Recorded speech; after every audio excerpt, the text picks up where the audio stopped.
of Fu Manchu. Based on the stories by Sax Rohmer.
Special Inspector Nayland Smith has discovered the object of Dr. Fu Manchu's presence in London to be the elimination or abduction of Europe's outstanding scientists, inventors, statesmen, and the engineering of their deaths or their transportation to the headquarters of the Black Poppy Society, a secret organization of super criminals located in the interior of China. With Dr. James Petrie, Smith arrives at the home of the Crichton Davy, the first on Fu Manchu's list, to find that the British statesman has already fallen a victim to the insidious Dr. Fu. While Smith, Petrie, and Inspector Weymouth of Scotland Yard are examining the death chamber, a strange, weird cry is heard outside the house. A movement in the window catches Smith's eye. He fires. Nayland, what was it? Wait, Scott. Must be losing my grip. Missed. Every shot. What the devil was it, Smith? Whatever it was, it's gone. Slipped out of the window just as we came in. You heard that cry? Of course. What were you shooting at? Something in the window? I didn't see it clearly, just a glimpse. And that cry, you heard it before? In India, the cry of the dacoit. In this instance, it was very probably used to call back the thing that caused the Crichton's death. Inspector Smith, are you all right? Open the door, Weymouth. Let Yes. them in now. There's no danger for the moment. Those shots, Inspector, what was it? Never mind that now. This envelope on the desk. It's the one that was brought to Sir Crichton just before we arrived. The same, sir. He started to open it. I'll wager it contains blank paper. There, you see? Yet it served its purpose. But blank paper? Now, look. No, don't touch it. Smell. Peculiar scent. What is it? A rare species of orchid. It grows only in certain sections of Burma. Travelers who pluck it have often been found dead, with nothing to show the cause of death but a small red mark on the face, or neck, or arm, such as we just found on Sir Crichton. It's called the Zayat kiss. You recognize the scent? At once. I'm certain that the Zayat, a deadly poisonous creature which kills the traveler, is attracted by the scent of the flower. But Fu Manchu, how did he... He's undoubtedly brought the Zayats with him, along with a supply of the orchid bulbs which he grows to feed the thing. Then you figure this weird thing followed the scent into this room where Sir Crichton was at work and... wait. Didn't Burgoyne say the windows were closed? That one is open. Open from outside. Vines were easily climbed, and Sir Crichton very likely had the envelope in his hands when the Zayat stung him. And you believe the Zayat was recalled to whoever brought it by that wailing cry? Have any of you a better theory? By Jove. It's unbelievable. Fu Manchu must be a fiend incarnate. He is indeed, Weymouth. His methods are insidious, to say the least. Now, while you're finishing up here, Petrie and I'll have a look at the garden. Come along, Petrie. Just what do you expect to find out here, Nayland? I really don't know, old chap. Probably nothing now. However, you take this footpath, I'll take that other. We'll meet at the rear of the house. And keep your eyes open. Now, just what the devil am I to look for? I wonder. Oh, by Jove, I beg your pardon. Forgive me, Dr. Petrie, if I startle you. Who are you? Tell me, please. Is it true that Sir Crichton Davy has been murdered? Murdered?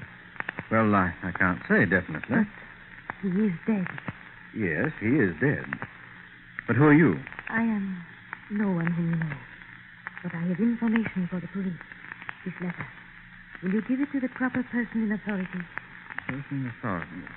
Well, yes, that would be Special Inspector Nayland Smith.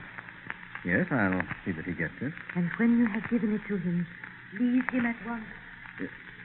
But I say, wait a moment. Strange. Wonder what she wants. Petrie! Huh? Petrie, that woman. Who was she? I don't know. She gave me this for you. Information for the police, she said. Describe her. Oh, a lovely creature, Nayland. Eyes and hair as black as night. A skin like... Did you notice a crescent-shaped scar at the outer corner of the left eye? Why, yes. You know her? Know her. It's Cara May, his daughter, Petrie. What? And you let her slip through your fingers. You might have forced her to reveal his hiding place. Fu Manchu's daughter? Oh, that's impossible. She's not Chinese. Eurasian, but what difference whether his daughter, wife, or slave? She's nevertheless his spy, employed to get this letter into my hands. Here. Smell it. Recognize the scent? Great Scott, Nayland. It's the same. She told me to leave you as soon as I'd given it to you. Yes. She was a high card to play, but Fu doesn't know that I hold a higher. I don't understand. Why, that woman's one of his keenest weapons. Fortunately for us, she evidently became attracted to you, or she wouldn't have warned you. Oh, that's ridiculous, Nayland. I didn't even know her name. Nevertheless, it's true. And you know what the receipt of a similar letter meant in Sir Crichton's case? A horrible death. Right. Come on, we've finished here. Now, Nayland, I followed you blindly in this business. I haven't insisted on explanation. Now, I must know what this is all about. I'll explain on the way home. We're not safe here. Well, you certainly don't believe you'd try a shot at Oh, you. no, Petrie. Fu Manchu scorns the use of noisy weapons. Oh, come, there's a cab across the road. Oh, cab! Well, where to now? Baker Street. My place? Yes, here. Get in. 21 Baker Street, driver. Right-o, sir.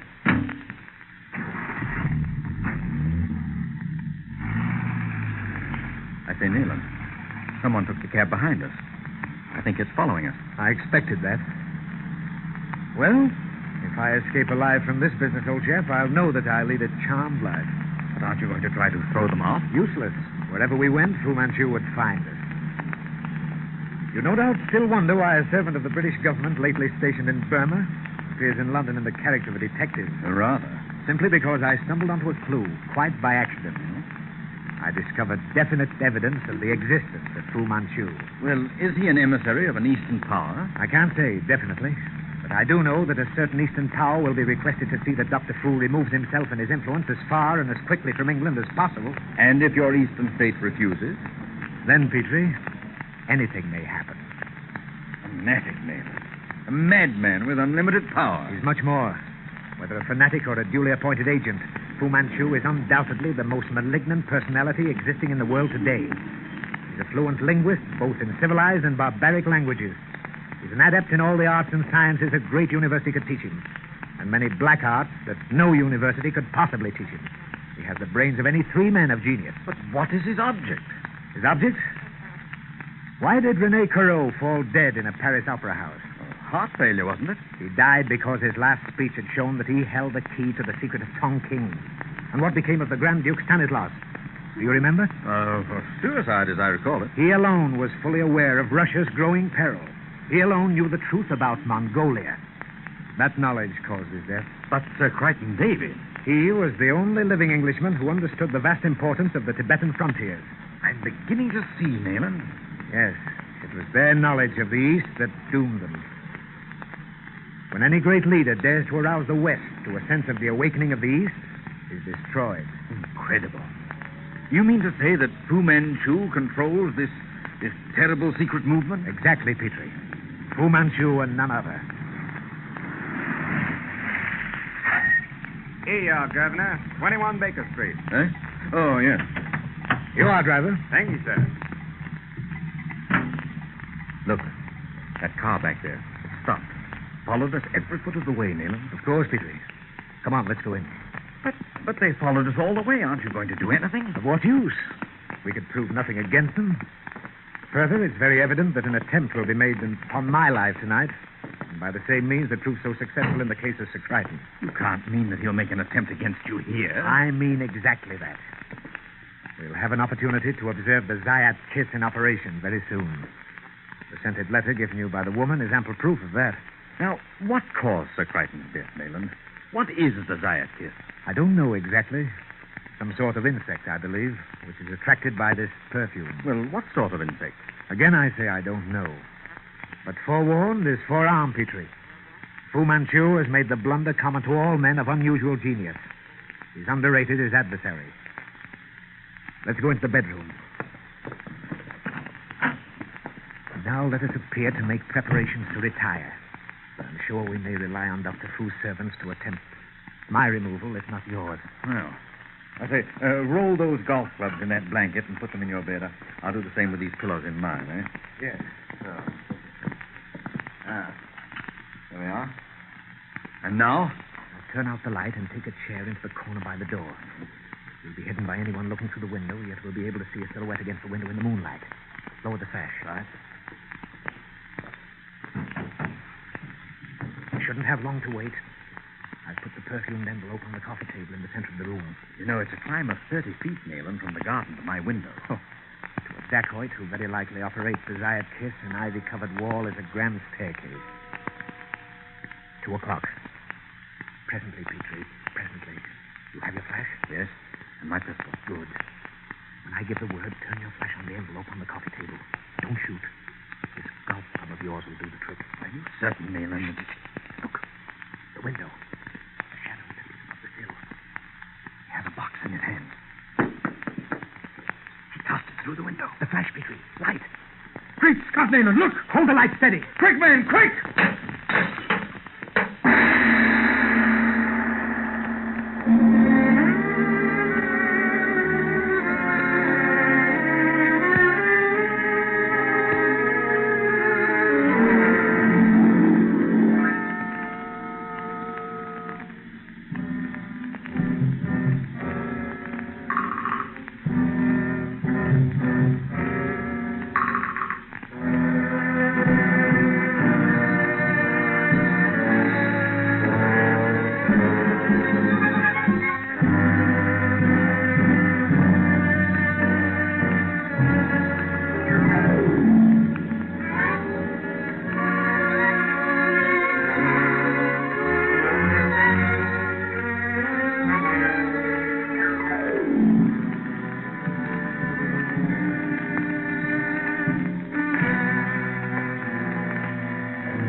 Of Fu Manchu.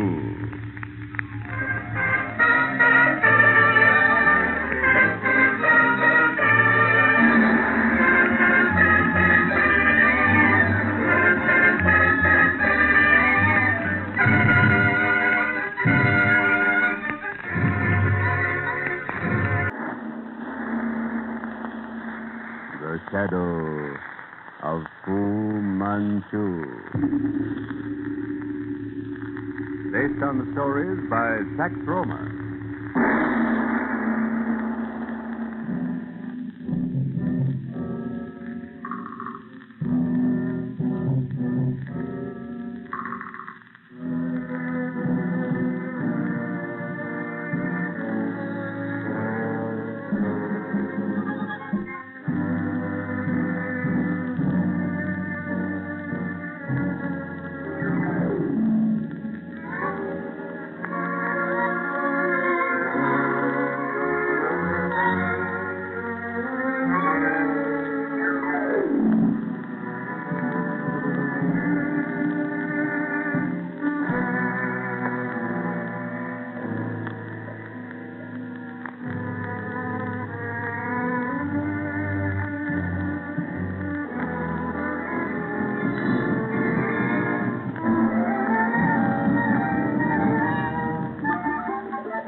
commissioned by the British government to bring to justice Dr. Fu Manchu, the arch criminal, and the head of the Black Poppy Society, Special Inspector Nayland Smith and his associate, Dr. James Petrie, arrive at the London home of Sir Crichton Davy. British statesman, too late to save him from the Zayat kiss. Death through the bite of a deadly, poisonous insect. Smith has discovered the object of Dr. Fu's presence in London to be the elimination of outstanding scientists and political leaders, of which Sir Crichton Davy was the first on Fu Manchu's list. Back in their Baker Street quarters, a similar attempt on their lives is frustrated by the quick action of Nayland Smith. Careful, Petrie. I think I've killed it. But even in death, the thing is venomous. Great Scott, Nayland. What is it? Come here. Look. Don't touch it. Have you ever seen a giant centipede? Look at the size and color of the thing. It's at least 6 inches long. A vivid and venomous red. Apparently, it's of the Scolopendra group. The shape's absolutely strange to me. It has something of the appearance of a huge ant. Look at these long antennae and numberless legs. Mm-hmm. You ever seen an insect move so incredibly fast as this thing ran round that scented envelope? What? The man who brought it. Never mind the dacoit, Petrie. Nemesis will know where to find him. We at least know now what causes the mark of the Zayat kiss. It's definitely placed. Aye. Science is richer for our first brush with the enemy. I understand now something that's been puzzling me since Burgoyne mentioned it. Sir Crichton's stifled cry, the red hand. When we remember that he was almost past speech, it's reasonable now to suppose his cry was not the red hand, but the red ant. Horrible, Nayland. And to think I failed by less than an hour to save Sir Crichton from such an end. Oh, it's a tough case, Petrie, but I swear to get that murderer sooner or later. Meanwhile, in the great tapestry-hung room of the gloomy old mansion in High Street, the yellow-robed Fu Manchu issues his orders to a trusted henchman. And what do you mean by results, Master? Results, Lal, are what I demand and expect from my servant. Singh has failed me. And your orders, Master? Eliminate Singh at once, in the usual manner. To hear is to obey. And what of the detective? Nayland Smith? It appears that I have underestimated his abilities. Leave him to me, Lal. Presently, I shall think of a method whereby we may put both Nayland Smith and his friend Dr. Petrie aside. I say, Petrie, when you finish with that paper... Hello? Dr. Petrie? Speaking, Weymouth. What is it? I'm calling from the Wapping River Police Station. Could Mr. Smith come down here at once? Just a moment, Weymouth. He's right here. Speak to him yourself. Oh. Hello, Weymouth. What is it? I'd rather not say over the phone, Mr. Smith. But it's important that you come as soon as possible. Bit of a follow-up of last night's case. Right, Weymouth. We'll be down at once. Must be important, Petrie. And if Fu Manchu's at the bottom of it, it's probably something ghastly. Come on, we'll motor down to the station. It'll save time. We'll get a cab at the corner.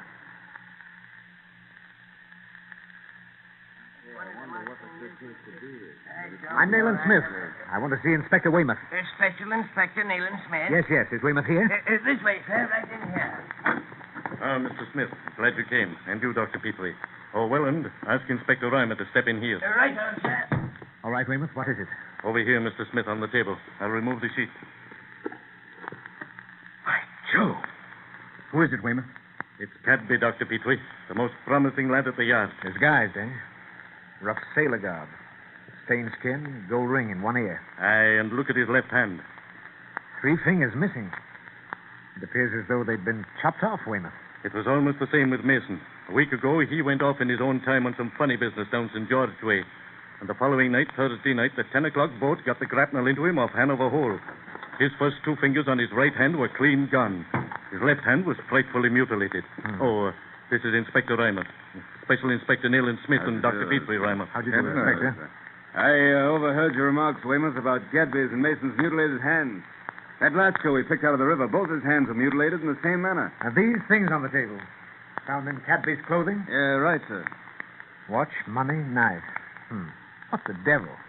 Chinese pigtail. That's why we sent for you. It appears to be the first clue pointing to the authors of these strange crimes. It's a false one, of course. Attached to a most ingenious bald wig. Yes, we believe it's part of a Chinese makeup. Cadby was clever at disguise. Disguise, yes, but certainly not used by Cadby. Now, look here. Too small by inches for his head. And look how the crown's padded. This thing was made for a most abnormal head. Where did you find him, exactly? Limehouse Reach on the Commercial Dock Pier, exactly an hour ago. And you last saw him at 8 o'clock last night? That's right. How long has the man been dead, Petrie? Oh, roughly 24 hours. Then we know that he was on the track of the Fu Manchu group, that he followed some clue which led him to the neighborhood of Old Ratcliffe Highway. You're sure, Weymouth, that that's where he was going? Yes, he liked to work things out alone. It would have meant a big lift for him if he'd pulled that case off. He left the yard at 8 o'clock to go to his room and dress for the job. Did he keep any record of his cases? Of course, we all do. In that respect, he was particular. You'll want his book. I'll get his address. He almost succeeded where we failed, Petrie. There's no doubt in my mind that he was hot on the track of Fu Manchu. Mason, the other officer, probably blundered on the scent, too, and met with a similar fate. Without other evidence, the fact that they both died in the same way as the dacoit would be conclusive, for we know that Fu Manchu killed the dacoit. Exactly. But, Inspector Smith, what is the meaning of the mutilated hands? Oh, heaven knows, Reimer. Cadby's death was caused by drowning, you say? Well, there are no other marks of violence, but he was a strong swimmer. And Mason was like a fish in the water. Here's Cadby's address, number 22, Cold Harbor Lane. You'll find his case book in the cupboard on the sitting room, top shelf, right-hand side. Here's his keys. This is the cupboard key. Thank you. Come on, Petrie. We must move along this time. Yes, of course, Nayland.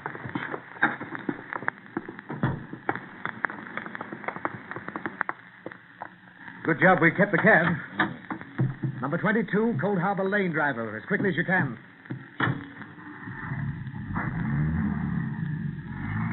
Jove, if we're only in time. Fu Manchu is sure to come there. This time, Petrie, we'll... Wait. It's the pigtail. I forgot it. Stop, driver, stop. We've got to have that pigtail, Petrie. Don't wait for me. Go to the address and get that book. Come straight on to Scotland Yard and meet me there. Oh, but Nayland, I'll wait or we'll go back. A few minutes can make no difference. Do you suppose Fu Manchu's going to leave evidence like that book lying about? It's 1,000 to 1 he has it already, but there is just a bare chance. Go on, driver.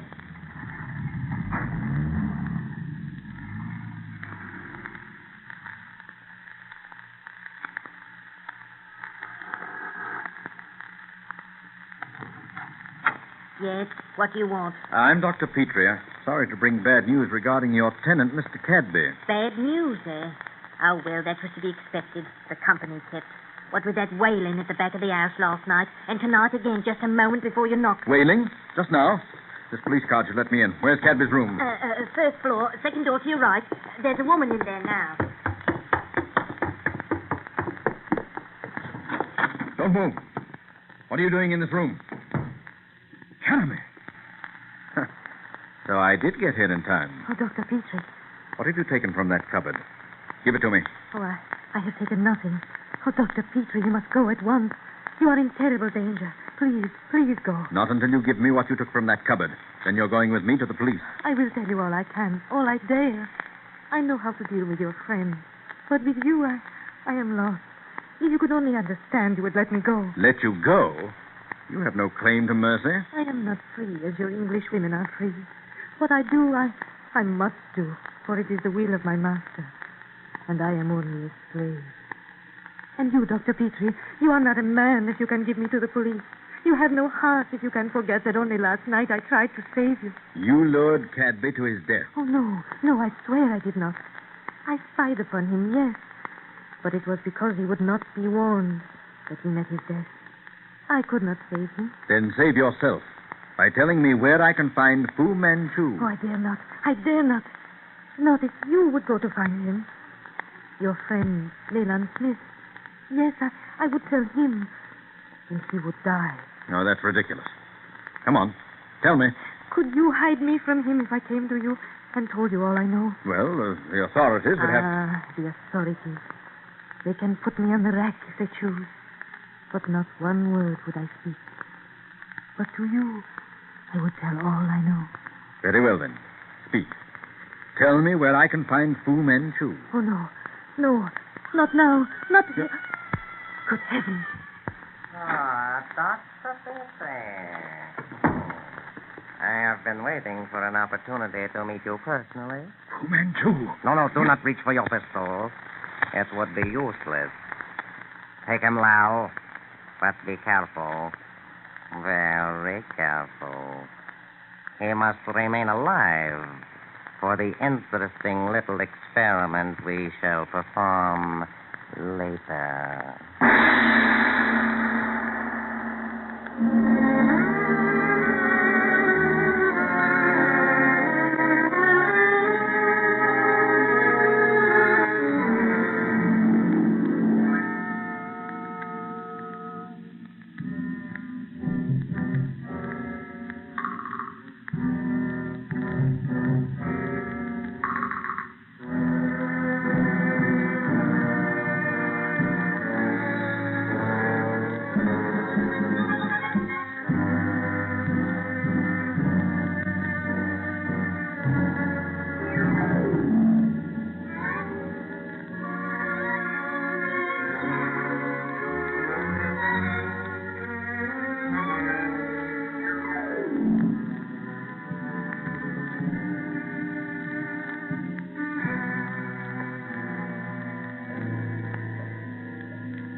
The shadow of Fu Manchu.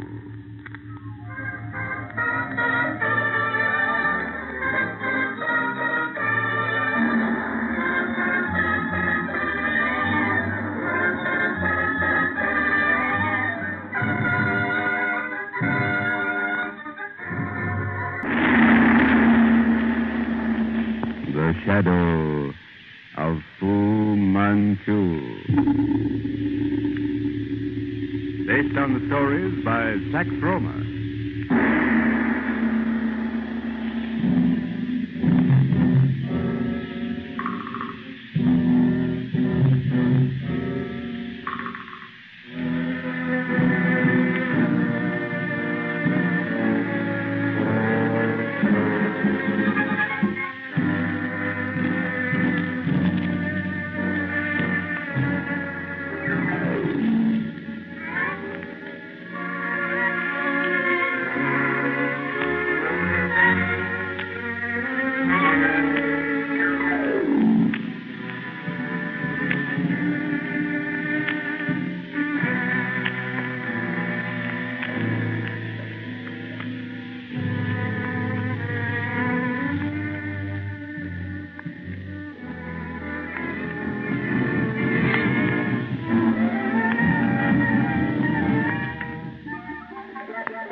While investigating certain mysterious occurrences at Redmore, the Norfolk estate of the Reverend Eltham, famous fighting missionary, Inspector Nayland Smith discovers evidence of the malignant presence of Dr. Fu Manchu. An attempt to kidnap the missionary is frustrated by the quick actions of the inspector. As Eltham, Smith, and Dr. Petrie, the inspector's friend and associate, return to the house from a hurried search of the fortified grounds, they are startled by a frenzied cry for help. Good heavens, my daughter. It's Grieber. Over there, at the edge of the shrubbery under the elms. The cry came from that direction. Come on, Petrie. What? Bring lights, Eltham. Lanterns, hurry. Bear more to the right, Petrie. The cry came from over there. Grieber! Grieber! Good heavens, Smith, where is she? The cry seemed to come from this direction. She can't be very far. And they can't get out of the grounds, guarded as they are. Miss Eltham! Miss Eltham! Oh, the Lord forgive me. I could do murder tonight. If that fiend has harmed Pull her... yourself together, Eltham. They can't get her out. Post Edwards and Robbins at the gate. We'll circle the grounds. They must be inside Red Moat. I'll post the servants, then meet you at the upper side of the moat. We'll take this path, Petrie. Come on. In heaven's name, can we do, Nayland? Search everywhere. Typical of Fu Manchu, this. Because of our presence and all these fortifications, he finds it difficult to reach Eltham, so he concentrates on the girl.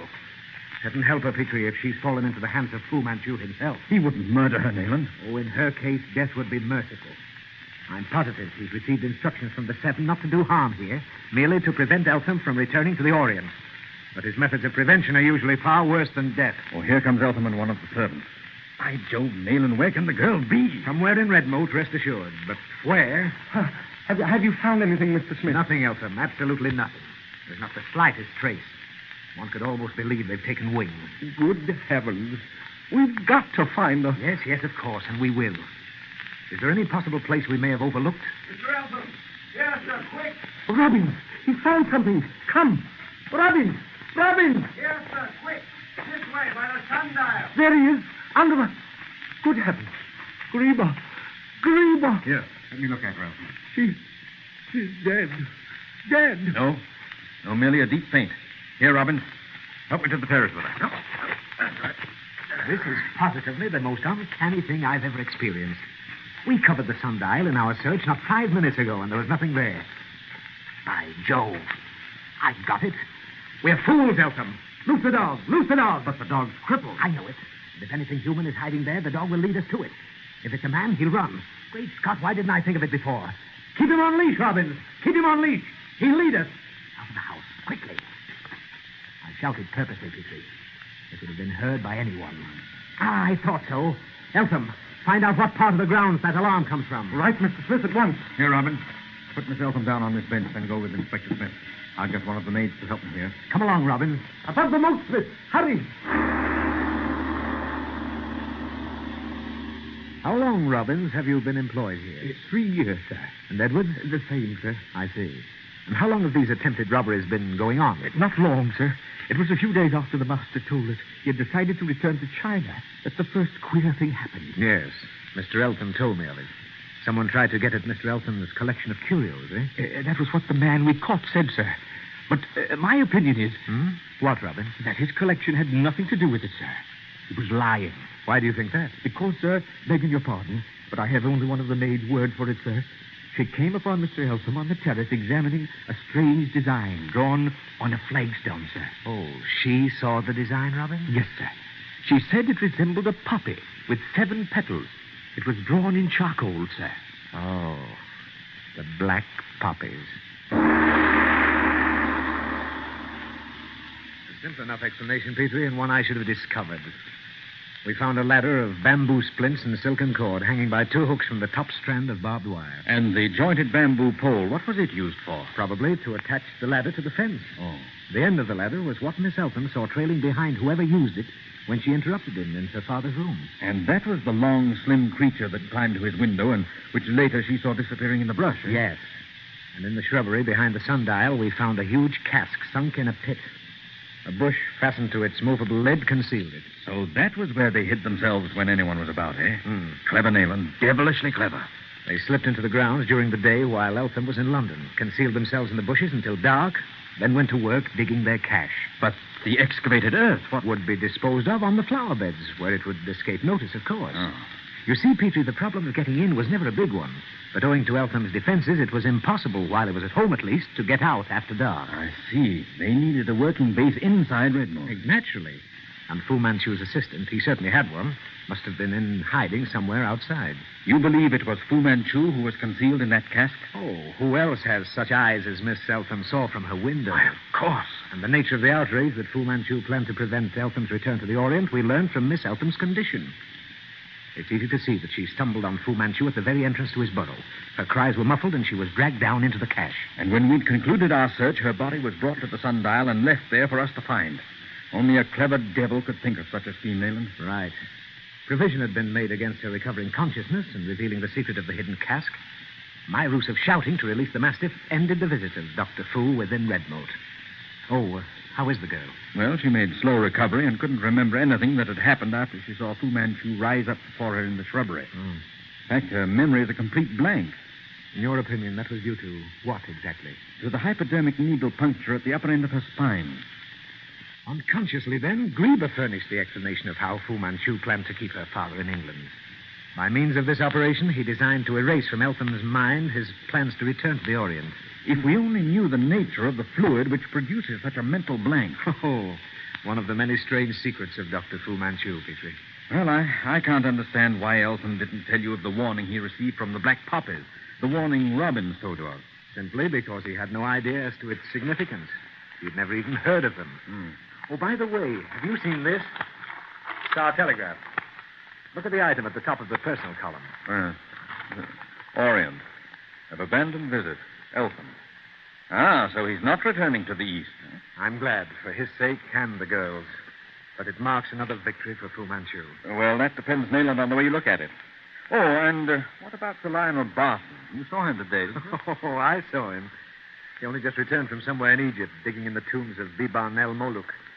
That man bears a charmed life, Petrie.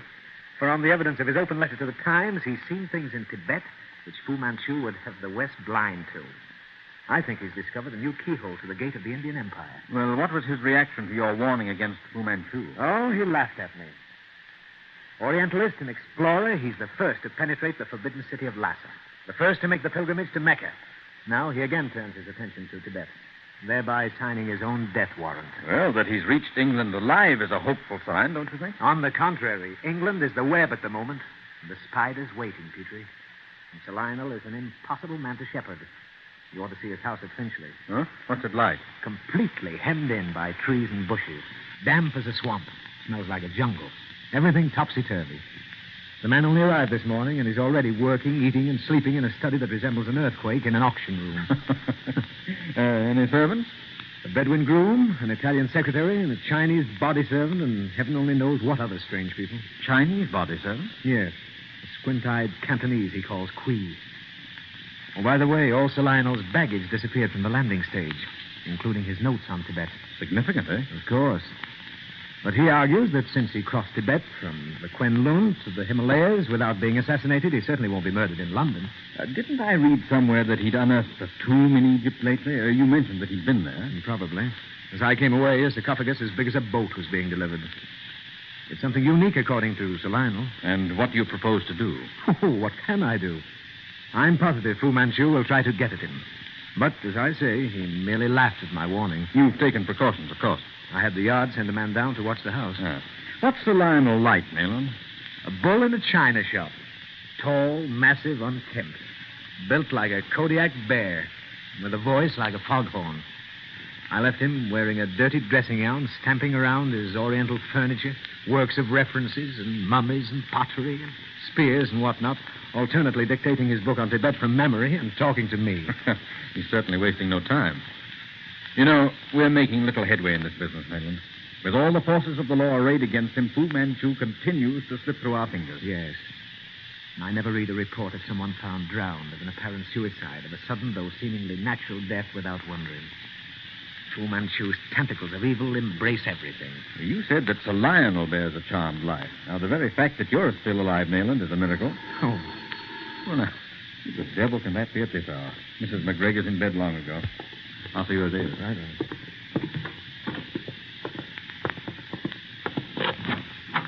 Telegram from Inspector Nayland Smith, sir. Oh, I'll take it.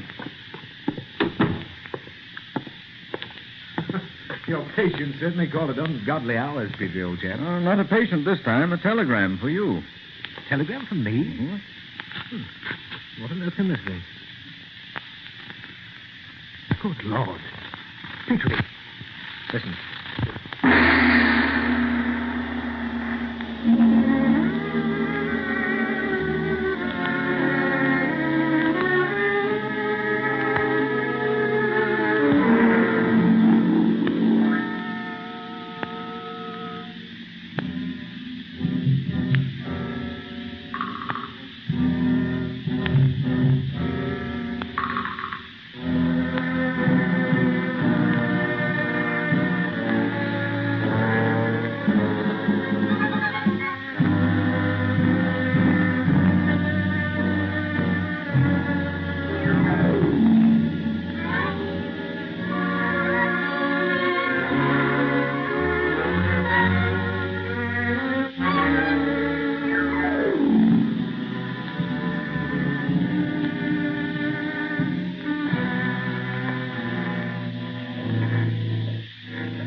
Manchu.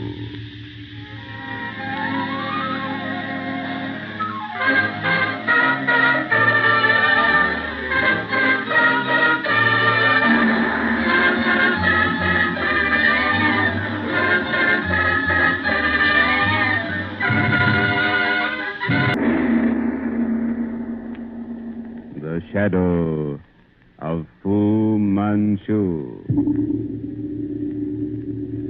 Based on the stories by Sax Rohmer.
Following the recovery of the stolen plans of Frank West's aero torpedo, Nayland Smith and Dr. Petrie accompany Inspector Weymouth to the townhouse of Lord Southery, who has, in a mysterious phone call, presumably coming from the peer's valet, been reported dead.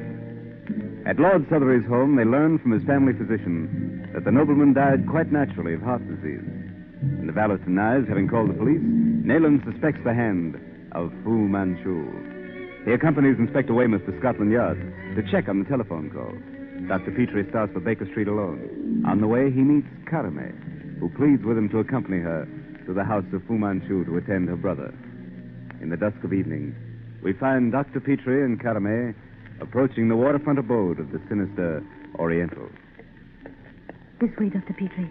What a maze of filthy alleyways and courts. You shouldn't wander through them alone, Karame. It's dangerous. Be quiet, please. This is the place. I have the key.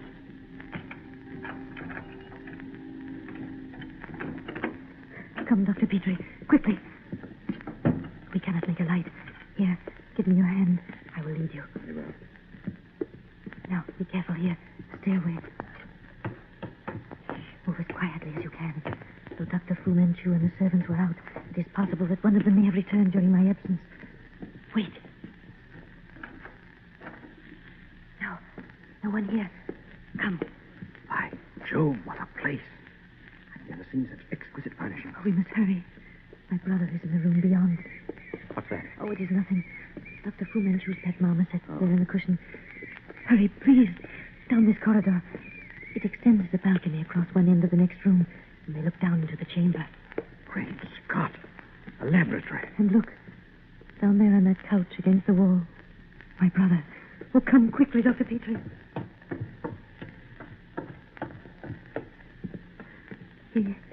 He lies so deathly quiet. Wait a minute, Karame. Let me see. I'm afraid, my dear, there's nothing I can do for him. He's... No. Oh, no, he's not dead. He cannot be. I'm sorry. He is dead. I'd stake my reputation on it. Oh, no, you do not understand. You are a doctor. There's nothing I can do, Karame. Nothing. The dead cannot be brought back to life. But you must see. Oh, quickly. Up these steps.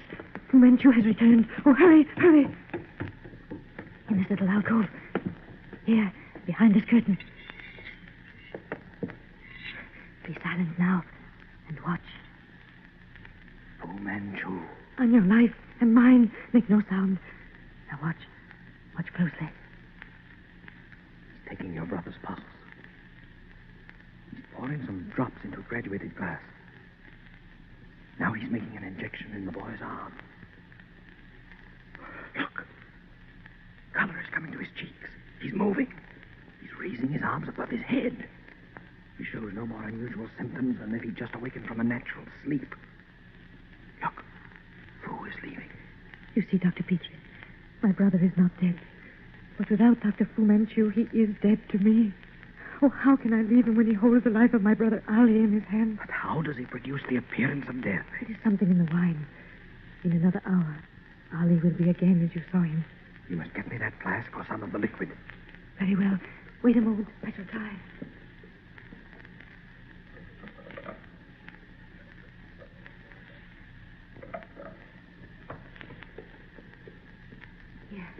Here, take this. It is some of the liquid from the flask. Ah, good. And now, when will be the best time to take Fu Manchu and restore your brother? I will let you know. Do nothing until you hear from me. Come, you must go now. He's going away tonight, someplace to the north. But you must not come until I send for you. And now, good night. Oh, hurry. He may call for me at any moment. So, Nayland, with that vial in my pocket containing a preparation unknown to Western science, I left. Well, for a staid medico, Petrie, you certainly committed yourself to an unwise venture. Of course, we must arrange with Weymouth to raid the place at once. No, Nayland. My promise to Academy must be kept. That's your affair, old chap. I'll devote the whole of my attention to Dr. Fu Manchu. Look, Petrie, what have I all along maintained? That though she is one of the strongest weapons in his armory, she's one which would someday turn against him. I hope that day has dawned. Nevertheless, we must await word from her. Very well. Have you any idea of the nature of that stuff in the phial? Not the slightest. I have none to spare for analysis. By Jove, if I only knew the composition of the drug which produced the semblance of death, my fame would long survive my ashes. She said it was something in the wine? Yes. It is, of course, some extraordinarily powerful narcotic. By heavens, Nayland, if his treasure of obscure scientific wisdom were thrown open to the sick and suffering, the name of Dr. Fu Manchu would rank with the golden ones in the history of healing. And she said he was leaving tonight for the north, eh? Petrie, I have an idea. Look up the next train for Lenich. Lenich? Why? There's the Bradshaw right by your arm on the table. Look it up. I don't think we have much time to spare. Oh, that's it. Oh, yes, here. There's one in half an hour, the last. We're going to be on that train, old chap. But why in the name of common sense must we gallop off to Lenich at this time of night? We're bound for Stradwick Hall, the ancient home of the Southery clan. There's a little problem I'm trying to work out in my mind. Oh, tell me this. Would you consider Lord Southery the foremost construction engineer of his time? Undoubtedly. Greater than von Humber of Berlin? Well, perhaps not, but von Humber has been dead for 3 years. 3 years? Well, roughly that. Why do you ask? 3 years, I wonder. Petrie, don't think I'm trying to lead you blindfolded in order that later I may dazzle you with my wisdom. I simply fear that we may be going off on a wild goose chase. Then why go at all? The idea I'm acting on doesn't seem to have struck you. I wish it had. I'm sure it would argue in favor of its being sound. However, I'll explain later on the train. Oh, very well. We'd best hurry, then. We have barely time to make it. Your extraordinary proposal fills me with horror, Mr. Smith. As the trusted family solicitor, I must refuse. Now, wait, Mr. Henderson. Except the heir, who's abroad on foreign service, there's no kin to consider. The word rests with you. If I'm wrong and you agree to my request, there's none whose susceptibilities will suffer. My own, sir? On the other hand, if I'm right and you prevent me from acting, you become a murderer. Heaven forbid. Lord Southery was a lonely man. If I could have put my proposition before one of his blood, I have no doubt what the answer would be. You, as the legal advisor of the House of Southery, good heavens, man, why do you hesitate? Well, it's irregular, sir. Utterly so. Besides, we've not the necessary power. I am invested with the necessary powers. I'll give you a written order. Utterly ridiculous. The procedure smacks of paganism. Oh, you weigh a life against such quibbles. Do you suppose that granting my irresponsibility, that Dr. Petrie would countenance such action if he doubted the necessity? But there are guests in the house. Mourners who attended the ceremony today. He has barely been placed in his tomb. Those guests need never know if we're mistaken. You wish it kept secret? You and I and Dr. Petrie require no other witnesses. You agree? I've never in my life been asked to make so grave a decision in so short a time. preposterous. Oh, we're wasting time, Mr. Henderson. Every moment now may mean... Great Scott, old chap, it's a matter of life and death. So you say. Well, very well, I agree. Let us finish the business as quickly as possible.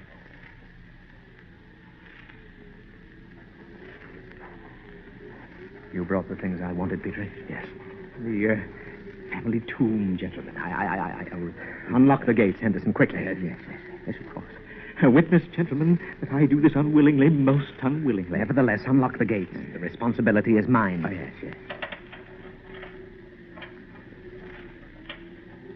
Did you hear anything, Petrie? See anything as we came across the park? Nothing, Nayland. You think he is here? I'm positive that Fu Manchu was on that train. The gates are open, Mr. Smith.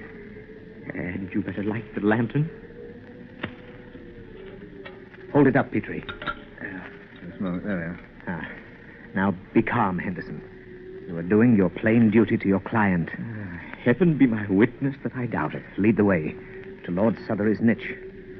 Oh, we'll get no help from Henderson, Petrie. He's frightened to death. There. The second one up from the floor. Oh. Yes, that one. Come, Petrie. Help me slide the coffin out. All right. Now, let it down lightly as possible. There. That'll do. Now, the screwdriver. If the British Medical Association ever learns of this, Nayland, I'm finished. Hold that lantern a bit closer. Gentlemen, I feel a bit faint, if you don't mind. Stand over there by the foot of the steps. This'll be over presently. There. It's open. Quick, Petrie. The syringe. Make the injection. So, a blind step into the future of medical science. There. It's done, Nayland. How long to wait? It reacted on Carame's brother almost immediately. Not more than 3 seconds, I should say. It seems incredible that he can have survived 3 days without food or water. Yet I've known fakirs in India. Good heavens. Look. It's working. He's beginning to breathe. His heart. Quiet. Fu Manchu is here. No. Where? There. At the head of the stairs. Someone's coming down. Look out, Petrie. Dacoits.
Shadow of Fu Manchu.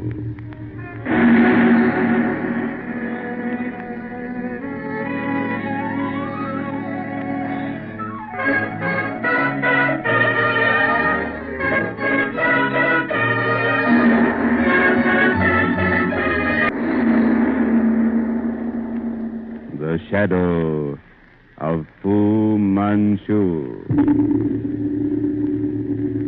Based on the stories by Sax Roma.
Manchu, where he has gone with Karame, Dr. Petrie watches as Fu Manchu, by injecting a mysterious liquid, apparently brings Karame's brother back to life.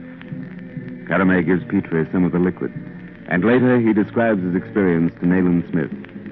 Convinced that Fu Manchu has caused the death of Lord Southery, Smith and Dr. Petrie have gone to Stradwick Hall, where they have convinced Henderson, the Southery attorney, that the peer is not dead, but merely in a state of suspended animation. In the family tomb, as Petrie injects the liquid given him by Karame into the arm of the apparently lifeless body of Lord Southery, Dr. Fu Manchu suddenly appears. Stay with Southery, Petrie. I'm going after Fu Manchu. Nayland, come back, you fool! Henderson, help Lord Southery. He'll be all right presently. I'm going after Nayland.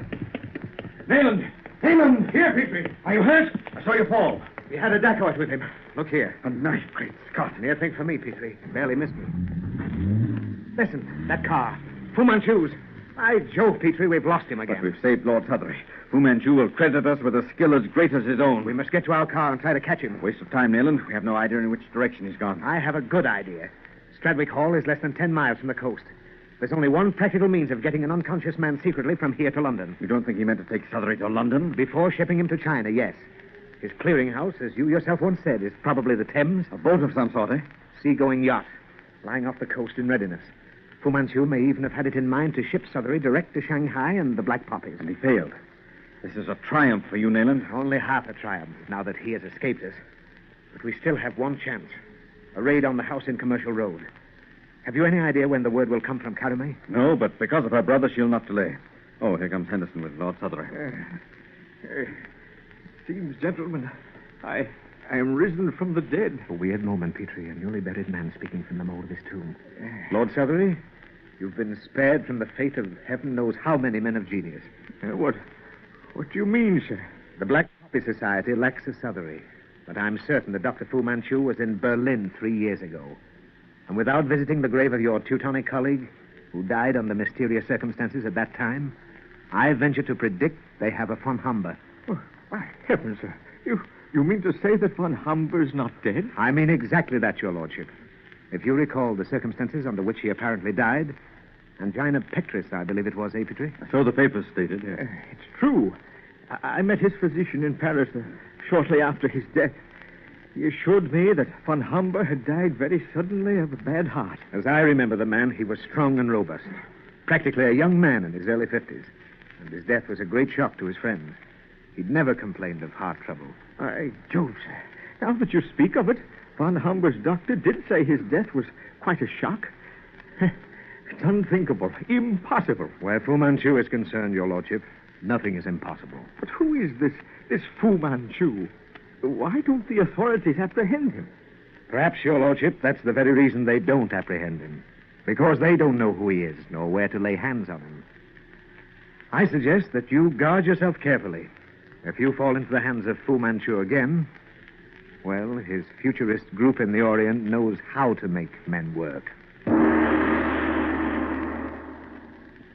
We are no other than a moving show of magic shapes that come and go, round with a sun-illumined lantern held in midnight by the master of the show.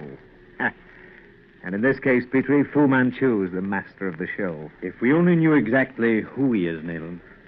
Who is Dr. Fu Manchu? I've been asked that countless times, old chap. I don't know. Nobody knows. What group can we hold responsible for the overthrow of the Manchus? In my opinion, Petrie, Fu is one of the leaders of a group not yet ready to show its hand. There's at least one thing we can be sure of. None of the 3 places we raided here in London were his headquarters. The opium den, the mansion near Windsor, the houseboat on the Thames.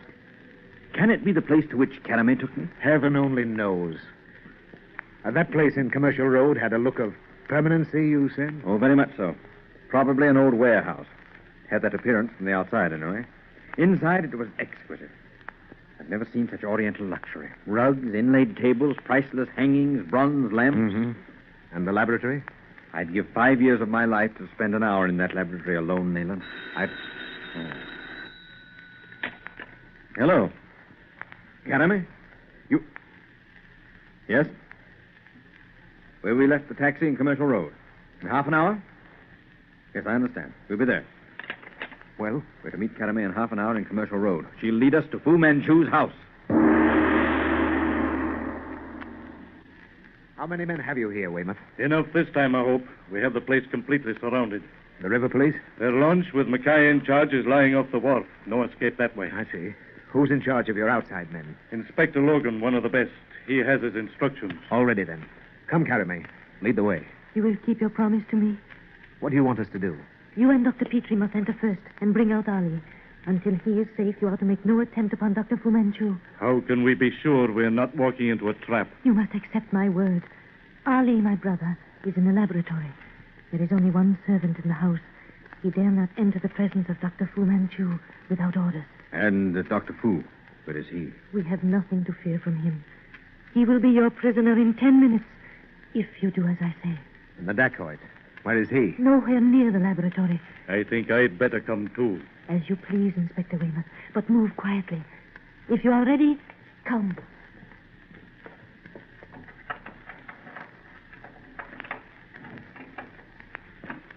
Let no one in or out of the place, Logan. Give us 10 minutes. If we're not out, follow.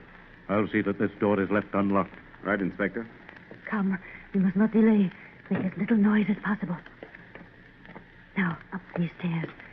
Then we will be in the house proper.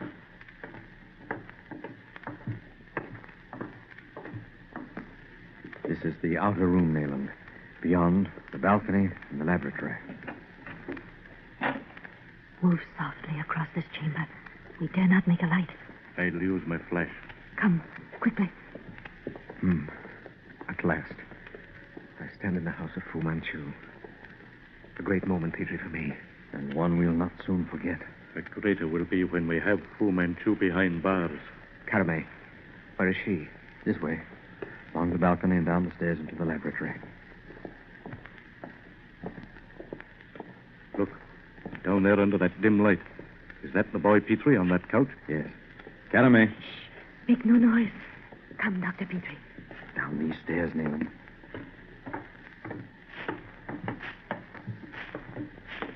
The boy's dead, Petrie. I'd swear it. No more so than was Lord Southering, Nayland. Oh, be quick, Dr. Petrie. Awaken Ali. I am afraid. Make the injection, Petrie. Quick. Right. This liquid, Nayland, spells life for the boy, and I hope ruin for Fu Manchu. There. He'll be all right presently. Oh, if it will only awaken him. You are sure, Dr. Petrie, it is the liquid I gave you? Of course. You see? It's taken effect already. In a few moments, he will awake.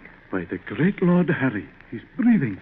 I'd have sworn he was dead. And now, Karame, where is Dr. Fu? Yes, Karame, where is he? The place seems deserted, not a sound. Look around you. Raise your flash, Inspector Weymouth. What? By Jove. Those shelves, that case against the wall, empty. All of them. The room is stripped. The strange silence of the place is understandable, then. Our bird has flown. Karame, you've warned him. You promised to help us capture him. You've deliberately let us... No. Oh, Ali, look. He is recovering so slowly.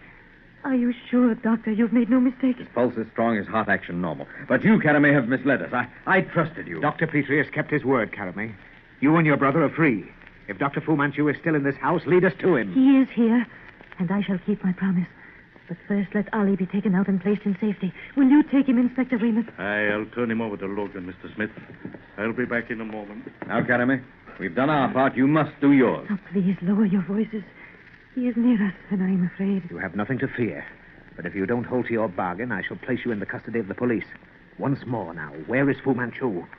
Look, behind you. There at the end of the room. But do not enter that alcove. Even as he is, I fear him. Come, Petrie. We'd best wait, Nayland, till Weymouth gets out. We've waited long enough. Here, this curtain. Oh, Dr. Fu Manchu. By Jove, he's asleep, Nayland. No, that pipe in his hand.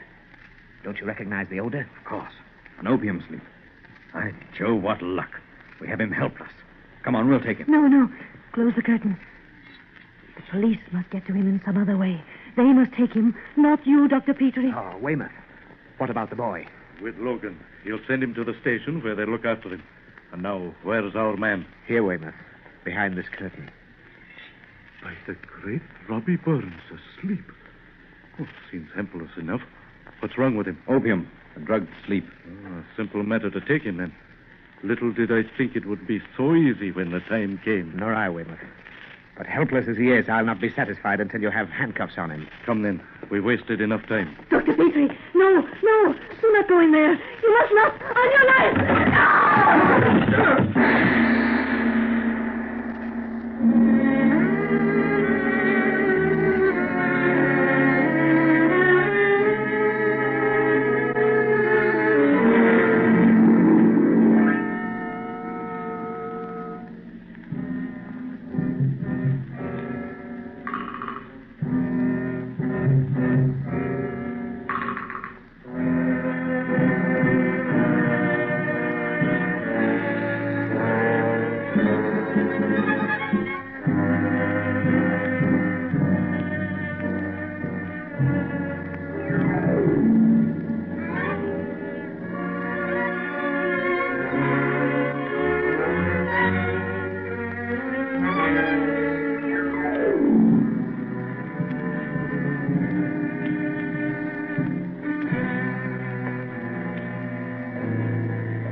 The shadow of Fu Manchu.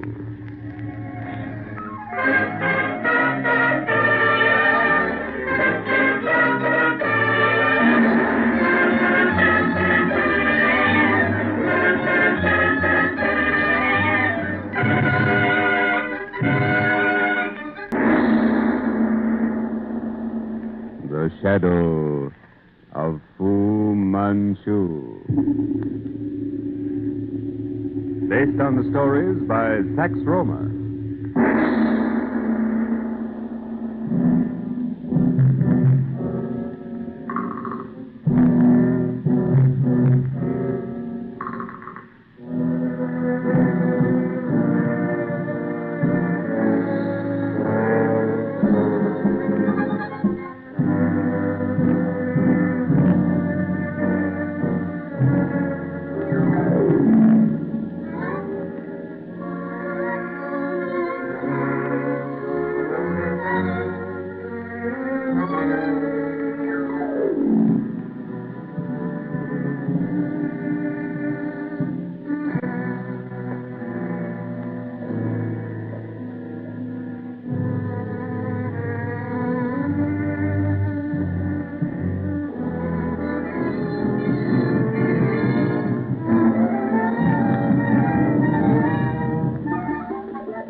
Strange liquid given him by Carame, Dr. Petrie has brought Lord Southery out of the state of suspended animation into which he had been placed by Fu Manchu. The cunning Oriental has again escaped the trap set for him by Nayland Smith after failing in his attempt to abduct the supposedly dead body of Lord Southery, and has once more disappeared into the dark web of London's underworld.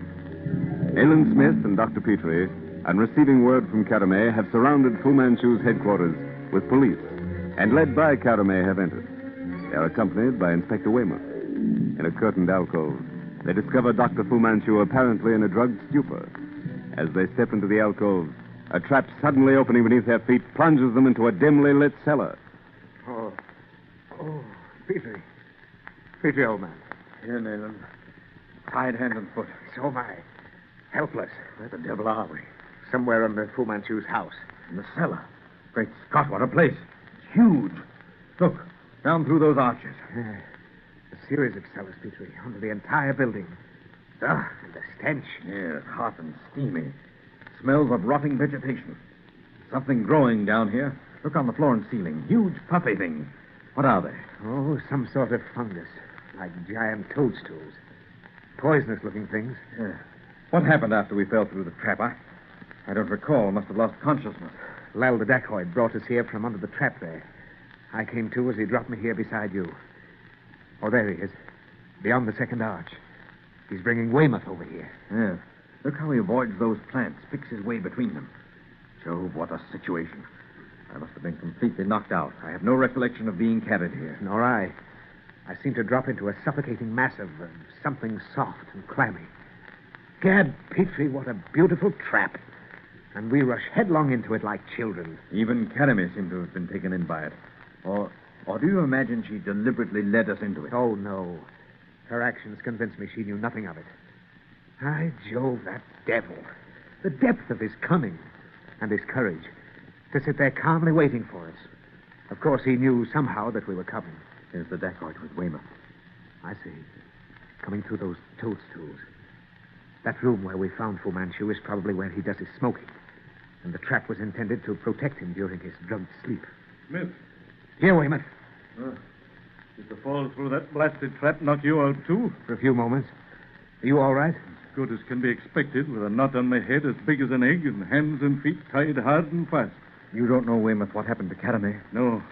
At least she didn't fall into the trap with us. Where are your men, Weymouth? Logan will have us free presently. I hope so, but look behind you. Fu Manchu. Unless your men hurry, I'm afraid they won't be of much help to us. They can't possibly get... Gentlemen, again let me welcome you, Mr. Smith, to my humble abode.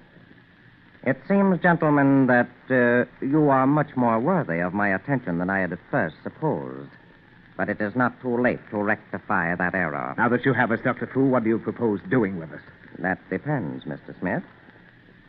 However, a man who can solve the secret of my golden elixir, as Dr. Petrie has done, should be a valuable acquisition to my counsel. I didn't solve your secret. You gave it away.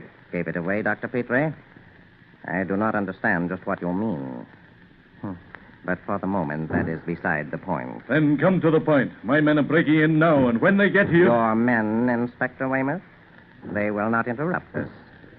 It is necessary, gentlemen, for me to learn immediately the extent of Mr. Smith's plans and those of Scotland Yard.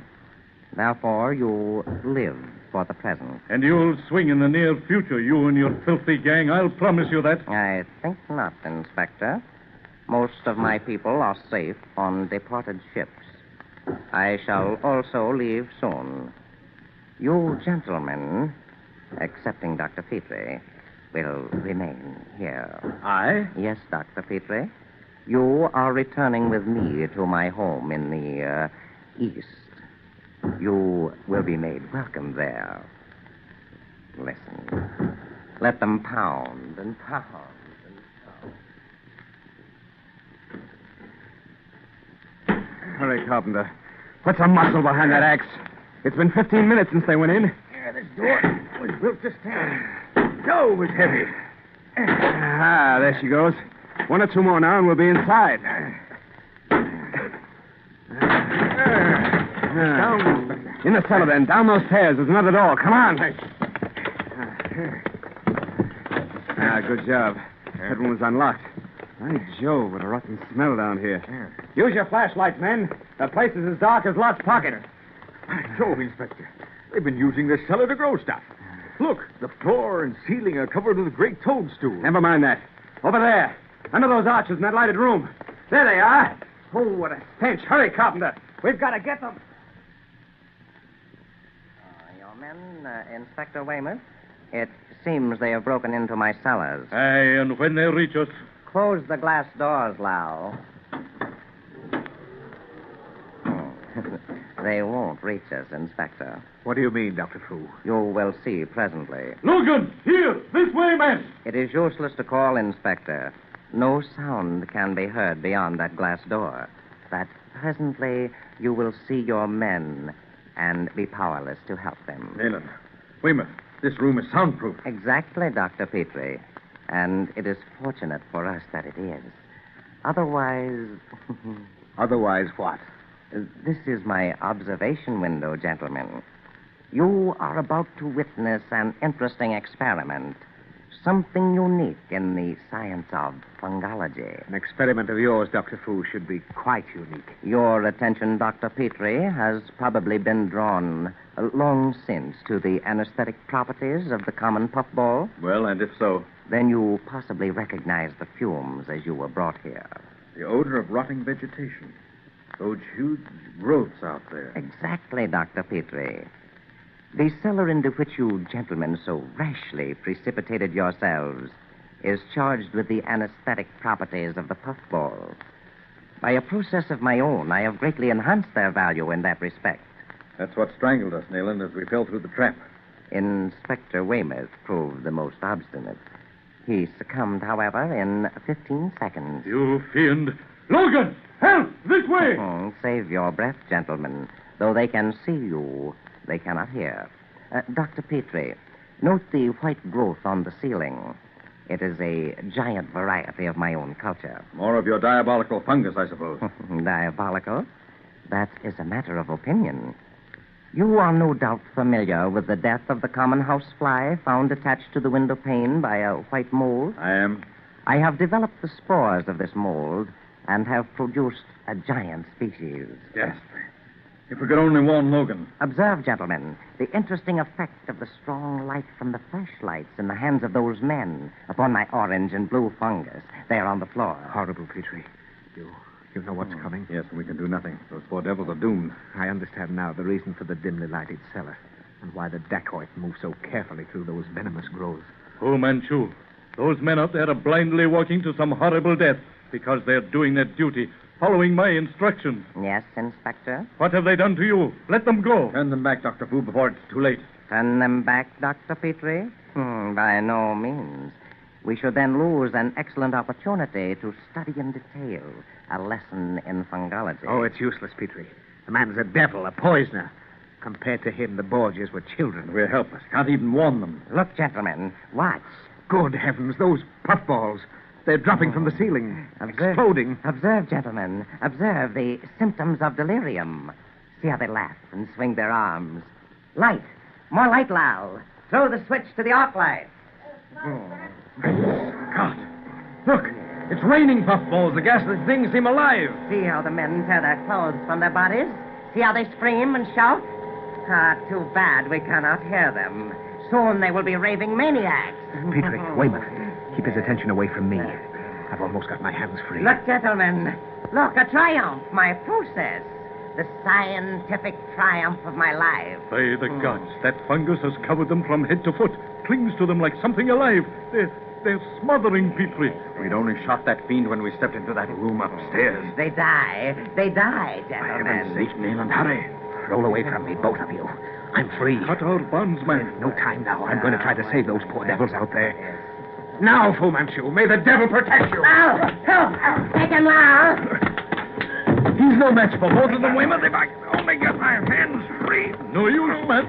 These ropes are tied fast. They've got him, Weymouth. They've got him. No, Lal. Not the knife. The cellar. Into the cellar with him. Throw him out there with those others.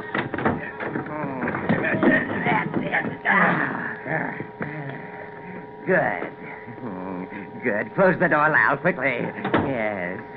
Great heavens, Weymouth. They've thrown him into that poison pit. Now, you see, Dr. Petrie? See, Inspector Weymouth? They die. They die like flies in a trap. Nayland Smith is caught. Caught in my fly trap. I, Fu Manchu, am the god of destruction. The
shadow of Fu Manchu.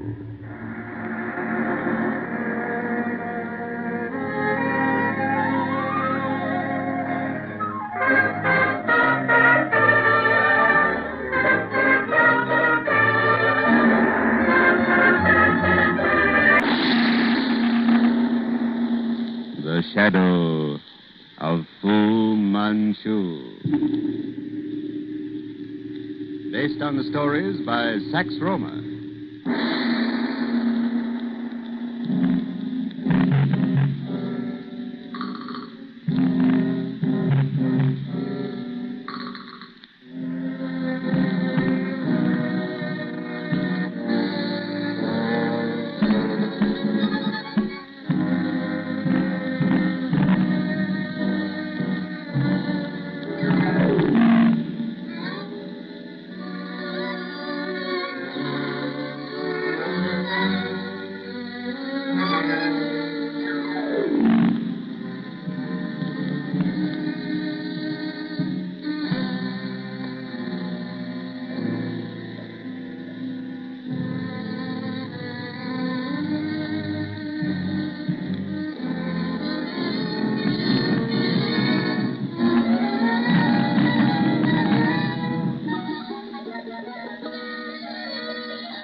Following the return to sanity of Inspector Weymouth and the burning to death of Fu Manchu, Nayland Smith is sent by his chief to the hotel of Sir Gregory Hale, erstwhile attaché to the British Embassy at Pekin, and to receive from him a report on the Mongolian frontier.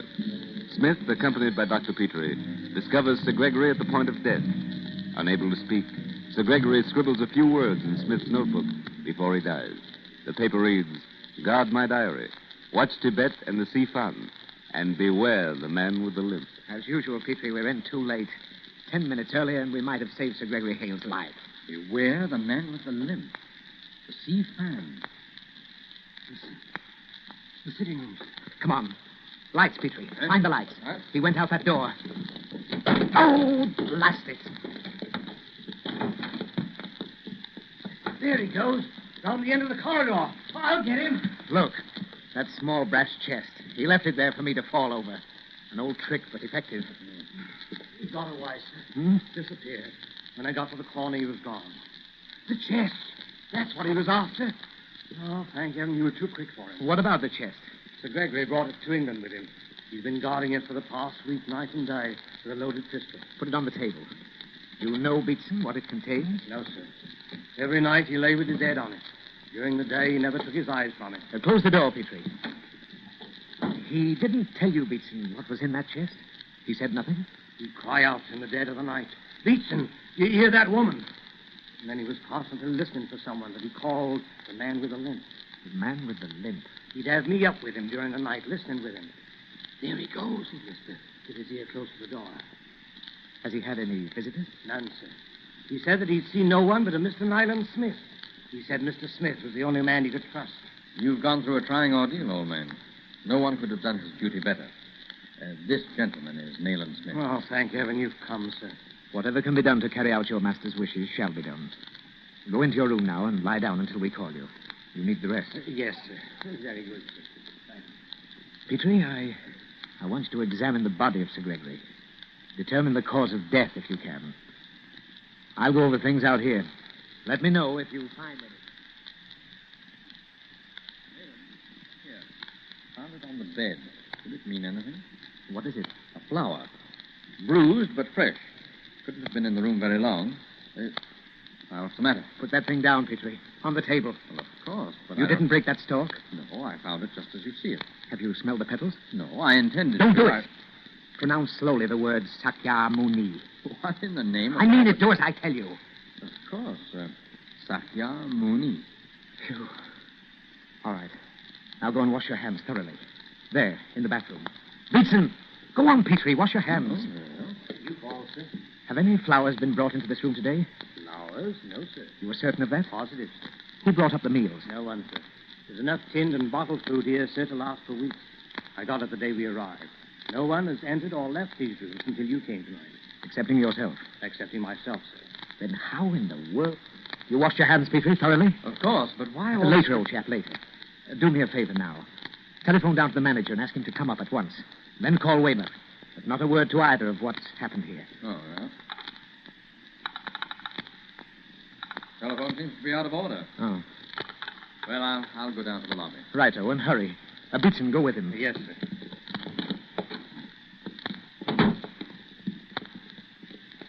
The elevator, Dr. Petrie. He's around the corner at the far end of the corridor. Wait. Listen. That tapping. Yes. We've heard it often, sir, passing our door. Seems to come from down the corridor around the corner. Let's see who it is. Come. That door. Just closing. He went in there. Right. Well, we'll see.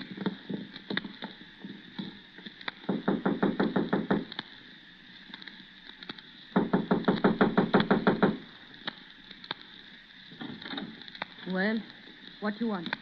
Go away. This private room. There's someone in here I wish to see. You see nobody. Go away. Well, that's that beats me. Well, come on. Let's go on to the lobby. This hotel must cater to Orientals, eh? A half-caste, sir. I've seen many like her in the East. Have you seen this particular one during your stay at the hotel? No, sir. Well, hope she doesn't report us to the management. Well, you'd better go back to the room. I'll make the phone call and join you. So distinguished a guest as Sir Gregory should have chosen the New Louvre as a place to terminate his career. I hope you'll keep it as quiet as possible. I'll do what I can. Oh, by the way, you have Oriental guests with you? None at the moment, sir. No, not a certain Oriental lady? No, sir. You have likely seen one of the ayahs. There are several Anglo-Indian families here. Very well. The authorities will be here presently to take over. I'll see they cause as little fuss as possible. Thank you, sir. I'm positive, Nayland, that the man with the limp was in that room. The woman acted frightened, guilty. Perhaps he was, Petrie. However, we're not dealing with Fu Manchu now, but an entirely unknown quantity.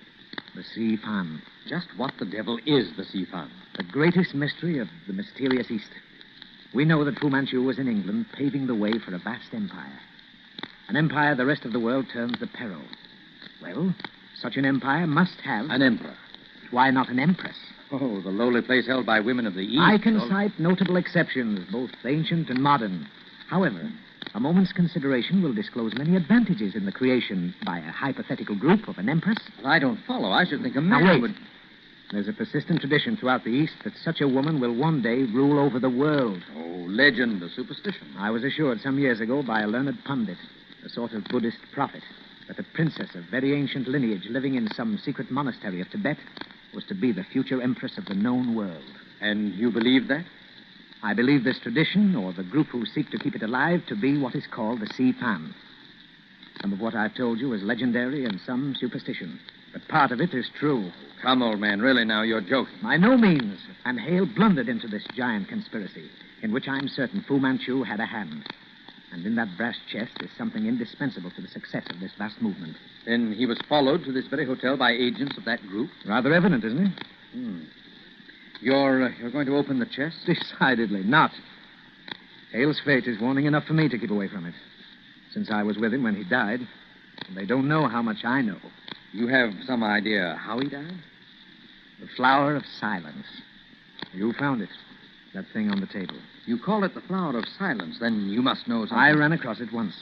In Upper Burma. A Tibetan monk died mysteriously. Inarticulate. The native who took me to him saw in the monk's hand a crumpled flower. He bolted, screaming, "The flower of silence, the Si Fan." Well, how does the poison enter the circulation? A hollow thorn among the petals. How it functions, I don't know. But I extracted enough poison from the petals to kill a dozen men. Oh. Well, why, Nayland, did you have me repeat the words Sakyamuni? From the pundit I mentioned, I learned the flower of silence was used by a certain group. He said that, according to some authorities, one who had touched it might escape death by immediately pronouncing the sacred name of Buddha. Magic, Nayland. Bit out of date in this day and age, eh? The pundit was no fanatic. You see, he explained that no one who had been poisoned by the flower could correctly pronounce the word Sakyamuni. Oh, I see. Since the effect of the flower is to instantly tie the tongue, I suppose the pronouncing of the name of Buddha becomes a test whereby the victim may learn if the poison has entered his system, eh? Exactly. Then, Nayland, it behooves us to be doubly on our guard. Unless I'm very much mistaken, the man who mysteriously entered these rooms in search of that chest and the woman I saw are one and the same. What gives you that impression? The glimpse I caught of the fellow as he went through that door. Well, he was small, and the woman's face seemed familiar. Then at least two of the Oriental group are here in the hotel. The woman and the man with the limp. We'll guard the chest, turn and turn about tonight, old chap. You take the first watch. Wake me at 4 a.m. And remember, we must not doze for an instant.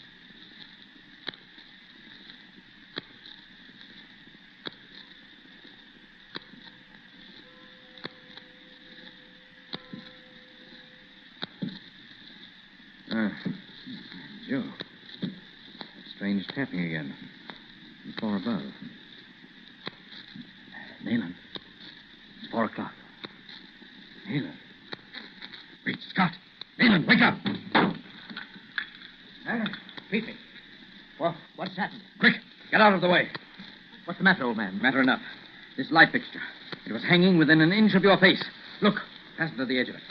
Flower of silence. Good heavens. Someone has been at work on the floor of the room above the bedroom. They fastened the flower to the fixture, let it down, and you would have tried to brush the thing away. Now I see how the thing was introduced into Hale's room. By the light fixture over the bed. Sakyamuni. Sakyamuni. Oh, thank heaven I saw it in time. Say, listen. We shan't miss him this time. Come on, Nayland. No. There are times when prudence is the better part of valor. Neither of us must leave this room tonight.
The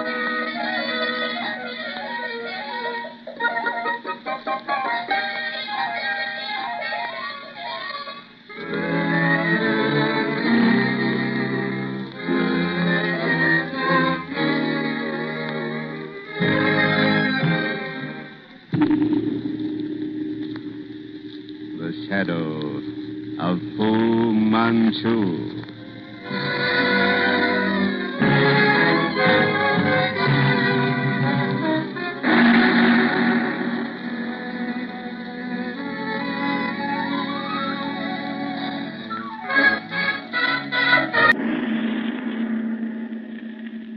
The shadow of Fu Manchu. Based on the stories by Sax Rohmer.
Conveying the murdered Sir Gregory Hale's brass chest from his hotel to a bank vault, Nayland Smith is trapped by agents of the Si Fan, a powerful Oriental secret society. Seeking a clue to his whereabouts and to the identity of the mysterious man with the limp, Dr. Petrie and Detective Sergeant Fletcher, both disguised as sailors, have gone to John Key's Joy Shop, an unsavory den on the bank of the Thames frequented by Asiatics. They pause for a moment at the door of the Joy Shop. Fletcher is giving his companion a few last instructions. Don't speak if you can help it, Doctor. If you have to, use a dialect. By the way, what shall I call you? Dr. Petrie's a bit formal for the Joy Shop. Oh, Jim will do, or Doc. Jim it is, then. Charlie will do for me. Right. Come along. Hello, John. How's your blinking business this evening? Thinking mighty good now. You bling plenty, Charlie? Yep. Maybe show him play one piece of card. He's got plenty of money. Him no police. Nah, John, he's no Bobby. You go inside. Make him one piece of claim, all right. Come on. He says it's all right. You savvy pigeon, Doctor? Oh, I can carry on if necessary. Good. In here. Take a quick look round. Don't pay no further attention to anybody. Get the lay of the place. In that room to the left, Fantan. The door at the back, opium. What's our next move? There's a vacant table near that rear door. We'll take it. If anyone gets in your way, shove him aside. Come on. A bit of all right, this place, Jim? Sit down. You're nervous. Remember what I told you. Be careful. Who's that woman coming toward us? Zuleika. Careful now. Hello, Charlie. Why you come so late? Better light than never, Zuleika. Besides, we ain't light. It's only the shank of the evening. Is this your strong friend? Yeah, that's him. How you call him, Charlie? His name's Jim. Jim, aye. It's a nice name. What, you and your friend drinking? The same as usual, and plenty of it. I bring it right away. That girl, she's the ayah of the hotel. You can't be mistaken. Positive, I know her. She was dressed differently, of course, but I can't be mistaken. Listen. That dragging step. A cane. The man with the limp. We're on the verge of something, Fletcher. You heard it? Plainly. It must be in there, the opium den. By Jove, man. This place holds the key to the whole mystery. Quiet. She's coming with the drinks. Zuleika, bring you good drinks this time. Here. Now, Jim, you will do something for me later? Anything you say, Zuleika, now or later. Good. Fine. He's nice for your friend, Charlie. I am going like him. Here's your money for the drink. You pay later, maybe. You sure you do something for me, Jim? Sure I will. I told you anything, any time. Soon, I tell you. You do what I say, I pay you well. You stay here now. I will call you. Now I'm positive.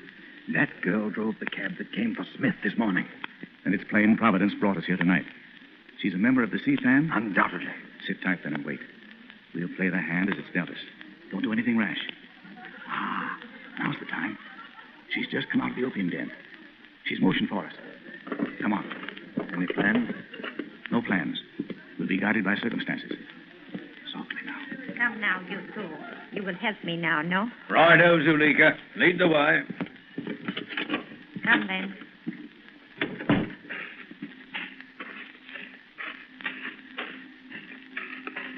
In here, in this shed.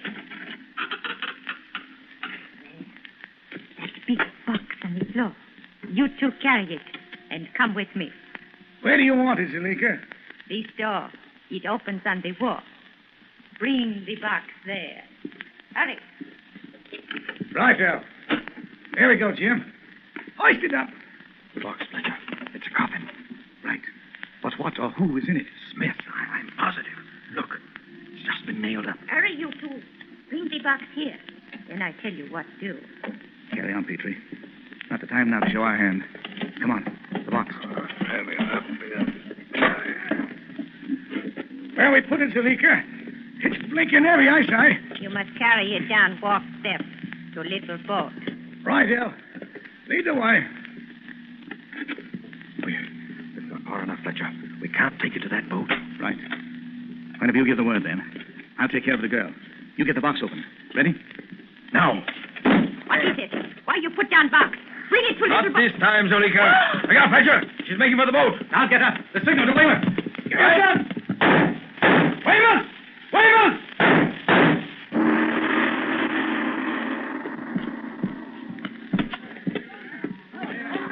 All right, men.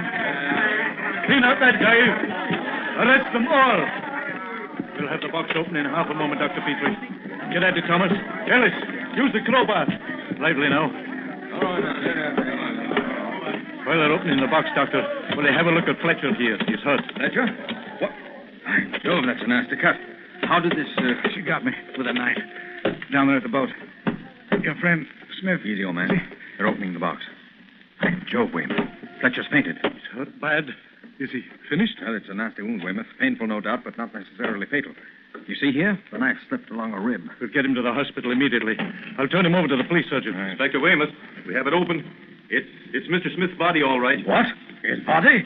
I can't be dead. Here, let me see. Oh, thank heaven. His pulse is strong. Your flask, Weymouth. Here. You're certain he's all right? Yes, drugged, I think. Jove, I wish I had my case. You see? He'll be all right presently. Give me a hand. We'll lift him up. Here. My God, what? It's all right, there, old chap. Here, take another swallow. Petrie. Weymouth. The brass chest. They got it. Easy, old chap. Rather the chest than you. Thanks, old boy. You came through all right? Right as rain. But if you can, tell us what's happened. First, how did you know I was in that box? Well, I didn't know.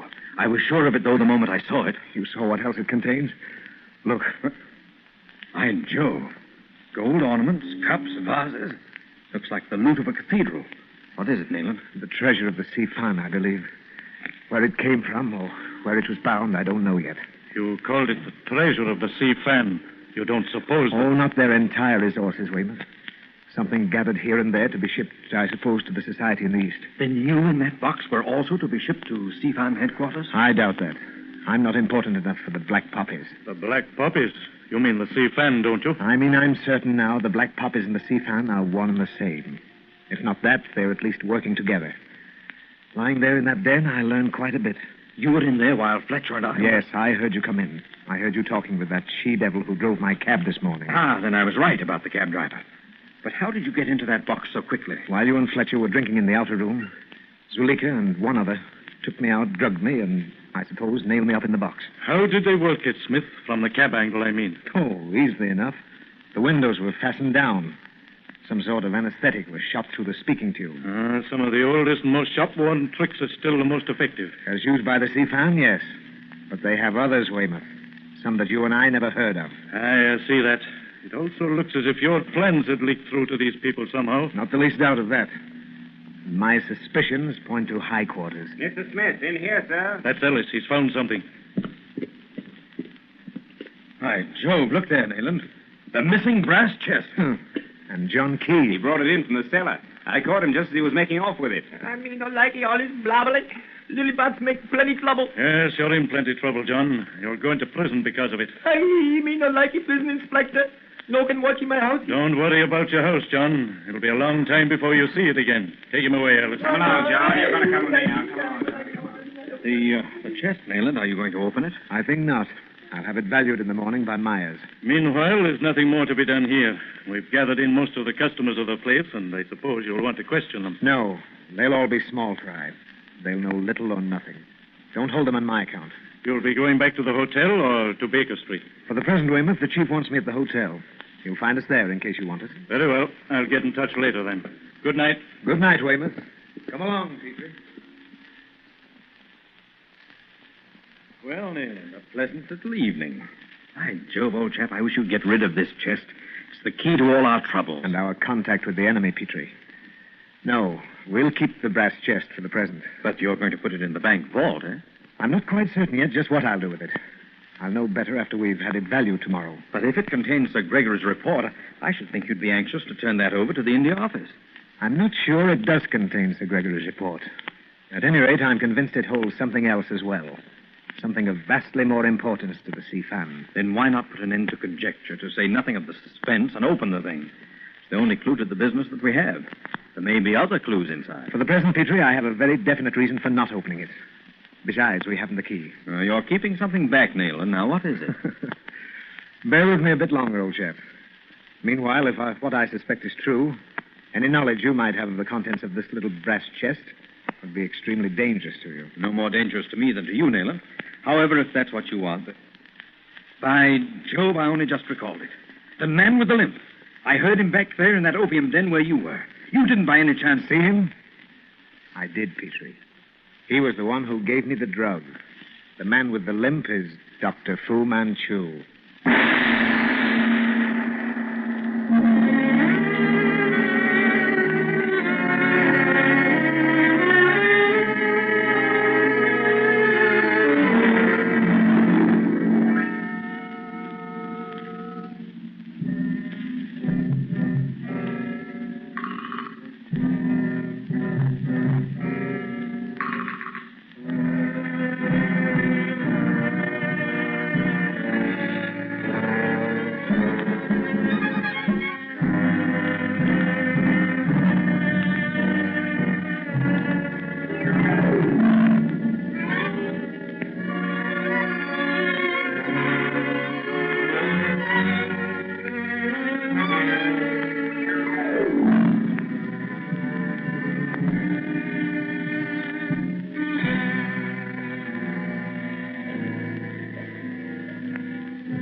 shadow of Fu Manchu.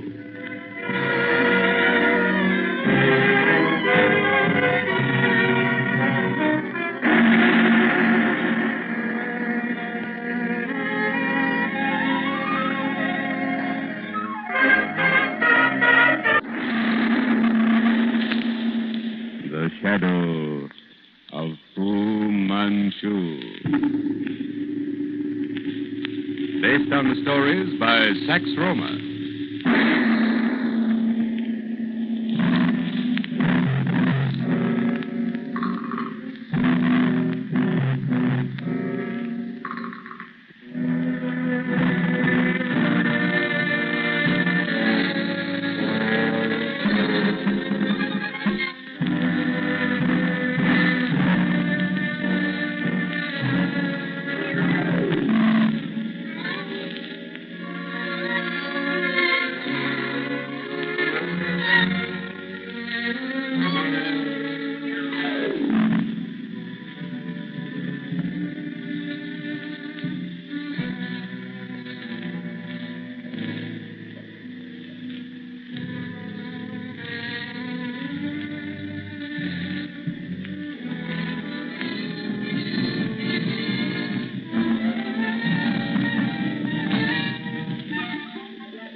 Mysterious man with a limp, Nayland Smith has recognized the supposedly dead Dr. Fu Manchu.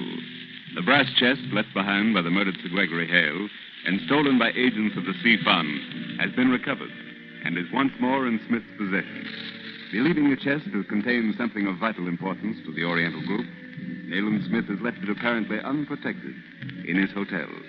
By laying himself open to attack, it is his hope to make an important arrest. Dr. Petrie, however, concealed in the darkened chamber, stands guard over the chest. Smith and Inspector Weymouth, secreted in a nearby suite, awaiting the hoped-for Sea Fund invader, are suddenly roused by a shot and a cry from Dr. Petrie. We find them rushing across the hall in answer to Petrie's shout. Hurry, Weymouth.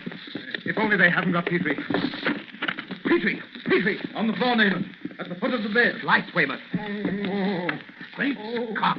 How in heaven's name did he get into this room? How indeed. Get hold of yourself, Petrie, and give me a hand with him. The man's in agony. Here, lift him to the bed. Yeah. There's not a mark on him that I can find. Nothing I can do, Nayland. It's obvious that he's dying. The golden pomegranates. The gold. He's dead. Dead? What a horrible death. Look at those distorted features. The golden pomegranate. Look here, gentlemen. A blonde wig, false mustache. Do you recognize him now, Petrie? Great Scott. Lewison. Myers' assistant. What the devil happened to him? How did he die? You wouldn't know, Petrie? No. I can't find a mark of violence on him. Golden pomegranate. Aye, what could he have meant by that? By Jove, Nayland. Lewison, an agent of the Sea Fund. I wonder. The brass chest, golden pomegranate. What does it mean, Nayland? If we only had the connection. If we only had. Look around, Weymouth. There may be a clue. What happened, Petrie? Have you no idea how the fellow got into this room? We were watching the door. He didn't enter that way. I'm blessed if I can say. After Nayland left me alone, I sat there in the dark. Then I came in here and lay down on the bed. I must have dozed. Weymouth! Huh? Petrie! Come here, quick! What's wrong? Quick! Look out the window. The apartment below. What is it? You saw nothing? I had a glimpse of some long, bright object disappearing in the window below this one. You know what it was? I have a very good idea. Come on, Petrie. You stay here, Weymouth. Don't leave these rooms, whatever happens. Well, where are we going? Not the elevator. The stairs. We've got to get into the rooms below ours. Down here. What did Lewison mean by the golden pomegranates? If we get to that apartment in time, we may be on the way to finding out. Here's the door.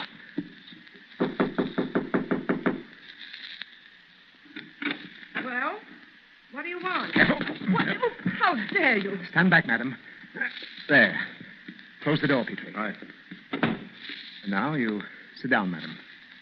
I see we're about to leave the room. Please raise your veil. Oh, well. I suppose you gentlemen are the police. Oh, look, Petrie. The window. Wide open. You see that contrivance on the floor? Probably made of aluminum. Huh? What is the thing, Nayland? Pull off that top section. By Jove. A telescopic ladder. Ingenious, eh? That clamp at the base. Those two hooks at the top are for reaching windows on an upper floor. That's what you saw disappearing down the wall.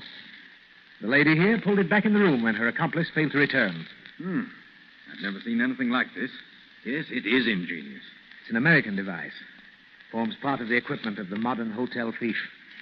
Folded up, it fits in that large bag there. Did you find anything else of interest? No, nothing but some articles of clothing. Oh, bless it. I'm disappointed. However, who are you, madam? What business have you with the Sea-Fan? The Sea-Fan? I don't know what you mean. Oh, come. To whom were you to deliver the brass chest? Oh, who are you, and what are you talking about? Now, please, madam, don't evade the question. You were an agent of the Sea-Fan, or a servant of Dr. Fu Manchu. Oh, I still don't know what you're talking about. Oh, well. Oh, Lou and I failed, I know it, but I'm not complaining. It's all in the game. Explain yourself. Who is Lou? Lewison. Oh. The brakes are just against us. Oh, I'm sorry I told him that I'd talk to him into it. He's never done anything like this before, and he never would have done it if he hadn't met me. Oh, you're an American? Yes. But I've been in England a long time. You don't seem to know me, but they all do. At Bow Street Station. I've been up before. But the brass chest? How did you find out about it? He told me about it at lunch today. He said that if it held as much as the Hague chest, we could sail for America and go straight the rest of our lives. So you urged him into it, eh? Yeah. Oh. It's my fault. Arrest me if you like, but leave him alone. He's not to blame. False scent, Nayland. Utterly false. He couldn't have had anything to do with the Sea-Fan. The supposed treasure in the chest led him to make the attempt with the assistance of this lady. But what caused his death? His death? Oh, you don't mean he's dead. Quite dead, madam. Well, it's my duty to turn you over to the police. But I'm going to give you a chance. You have just 15 minutes to get your belongings together and leave. Well, what are you going to do? I'm going to send the police to this room in half an hour. I suggest that you return to America at your first opportunity. Come, Petrie. We'll go back upstairs. You asked me how Lewison died, Petrie. I believe I know. He gasped out the golden pomegranates, didn't he? Yes, he did. But they must have been words of delirium and can't possibly have any bearing on the manner of his death. I disagree with you there, old chap. Come on, we'll open the chest. Yes, I'm going to try to open it for a reason which I hope will become very evident. But why is this sudden change of mind? Because unless I'm greatly mistaken, the wily John Key, who was supposedly trying to make off with it, is infinitely more clever than we've given him credit for being. Ah, yes, I think I understand. He waited for my men to catch him with the chest, knowing it would go back to you. Exactly, Weymouth. But the manner of Lewison's death has given me a clue. Now, let's see. The knobs of this brass design to be pushed, pulled, or turned, eh? Sit down, gentlemen. This is going to be a lengthy task.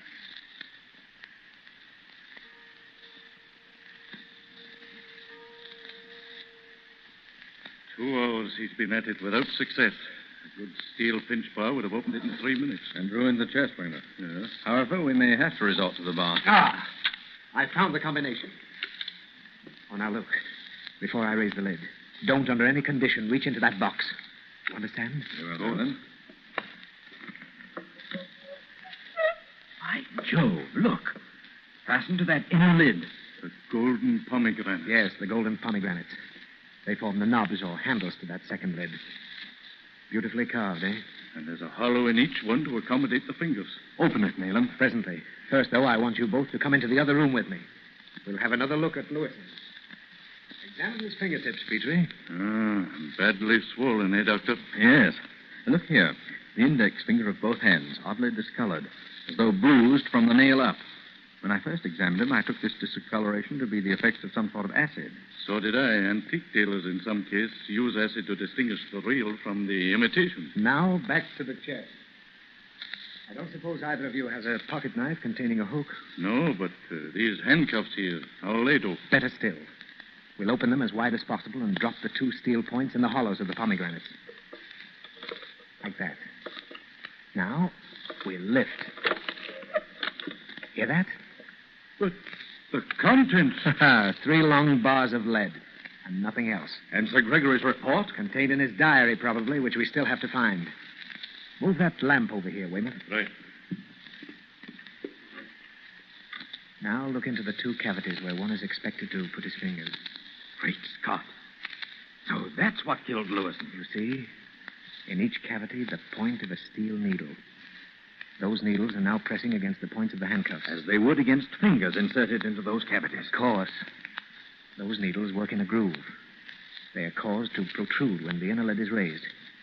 See that metal cup? Communicating to the base of the needles? By Jove, yes. The action of lifting the lid not only protrudes the points, but also operates a hypodermic syringe. And no doubt the poison in that hypodermic was concocted by our friend Dr. Fu Manchu. By the great Robbie Burns. Oh, Petrie, just what happened after I left you alone this evening? Well, as I told Weymouth, I sat up here beside the table in the dark for perhaps an hour. The room became cold, and I went to lie down on the bed. Though I certainly had no intention of dropping off to sleep. I must have done so. And I warned you above all else not to go to sleep. Unfortunately, I did.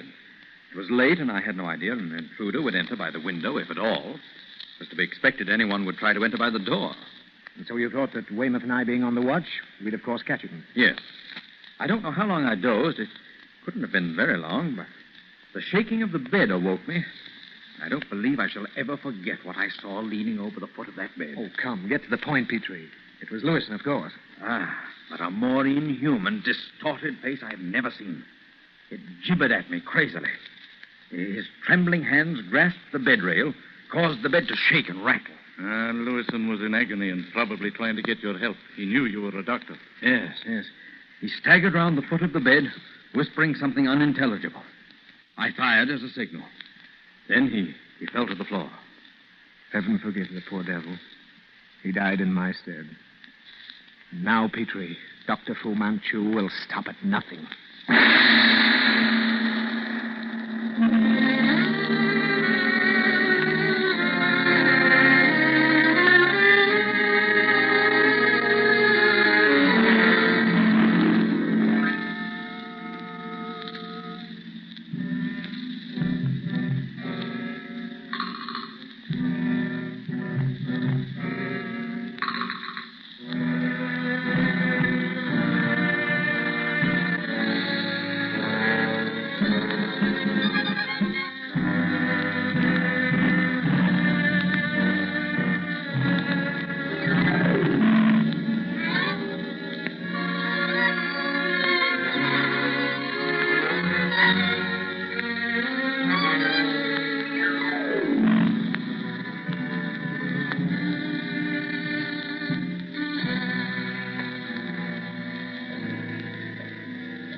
The shadow of Fu Manchu.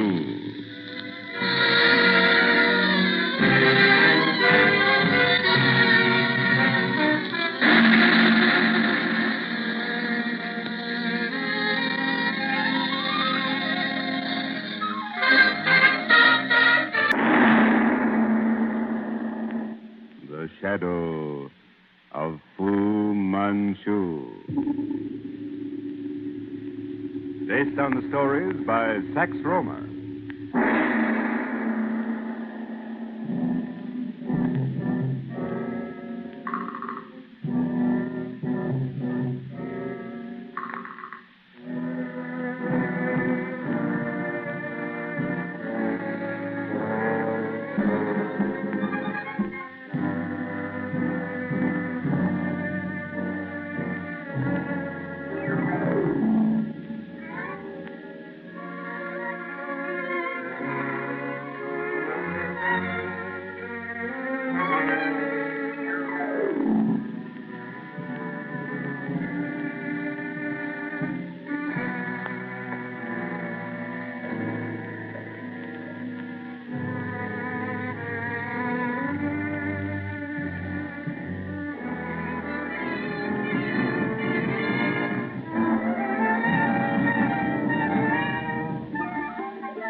Following the rescue of Sir Graham Guthrie from Fu Manchu's torture chamber and the discovery that Karame is again under the dominating influence of the doctor, Nayland Smith and Dr. Petrie from their Baker Street windows have seen a ghostly blue light appear in the night among the trees of the parkway across the road. Forsyth, a patient of Dr. Petrie's, who has just left the doctor, has seen it also and has crossed the road to investigate. Before Smith can stop him, Forsyth has disappeared among the trees and a few moments later is found dead. Smith is convinced that because of Forsyth's resemblance to himself, the man is unconsciously walked into a death trap set for Smith by Fu Manchu. Assisted by a constable, they carry Forsyth's body to Dr. Petrie's office. And as Smith returns to the parkway for further investigations, Petrie begins his examination of the body of his late patient. Intent upon his work, he does not see a leering face peering into the window. A moment later, a tinkle of glass is followed by a dull explosion. Door, Constable. Make for the door. A bomb. They tossed a bomb through the window. The door, quick. It's gas. Poison. I can't see. This way. Here. I'll help you. Here. Into the bedroom. I'll open the window. You'll be all right in a moment. By the saints. What's going on here? Dead men? Poison gas? Never mind that now. Stand here by the window. Breathe deeply. Oh, thank heaven we got out of there in time. Amen to that, sir. I never smelt such stinking stuff. In here, Nayland. The bedroom. Don't go into the study. What is it, Petrie? What's wrong? Somebody tossed a gas bomb through the study window. Great Scott, was it? Must have been. The devil. He's gone back to using the green mist. We barely got out in time. Well, I think we can safely go into the study now. We'll open the windows and clear that stuff out before the police arrive. Not a word about this, Constable. To anyone, you understand? I'll have to turn in my report, sir. Then turn in your report directly to Inspector Weymouth, not through the regular channels. Let him handle it at the yard. Very well, sir. How is it, Petrie? Has it cleared away? Pretty well clear. I have all the windows open. Still quite an odor. What a night. That's all, Constable. You can return now to Scotland Yard.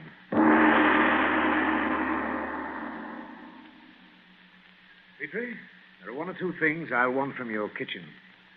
Some milk, a bit of that fish left over from supper this evening, and a trowel. What in the name of common sense? Oh, you're joking now. By no means. I'm going across to the park. I haven't finished out there yet. It's very close to dawn, so I suggest you waken Mrs. McGregor. I shall want you both to watch from the windows. If anyone starts across the street, warn me with your flashlight. Well, hadn't I better go with you? Now, look, old chap, I'm not trying to mystify you, but the presence of anyone might ruin my plans. I won't be long. All right.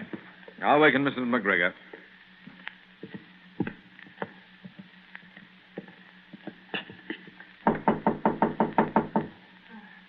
Yes. What is it? I'm sorry, Mrs. McGregor, to waken you so early, but do you mind dressing as quickly as you can and coming down to the study? And hurry, please. I'll be right soon, Doctor.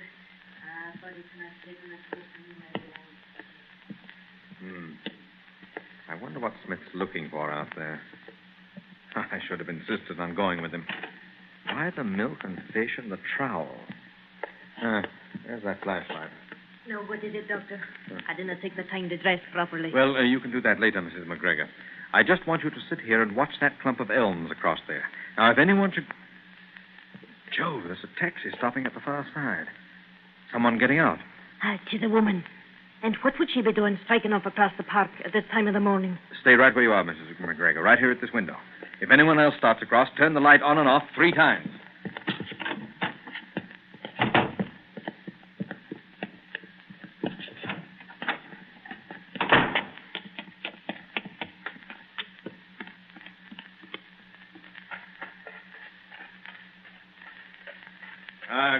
Good morning. Can I help you, madam? Why, Canamy. Why, this net is for snaring birds. What are you doing with it? Here at this time of the day. And in those filthy clothes. Why, I do not know. No. I don't suppose you know me. It's very convenient to forget sometimes, isn't it? Now, what were you about to do with this net? Well? You seem to be angry with me. Not because of what I am doing, but because I do not remember you. Yes. Now, don't bother to revert to the matter. You've chosen to forget that once we were friends. Now, please yourself. But answer my question. Why do you treat me so? What have I done? I do not understand your reproaches that I forget you. I tell you again that until you came one night last week to rescue someone from him, I had never seen you. A fine story. You betray those who are mad enough to trust you. If you think it will pay you better to serve Fu Manchu than to remain true to your friends, that's your affair. Your slavery, for I take it you're posing as a slave again, is evidently not very harsh. You lure men to their destruction, and in return, Fu Manchu loads you with gifts. Ah, so he loads me with gifts. Well, these are some of the gifts that he lavishes upon me. Look, my shoulder. Good heavens. The marks of a lash. Why do you serve this monster? Why do you question me if you think that everything I say is a lie? What have you come here to do? To catch birds.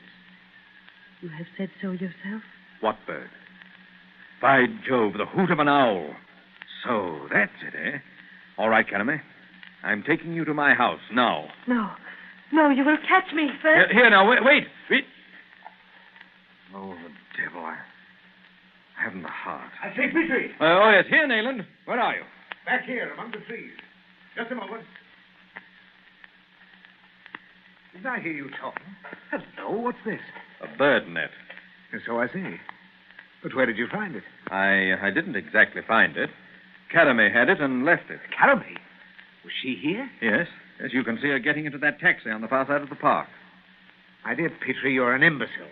Caramy's a beautiful toy, I grant you, but so is a cobra. Neither makes a good playfellow. Oh, now drop that, Nayland. I can't listen to you. You must listen. You're not only playing with a girl who's the favorite of an Oriental Nero, but with my life. Now, just a moment. I know she's utterly false, yet a glance from those dark eyes of hers makes a fool of you. Now, Nayland, I'd... Wait. If you're determined to go to pieces over her, the result is going to mean success for Fu Manchu. And you know it. Now, isn't that a bit... Now, look. An attempt is made on my life, resulting in the death of an innocent man.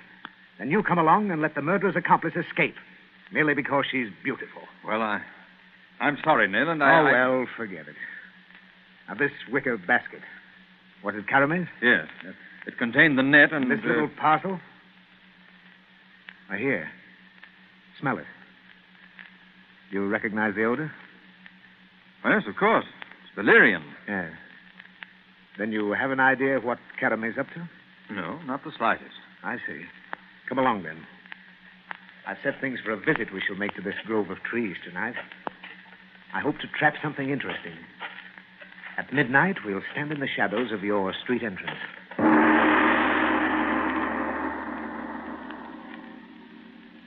There it is, Petrie. What time is it? 1:30. Yes, I see it. Under the trees. You have your pistol and flashlight? Come along, then. I knew he'd make another attempt tonight. Now, if the clouds will only hold off for a little, I'll show you something interesting. Do we make directly for the trees? Yes. Quietly, but as quickly as possible. What do you expect to find, Nayland? Something from the menagerie of Fu Manchu. Here. Wait. Now, give me about 20 yards start, or no attempt will be made. But the instant I'm under those trees, join me. All right, Nayland.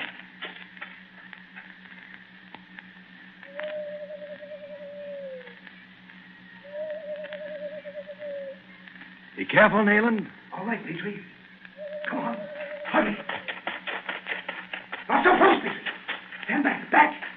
Don't stand under that tree and don't look up. Great Scott! It's an owl. No. Look out, man. Jump. Got him. Good Lord. What is it? Come here, look. Another of Fu Manchu's savages. Another dacoit. Well, the pagan gods fight on our side, Petrie. Elms have a dangerous habit of shedding limbs in still weather, particularly after a storm. But where the devil was he, Nayland? In that tree, lying along the bough which fell. That's why I found no footprints.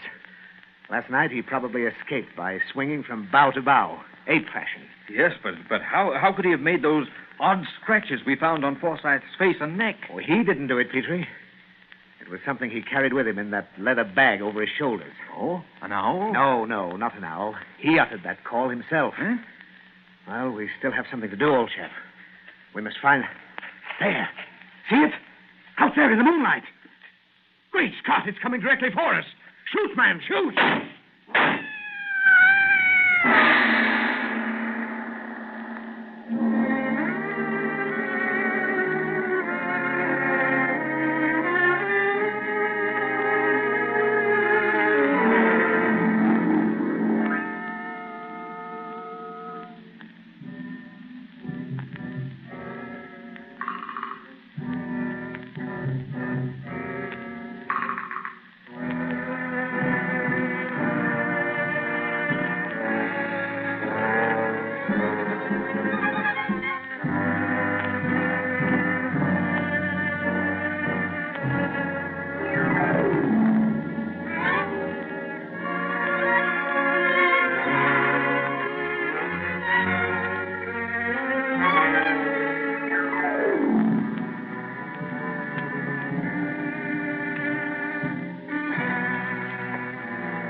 The shadow of Fu Manchu.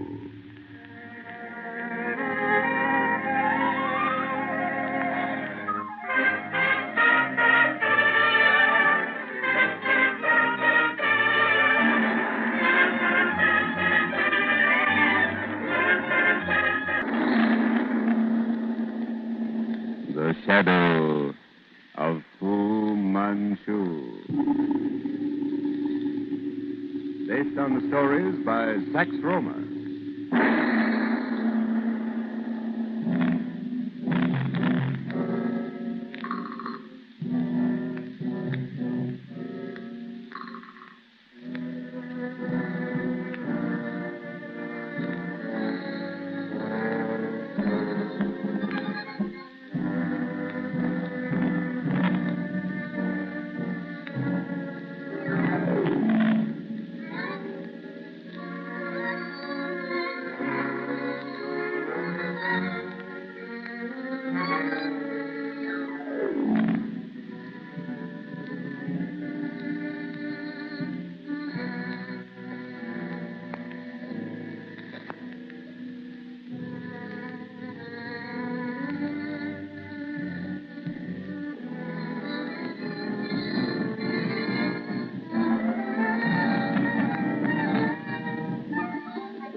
tactics of Alfred Slade, crooked private detective, have brought him death at the hands of Fu Manchu in place of the £1,000 he'd expected to receive from Nayland Smith.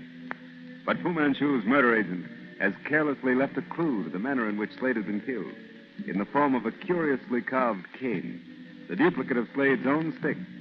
He returns to the house to exchange sticks and is trapped by Smith and Dr. Petrie. We find them now comparing the two canes. Notice, Petrie, the duplicate resembles Slade's Australian stick in every respect save one. Where Slade's handle is the carved head of a snake, the hollowed-out duplicate contains a live snake. Great Scott, and I touched it. Either from pain, fear, or starvation, the thing became torpid. Otherwise, no power on earth could have saved you from the fate of Alfred Slade. But what sort of a reptile so deadly could... Very deadly one indeed, Petrie. That thing's an Australian death adder. Far more deadly and poisonous than the king cobra of India. Joe, I was apparently very close to... Yes, to an extremely horrible death, old chap. Well, we'll take this venomous little agent of Fu Manchu's into the garden and kill it before it does any further damage. And our friend here who came after it? We'll turn him over to Weymouth at Scotland Yard. Come along, old man. We've finished here. Any news, Inspector Mackay? Nothing, Doctor. I'm sorry. It's been gone over 24 hours. No news of them at the yard, either. What could have happened? They stopped here last night about this time on their way to Radcliffe Highway. Mr. Smith told me they were following a clue supplied by the man Burke. Yes, they were on their way to some den where they hoped to find Singapore Charlie. Oh, I should have gone with them, but a most urgent call from one of my patients prevented it. A good job you didn't go if anything has happened. However, I'm sure there's no cause for alarm. Mr. Smith realized what he was going into and would keep an eye out for trouble. But if Burke has led them into a trap... Well, I've waited as long as I can. I've simply got to have action of some sort. One can't just sit idly by, you know. I understand. We're doing all we can, naturally, to locate them. Some of the Scotland Yard men are dragging that section of the river. There's a launch patrolling the riverside from here to Tilbury. Seems that somebody should have turned up something. Very likely we'll know more presently, Doctor. Meantime, would you care to run out to the breakwater with me? We've a launch out there also. Oh, no, thanks. You chaps are doing all that can be done, but... can you give me the address of the place Smith went to? No, I can't. But Benson, you remember him. He was with us the night Weymouth and Fu Manchu went into the river. Oh, yes, I remember. Well, what about him? Limehouse used to be his beat before he transferred to the river police. He knows it quite well. Smith talked to him before they left. I'll call him.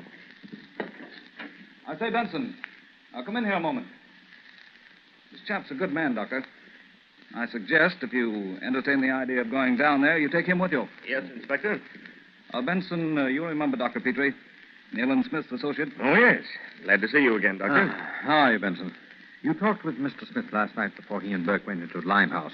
Do you know what place they went to? Yes. You remember Shen Yan's place? Well, further east of the causeway, there's a block of old wooden buildings. Between Gill and Colt Streets, eh?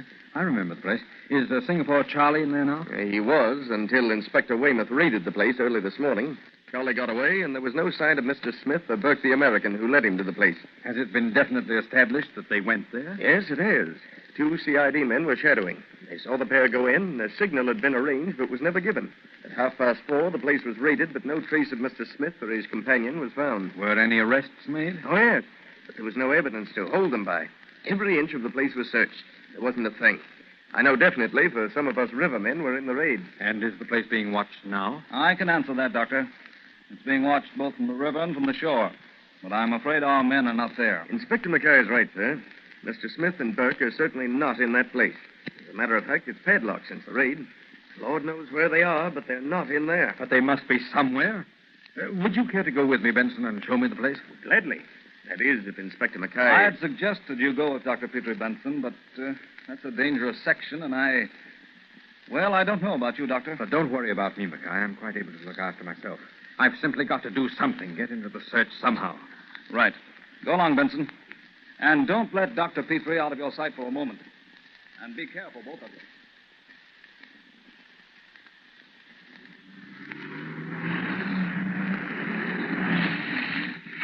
This is the place, Dr. Petrie. Not too much light from the street lamp there. The fog doesn't help. It's a black hole, isn't it? Is that the building? No, the next one. This is a deserted warehouse. We'll have to go up the alley a little way. Right. You wait here, driver. If you hear a police whistle, follow us up the alley. Right, sir. Very well, Benson. Carry on. I don't know what you expect to find, Doctor. There won't be anyone around since the raid this morning. Well, I don't either, but... Well, we may stumble onto something. You said the place was being watched? Where would the men be? Well, they should be watching Shenyans.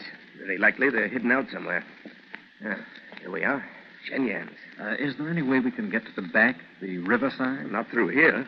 We'll have to go back to that warehouse to get to the wharf behind these places. Well, suppose we try that. I don't know why, but I'd like to look at the back of the place. Right. We'll go back then. It's only a step. Bad spot, this, Doctor. Heaven only knows what goes on here most of the time. It's hard for the police to control. Here we are. That gate. It opens on stone steps down to an arch, and then through a passage to the wharf in the rear. Oh. One can see the rear of the buildings from that wharf? Yes. We'll have a look if you say so. Oh, come on, then. Gad. It's a wonder the authorities don't tear these old buildings down and erect decent ones. This is a warehouse, you say? It was, sir, at one time. Now you may find anything housed in it. Wait, God, what's that? There, right in front of us, that white shape. What? By Jove, it's a peacock. A white peacock. Catch it, Benson. Yes. Here, got him, sir. White peacock.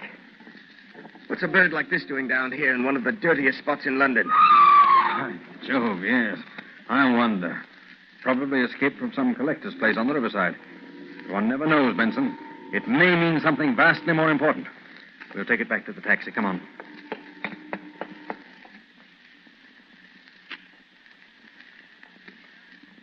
God blimey, sir. What have you got there? Open the door, driver. Make sure the windows are up. Windows closed. She's all tight, sir. I'll put the bird in the car. See that it doesn't escape. Now, if you don't hear from us at the end of an hour, take the bird back to the River Police Station and tell Inspector Mackay to keep it for me. Right-o, sir. It's the first time I ever saw a peacock in Limehouse, sir. And I. I shouldn't imagine peacocks are very often found in this quarter, especially white ones. Have an idea, Benson. Let's go back to that warehouse. Right, sir. You know the riverside rather well, I take it. Do you know of any place such a bird might come from? I was about to say, Doctor, to my knowledge, there are no collectors or dealers in anything of the kind along this section of the Thames. White peacock. With what country or people, Benson, do you associate peacocks? Go back into your childhood picture books, pictures of Chinese gardens. Weren't there usually peacocks in those pictures? By Jove, I say you're right. Why, even the mandarins wore peacock feathers in their hats. Exactly, Benson. I think we've stumbled onto something. I'm wondering, though, what the devil is the significance of a white peacock? Here we are, Doctor. The warehouse.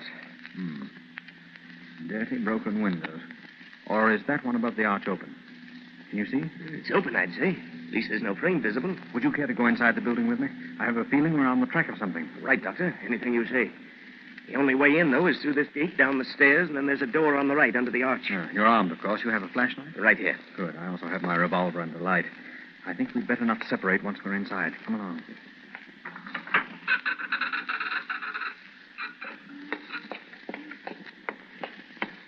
Here's the door, Doctor. How are we going to get in? It's locked.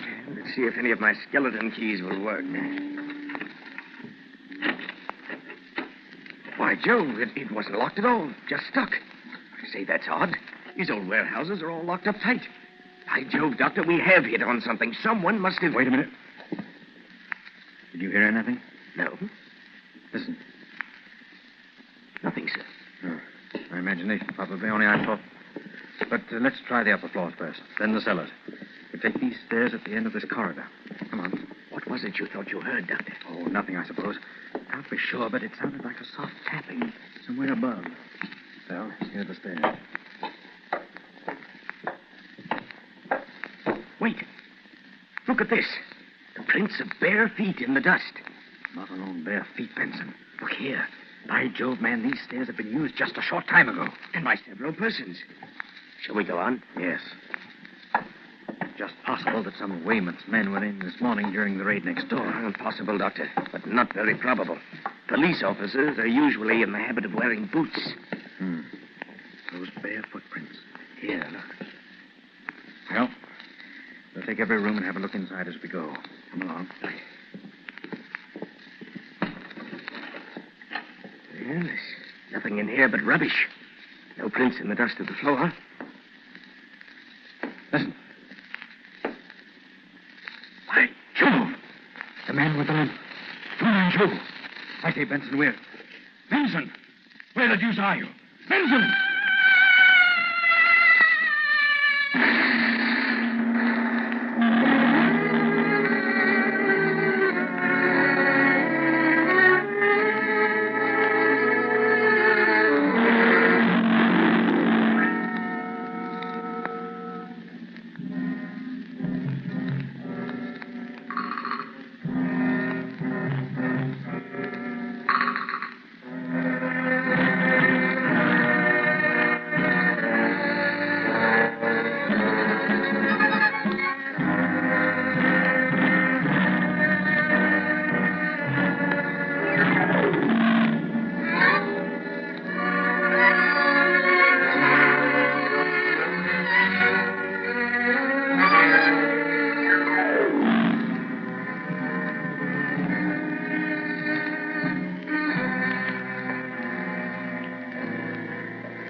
Shadow of Fu Manchu.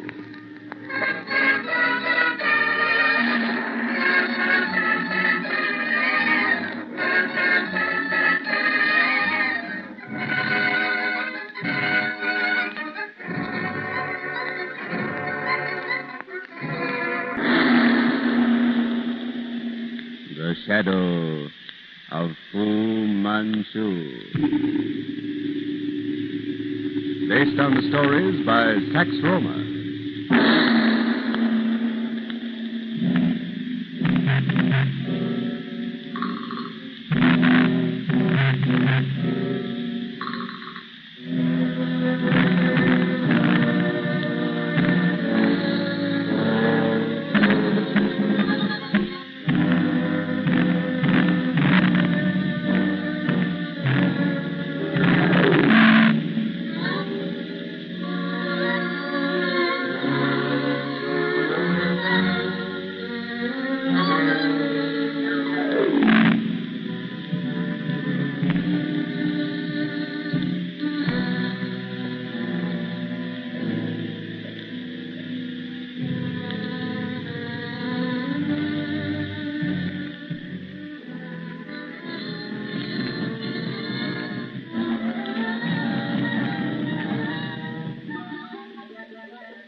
As Dr. Petrie sits alone in his office following his miraculous escape from the warehouse, wherein he exchanged his life and that of Nayland Smith for a white peacock, Mrs. McGregor comes to report being awakened by a strange coughing sound.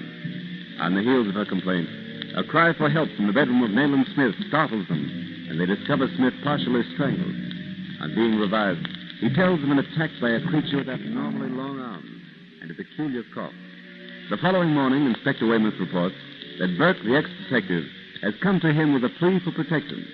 As Smith, Dr. Petrie, and Inspector Weymouth plan their campaign against Fu Manchu and the mysterious coughing horror, a stone bearing a message for Dr. Petrie is hurled through the window. It reads, Dr. Petrie, I am in your debt. Be warned, therefore. Do not enter into any plot against me. It would be to your undoing. Signed, Fu Manchu. By the name of Old Nick, the unmitigated effrontery of that man is beyond comprehension. Huh. Everything Fu Manchu does is beyond comprehension, Weymouth. Nevertheless, Petrie, it's excellent advice. In your place, I'd act upon it. And I, Doctor. What are your plans, Weymouth? A farm wagon of Burke's cousin is at Covent Garden now. It will return to the farm late this afternoon. I propose that you and I, Smith, follow Burke's example and ride to Upminster concealed in that wagon. Burke is actually afraid to go out openly, even in daylight? He hasn't left his cousin's farm excepting to report to me this morning. He thinks that to communicate openly with the yard or with you would be to seal his death warrant. And I think he's right. If Fu Manchu suspected that he'd come to you, his life wouldn't be worth a farthing. Then if we're to do any good, we'll have to get to that farm secretly. The farm wagon is our best chance of doing so. It'll be in Covent Garden until 5 this afternoon. Very well. We'll meet there at 5:15. Hide in the wagon and wait. We should arrive at the farm about 10, eh? Just about. Include me in the program. Will there be room enough in the wagon? Plenty of room, Doctor. But what of that warning? We'll forget the warning, Weymouth.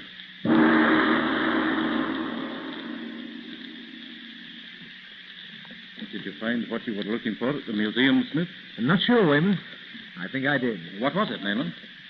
Until I've verified my suspicions, old chap, I'd rather not say anything about it. We'll very likely know tonight. You don't mind? Oh, of course not. I had a rather interesting experience today, though. Oh, yes? In connection with what? This business, or at least with Fu Manchu. Oh? What was it? Well, there's an antique dealer's next to the corner place on Museum Street near New York. I know the place. What about it, Doctor? Well, as I stood looking at the stuff displayed in the window, I'm positive that from behind a huge Etruscan vase in the rear of the shop, I saw Carame watching me. You went in? I did. I couldn't resist convincing myself that I was dreaming. I stepped to the door.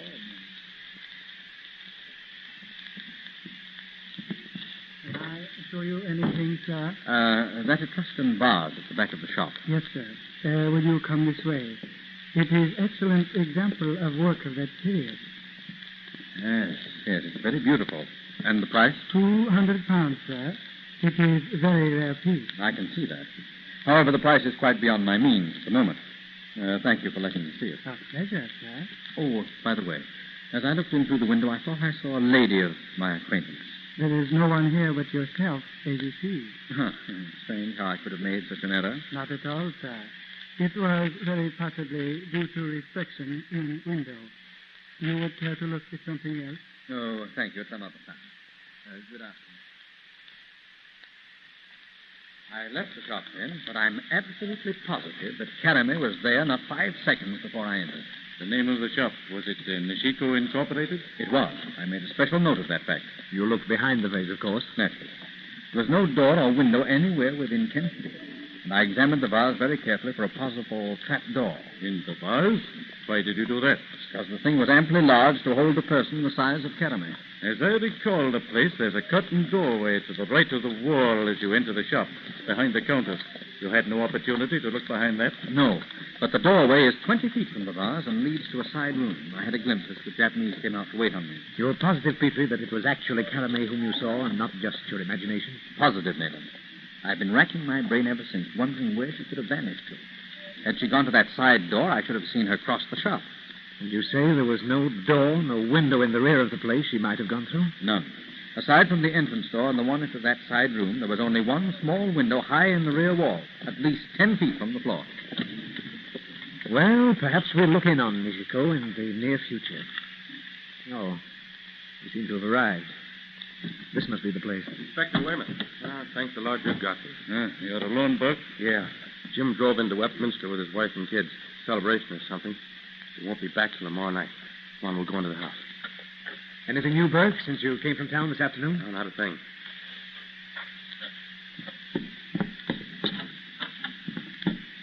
All right. Sit down, gentlemen. Take yourselves at home. Can't offer you much in the way of refreshment. Oh, never mind that, Burke.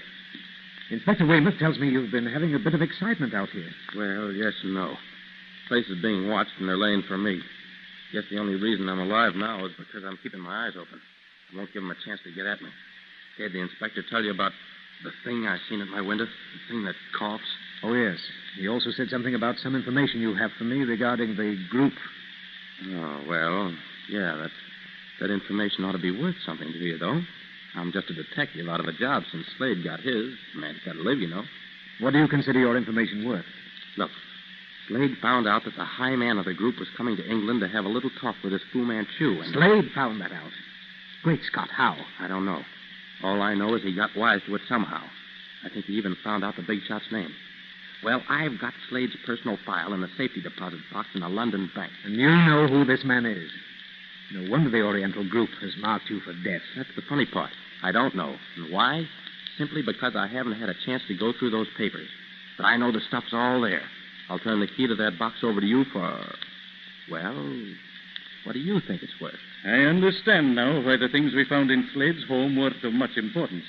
Aside from several little blackmail deals, there was very little. So you have his papers, eh? Yeah, a man's got to make a living, Inspector. I thought that stuff would come in handy sometime. Oh, and I wouldn't know about the blackmailing. Of course not. You wouldn't know about that. So what, Mr. Smith? What's the dope worth? I'll make you the same offer I made Slade. £1,000 for the key to that bank vault. £1,000. It's $5,000 in real money, huh? Okay, it's a sale. You get the key when I get your check. Now, about this other. What's the dope for tonight? You mean, of course, the thing that caught? Yeah. Well, Inspector Weymouth suggests a plan that may work. If you have the courage to carry it through. Let's have it, Inspector. It's quite simple. You'll go to your room and prepare to retire. As soon as you've turned out the light, Dr. Petrie will take his post in the room with you. You'll be in bed. Where'll you and Mr. Smith be? Smith will be watching outside the house near the door. I'll take my post in the stable across the courtyard. That sounds okay. But don't wait when you hear that thing cough if I'm to leave my window open. And there's one thing about this setup I don't like. And what's that? I don't like the idea of staying in bed once the light's out. It'll make little difference where you are in that room. It works by scent. Okay, I'm ready. Oh, Petrie, I want you to keep this axe where you can reach it. If I'm not mistaken, you'll find use for it tonight. An axe, Nayland? Great Scott, what sort of animal am I expected to face? Something that has arms of steel, Petrie. If you have occasion to use the axe, strike hard. What time is it, Weber? Oh, 11:45. Then we'll take our places now and wait. Once the lights in the house are out, let's have as little talking as possible. Okay, Doc, let's go. Step outside his room, Petrie, until it's darkened. Right, Nayland. Weymouth and I will take our positions. Come along, Weymouth. All set, Doc. Come in. By George, the more I think of this, the less I like the idea of being in the lure. The chances are all in our favor, Bert. Yeah, I know. But that Fu Manchu, believe you me, fella, when my deal with Smith settled, I'm taking the first boat for home. A very wise decision. Here it is. Look, outlined against the window. Great Scott! Jump, Bert! Petrie! Out! Out! I got Nayland! Nayland! Stand away from the window, Petrie. Yes, Petrie! Look out, Nayland! Coming through the window! Nayland, Weymouth! Bert, did it? Great Scott! You weren't quick enough with the axe, Petrie. By Jove, those steely little fingers are still fastened to Burke's throat. Oh, if you'd only gotten both arms. Oh, he was dead before I cut off that thing's forearm. Did you get it, Nayland? No. Come on outside.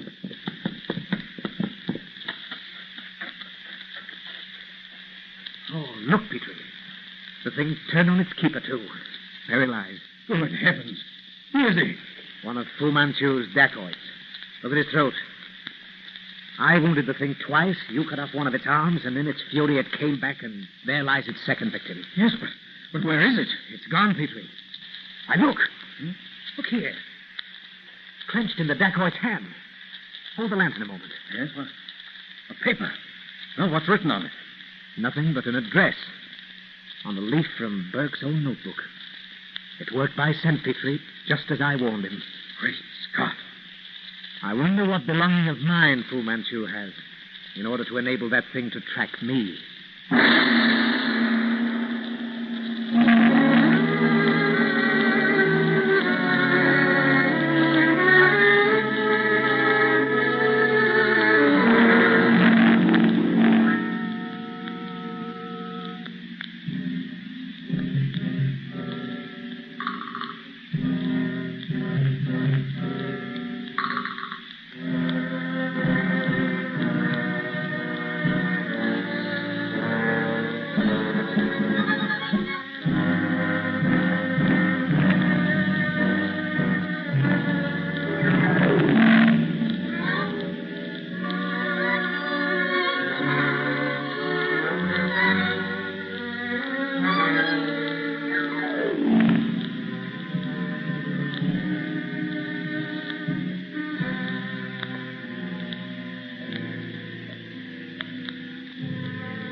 shadow of Fu Manchu.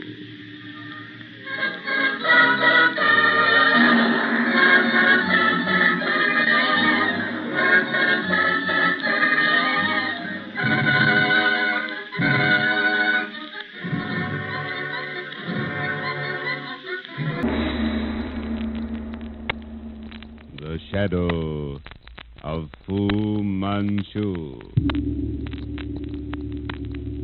Based on the stories by Sax Roma.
Madame Ingomar has established herself in Cargo, from where she is spying on the excavation operations of Sir Lionel Barton. Sir Lionel dies, apparently of heart failure, and Shan Greville, his secretary, hurries to Cairo to seek the aid of Dr. Petrie. Returning to Barton's camp in the Valley of the Kings with Petrie and Superintendent Weymouth, Greville discovers that the supposedly dead body of Sir Lionel has vanished from the locked hut wherein it had been placed.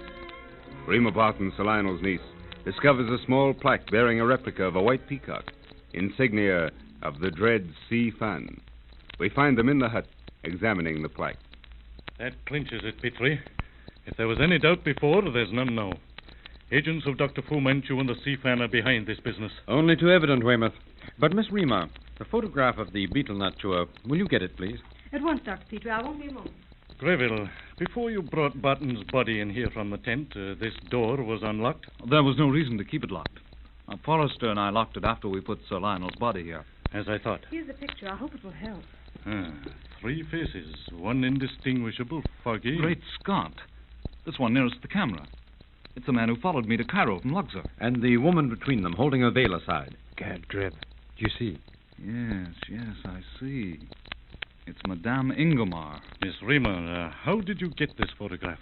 I'd set a trap up there on the plateau with the camera hidden at the entrance to the old shaft of the tomb. Lafleur shaft? Yes. There were prints there which I thought might mean a jackal. The night before I went to Luxor, something fell into my trap. The bait didn't seem to have been touched. It looked as though someone might have stumbled over it. You developed the film yourself? Yes. I took it to Luxor, but I didn't develop it until today. When I saw what it was, I couldn't believe my eyes. To have touched off the trigger of your camera and still get in focus, they must have been actually coming from that shaft. Yes. I can't imagine why they left the camera undisturbed. Unless they couldn't find it or the flash frightened them. This one nearest the camera, the one who tracked you, Greville, is a dacoit. See the mark on his forehead? Yes. What is Lafleur's shaft? How is it connected with Lafleur's tomb or the tomb of the Black Ape? It isn't connected. Lafleur's tomb was discovered by the French Egyptologist Lafleur several years ago. He unearthed a small votive chapel. All the fragments of offering found bore the figure of a black ape. Certain authorities hold the theory that some strange pet of an unknown pharaoh had been given a freak burial. However, that's how it became known as the tomb of the Black Ape. You see, Mr. Weymouth, Lafleur cut a shaft into a passage leading into another burial chamber, which he thought would lead him to the tomb of the Black Ape. Where did it lead? It led nowhere. Lafleur abandoned it. Sir Lionel started from a different point and seems to have hit on the right entrance. I see. Then my next step is pretty clear. You intend having a look at the tomb? Right. Greville, I want you to go over the excavation work with me. Righto.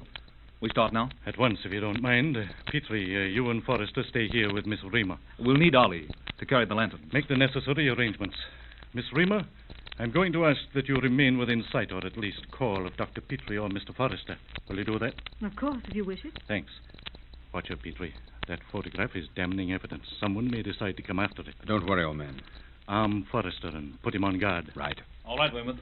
All ready? Be careful, Sheriff. Of course, dear. Everything will be all right. You're armed, Greville? Yes, an automatic pistol. Come along, then.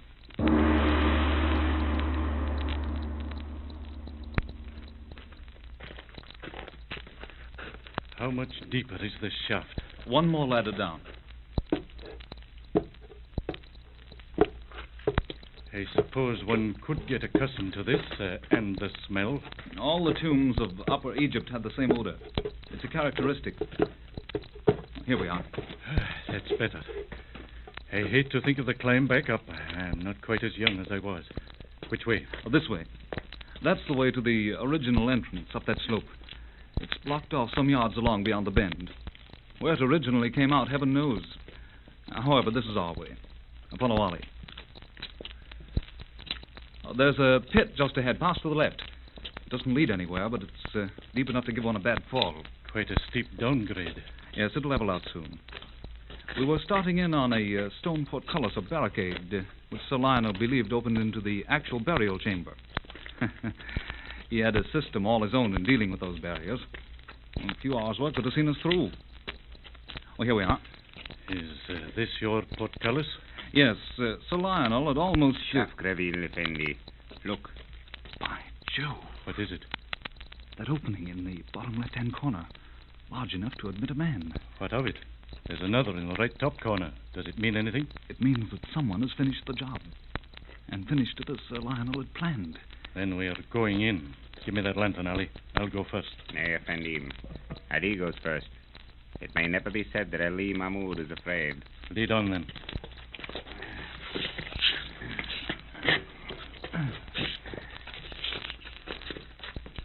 Greville, Effendi. It is the tomb of the Black Ape.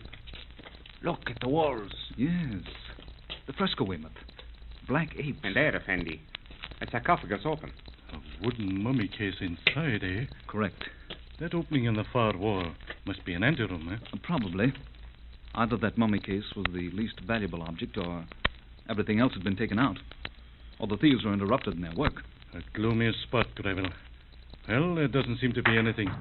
Listen. Someone's coming down the tunnel, following us. Quick, Ali. Into the anteroom. Follow him, Greville. Cover the light.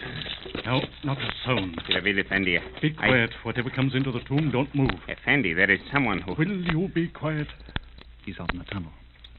I can see the reflection of his light through the opening in the portcullis. Who the deuce would be coming down here at this hour? He's coming in now. By Jove, a woman. An Arab woman. With a flashlight. Silence.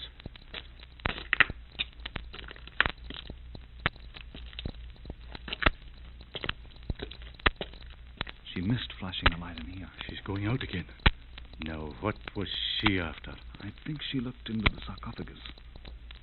Jove, I'd give almost anything to know what she's down here for. She's gone. Uncover the light, Ali. Look. Effendi. Under my hand. Weymouth. Gad. I tried to tell the Effendi when we came in. A brown man naked, but for a loincloth and turban. And cold. Been dead for some time. A Burman, Greville. See here, the cast mark. Recognize it? The same as on the man in the photograph. I'll wager a shilling that woman came down here looking for this fellow. Yes, the man's a dacoit. Come on, we'll see where the woman went to. Into the tunnel, hurry.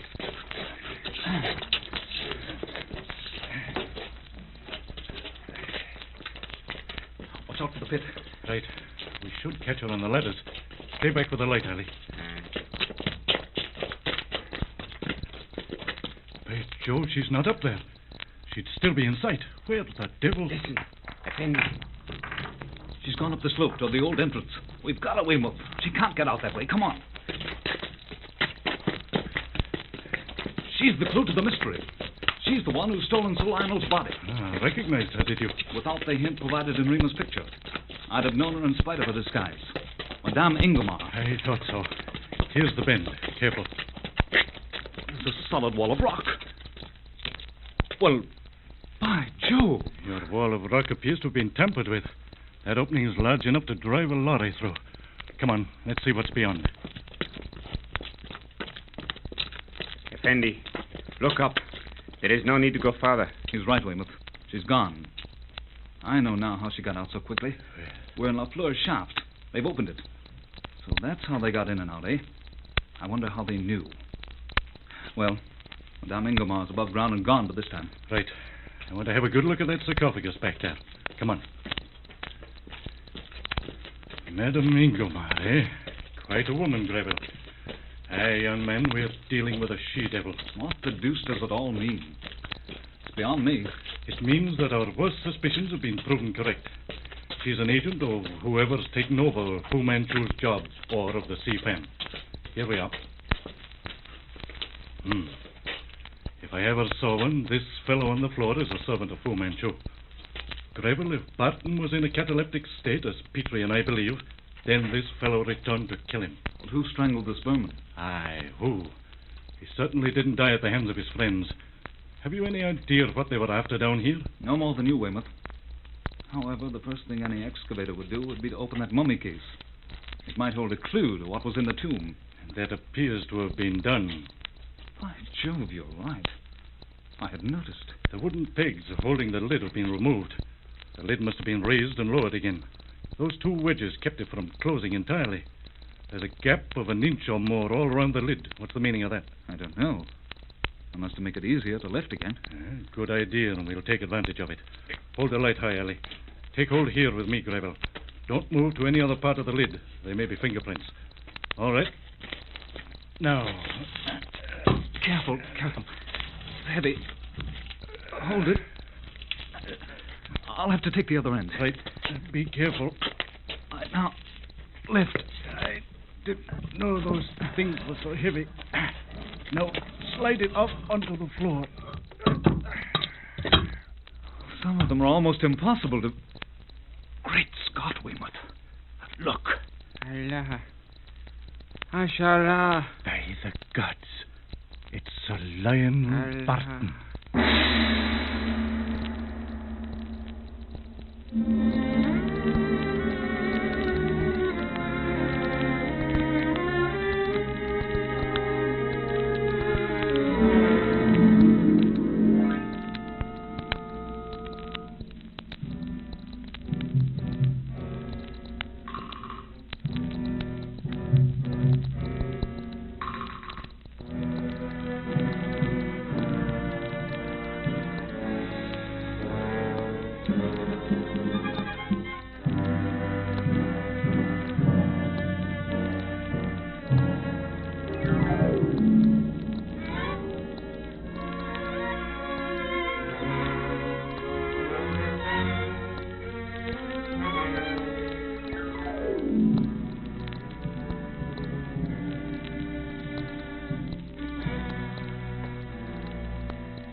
The shadow of Fu Manchu.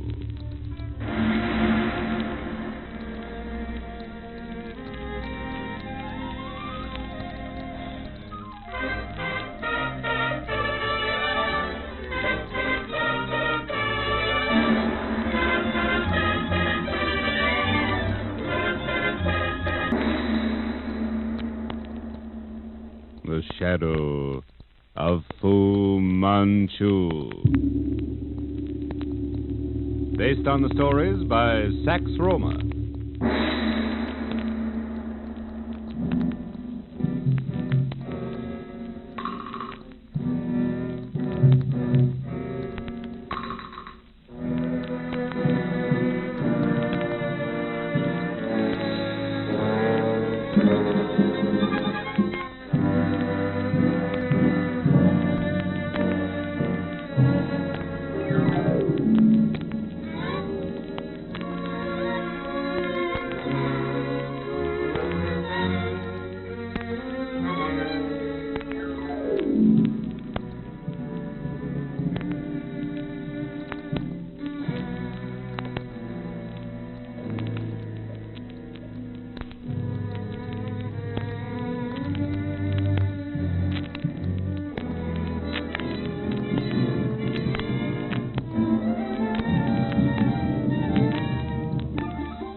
Lionel Barton has discovered the long-lost relics of the prophet El-Mokana and has fled with them to Isfahan, Persia, where his American associate Dr. Van Berg has been mysteriously murdered. In Basra, Nayland Smith has learned of Barton's activities and has connected them with the widely rumored rebirth of the prophet. Taking a plane, he arrives in Isfahan shortly after Van Berg's death. While Smith and Barton discuss the case, Rima and Shan Greville, screened by shrubbery in the garden, see in the window of the mosque across the street a shadowy figure aiming an arrow at Smith, who stands with his back to the window of Barton's study.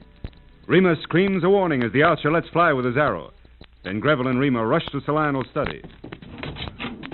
That arrow, did it hit anyone? Mr. Smith. All right, Rima. Thanks to you. Your screams did it. Missed me by a hair. Look here. No, don't touch it. That arrowhead carries a deadly poison. Poison? We saw a man from the garden. We were hidden from the mosque with the bushes. He didn't see us until Rima screamed. I only just saw him aiming the arrow. Just a moment, Rima. Greville, have you ever explored that mosque across the way? Yes, but I didn't find anything interesting. According to Smith, and that arrow proves he's right, that mosque is very interesting. Had you any special reason for exploring it, Greville? Well, yes. I got in this morning through a window on the north side. I thought, or rather Rima did, that someone was watching us on one occasion.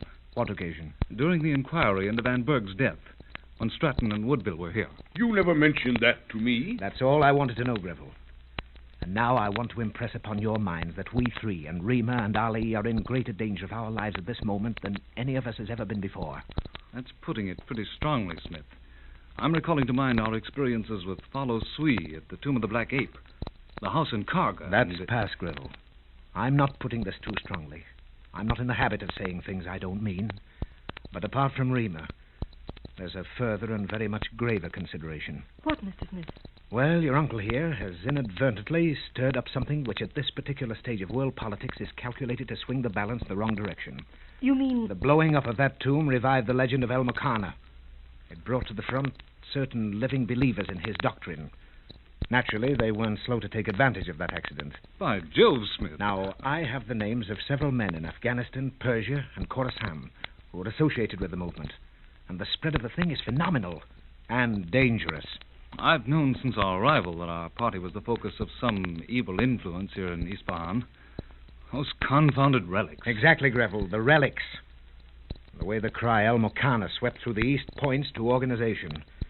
Someone has taken advantage of the opportunity and intends making the most of it. But I don't... Now, don't glare at me, Sir Lionel. You and you alone are responsible for our present situation. Captain Woodville told him the same thing. Rima, Be quiet. Uncle Lionel, I'll not be quiet. I'm not a child. Sir Lionel, her life is as much in danger through your thoughtless action as mine, or Greville's, or your own. I've had enough. I won't be browbeaten further. Who listen to me, Barton? Now, our chief enemy recognizes the importance of possessing these relics. The new creed, the sword of God, and the golden mask. That was why Van Berg died. Smith is right, Sir Lionel. And Rima shouldn't be here.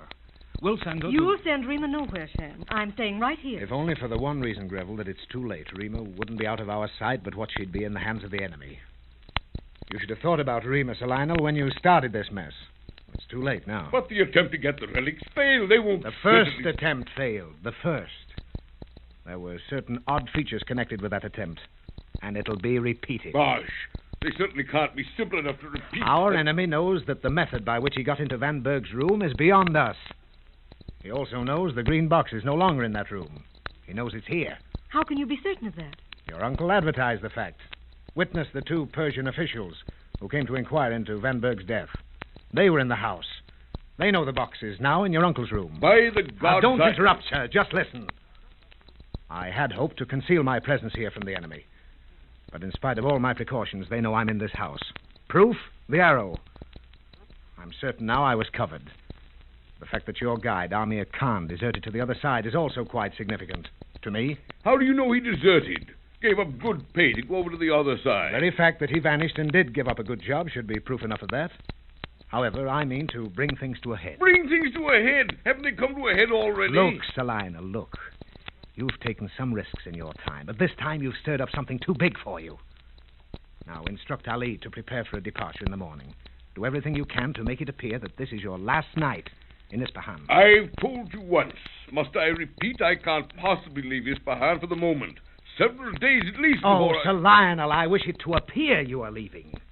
Upon your success and yours, Greville, depends my plans for discovering and perhaps capturing the murderer of Van Berg. Then you have a theory as to who did it? Yes. But who, man? Tell me, You'll do nothing, Barton, but what I tell you to do. I'm going to handle this in my own way. For once in your life, you'll take orders or stand aside. Now, whichever you please. Well, what am I to do? I want you armed and posted in the entryway. No lights.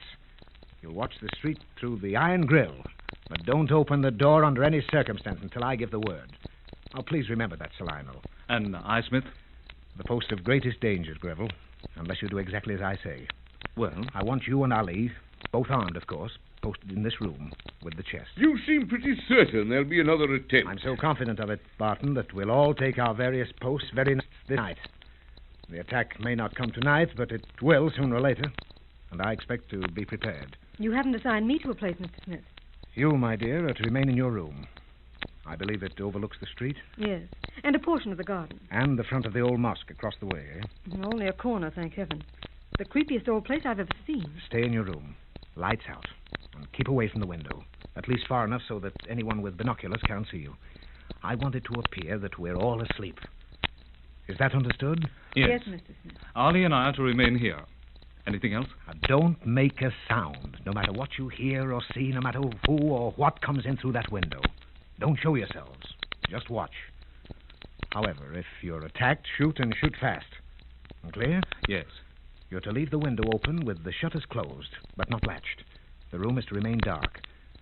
Now, let's see. There, between the trunk and the wall away from the bed. That's where you'll both hide. It gives you an uninterrupted view of practically the entire room. And what about the chest? At the foot of the bed, where it is now. Now, let's have something to resemble a figure. What can we use? What's it for? You were supposed to be in this bed, sir. Now, anything. What Some of Uncle Lionel's clothes, blankets, rolled up. Splendid. We'll set the stage now while it's still light enough to see without lighting the lamps. Do it, will you please, Rima? Give her a hand, Sir Lionel. Cover the bundle with the sheet the way you're in the habit of covering yourself. Come along, Uncle. Help me. Now, get Ali. Bring him here. I want to give him his instructions personally. Righto. I'll call. How's this? You sleep with the sheet pulled up over your head that way? Customary with me in bug-infested countries. Better than mosquito netting. Well, that's all, then. You'll all take your posts immediately after dark. Do you know where Smith is, Ali? Only that he's not in the house, Greville Effendi. He took my black gibber and robe. This is all a bit fantastic. I think Sir Lionel's right this time. They certainly won't try again so soon after their first attempt. Who can say, Effendi? It is in the lap of the gods. But from what I have seen, Smith Effendi seldom makes mistakes. A clever man, that one. Oh, yes, of course. I don't mean to infer, Ali, that he doesn't know what he's about. But I do believe he exaggerates a bit now and then. From his talk and manner tonight, I felt that there was an underlying anger against Barton Effendi. You got it, too, eh? I wouldn't be surprised if he had a right to be. I rather think Sir Lionel is planning some move of his own which none of us know of. I believe Smith is afraid Sir Lionel's going to do something foolish again. I do not think Barton Effendi would be so rash as to do anything to us. Shh. Listen. Footsteps out in the street. They've stopped. Opposite our door, apparently. They went on toward the mosque. Who in the name of Allah would walk this street at night? The legend of the ghost mosque keeps most of my countrymen out of this section. There's that weird sound again. The shades of the dead are on the move, Gravel Effendi. The mosque. The dead, Ali, don't make sounds like that. Neither do their shades. The shutters. Someone's at them. By Allah, it is magic. How could the spawn of the devil get up to the window ledge? They're opening the shutters. He's in the room. Listen.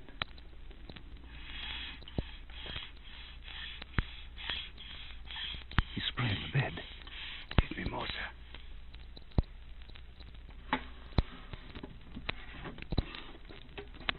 Look. He's taking the chest to the window.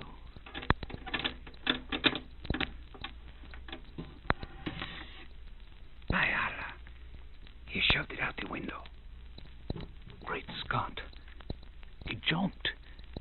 He's gone. And without a sound. Again, I say it is magic. All right. We can move now. It's all over. Come on. My flashlight. A signal. Effendi, they have seen your light. Look. Out there. Sailing over the street toward that window of the mosque. Put out that light, General. Put it out.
The shadow of Fu Manchu.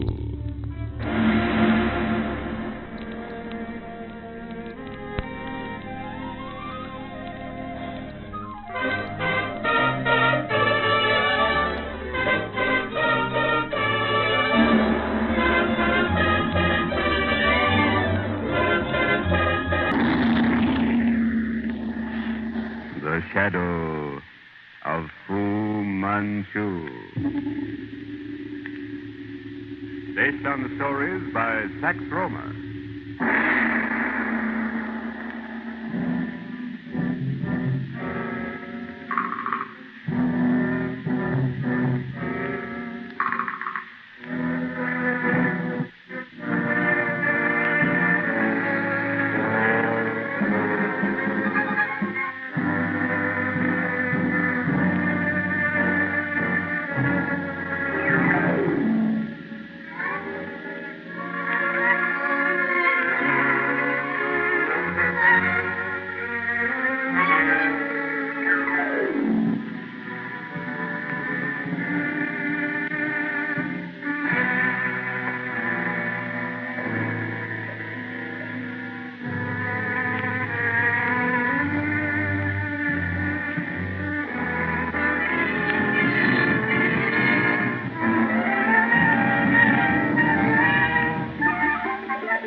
Through a series of strange murders, Special Inspector Nayland Smith of Scotland Yard has uncovered a clue to the underworld hideout used by the supercriminal Dr. Fu Manchu. By a ruse, Fu Manchu has trapped Dr. James Petrie, the friend and associate of Nayland Smith, whom he is holding in a secret chamber in a limehouse den. Disguised as seamen, Nayland Smith and Inspector Weymouth gain entrance to the place and break into the secret chamber at the moment that Dr. Petrie is dropped through a trap door operated by Fu Manchu into the Thames River. The lights, Weymouth, the lights. Why, where the devil did the blighter get to, Smith? Never mind Fu Manchu, Weymouth. We'll get him later. Pull that trap lever. Petrie went through into the river. Hurry. There he is. And here's an iron ladder leading down. Help! Coming, Petrie! I'll go down, Weymouth. You get out there in the hall and give the alarm to your men. Right. By Jove, there's a fire started in the next room. Better hurry. This trap will be a seething furnace in a few moments. Hang on, Petrie, old chap. I'll be with you. The hunchback. Now, you devil. Do not shoot, Mr. Smith. I am Karame. Karame? You, the hunchback? Oh, why are you here? No time for explanations now. Go down that ladder. Save Dr. Petrie. And do not let him touch that beam overhanging the water. Hurry. Oh, hurry. Petrie, don't touch that beam over your head. Don't touch it. Keep afloat another moment and I'll have you. Quickly, Mr. Smith. The house is on fire. Oh, the devil. I can't reach him. Here. This pigtail. Part of my disguise. He can reach that. Hurry. Here, Petrie. Catch hold. Just in the nick of time, Nayland. Another minute and I'd have gone down. Here. The bottom rung of the ladder. And don't touch that overhanging beam. It's the devil's own invention. Right. Right, Joe. Touch and go that time. I can make it alone now. What about that beam? Another of Fu Manchu's ghastly implements of torture. Look, 2 razor-sharp swords riveted to the top of the beam. Great Scott. I touched it. You'd have lost your fingers. Yes. That explains the mutilated hands of Mason and Cadley. But get up this ladder. Carame's up there. Carame? Well, what's she doing? Never mind now. We'll be roasted alive if you don't hurry. The place is in flames. Why, Carame, you should... Well, she's not here, Nayland. We'll have to find her, get her out. Find her nothing. She displayed good sense in getting out of this fire trap. Come on, hurry.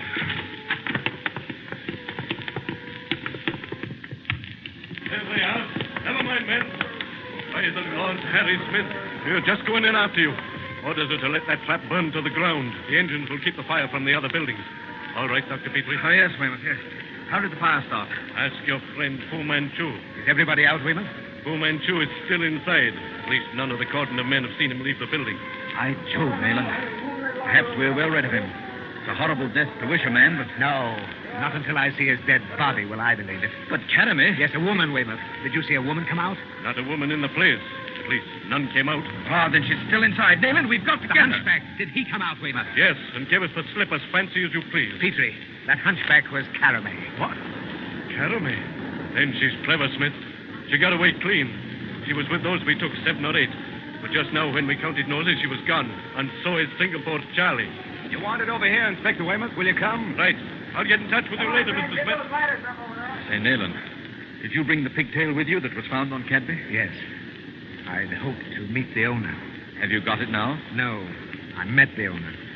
Thank you, Nayland. For my life and her freedom.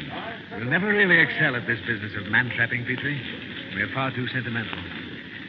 I knew what it meant to us, to the world, but I hadn't the heart. You see, I owed her your life. You owed her my life? If she hadn't given me that pigtail disguise to fish you out of that pit. So you see, I had to square the account. Come on, we'll go home.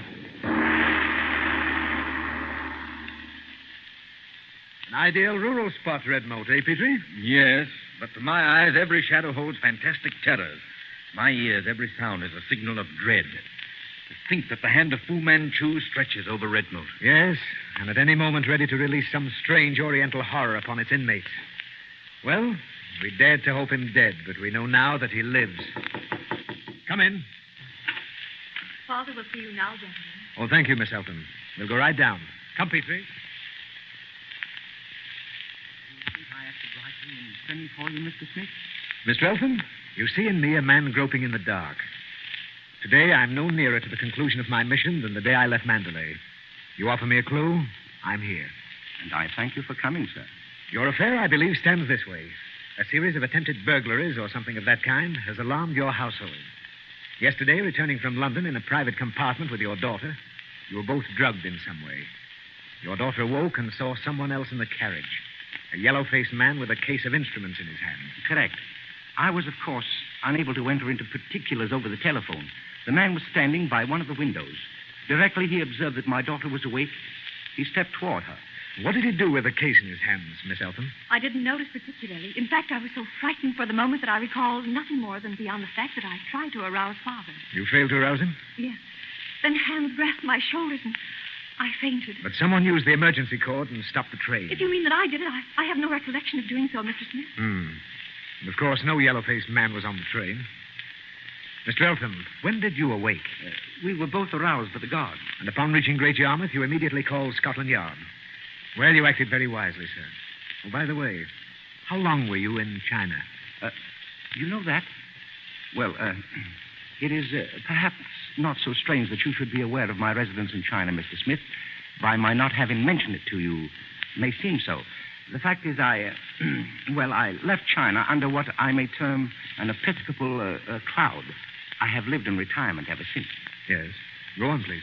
Unwittingly, I stirred up certain deep-seated prejudices in my endeavor to do my duty, Mr. Smith. But to answer your question, I was in China from 1896 to 1900. 4 years exactly. Eltham. Oh, yes. Now I remember. And I'm happy to have met you, sir. Thank you, sir. Oh, tell me, has Red Moat, as its name implies, a moat around it? I couldn't see in the dusk. It has, but the moat is no longer flooded. However, if you refer to the strategic strength of the place, it is considerable. I have barbed wire fencing and other arrangements. As you see, it's quite a lonely spot. Yes, indeed. And now, gentlemen, if you will excuse me, we will resume our conversation after dinner. Will you see to it, Greba? At once, Father. Make yourselves at home, gentlemen. We dine in a few minutes. Who is our host, Nayland? You're probably wondering what caused the episcopal cloud. Well, the deep-seated prejudices our reverend friend stirred up culminated in the Boxer Rebellion. Good heavens. He was at the bottom of that? Well, he was in it, up to his neck. He should be on our list. The Reverend J.D. Eltham may be a poor hand at saving souls, but he saved a score of Christian women from death. And worse. J.D. Eltham. No, the name isn't familiar to me. Ever hear of Parson Dan? Or the fighting missionary? He's the man who held the hospital in Nanyang against 200 Boxers with a garrison of only a dozen cripples and a German doctor. Ah, now I remember, yes. But what he's up to now, I've yet to find out. He's keeping something back. Something which has made him an object of interest to the Seven. The Seven? The inner circle of the Black Poppies. There's dinner. and I admit I'm famished. Dinner, gentlemen. Will you come, please? We are to commence alone. Griever will be down presently. That's your place, Dr. Petrie. You, Mr. Smith, over there. You may bring the soup, Wilson. We're to believe, then, Mr. Eltham, that Redmoat has lately become the theater of strange doings? Yes. Some months ago, an attempt to enter the house was made. The man was arrested and confessed that he had been tempted by my collection. And it was shortly thereafter that you allowed your hobby for playing at fortifications to get the better of you. Exactly.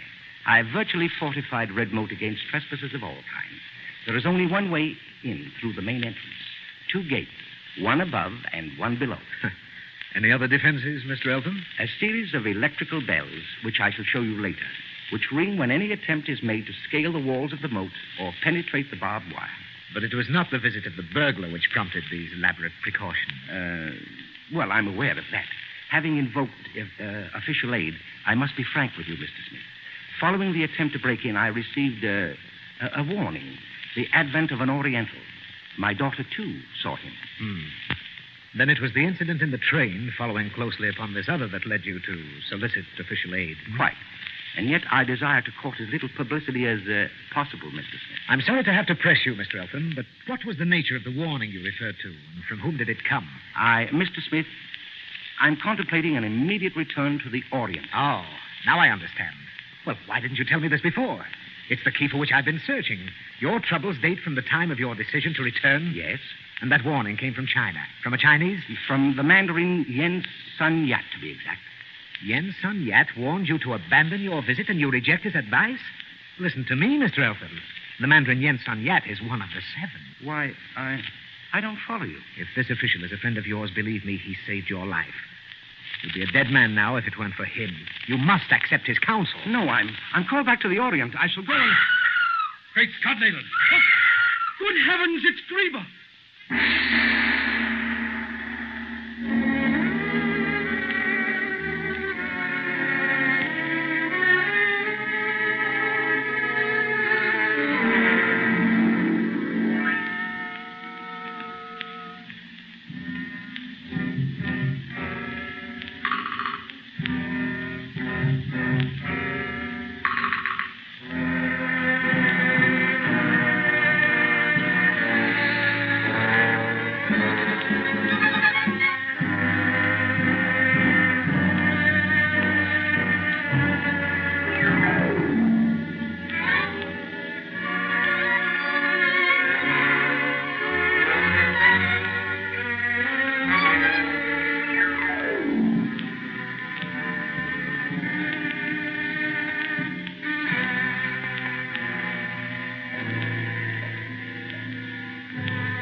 Shadow of Fu Manchu.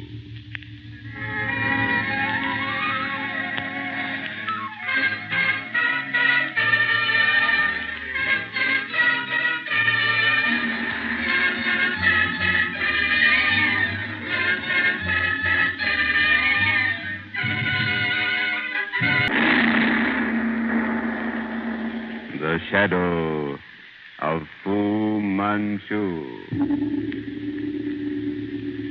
Based on the stories by Sax Romer.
rescue of Dr. James Petrie by Nayland Smith and Inspector Weymouth from the Limehouse den to which he had been lured by the notorious supercriminal Dr. Fu Manchu, Nayland Smith and Dr. Petrie have been called to Redmore, the country estate of the Reverend Dr. Eltham, ex-foreign missionary, to investigate certain strange happenings.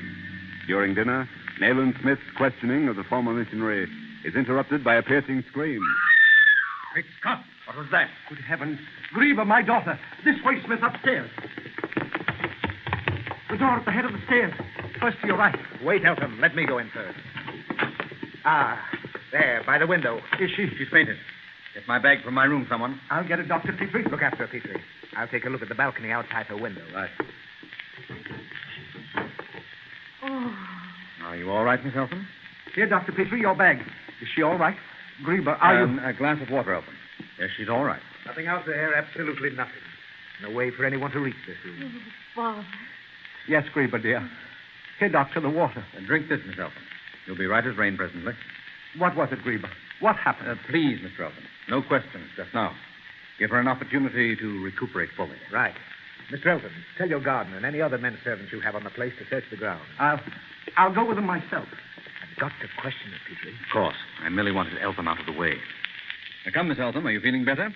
You think you can answer a few questions? Yes, sir. I'm all right now.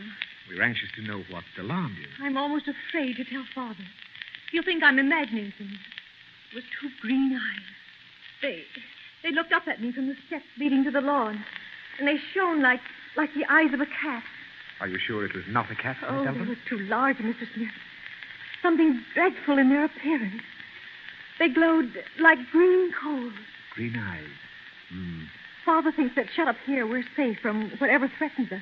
But since our return, someone else has been in Redmore. How do you mean, Miss Eltham? Oh, I don't quite know what I do mean. What does it all mean? Father told me earlier that some awful Oriental is seeking your life, Mr. Smith. If the same man wants to kill my father, why has he not done so? Yes, why hasn't he? And the man in the train. He could have killed us both quite easily, and last night, someone was in Father's room. In his room? How do you know? Well, I couldn't sleep, and I heard something moving. Father's room is there next to mine. I knocked on the wall and woke him. And? But there was nothing. No one in the room. How could anyone get in his room? I don't know, but I'm not sure whether it was a man. Is there any creature, Mr. Smith, any large creature, which could climb up the wall? Do you know of anything with a long, thin body? Have you seen such a creature, Miss Eltham? Well, as Father awoke and called out to know why I had knocked, I looked from my window. The moonlight threw half the lawn into shadow, and just disappearing in the shadow was something of a brown color, marked with sections. What size? What shape? Well, it moved so quickly I couldn't tell exactly its shape, but I saw quite 6 feet of it flash across the lawn. Did you hear anything? A hissing through the bushes, a thin, distant, wailing cry. A thin, wailing cry. Then nothing. Rex, Father's dog, knew something was about. He was barking and trying to break loose from his chain at the back of the house. By Jove, Nayland, you suppose it was... Of course, who else? Oh, by the way, Miss Eltham, have you any idea how it came about that you awoke in the train yesterday before your father did? We had coffee at a refreshment room. It must have been drugged. I scarcely tasted mine. It was so awful, but Father is an old traveler and drank all of his. I see. Well, we'd better go down now to the drawing room. Do you feel up to it, Miss Eltham? Yes, I'm all right now. Oh, Mr. Smith, what do you think they want to do with Father? I only wish I knew that. Keep in mind what I've told you. I feel sure there is something here in Redmore. Something that comes and goes in spite of Father's fortification. Rex knows it. Listen to him. Oh, he pulls at his chain so that I wonder he doesn't break it. Well, come along. We'll make a thorough search of the grounds. Found nothing, Eltham? Nothing. We searched the entire grounds. There was nothing. We'll try again in the morning. There must be some trace. We're dealing with a man who leaves no trace of his presence, Mr. Eltham. Have you ever heard of Dr. Fu Manchu? Fu Manchu? No, I think not. A Chinese by the name. His nationality has never been definitely established. He may be anything. Chinese, Mongolian, Tibetan, Japanese. We only know that he's an Oriental. Very likely he's of mixed blood. Aside from that, just who and what is he? I can only tell you that he's undoubtedly the most formidable influence for evil in the world today. A scientific genius. A mental giant. He does nothing by rote or rule. and he strikes when and where it's least expected. But good heavens, man, what has he to do with me? How have Mr. Eltham, you have influential friends in China, yet they daren't have you in Nanyang at the present time. Knowing the Orient as you know the palm of your hand, you'd likely see things not meant for Occidental eyes. At least not yet. But our precautions, Mr. Smith. Your precautions here have baffled the enemy for the moment only, Miss Eltham. But the attempt in the train indicates their anxiety to waste no opportunity. And while you and your father were in London, getting his outfit, no doubt, they've been fixing some second string to their fiddle here. You believe, Nayland, that in case no opportunity offered before Mr. Eltham returned, they provided for getting at him here? Exactly. But how, Mr. Smith? Ah, that's the mystery. The mystery in your case, which we must fathom. Although it seems incredible, I'm of the opinion that some emissary of Fu Manchu's is actually inside the moat. Oh, that seems possible. You're thinking of secret passages and so forth. There are none. I've measured every foot of the place. There isn't a rat hole left unaccounted for. And as for a tunnel under the moat, the house stands on a solid mass of ancient Roman masonry, a former camp of Hadrian's time. There is no entrance and no exit, Mr. Smith, save by the front steps. Nevertheless, Miss Eltham, I hold to my theory. How else can you explain the experience you've just passed through? I don't know. No, nor do I yet, but I hope too soon. Well, if you don't mind, I'll retire. I'd like to get out early tomorrow before your gardener Edwards has a chance to spoil any trace which might have been overlooked. Come along. Good night. Good night. So, we're in the thick of it again, eh? We're always in the thick of it, Petrie. Our danger's no greater in Norfolk than in London. Oh, if you're not too tired, stop in my room a bit. We'll smoke.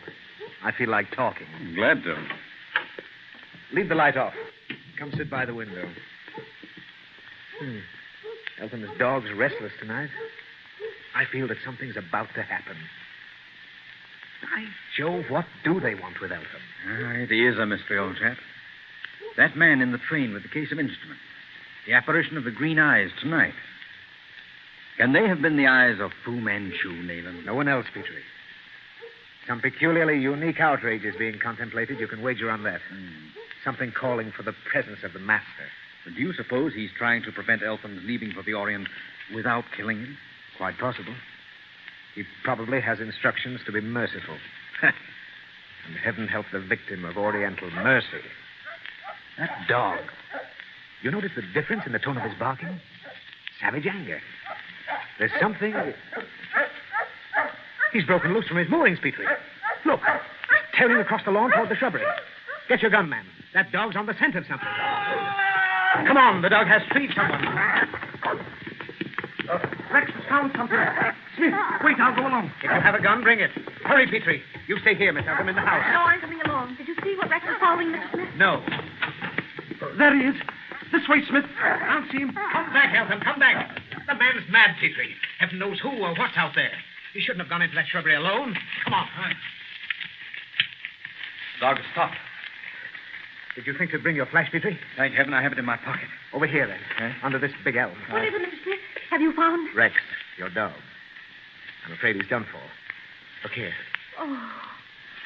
Oh, poor Rex. He's not dead. Drag him out of the brush. Yes, hurry. This is no place for you, Miss Eltham. But, Father! Father! All right, Reba. By the Lord Harry, the fellow slipped away in the underbrushes. Clean as a whistle. What have you found, Smith? Your dog, Eltham. Is he dead? No, only stunned. He's been struck by some heavy blunt instrument, probably a club. He'll be all right presently. Where's your gardener, Eltham? Edwards and the other two men servants are searching the grounds once more. It certainly is a mystery to me, Mr. Smith. My own eyes have convinced me that there is absolutely nothing here. No one can possibly have left the ground. Yet someone was here. We heard him cry out as Rex caught him. Someone, Eltham, tried to get at your dog. His presence is dangerous. Rex proved a bit too much for him. Yes, but why did he make for here? And how did he get out of Redmore? I admit the possibility of someone getting in during the day while the gates are open. But how in the name of common sense does he get out at night when my alarm bells are hooked up? During your absence in London, Eltham, certain preparations were evidently made. Just what those preparations were becomes our immediate concern. Let's get back to the house.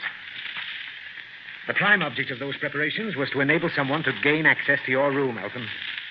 Other events are incidental. The dog had to be got rid of. And there's no doubt that your daughter's wakefulness some nights ago saved your life. But from what? For heaven's sake, Mr. Smith, from what? From a visit by someone. Perhaps Fu Manchu himself. The object of that visit, I hope we'll never learn. But that would mean it had been achieved. You suspect that this man, Fu Manchu, is inside Redmore? I do, emphatically. But Nayland, may not your presence here have induced him to abandon his plan? I think not. I believe that if... Oh, Miss Elton, where is she? Did she go into the house, Petrie? No, I believe not. She was here only a moment ago, somewhere on the terrace.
Shadow of Fu Manchu.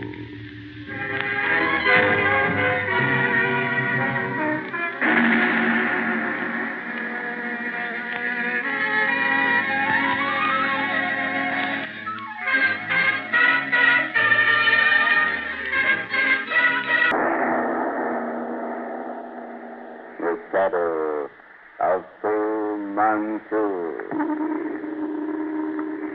Based on the stories by Max Romer.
Attempting to warn Sir Graham Guthrie, British resident of Bhutan, on leave in London, against Dr. Fu Manchu, Nayland Smith and Dr. Petrie are trapped by the agents of the wily Dr. Fu. Imprisoned in a cellar room, they are awaiting torture when Karame, the Eurasian slave, appears through a concealed trap in the floor and releases them from their chains. Blindfolding them, he leads the way through dank underground passageways and rooms toward freedom, when suddenly their escape is interrupted by the approaching sound of the low beat of a muffled drum. The drums of Siva, Petrie. They're coming directly toward us down this passage. We'll have to go back. No, quickly. This way. There is one chance. The door. Inside, quickly. Make no sound on your line. If we should open this door. Quiet now. They come.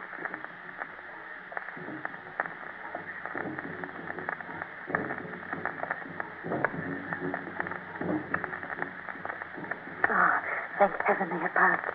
He comes for you to take you to his chamber of horrors. Be quiet and follow me.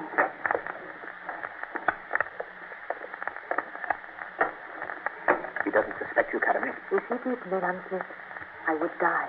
Suddenly. And very horribly, no doubt. When can we take off these handkerchiefs? Not yet. Only a moment more.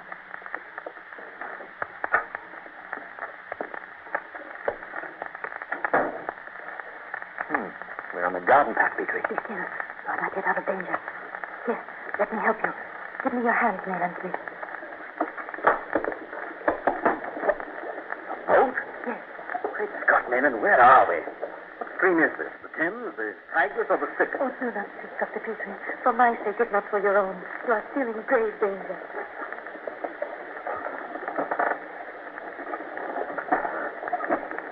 This is a fantastic dream, Nayland. Yes.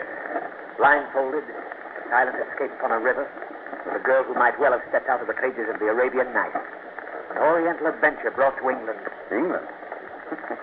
No, such things cannot happen in England.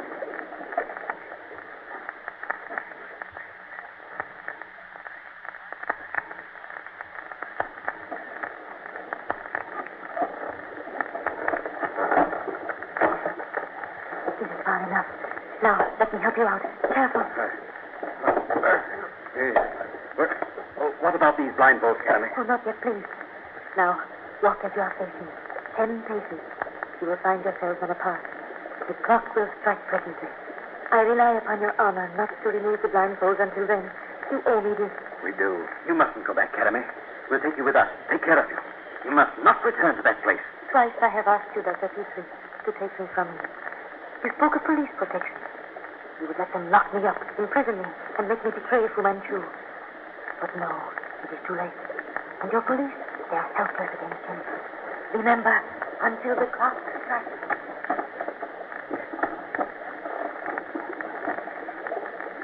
Well, she's gone. What's her secret, Peter? Why does she cling to that monster? Heaven knows.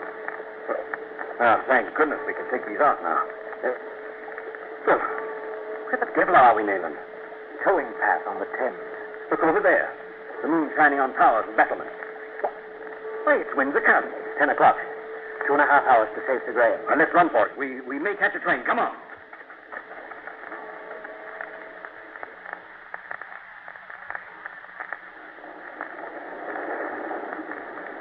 We're due at Waterloo Street Station at 11:51.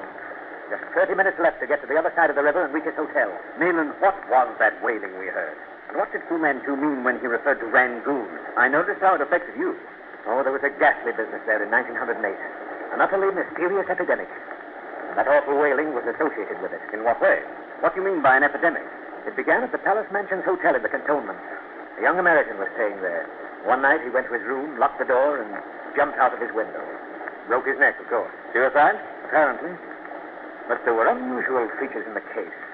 For instance, his revolver lay beside him fully loaded. In the courtyard? Yes. But was it murder by any chance? There were no clues pointing to murder at the time.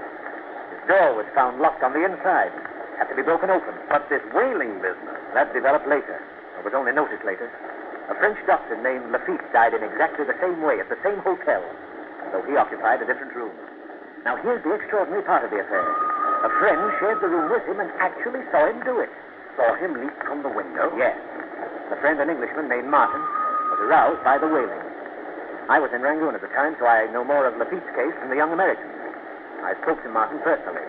And he told me the cry seemed to come from above. Well, it seemed to come from above when we heard it at Fu Manchu's house tonight. Martin said it was a clear, moonlit night. He saw Lafitte at the window, saw him look out. Suddenly, with a scream, he threw himself forward.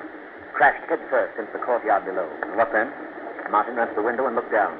Lafitte's scream had aroused the place, of course, but there was absolutely nothing to account for the occurrence. A balcony, a ledge by which anyone could reach the window? Nothing. But how did you recognize the cry? I stopped at the Palace Mansions for some time, and one night this uncanny howling aroused me. I heard it quite distinctly. I'm never likely to forget it. What happened? It was followed by a hoarse yell. The man in the next room, an orchid hunter, had gone the same way. Fortunately for the reputation of the hotel, several similar cases happened elsewhere. In Rangoon and Moulmein. They were all alike? Exactly. In every detail. The story got out and was fostered by some fakir that the god of fever was reborn. The cry was his call for victims. Oh, the ghastly business. Yes. And one which led to an outbreak among the dacoits. It gave the district superintendent no end of trouble. Was there anything unusual about the bodies? Yes. They all developed marks after death as though they'd been strangled. These marks possessed a peculiar form. Were said to be the 5 heads of Siva. The deaths were confined to Europeans? Oh, by no means. Several Burmese and others died in the same way. The call of Siva became a nightmare in Rangoon. It's a new agent of death, Petrie. Something born in a plague spot of Burma, the home of the inexplicable. Then heaven help Sir Graham Guthrie.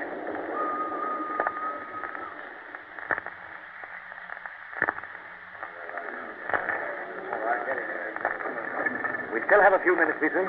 We can get to Sir Graham's room through the rear entrance to the hotel without being seen. Just a moment there. Hold on. Where do you think you're going? We have to get to the lobby without being seen from the front entrance. Lead the way, please. Ah, like that, is it? Well, now you'll get out the same way you came in through the rear entrance. Quietly now. I'm the hotel detective. If you are, look at this. Oh, excuse me, Inspector. I didn't know. I'm Williams, sir. Take us to Sir Graham Guthrie's room at once. This way, sir. The freight lift will take us to his floor. Right. Right here, Inspector.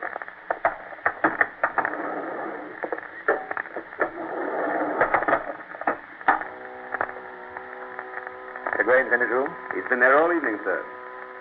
Anything suspicious about the hotel tonight? Well, now that you mention it, merely a sense, if you will, of something wrong, but something in the air that doesn't feel right. But nothing could happen in this hotel. I understand. That's why we found you in the basement, eh? You were giving the place a going over. Righto, sir. My usual post is in the lobby. I suppose I should have stayed there. Oh, here we are, Inspector. Sir Graham's door. Well, what is it? Open the door, Sir Graham. It's important. Well, what do you want? My credentials, sir. Oh, Williams, stay here where you can watch the lift and the stairs. Oh, police. Well, come in, gentlemen. Thank you. Switch off the lights, Petrie. Close the door and lock it. What's all this? No time for ceremony or explanation, sir. In a moment, the clocks will strike 12:30. At exactly that time, an attempt will be made on your life. Oh, on my life? Here at the top of the Savoy? That fact strengthens the danger, Sir Graham. Do you recall the mysterious epidemic which broke out in 1908 in Rangoon and the deaths due to the call of... Great Scott, what is that? The call of fever, Sir Graham. Calling for you. For me? The epidemic in Rangoon? They were strange deaths, but they were suicides, Inspector Smith. No, they were murders. I know, but in every instance, the victims threw themselves from the windows of locked rooms. And those windows were quite inaccessible. And the conditions are identical. Quiet now, please. And be prepared for anything. Strange, Nayland. I feel that peculiar sense of impending danger which invariably precedes a visit from Fu Manchu. Like the presence of death. Uncanny. Quiet. There it is. Nothing human can reach that window. Shh, don't move, Sir Graham. Remain where you are, sir. I'm going to open the window. Come here, Petrie. Not too close. Get a tight hold of my feet, and don't let go. Now, be careful, Nayland. I'm no child. Smith, let me help. Then help Petrie. I'm going to lean out and see what it is. Petrie! Hold on! Hold tight, Sir Graham. They've got him. He's going!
based on the stories by Sax Romer.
On their way to warn Sir Graham Guthrie of an attempt to be made on his life by Dr. Fu Manchu, Nayland Smith and Dr. Petrie are trapped and held by the wily Oriental. Through the help of Karame, the Eurasian slave, they escape, and in a desperate race with death, arrive at Sir Graham's London hotel barely in time to warn him of his impending danger. Nayland Smith's warning is interrupted by the striking of the half hour past midnight, the time set by Fu Manchu for Sir Graham's death. It is followed by the weird call of Siva. Cautioning Dr. Petrie and Sir Graham to silence, Nayland Smith opens the window and looks out. As he does so, he utters a strange, choked cry. He's going, Guthrie. Hold him! Take him inside. Light, Guthrie, light. Nayland, are you all right? Great heavens. Look, here around this circle. All right, quick. Here, get that rope off. He's choking. Good heavens. He had presence of mind enough to find his gun and shoot. He must have got the fellow, too. I saw him fall. Oh, yes. They were on the roof. Petrie. What? Sir Graham? Hurry. Unlock the door and get Williams, the house detective, in here. Right, Doctor. Williams, come in. That cry, Sir Graham. Did you shoot? No. Get over there and help Dr. Petrie. Is he bad hurt, sir? Yeah. Here, water, Petrie. Thanks. Take this, Nayland. Just a sip. There. You'll be all right directly. This roof? Shoot. Where did you... We tried to get him from the roof. Great Scott. And that was meant for me. All right, Petrie, old boy. I'm all right. Oh, a close thing, that, Mr. Smith. Devilish close. It was indeed. Thanks to you and Petrie. Well, we'll go down now to the courtyard. I want to have a look at the fellow. You come along if you wish, Sir Graham. You're safe. For tonight, at least. Well, Petrie, what do you think of that? The mark of Kali, there on his forehead. The man was a fancigar, a religious strangler. My unexpected resistance led the fellow to bungle the rope. You saw how it was fastened about my throat? That was unscientific. So I thought. True method is practiced by the stranglers operating in Burma was quite different. Yes. They threw the line about the victim's neck and jerked him from the window. And of course, a man leaning from an open window would naturally be unbalanced. It would require only a slight jerk to pitch him forward. In Burma, no loop was used, but a running line. As the victim fell, the line remained in the strangler's hand. No clue, you see. That's why everyone, including yourself, Sir Graham, was misled. You saved my life, Inspector. You'd come 5 minutes later. But we didn't, Sir Graham. By Jove, I might have chosen my room especially for the business. The fellow slipped in late this evening. You, Williams, thought you saw him, didn't you? Well, perhaps I did. I had nothing to base my suspicions on, but I understand, Williams. But when did you first get the premonition? I was standing at the head of the stairs in the lobby.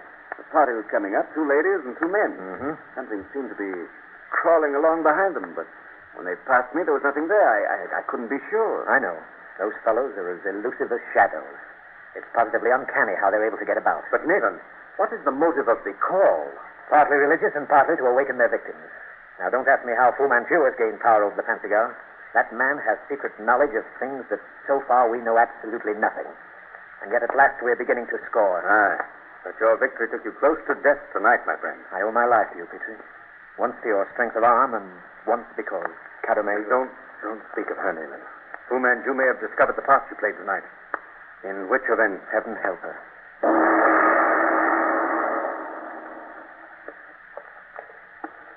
The net's closing in, Petrie. This must be the house where we were imprisoned by Dr. Fu. Let's hope for a big catch, eh? Yes. At last we're narrowing down the resources of Dr. Fu. I can hardly hope to capture him, but at least we can destroy his stronghold, and this certainly must be one. But can we be sure, Nayland? Well, on Weymouth's map, we circled a tract of country cut by the Thames, with Windsor for its center. Within that circle must be the house we escaped from last night. Of course. Oh. Weymouth and his men surrounded the place. Yes, this must be it, Petrie. It was made for Fu Manchu's work. See? An old mansion in extensive walled-in grounds. But, Petrie, look there. A gypsy caravan. That old woman on the steps. Little help she'd be. Weymouth and his men should be close on the house by now. Nevertheless, I want to speak to her. Maybe she has seen. I say there. Come here, will you? What will you, Master? You talk to her, Nayland. I'm going on. I'll be along presently. Oh, have you by any chance seen... Oh, I say. Petrie, come back here, quick.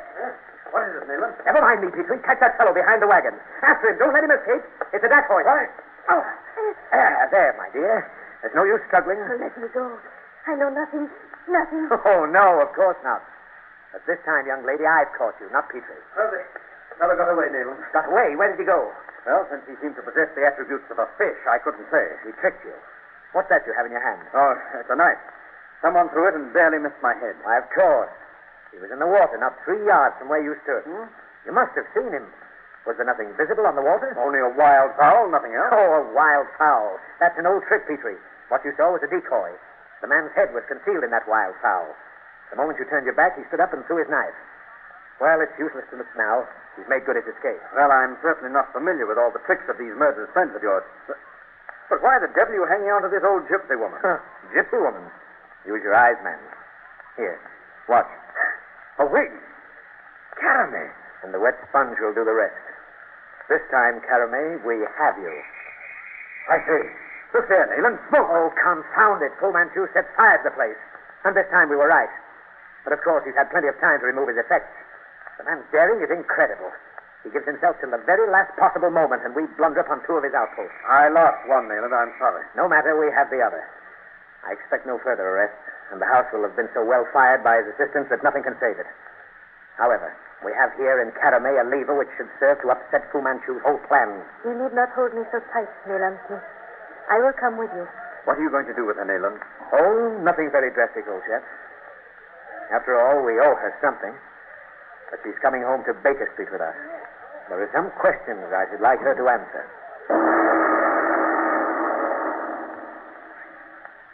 The Carame. The man who was with you outside that caravan was in Burma until quite recently. He murdered a fisherman some 30 miles above Prome just 3 months ago. The British resident had placed 1,000 rupees on his head. Am I right? And suppose you are? What then? Suppose I place you in the hands of the police, my dear. As you please. The police would learn nothing. No, I suppose not. Carame, you don't belong to the Far East. You may have Eastern blood in your veins, but you are certainly no kin of Fu Manchu. That is true. Will you tell me where to find Fu Manchu? No. Oh, I thought not. Well, I must make out my report, Petrie. Look after the prisoner, will you, old chap? Find out what you can from her. She'll tell you. I'll be in the next room. Why won't you trust us, Carame? No harm can come to you. You have been able to protect those others? Some of them whom he has sought for? You mean that if you speak, Fu Manchu will kill you? Kill me. I do not fear for myself, Dr. Petrie. Then for whom do you fear? When I was seized and sold for a slave, my sister was taken too, and my brother, a child. My sister died in the desert. My brother lived. Ah, it were better if he had died then. What do you mean? You speak of slave raids in the desert. Where did these things take place? Of what country are you? Does it matter? A slave has no country, no name. But you have a name. As Carame or Karamane, I was sold to Dr. Fu Manchu, and my brother too. He has spent a great deal of money to educate us. My brother is all that I have left in the world, and he is in the power of Fu Manchu. Do you understand? It is upon my brother that the blow will fall. You ask me to fight Fu Manchu. You talk of protection. Did your protection save Sir Crichton Davy? I see. You understand now why I cannot disobey Fu Manchu's orders, why I dare not betray him. But he cannot revenge himself upon your brother when you're in no way to blame. We arrested you. You're not here of your own free will. Oh, let me go. He will kill him. I cannot, Karame. Listen. If I tell you where Fu Manchu is to be found alone, will you solemnly promise that you will immediately go to the place where I shall guide you and release my brother? That you will let us both go free? Karame, Nayland Smith has often accused me of weakness where you were concerned. Isn't it my plain duty to put the case before him? Nayland Smith? Oh, you may rest assured he'll look at it fairly. He's honorable, just. I guarantee that if you speak before him, he will agree to your proposal. You are sure? I am. Then call him back. Oh, Nayland, come in, please. Yes, Peter. What is it? I do not think it necessary to explain again, Dr. Petrie. Nayland Smith is a detective. I am sure he found a way to hear what I told you. By Jove. Well, yes. I overheard. And you will help me, my brother? Yes. We agree. We'll let you go the moment you tell us where we can find Fu Manchu. Then listen closely. On the bank, the left bank of the Thames, 5 miles below the mansion that was burned tonight, you... The dacoits, Petrie. Put out the lights, quick.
Shadow of Fu Manchu.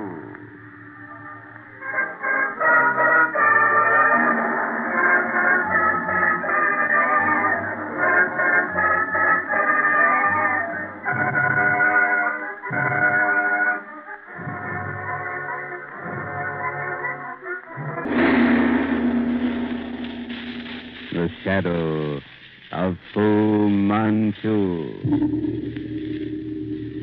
Based on the stories by Sax Rohmer.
Trapped by Fu Manchu and held in the Thames River hideout, Nayland Smith and Dr. Petrie escape with the help of Karame. Arriving at Sir Graham Guthrie's hotel in London, they are barely in time to save him from death at the hands of Fu's agents. Later, with Inspector Weymouth and Scotland Yard detectives, they surround the Thames River area in which they believe Dr. Fu to be hiding. The cunning Oriental, however, slips through the cordon of police and escapes. Smith has captured Karame and taken her to Petrie's Baker Street quarters for questioning. On Smith's promise to rescue her brother, held by Fu Manchu as a means to force her to his service, Karame is about to divulge the criminal's hideout when the warning cry of the dacoits is heard. Good heavens, the warning. Put out the lights, Petrie, quick.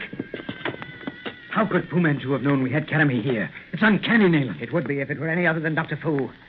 Well, it's gone. All right, Karame, you were saying on the left bank of the Thames, 5 miles below the Byrne mansion, is what? What will we find, Karame? You can tell us. You're safe here. Oh, come on, Karame. We've promised to help your brother. We must hurry now. Turn on the light, Petrie. Ha, she's gone. Slipped through our fingers again. But she must be here. She couldn't have gotten out so quickly. She must be in the house. Ah, she's gone right enough, Petrie. No use searching the house. She's as elusive as one of Fu's dacoits. But she hadn't finished. She hadn't told us where to find him. Oh, she hadn't meant to, old chap. Then you believe that the tale about her brother is... Rubbish. A red herring. Oh, I can't believe she would deliberately mislead us, lie to us. She's an Oriental, Petrie. When you know them as well as I... By Jove. That's odd. What? This piece of notepaper on your desk. It wasn't there before. What is it? Listen. The houseboat on the Thames. The houseboat on the Thames? Did she write anything while I was out of the room? I know. You recognize the handwriting? Look. No, I don't. Written hurriedly, unevenly, across the paper as though written in the dark. Great Scott, of course. She wrote this after the light was turned out, before she left. But I don't understand. Why did she... was about to tell us where to find Fu Manchu tonight.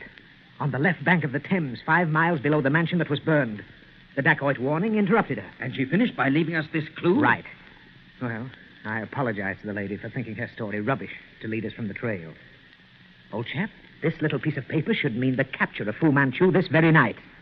Come on, Petrie. Let's hope we're successful this time.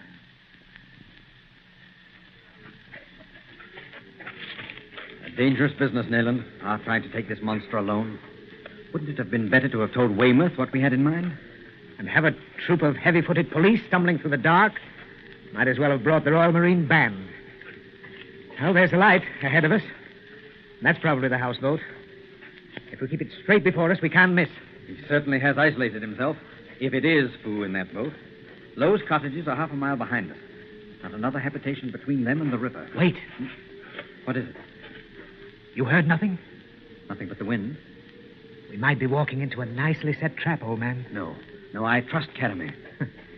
Come along, then. We're in sight of the Thames. The Thames. Have you noticed, Nayland, how Fu's activities center about the Thames? Yes, very likely his highway. His line of communication where he moves his mysterious forces. That was my thought. Remember Shan's opium den off Shadwell Highway, the Byrne mansion upstream, and now this houseboat lying off the marshes. Yes, it is significant. Even if we fail tonight, the fact that he invariably makes his headquarters somewhere on the river will be a clue to guide us in the future. There. That black bulk must be the place. Bear to the right a bit. We'll reconnoiter first. Dismal spot, Nayland. If it weren't for the moonlight, I'd be tempted to go back. Yes, and yet it's bad for us, if anyone should be watching. That can't be her real name. Eh? Whose name? Karame or Karamane. That means merely a slave. So there's the boat, tied up to that old pier. And that light we've been following. It's coming from a cabin. Softly now, we're close. Wait. Before we go out on that pier, look closely. Do you see anyone down there on the boat? No one. Seems to be a ladder leading down to the deck. Careful. Step as lightly as you can. How the deuce are we going to get to that deck without being seen? We'll have to risk that. Here's the ladder. I'll go first. Follow as soon as I reach the deck. Make as little noise as you can.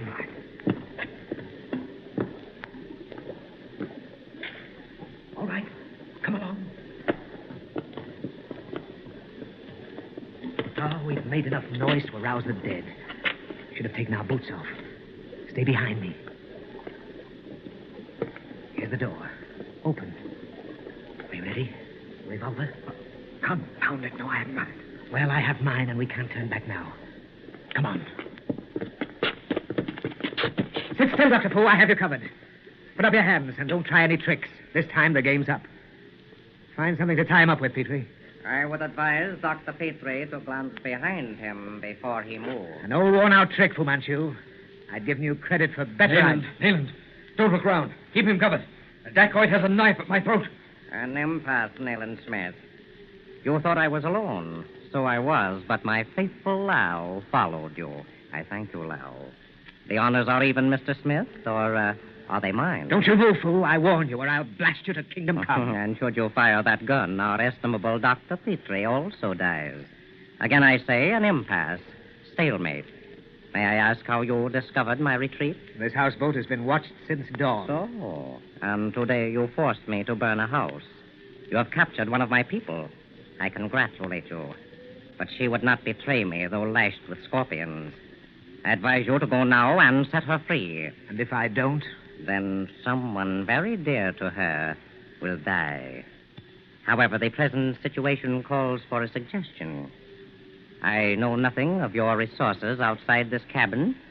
You, I believe, know as little of mine. Come to the point, Fu Manchu. Lal and Dr. Petrie will lead the way. You and I will follow. We will strike out across the marsh for 300 yards. And then? You will leave your pistol on the ground, pledging me your word to leave it there. You will further agree to make no attempt on me until I have retraced my steps. I and my servant will leave you. At the expiration of the specified time, you may act as you see fit regarding Caramay. Do you agree? The dacoit will leave his knife? On the ground with your pistol. I agree. Come. No. Petrie and the dacoit first, then you, and I last. Very well. It will be awkward on the ladder. I will accept your word, Dr. Petrie, to hold to the terms. I promise. You have heard Lal? Yes, Master. Lead the way with the doctor.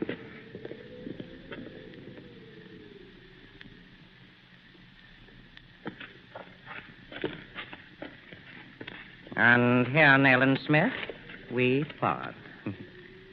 Lal, my friend, drop your knife. So, Mr. Smith, I have kept my part of the bargain. Search the dacoit, Petrie. He may have a second weapon hidden. Yeah. No, it's nothing. Now search Fu Manchu. You will permit, Doctor? Of course. Yeah, just a moment. No, nothing, Nayland. Now, Mr. Smith, your part of the bargain. I curse myself for a fool, Fu Manchu. No one on earth would dispute my right to shoot you where you stand. But you will not. No, I can't. There's the gun, beside Lal's knife. Good night, Nayland Smith. Dr. Petrie, may you reach London safely. Come, Lal. Great heavens, what an experience. And to think we got through. What the devil are you doing, Nayland? You'd better do the same. Take off your coat and vest and loosen your collar. We have one chance in 1,000.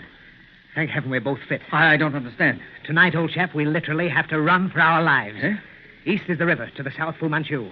That last house at the edge of Lowe's cottages to the north must be our goal. But that place is deserted. We found it so when we came out. But it's our only chance. Perhaps we can barricade ourselves inside. Come on.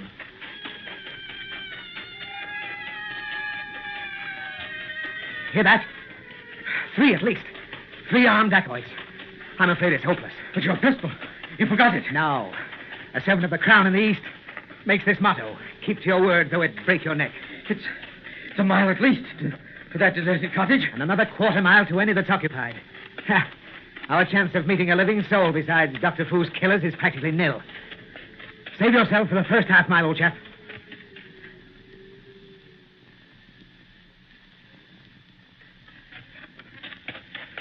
They've gained on us. They're not more than 100 yards behind us. As hard as you can go now, Petrie. Run! That cottage. Our only chance. They're right behind us. I can't make. You must. Run! Run for your life. It's only a step now. The cottage. Someone just ran in. They've got us. Come on. Only one. Come in, quick. Down, Petrie. Behind the door. They can't get in. Great Scott. Over there in the corner. Someone... Sorry, Petrie. We're in for it now. Down on the floor.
of Fu Manchu.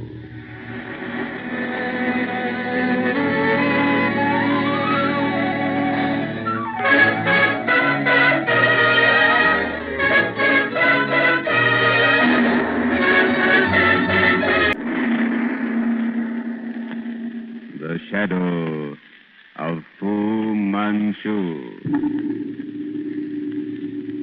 Based on the stories by Sax Rohmer.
Seeking a clue to the whereabouts of Nayland Smith, who has been trapped by agents of the Sea Fund, Dr. Petrie and Detective Sergeant Fletcher have gone to the Joy Shop, a riverfront den patronized by Asiatics.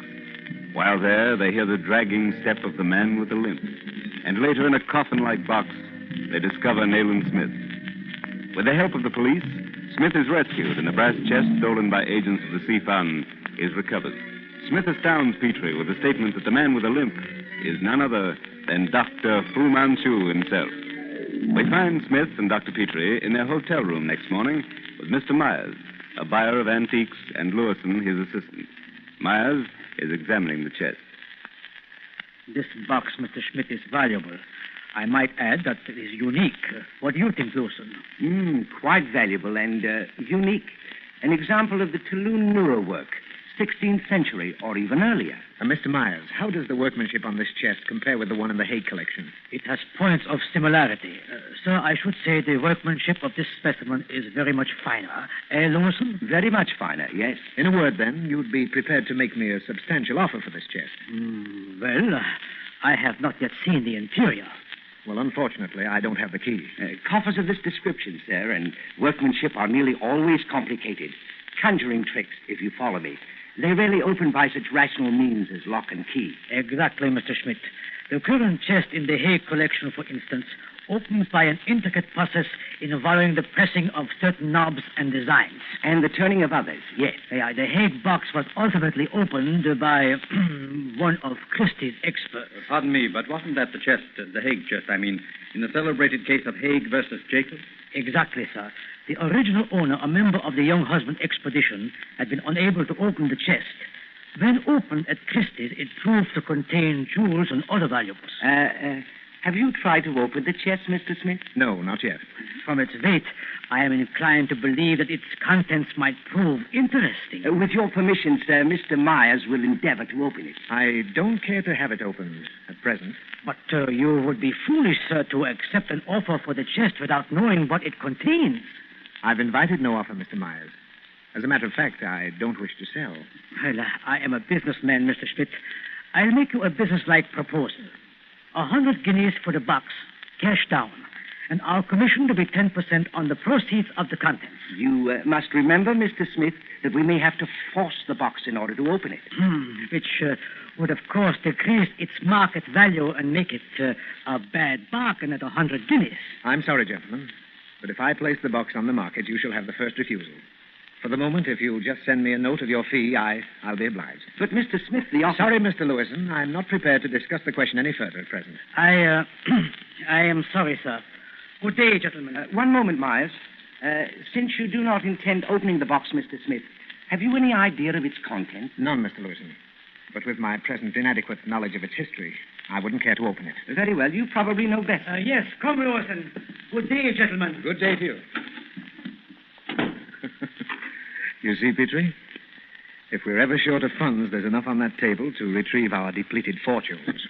They were certainly anxious to get inside the thing. Naturally. They saw only the intrinsic value. The manner in which it came into your possession suggests that it might contain something of the utmost value to the Sifan. Fu Manchu. A great mystery, that man. To think what he's gone through. That horrible fire, and still he lives. Petrie, without a single doubt, the man with the limp and the tapping cane was Fu Manchu.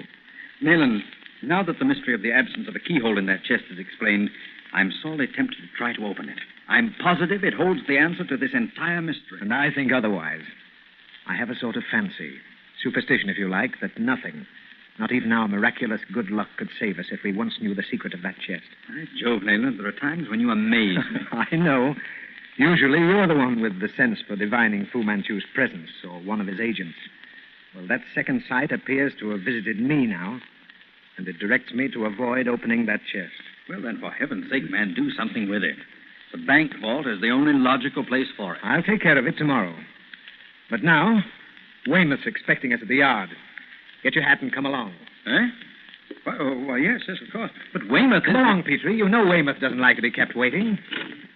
Hurry, old chap. Oh, I'm coming. I say, but, Nayland, I didn't know we had an appointment. We are to have dinner with Weymouth at Gambrinus. Some special event, I believe. But the chest. You're not going to leave that unguarded. Well, the elevator's here, Petrie. We must be careful until we're out of here.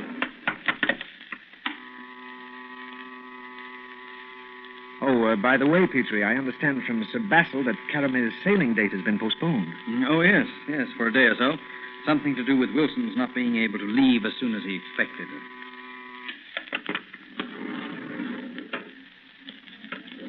I suggest you say nothing about Fu Manchu. It would upset her no end. This way, Petrie. I say, but aren't we going to take a cab? The yard is... Too far to walk, I know, but we're not going to the yard. Nor are we going to meet Weymouth. As a matter of fact, he's back there in the hotel. Weymouth in the hotel? Great Scott, man, what is this all about? In here, Petrie. This bookshop will do nicely for a few minutes. Now, listen, Petrie. I'm positive that we're being spied upon at the hotel. Spies in the New Louvre? Spies of the Sifan, of Fu Manchu, of the Black Poppies. They're among the hotel servants. Well, you seem positive enough. Fairly obvious, isn't it? We know that Fu Manchu was at one time in the building. You saw Zuleika there. And wasn't the flower of silence introduced into our room by way of the lighting fixture? Then why do we remain there? For the same reason that prompts me to keep the brass chest with me rather than deposit it in some bank vault. Oh, I begin to understand. The procedure, of course, is a bit dangerous, but I hope by laying myself open to attack to make an important capture. Well, you could have told me this back there in the hotel. Why didn't you? Well, after all, I'm not entitled to expose you, old chap, to these dangers. Now, that's quite enough, Nathan. I began this thing with you. I shall see it through. Righto. We'll see it through together, then. And heaven knows where the trail will lead us. Well, now, in the first place, since you've left the chest unguarded with Weymouth in the lobby... Did I say Weymouth was in the lobby? And besides, I locked our door. Nayland, you surprise me. What is a mere lock where Fu Manchu is concerned? No one, Petrie, can enter or leave our suite unseen. Weymouth has engaged the room immediately facing our door. He's up there now? And for once he has stooped to disguise. Spectacles and a muffler covering his face up to his eyes. You don't mean that old gentleman we saw hurrying into the room opposite ours as we came out is Weymouth? The fellow with the huge overcoat and the asthmatic cough? Yes. Mr. John Martin at your service. Well, I certainly wouldn't have recognized him. The room has twin beds. Mr. Martin will have a friend join him this evening. You will be that friend, of course. And what part do I play? A dangerous one, Petrie. Ostensibly, you and I will leave town this evening. Actually, you'll stay behind. Jim Blake of Scotland Yard will take your place wearing your overcoat at the door of our apartment. I understand. We shall have 2 watchers outside and 1, myself, in on. Exactly. It seems ridiculous to expect a member of the Sea-Fan to attempt anything in a great hotel in the heart of London. Has Fu Manchu never attempted murder in the heart of London, Petrie? Well, what's our next move? We return to the hotel. Once in our room, speak of anything but the matter in hand. I'm positive there's a dictaphone concealed somewhere in that suite. Just where, I don't know, but I'll search without result. Come along, Petrie. We'll go back to our room. One last word, Petrie, old chap. Do not sleep. Remain awake at all costs. At the first disturbance, whatever you may see or hear, call out. And remember, Weymouth and I will be just across the hall. Right. And now? Step to the door with me. Turn out the lights. Slip out of your traveling coat. I'll give it to Blake, who's joining me outside the room. I'll close the door, leaving you inside in the dark. And Blake and my coat will go with you. I understand. Right. Come along, Petrie. All right, Blake. Get the coat. We have barely 5 minutes to catch our train, old chap. As soon as we're out of the hotel, Blake, you go on back to the yard. Tell the chief he'll likely hear from me in the morning.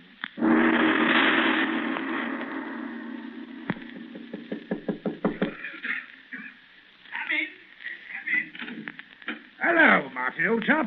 You cough no better. Oh, this beastly London fog of yours races net with my asthma. Everything went off as planned, Smith? Everything. Anyone spying on my movements should have been deceived. In Petrie's coat, Blake would easily pass it to Doctor. A ticklish spot for Petrie. They'd best be prepared to move fast. Yes. Although I gave him the opportunity to withdraw from playing the part of decoy, he insisted on seeing things through. He won't fail us. I agree with you. The doctor's a bit of all right, Smith. His strong innards. Well, I don't think we'll have very long to wait. The agents of the Sea-Fan move quickly and by prearranged plan. Just how or from which angle they'll strike, I can't say. Leaving that chest apparently unguarded was a bold step. Nayland! Nayland, Weymouth! Come on, Weymouth. The Sea-Fan.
Shadow of Fu Manchu.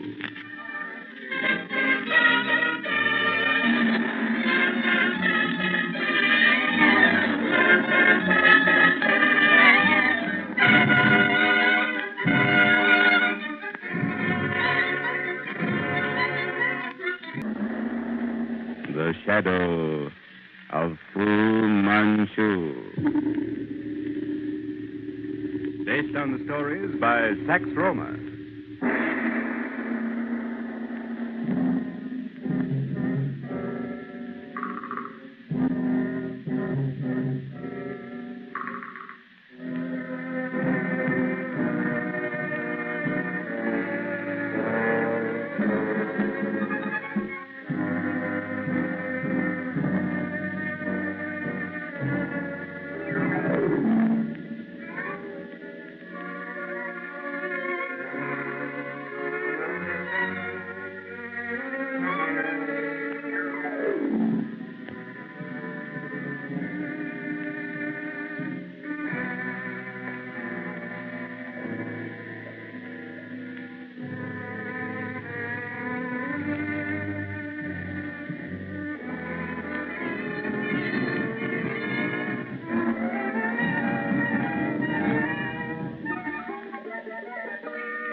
telephone call, presumably from a nearby patient, interrupts a conversation between Dr. Petrie and Sir Graham Guthrie. Dr. Petrie leaves his visitor, asking him to wait his return. The phone call proves to be false. And on his return home, Dr. Petrie finds Nayland Smith awaiting him. Sir Graham has vanished. Smith is convinced the phone call was a trick to get Dr. Petrie away, while agents of Fu Manchu kidnapped Graham Guthrie. In a limousine, they follow the kidnapped car to a deserted warehouse, where they discover Sir Graham being tortured by Fu Manchu. They also find Karame, whom they thought safely on the way to Egypt. Breaking into the torture chamber, Smith kills one of Fu Manchu's henchmen, while Petrie turns to help Sir Graham. Steady, Sir Graham. I'll have you out of this thing in a moment. Oh, thank heaven, Petrie. Unscrew the beastly thing. I was very near to weakening. Oh. He's fainted, Nayland. Good job he has. I wonder the thing didn't kill him. That fiendish contrivance has torn his flesh. Where is Fu Manchu? Great Scott, he's gotten out. He must have slipped past you. With only the one door and no windows in the place? No, Petrie. He wasn't in here. He must have been. I heard him plainly. His voice came from this room. Well, look for yourself. Not a stick of furniture, no place for him to conceal himself. No trapdoors. It's uncanny, Nayland. With all his power, his knowledge of science and chemistry, he can't make himself invisible. By Jove. Stay with Sir Graham. I'll be back in a moment. Oh, no. No, I know nothing. Nothing. Steady on, Sir Graham. It's all over. Here, drink this. Thanks, Petrie. He got away? I'm afraid so. Now lie still. You're in pretty bad shape. No, I'm all right. It was a near thing, though. Smith, where's he? In another part of the building, searching for Fu Manchu. I understand now, Sir Graham, what you were trying to tell me back in my office about Academy. It was difficult, Petrie. Yet had it not been for that call for you, I should have gotten it out somehow. Blasted Petrie, they've gone. Academy, the room where we left her is deserted. Either with or against her will, she went with him. Mr. Graham, was Fu Manchu in this room with you? I know. No one but that devil on the floor there twisted the screws on this fiendish contrivance. His wired jacket, Fu Manchu called it. You didn't see him at any time? Not while he was questioning you? No, I heard only his voice. Seemed to come from that side of the room. Oh. Over here? Yes. That wall. I heard... Oh. No wonder you didn't see him. There's a screen in the wall. He stood in the room beyond and spoke through it. Oh, to have missed him by so little. That's odd. Why wasn't he in the room with Sir Graham? Obvious, Petrie. Think. He'd evidently promised Sir Graham his freedom, his life, if he'd divulged the name of his correspondent. Right, Sir Graham? Yes, that's quite true. And he'd have kept his word. It's a sidelight on his character, Petrie. You've never seen Fu Manchu, Sir Graham? Never. And I'm almost positive I've heard his voice, or one very like it, somewhere in the past. That strange intonation, that cultured diction. But for the life of me, I can't place it. I thought so. You see, Petrie? Sir Graham knows certain parts of the Orient better than you and I know Piccadilly. Probably if he saw Fu Manchu, he'd recognize him for whom he really is. It's quite obvious the doctor wished to avoid such recognition. Of course. Therefore, the screen. Exactly. Well, Petrie, it's another defeat for us. The shadow of Fu Manchu still hovers over London. You taking care of Sir Graham? He's in the West End Hospital. The lacerations and cuts are painful, but he'll be all right in a day or two. I'll make arrangements to guard the place. I can't have Guthrie falling into Fu Manchu's hands again. Heaven help him if he does. But Yen Sun Yat, you don't know him, Nayland? By name only. He's a power in the Central Orient. Once or twice, I've run across evidences of that power. He is one of the 7. The Black Poppy's inner circle. Not another Fu Manchu. Oh, no. Although he probably ranks high among the heads of the Oriental group, he's far from being the cold-blooded killer that Dr. Fu is. Guthrie spoke as if Yen Sun Yat were an intimate friend of his. So did Eltham. Yes. I'd like to know what he's doing in Berlin, though. I think I'd better get in touch with von Kramer. Von Kramer? A member of the German Secret Service. Oh. An excellent operative and one of my few friends. We've worked together in the East on several occasions. I see. You haven't been able to find any clue as to the whereabouts of Karame? When we locate Fu Manchu, old chap, we shall have found Karame. Needless to say, I'm making every effort to... Oh, now what's up at this time of night? It's after 11. Well, I'll answer the door. I'll go to my bedroom in case it's someone for you. I'm sorry, Dr. Petrie, to be calling at this time of night. Oh, Forsyth. Come in, man. Come in. I saw a light in your study and thought you might be up. My ship docked late, and I couldn't get here sooner. That's perfectly all right. What's the trouble? It's my hand. I'd like you to have a look at it. I cut it rather badly on the run-in from the Orient. No physician aboard a freighter, you know. Now, let's see. That looks bad, Forsyth. Signs of poisoning. Now, sit down there. Have it treated in a moment. Thank you, sir. There we are. When do you sail again? A week from tomorrow. Well, I'd like to come in once or twice. I want to look at this hand. Thanks, Doctor. Yes, I'll manage to drop in before we sail. Jove, that's strange. What's strange? I've been seeing you for a year or two off and on, but you've never stared at me in this fashion. Anything wrong? Oh, no, nothing, old chap.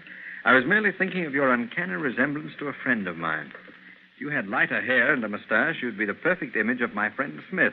Features, build, even to your walk. I've heard we all have our doubles, Doctor. Yeah. Well, there you are. That'll do for tonight. Thanks. Well, I'll be running on. I'll manage to run in a couple of times before the end of the week. Yes, do that. And use that hand as little as possible for the next few days. Right. Good night, Doctor. Good night, Forsyth. Jove, that's certainly amazing.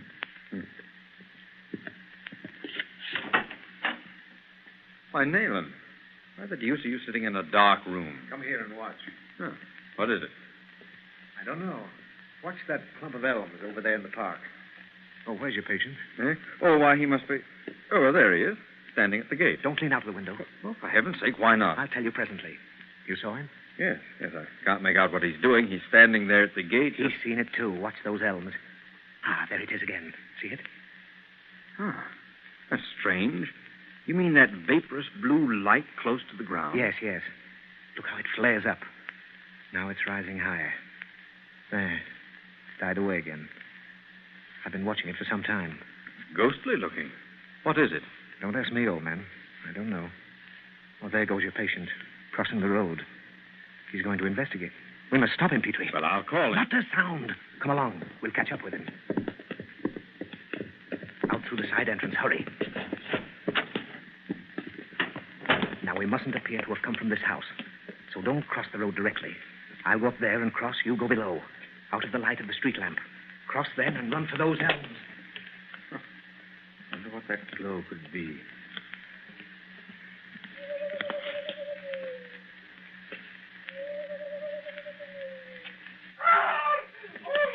Nayland!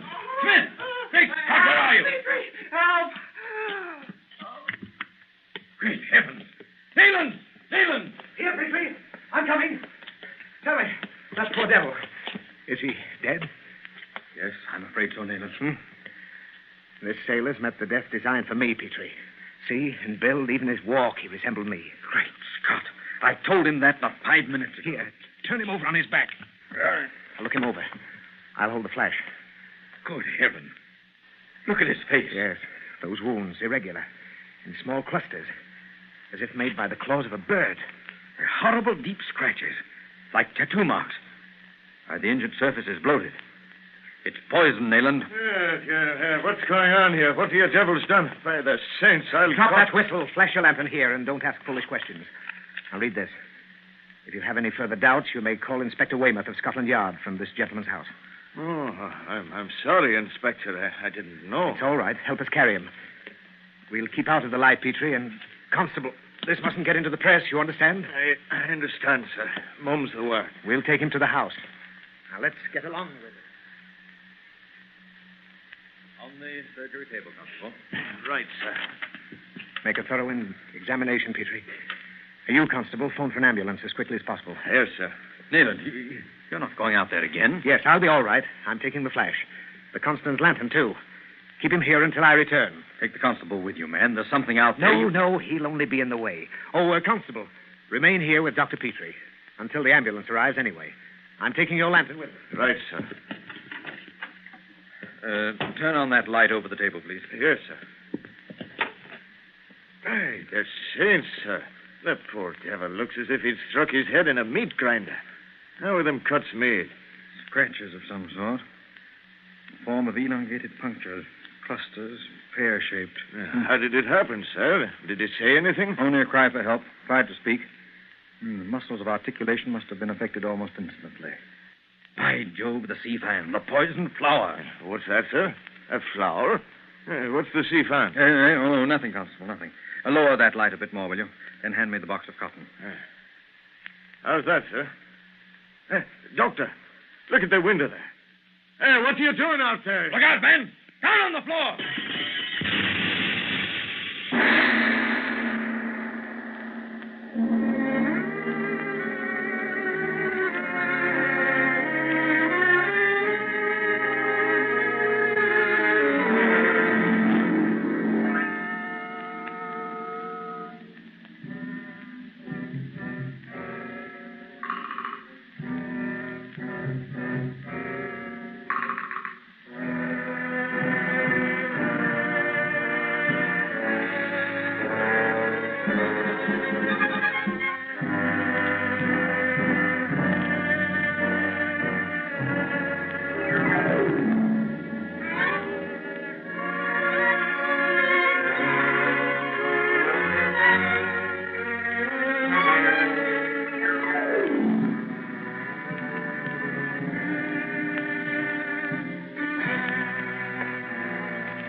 The shadow of Fu Manchu.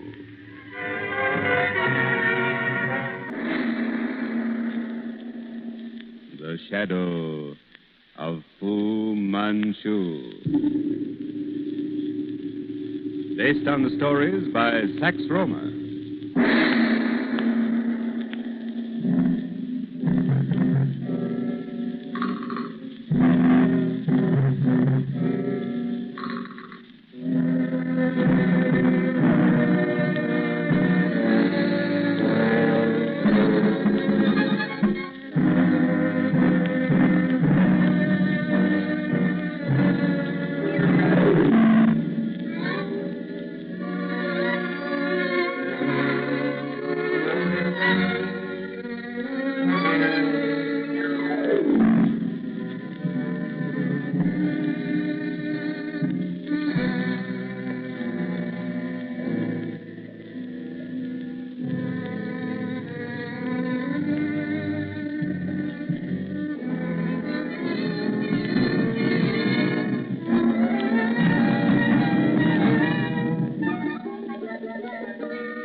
Disregarding the warning sent by Fu Manchu, Dr. Petrie joins Nayland Smith and Inspector Weymouth in their effort to save Burke, the New York ex-detective, from the coughing horror, a mysterious, savage creature with abnormally long arms and steely fingers with which it strangles its victims. In spite of their watchfulness, Burke is killed and the creature escapes. Nayland Smith and Dr. Petrie, back in their Baker Street quarters, are awaiting news from Inspector Weymouth. So immediately the thing got away, Weymouth motored into Upminster to arouse the district and organize a search. With a severed arm and loss of blood, to say nothing of the wounds I gave it, its capture's only a matter of time. Well, what was it, Nayland? Do you know? I have a good idea. Have you ever heard of the Amharan? Sure, they're a native tribe of northern Africa, aren't they? Of Abyssinia. Very ancient tribe. said to worship a sacred baboon. Ah, baboon. With such strength in so small an animal. This particular species is noted for the incredible strength of its arms, and its powers of scent are equal to those of a bloodhound. Hello. Oh, yes, Weymouth. Well? Oh, nothing, eh? I see. Yes, that's very likely the case. All right, Weymouth. Good night. Well, that's that, Petrie. He reports absolutely no trace of the thing. But it couldn't have vanished in thin air. Oh, it's probably crept into some inaccessible hole to die of its wounds. Have you any idea how it was brought to the farm? I should say in a motor car. The sound of our shots would naturally warn whoever was in the car. They'd make good their escape. Another of Dr. Fu Manchu's uncanny pets, Nayland. And one most difficult to control. You could tell that by the dead Burmese, its keeper. But now, Petrie, let's visit that antique shop you were in on Museum Street. Come along.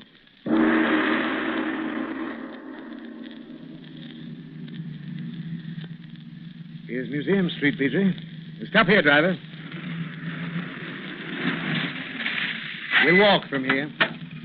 Shall I wait, sir? No, we won't need you further tonight. Thank you, sir. The man will no doubt recognize you, Petrie. Probably. However, I'll try to keep him occupied while you examine the vase. That, among other things. Nishiko Incorporated. Is this the place? Yes. And the vase, if it hasn't been moved, is at the back of the shop. Take a cue from me once we're inside. Come on, we'll go in. Right. Yeah, the vase is still there. Here comes the Japanese. Same man? Yes. Good evening, gentlemen. Is there something I can show you? No, thank you. Nothing in particular. We'll look around a bit if you don't mind. Please, gentlemen. If you wish information on special article, I shall be here. Thank you. Well, these Egyptian scarabs, Petrie. Handle everything. Take as much time as possible. Give me an opportunity to look things over. Right, sir. That curtained doorway over there, the side room? Yes. Go back and engage the clerk while I examine the vase. Keep it busy. Oh, this carved boat, I don't quite place the date, but Egyptian, isn't it? Yes, mister. It is authentic model of Sekhet boat, used about time of Ramesses II. That model actually comes from tomb of Pharaoh. Have you any other models aside from this? None, sir. But that is exceptional piece. I say, may I examine the silver Buddha in that open case behind the counter? It is not for sale, mister. Not for sale? Well, why not? You have it on display. It has already been sold. We are merely holding it for purchaser. I see. But there's no objection to my examining it, is there? It is not for sale. Perhaps another statuette. Well, if the Buddha's been sold, that's that. However, I would like to look at it. It appears to be very old. I tell you, it is not. Why, it's attached to the woodwork. By Jove, a handle. Oh, I'm sorry. I didn't know it was the handle of a door. By Jove, Nayland, clever, eh? It really is a door. Yes, and a flight of stairs leading up. Quite interesting. Please remain standing as you are, gentlemen. Nayland, the pistol. Remind him, Petrie. Look, at the head of those stairs. Good evening, Mr. Smith. Dr. Petrie. Do not stand on ceremony, gentlemen. Please come up. Go, quickly. With your servant's pistol at our backs, Fu Manchu, we've no choice but to accept your invitation. Come along, Petrie. Close the door, Nishiko, and the shop.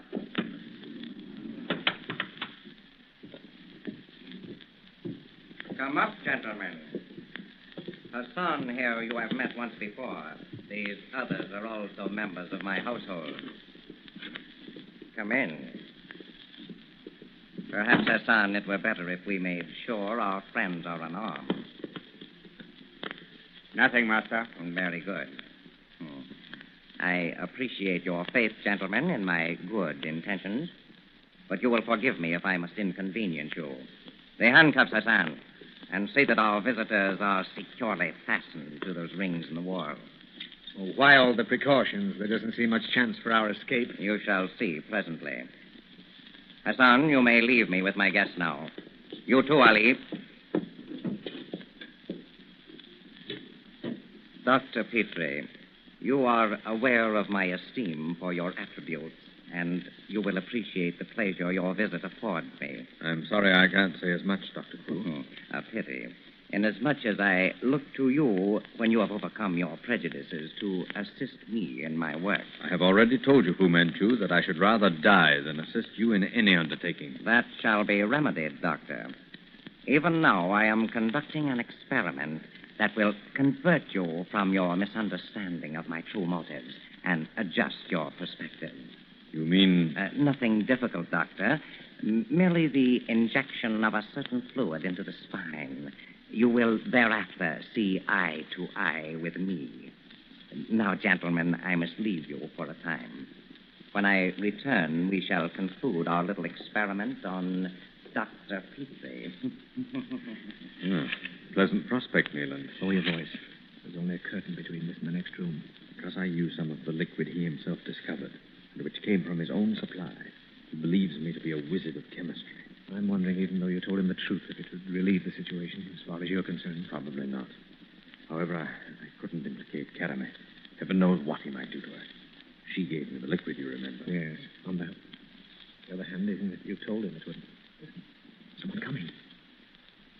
Someone in the next room, rattling a bunch of keys. By Jove, look. Coming in. Fu Manchu's pet marmoset. Those keys it's playing with. We've got to get hold of them. The key to those handcuffs may be among them. It's climbed to the lamp over our heads. Taylor. It's Karame. Steady, old chap. She's calling the monkey. Drop the keys, Petrie. You can reach them with your foot. Hurry. They're just out of reach. I can't quite... Oh. Karame. Oh, Dr. Petrie, is it not? And you, Nayland Smith. The stage lost a great actress in you, Karame. Why do you say that to me? Why do you look at me so? By what right do you reproach me? Have you ever offered me friendship, that I should repay you with friendship? No one should know that better than you, Karame. When first you came to that house where I was, by the river, came to save someone from him, you treated me as an enemy, although, and I do not understand why, I would have been your friend. Isn't it a bit late for that, Karame? Late? Oh, I do not understand. Not by word or by look have you, Dr. Petrie, asked for my friendship. Nevertheless, I give it, to prove to you that I am not as you think me. You will not trust me, but I will trust you. Here, these keys. There, you're free. And you also, Nayland Smith. Now, come to the window. Look out there. The street's deserted. Yes. But what's she doing with that cord she's pulling in? By Jove, it's looped over the telegraph wires over the center of the street. Now what? A rope fastened to the end of the cord. A crossbar at the end of the rope. I think I understand. Clever, Petrie. Hold to this crossbar. Make sure there is no one down there in the street. Then swing across to that open window in the building opposite. Swing across? Yes. The rope is just long enough to carry you into the window. The mattress inside on the floor will break your fall. I understand. Let go the bar the moment you're in that window, Petrie, or you'll swing back. Can we get out of that house, Karame? Yes, the doors are unlocked. Thank you, Karame. I believe you're a friend, but I don't understand. Won't you try to help me? Look, Petrie. Down there in the street. Fu Manchu. He's seen us. But he has not seen me. I have helped you. Now you must help me. Save my life. Come. You must put the handcuffs on me. Quick. Yes, Karame. Hurry, Nayland. He's coming in. Yes. There, Karame. There are the handcuffs. Yes. Now a gag, anything. Now, this'll do. There. Goodbye and good girl. All right, Petrie. Let go the crossbar as soon as you're inside that window across the street. No time for that. We have to make it together. Pray heaven the rope will hold us both. Into that room. Stop them. Come on, Petrie. Jump! When I give the word, let go. Now! By Jove, we made it. Look out behind you. What? I have his arms. Let him have it. That'll hold him. Hurry, Nayland. One of them is swinging across. Come on. Not that door. The back. Oh, blast it. We're in a courtyard. That high stone wall. Here they come. All of them. They're caught, Nayland. Not yet. The wall, Petrie. Run. It's our only chance.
shadow of Fu Manchu.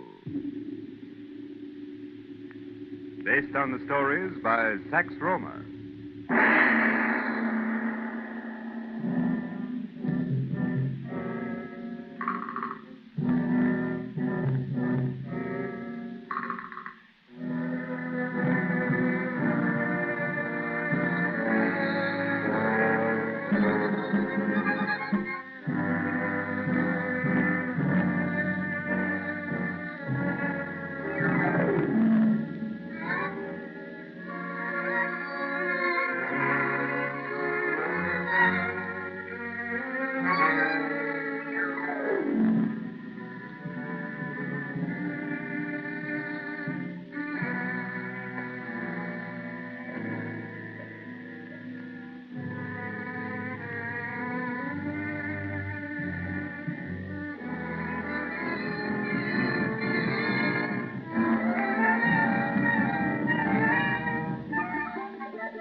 Because of two mysterious deaths having occurred in the suburban house known as the Gables, Nayland Smith has leased the property under a fictitious name.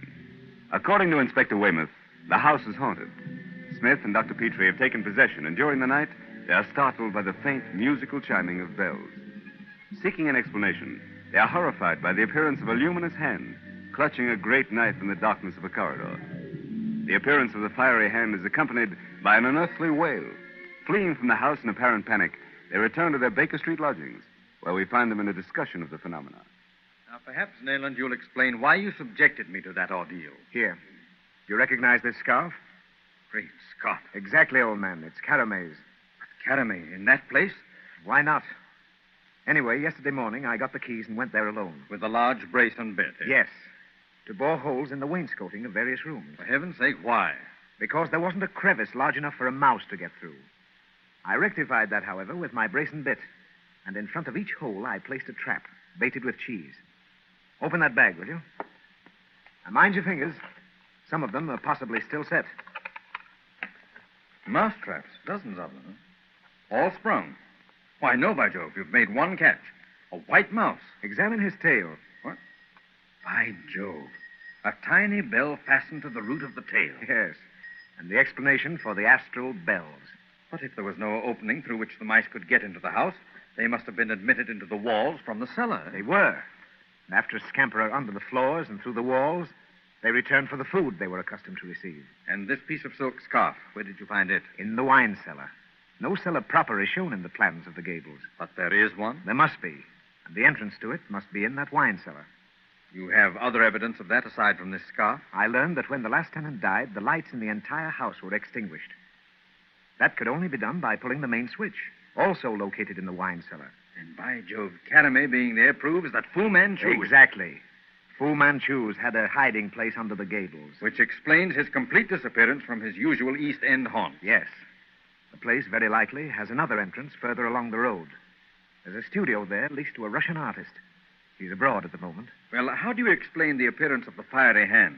Turn out the light. Watch. By Jove. A little electric lamp held in the hand, lighted. Well, simple enough when explained. Then they may have used a small lamp fitted in the handle of a glass dagger. Right. And after seeing that, our retreat from the place had all the appearance of a rout, as I intended it should. Now turn on the light. You're having the place watched? Naturally. Weymouth has it covered. At last, Petrie, I think we have Fu Manchu in his own trap. We're raiding the place before morning.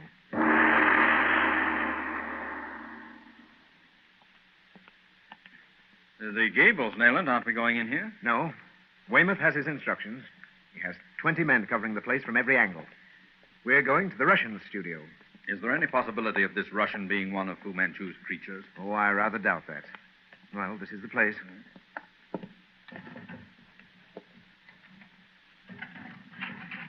All right, come in. Now, keep your voice down. Somewhere in the studio, we'll find the second entrance to Fu Manchu's hideout under the gables. It would be through the cellar, the subterranean passage. Flash your light. We'll find the stairway. Let's look behind this curtain.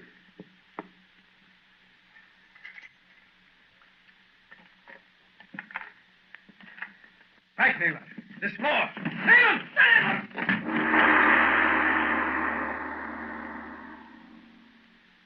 And so even children learn from experience, Nayland Smith. But you are less than a child. Twice you have precipitated yourself into a chamber charged with an anesthetic. And now you find yourself helpless, chained to the floor, and you, Dr. Petrie, strapped in that heavy chair. Nayland, are you... Quite all right, Petrie. This time, Dr. Petrie, there is no sacred peacock to exchange for your lives. This time, my friend, I see you contemplating the weapon leaning against the wall at your side. You recognize it? Of course. The sword of samurai. Perhaps you are wondering why, though your body is secured to that chair, your arms are free. You will see presently. Please note the hilt of that sword is fastened to the wall by a length of fine steel chain. No use, Petrie. He's right. You can't reach him even though your hands are free. Exactly, Dr. Petrie.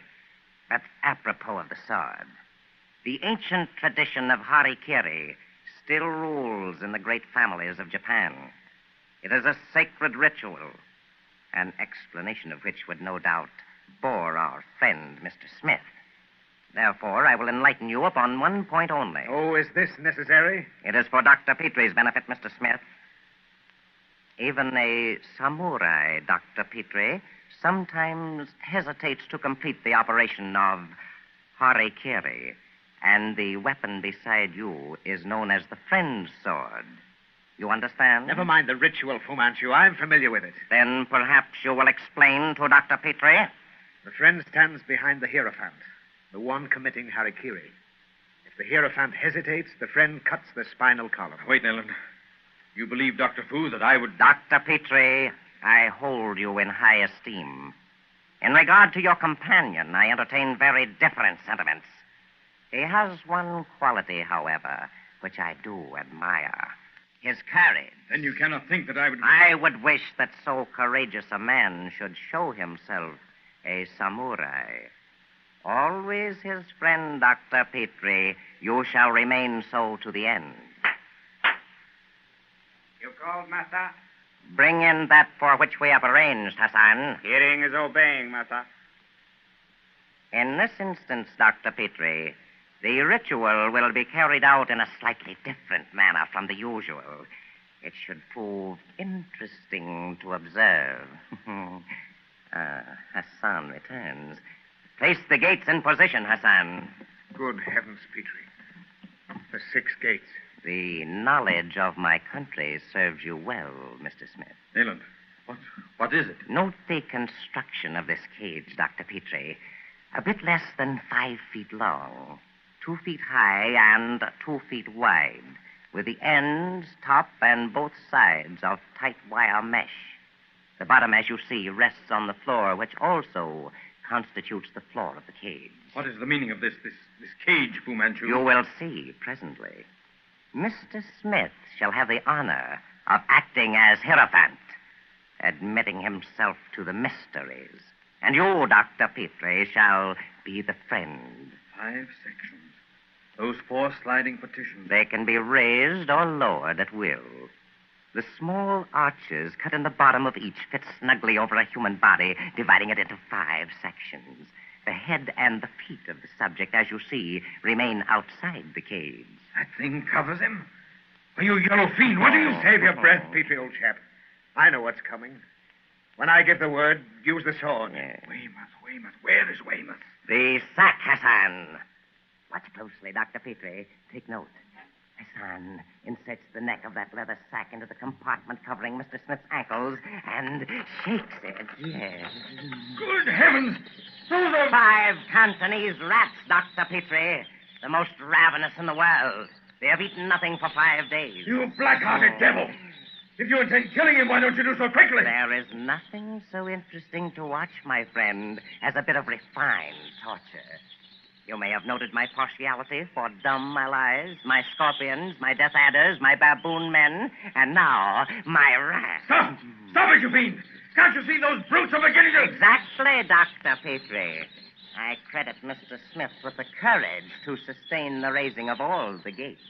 But I estimate the strength of your friendship also very highly, and predict that you will use the sword at the raising of the 3rd gate. Nayland, I can't stand... In the Orient, Dr. Petrie, we call this quaint pastime the 6 gates of joyful wisdom.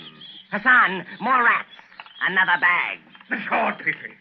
I rely upon you to spare me the humiliation of asking mercy from this murderous fiend. I can't, Nayland. Good heavens, I can't. Don't falter. The raising of the 1st gate. The gate of joyous hope is always a crucial moment. Oh, if I could only reach through with this sword. And the raising of the 2nd gate. Now, Petrie. Be quick. I'm weakening. Strike! Stop! Stop it, Dr. Fu Manchu. Jeremy, put down that pistol. No, no. Take it from Hassan. You have killed Hassan, you little fool. Now you shall pay. No, Dr. Fu Manchu. It is you who must pay. Oh! They broke in a moment after Caramé fired the shot that accounted for Fu Manchu. We found you in a dead faint. And Nayland, where's he? In bed, but Dr. Cleve cauterized the wounds left by those devilish rats in time. Smith will be back on his feet in a week. Now you'd better go in. He wants to see you, both of you. Come, Caramé. Yes.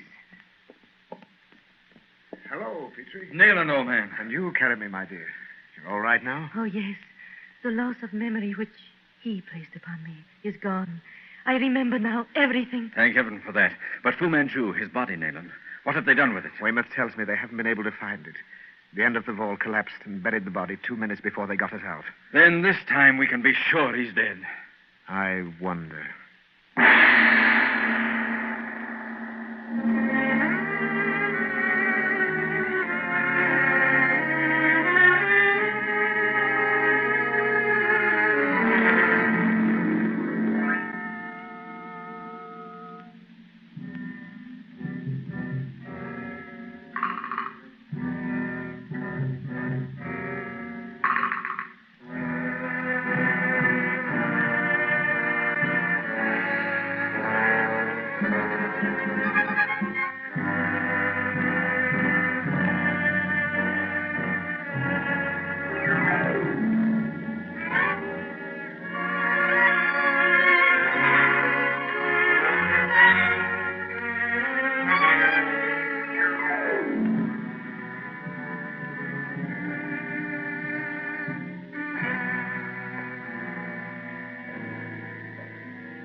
Shadow of Fu Manchu.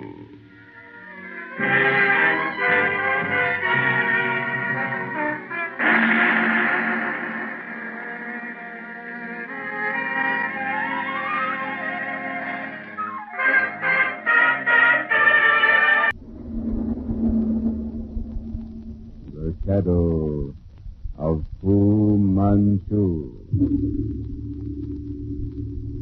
Based on the stories by Sax Romer.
Because of two mysterious deaths having occurred in the suburban house known as the Gables, Nayland Smith has leased the property under a fictitious name.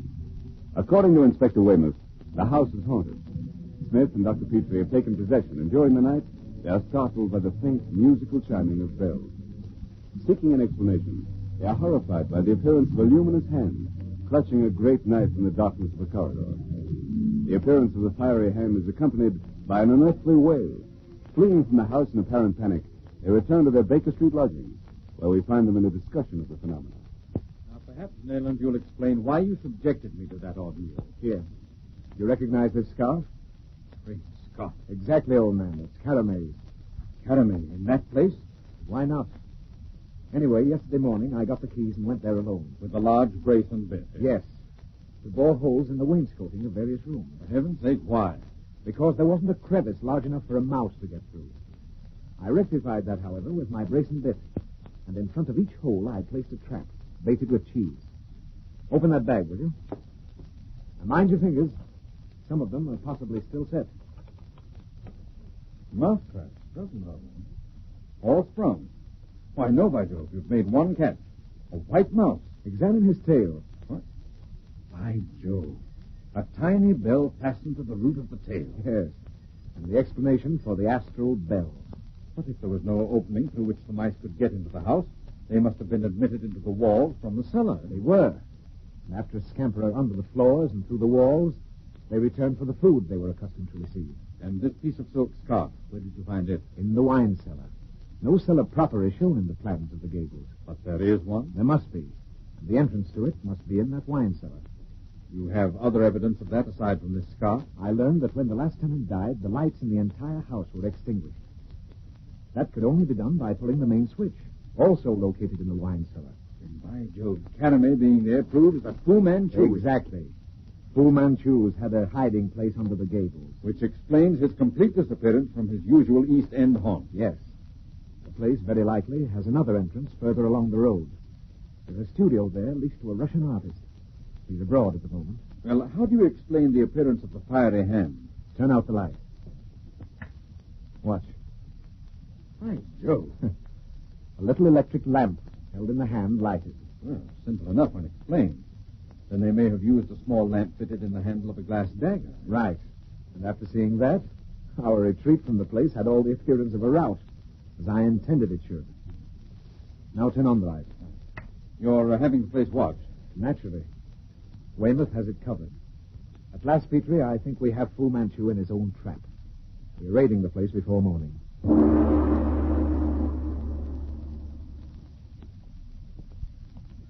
The Gables, Nayland. Aren't we going in here? No.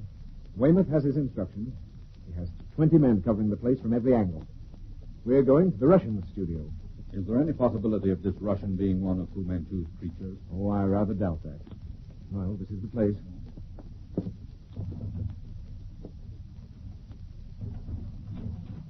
All right, come in. I'll keep your voice down. Somewhere in the studio, we'll find the second entrance to Fu Manchu's hideout under the Gables.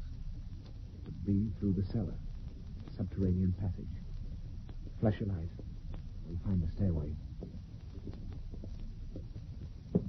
Let's look behind this curtain.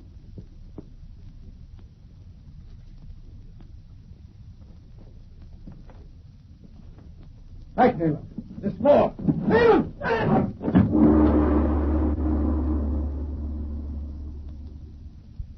And so even children learn from experience, Nayland Smith. But you are less than a child. Twice you have precipitated yourself into a chamber charged with an anesthetic. And now you find yourself helpless, chained to the floor, and you, Dr. Petrie, strapped in that heavy chair. Nayland, are you... Quite all right, Petrie. This time, Dr. Petrie, there is no sacred peacock to exchange for your lives. This time, my friend, I see you contemplating the weapon leaning against the wall at your side. You recognize it? Of course. The sword of samurai. Perhaps you are wondering why, though your body is secured to that chair, your arms are free. You will see presently. Please note the hilt of that sword is fastened to the wall by a length of fine steel chain. No use, Petrie. He's right. You can't reach him even though your hands are free. Exactly, Dr. Petrie. But apropos of the sword, the ancient tradition of harikiri still rules in the great families of Japan. It is a sacred ritual, an explanation of which would no doubt bore our friend, Mr. Smith. Therefore, I will enlighten you upon one point only. Oh, is this necessary? It is for Dr. Petrie's benefit, Mr. Smith. Even a samurai, Dr. Petrie, sometimes hesitates to complete the operation of harikiri, and the weapon beside you is known as the friend's sword. You understand? Never mind the ritual, Fu Manchu. I'm familiar with it. Then perhaps you will explain to Dr. Petrie. The friend stands behind the hierophant, the one committing harikiri. If the hierophant hesitates, the friend cuts the spinal column. Wait, Nayland. You believe, Dr. Fu, that I would... Dr. Petrie, I hold you in high esteem. In regard to your companion, I entertain very different sentiments. He has one quality, however, which I do admire.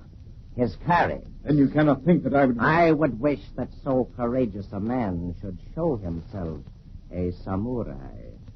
Always his friend, Dr. Petrie. You shall remain so to the end. You called, Master? Bring in that for which we have arranged, Hassan. Hearing is obeying, Master.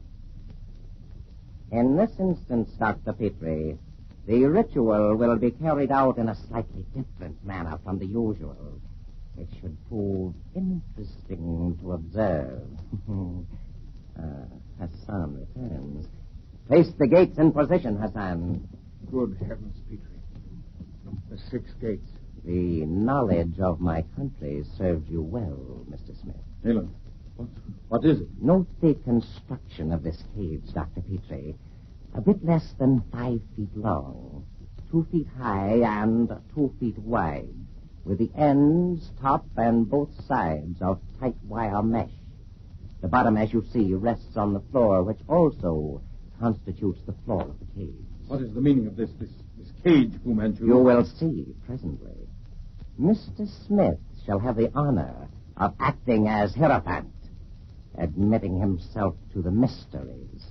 And you, Dr. Petrie, shall be the friend. 5 sections. Those 4 sliding partitions. They can be raised or lowered at will. The small arches cut in the bottom of each fit snugly over a human body, dividing it into 5 sections. The head and the feet of the subject, as you see, remain outside the cage. That thing covers him? You yellow fiend, what do you save your breath, Petrie, old chap? I know what's coming.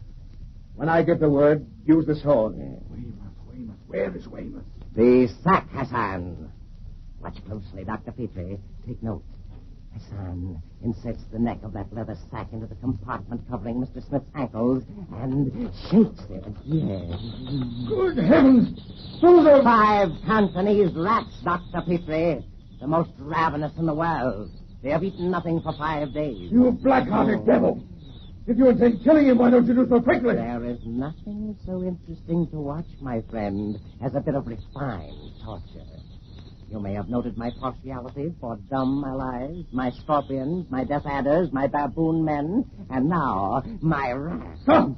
Stop it, you fiend! Can't you see those brutes are beginning to... Exactly, Dr. Petrie. I credit Mr. Smith with the courage to sustain the raising of all the gates. But I estimate the strength of your friendship also very highly, and predict that you will use the sword at the raising of the 3rd gate. Nayland, I can't In stand... the Orient, Dr. Petrie, we call this quaint pastime the 6 gates of joyful wisdom. Hassan, more rats. Another bag. The sword, Petrie. I rely upon you to spare me the humiliation of asking mercy from this murderous fiend. I can't, Nayland. Good heavens, I can't! Don't falter, The old man. raising of the 1st gate, the gate of joyous hope, is always a crucial moment. Oh, if I could only reach through with this sword! And the raising of the 2nd gate. Now, Petrie, be quick. I'm weakening. Strike! Stop! Stop it, Dr. Fu Manchu! Jeremy, put down that pistol. No. Take it from Hassan. You have killed Hassan, you little fool. Now you shall pay. No, Dr. Fu Manchu. It is you who must pay. Oh! We broke in a moment after Caramé fired the shots that accounted for Fu Manchu. We found you in a dead faint. And Nayland, where's he? In bed, but Dr. Cleve cauterized the wounds left by those devilish rats in time. Smith will be back on his feet in a week. Now you'd better go in. He wants to see you, both of you. Come, Caramé. Hello. Nayland, old man. And you, Caramé, my dear. You're all right now? Oh, yes. The loss of memory which he placed upon me is gone. I remember now everything. Thank heaven for that. But Fu Manchu, his body, Nayland. What have they done with it? Weymouth tells me they haven't been able to find it. The end of the wall collapsed and buried the body 2 minutes before they got it out. Then this time we can be sure he's dead. I wonder.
Shadow of Fu Manchu.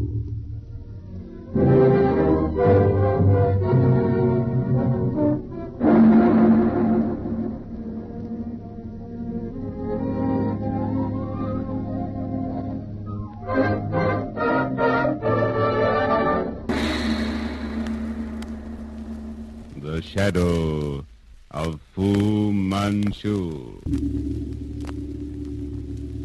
Based on the stories by Sax Roma.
From the tomb of the Black Ape, follow Sui, alias Madame Ingomar, Fu Manchu's daughter, has removed certain long-buried secrets which have enabled her to call a meeting of the Council of Seven, the representative heads of the Sea Fund. Nayland Smith and Shan Greville, disguised as Mongolian monks, are present at the meeting while Weymouth and Dr. Petrie had gone to the Mudir, or native mayor of Kaga, for help. Smith and Greville, their identity discovered, are overpowered, and Smith, bound hand and foot, is thrown into a secret dungeon in the cellar of the house in which the meeting was held.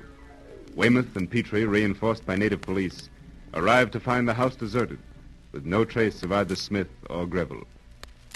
In an inconspicuous hotel in the environs of Paris, Dr. Fu Manchu, in the garb of an Occidental, hovers over a small, black-lacquered case lying open on the table before him. As he touches a button, tiny lamps glow dimly. A speck of red light appears in the open lid. Fu Manchu leans forward and... X-radio calling 5. X-radio calling 5. X-radio calling 5. 5 reporting to X-radio. Contact. Your report leaking through. From Cairo. The meeting of the Council of Seven held last night was abruptly terminated by the discovery of Commissioner Nayland Smith and Shan Greville, Sir Lionel Barton's secretary, disguised as lamas from Minganla. Our old friend, Mr. Nayland Smith. Continue. Nayland Smith, a prisoner, was left in a secret chamber. The lady Fa Lo Sui, her personal servants, myself and Shan Greville, abandoned the house immediately. Fa Lo Sui abducted Shan Greville. To what end? It appears, Master, that the lady Fa Lo Sui is strongly attracted to Mr. Greville. He did not go willingly? No, Master. At the lady's command, I injected elixir catalepsy.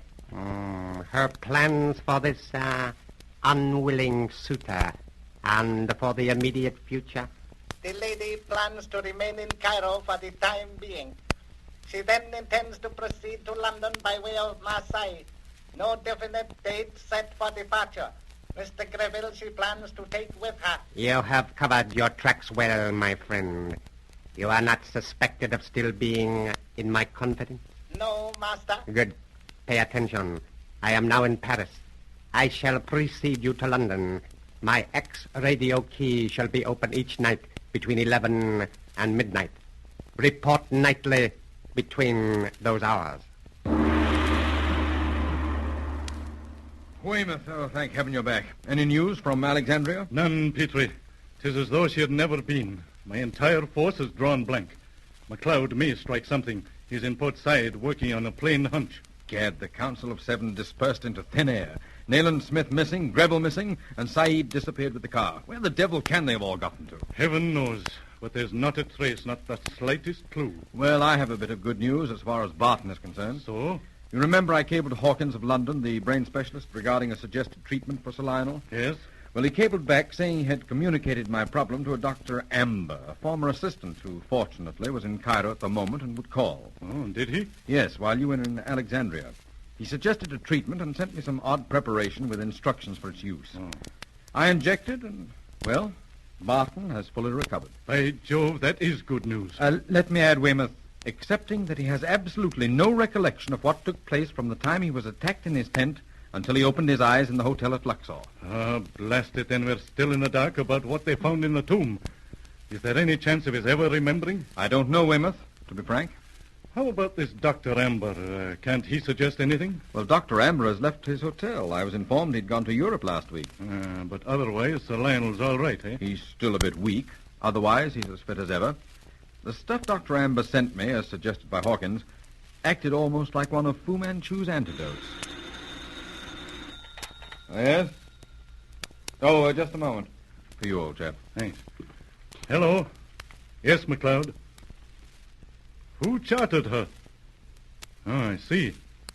Put that on the radio to Marseille with instructions for port authorities and police to board and search.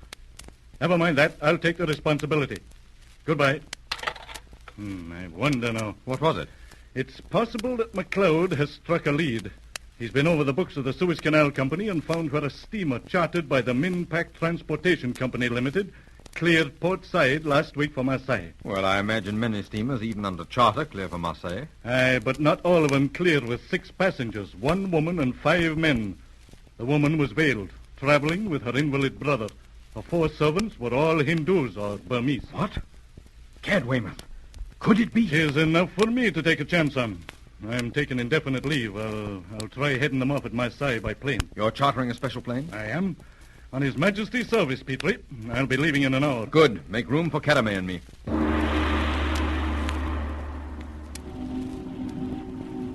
Sorry, gentlemen, but my charter party left the ship the minute we docked, 3 hours ago. As your passenger, you saw the woman. Can you describe her, Captain? Well, she was taking care of her invalid brother, an Englishman. His servants brought him aboard on a stretcher. But if she was English and his sister, well, then I'm a Hindu. Were her eyes green? Aye, brilliant and long and green as jade. Did she keep to her cabin? Yes, she did, mister. She was a beauty. Eurasian, or I don't know my women. Any heavy baggage? Some. Boxes, bales, and a lot of trunks. All went overland to London. I'm satisfied, Weymouth. So am I. I'll clear you to the port authorities and the police, Captain. As your papers are all in order, I'll see that you're not held. Come along, Petrie. The Paris plane leaves in half an hour. We'll connect with the Imperial Airways liner tonight and be in London by morning. So, Weymouth, that's your plan of attack here in London? Yes, Yale. We're acting in accordance with the policy adopted by Commissioner Nayland Smith. Not a word to the press of this. Right, sir. Then you're ordering a raid on that Limehouse place? Yes, your report warrants it. You say that apart from the presence of Asiatics, who have no business in that section, especially at night, a smartly dressed Eurasian woman visits the place. Right, sir. She's been seen twice, last night and the night before. I've secretly examined some of those bales and cases stored in the sheds on the dock. It's contraband, sir, if I've ever seen any. Smuggled goods every bit. Very well, Yale. Make your arrangements. We raid the place tonight. Have enough men to surround the place, and I hope the woman will be there. Well, Mr. Greville, you are feeling better? Yes, I suppose so. I've been ill. Quite ill. Where's Nayland Smith? Nayland Smith? Yes. He's here in Kaga, too. El Kaga? Oh, I see. Don't think about it, Mr. Greville. Just now you need rest. What is that? Steamer whistle in Kaga? Rest, Mr. Greville. Sleep if you can. I'll see that you are taken care of. But I'm sure I hear river sounds. Mr. Greville, you have been ill. Leaking soup. Yes, lady. He is better? Much improved, lady. Yet he thinks himself still in El Kaga. Leave me alone with him. Yes, lady. You are better, Shan? Madame Ingemar. And I have you to thank for this. Yes, Shan. I saved your life at great peril to my own. You have been very ill, my dear. But I have nursed you because you are young and life is good. I want you to live and love and be happy. With me. With you? Yes, Shan. Don't you understand? But Rima Barton and For the moment, Shan, forget Rima Barton. If I wish, I can will you to love me, and you would be unable to refuse. Would you have it that way, my dear? No. Rima and I... The little girl is charming. She will not be harmed. And if it will make you happy, you shall have her. Later. But no. You cannot oppose my will, Shan Greville. I can control your mind. Make you do gladly whatever I wish. Look at me, Shan Greville. No. Good heavens. The room, it's growing large. No, it's fading. Rima. Look at me. Rima. Look at me. You fool. You might have had the world at your feet. You refuse my love. The warning. That cry, what is it? I heard it last in Dr. Petrie's home in Cairo. Are we in Cairo? Wait. I'm coming back. Easy now, landing. in. Take that door again. Right. Listen, come on. Nothing here, sir. Smith. Nayland Smith. Jan Greville. Are you there? All right. Carry on, men. Don't miss a single door. Weymouth! Weymouth! In here! Look. All right, let's break it down. Use your axe.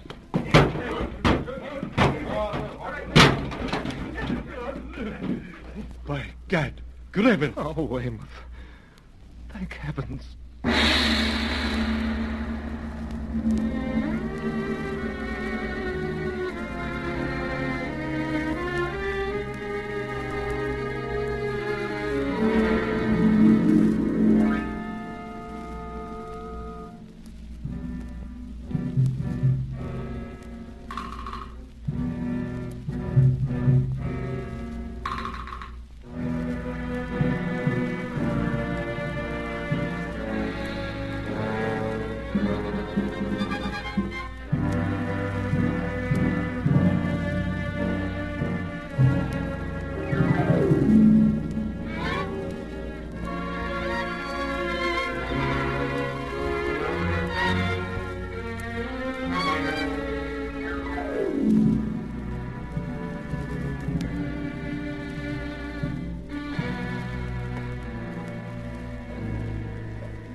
The shadow of Fu Manchu.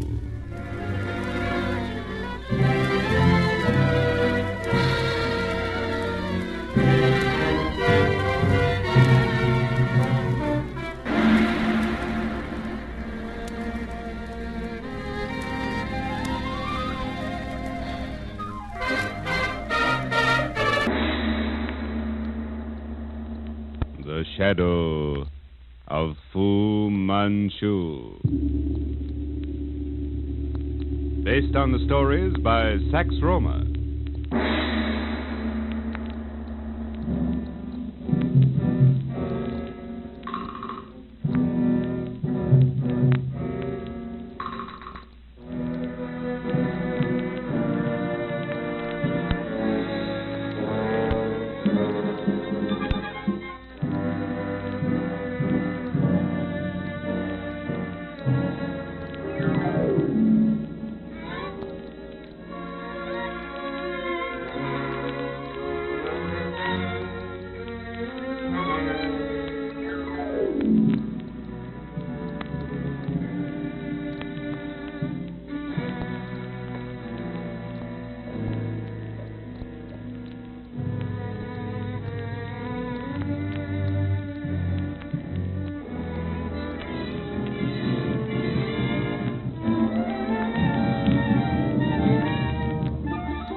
Fu Manchu has taken Nayland Smith, Lionel Barton, Shan Greville, and Rima Barton to Baghdad after capturing them and their plane. There he tortures Smith in an attempt to force from him or Barton the location of the relics of El Mokana. Smith and his companions are rescued in a raid on the house by British military police. but Fu Manchu and his daughter escape. Resuming their flight to Cairo, they are met in Heliopolis by Dr. Petrie, who drives them to Cairo in his car. En route, their car hits a native, apparently killing him. Upon investigation, however, Petrie announces the man has been dead for several hours. As Petrie, Greville, Rima, and Smith stand beside the corpse, a sudden cry for help from Barton startles them. Rushing into the road, they discover the car and Barton surrounded by a crowd of angry natives.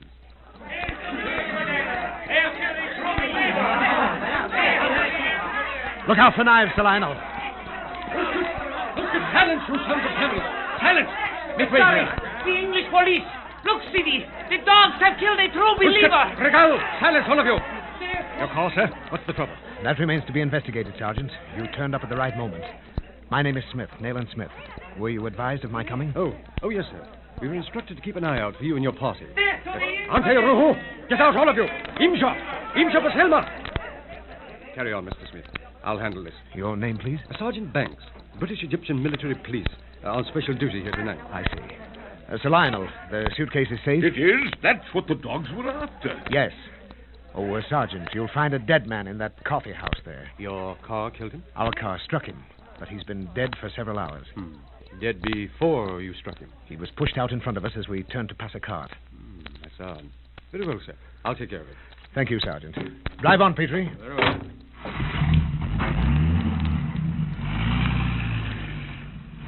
That accident was certainly planned. The devil's own plot, Shan. I told you Fu Manchu wouldn't give up. But we left him in Baghdad. How could he know that we were headed for Cairo? Your outspoken uncle told him, Rima. Somehow, he arrived before us. Fu Manchu in Cairo. Thank heaven Karamir's in England. I don't believe that even Fu Manchu had a stock of dead men waiting for us to come along the road from Heliopolis. Neither do I. Then how do you account for it happening at that particular spot? I don't suggest the fellow was killed for that special purpose, Greville. But he was dead before we hit him.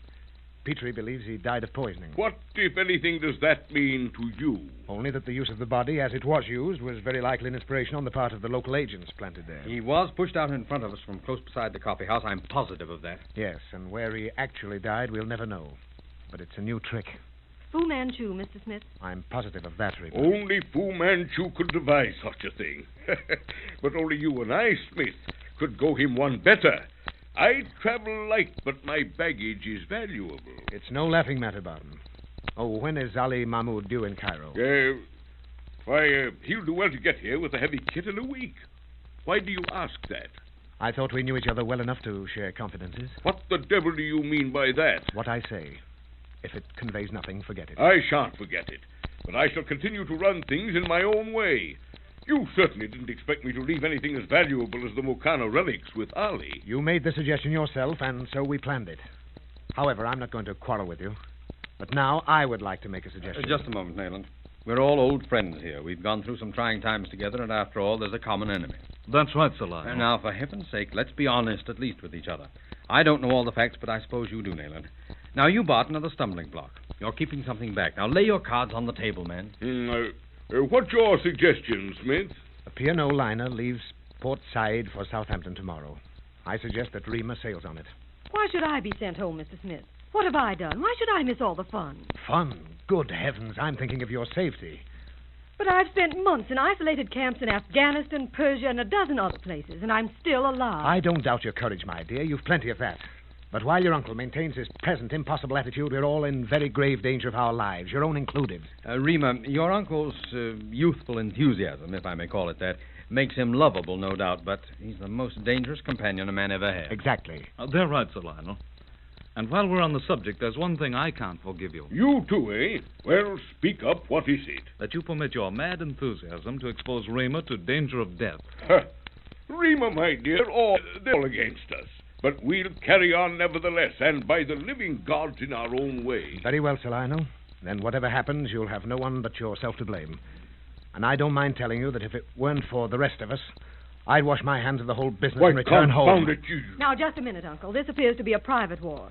If you haven't forgotten it, we have an engagement with Mr. Winslow, our pilot, for dinner. I'm taking Shan with me down to the lobby to look for him. He's hand in glove with Smith, and one of them's enough.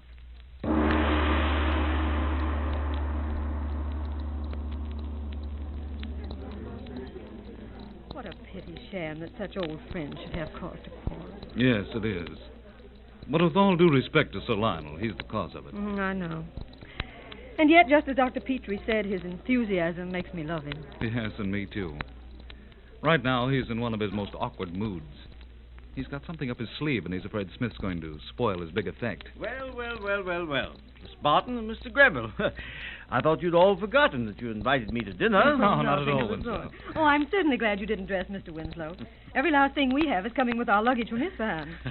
And I, of course, being just an airways pilot stationed at Isfahan, stand in the only clothes I have with me. Well, that puts us all on an equal footing. You know, I don't know what you people have been up to up there in Afghanistan, but somebody in those parts kicking up no end of a row.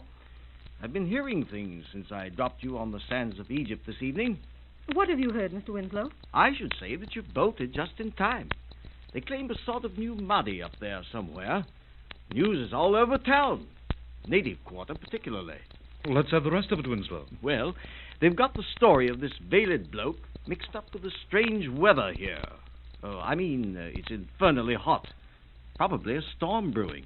Which they put down to the influence of El Mokana. Righto. But that's merely native superstition. Why, of course. I'm told there's a religious revival over among the Muslims, and this business may fill the bill. Superstition is pretty close to the surface, and even the most oriental. These waves of fanaticism have no limits. Exactly. It's kind of mass hypnotism. We all know the creative power of thought. But someone would have to lead this movement. How can there be followers of a veiled prophet when there is no veiled prophet? I hear that they're proclaiming that there is one at El Ashar. He's supposed to be moving down through Persia. Oh, that's ridiculous. It is, but it's likely to be infernally dangerous. Here comes one of your friends, just stepping out of the lift. No, it's Dr. Petrie. Well, the war must be over, Shan. Well, Doctor, how's the battle coming? Well, I did the best I could to preserve peace. I'm afraid I wasn't too successful. This is Mr. Winslow who brought you down from Isfahan, isn't it? Oh, I'm sorry. Mr. Winslow, this is Dr. Petrie. Delighted to know. How about something, to encourage our appetite? Oh, right. You go along with Miss Barton, Winslow. Greville and I will join you presently. Right. Come along, Mr. Winslow. Well, how did you leave them, Petrie? In a hot argument. Barton doesn't deny that he smuggled the Mokana relics out of Afghanistan. And it's not the first time he's indulged in similar acts of piracy. I imagine not. Smith is for putting them in the museum for safekeeping. Barton won't allow them out of his possession, and there the matter hangs. In a way, Sir Lionel's right, Petrie. If the museum ever got hold of those relics, they'd never give them up. However, he had a look in his eye, which means mischief. Smith knows, too, that Sir Lionel's holding out, eh? Oh, yes, he does. And he's furious because Sir Lionel seems in no mood to play fair. Well, shall we join Rima and Winslow? Yes. As Rima said, it's a shame that those beastly relics should come between old friends like Smith and Sir Lionel. I wish to heaven Sir Lionel would listen to reason. Oh, I'll follow you in just a moment. I'm out of cigarettes. Go on, I'll catch you. Right. Yeah, just in time, Dr. Petrie. Where's Shan? Oh, he stopped for cigarettes. He'll be along presently. Have Uncle Lionel and Mr. Smith signed a truce? Oh, I wish they wouldn't come down to dinner. I'm famished. Well, they were still going strong when I left. Neither intends to give in. Oh, here they come now. You've probably hit it. By the glowering expressions, it appears to be merely an armed truce. Well, Rima, ready for dinner? Hello, Winslow. Hello, Mr. Smith. Sir Lionel? I suppose that means good evening or something, you old bear. Now we'll have to wait for Shan. Where is he? Oh, he went after cigarettes. I'll look him up. I'll go with you. Mr. Lionel, you take the young folks in and order dinner. Right. Come along, you two. Now, don't you keep us waiting, Mr. Smith. Well? Oh, Rima's right. Barton's as stubborn as a bear. I don't know what to do with him, Petrie. I've a good mind to throw him in jail. Twould at least keep him out of mischief. I say that's odd. I just left Greville a moment ago here at the tobacco counter. I don't see him in the lobby. You don't suppose he went back upstairs? We just came down. He didn't come to Sir Lionel's room. I'll ask here at the counter. Oh, I say, you know Mr. Greville? Yes, sir. He was here a moment ago. He left with a lady. A lady? What sort of lady? I mean, who was she? I don't know, sir. I don't think she's a guest of the hotel. Well, describe her. What was she like? Dark. Very pretty. Tall, slender. I'm sure she was Oriental, sir. Oriental? Did you see her eyes? Oh, yes, sir. Very beautiful eyes. They were long and green. Oh, thanks. Come along, Petrie. You get that, old chap? Follow Sui. Great Scott, follow Sui? Then Shan Greville is in the hands of Dr. Fu Manchu.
Shadow of Fu Manchu.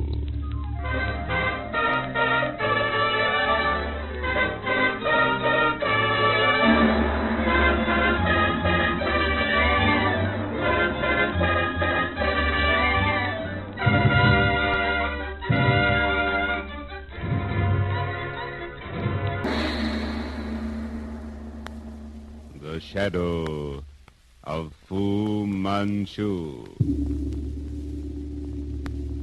Based on the stories by Sax Roma.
Taking the relics of El Mulcana with him on his flight from Isfahan to Cairo, Sir Lionel Barton has deliberately upset the plans of Nayland Smith and endangered the lives of Smith, Shan Greville, Rima Barton, and Dr. Petrie. The doctor has met the party on its arrival in Heliopolis near Cairo. En route to Shepherd's Hotel, Petrie's car hits and apparently kills a beggar. In the following excitement, an attempt to steal the suitcase containing the relics is frustrated by Barton. Later, Shan Greville encounters Follow Sui in the crowded lobby of Shepherd's Hotel, follows her to the street, engages a cab, and trails her car. They turned left at the next street. I saw it, Andy. Great Scott, take it easy. We're close enough now. I only want to keep them in sight. They're leaving the foreign city, making for the mosque, the bazaars. And the mosque, Effendi. They've turned left again. We follow? Yes, don't lose them. Where are we now? In the Shulalia. There are only shops in the state CD. Where does it lead to? To the Mosque Maya del Zuela. Oh, they've turned left again. What's the name of this street? I do not know, Effendi. We'll have to find out. Oh, hold it, stop. They pulled up at the far corner. Wait here until I come back. I was CD. I shall wait.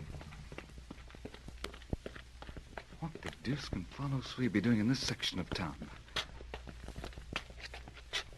Gad, what a black hole. Oh, an alleyway. Great Scott. That scent. Mimosa. By Jove, she knew I was following and led me into a trap. Catch him, Hasim. Don't let him fall. He is unconscious. And now to the master with him. Come.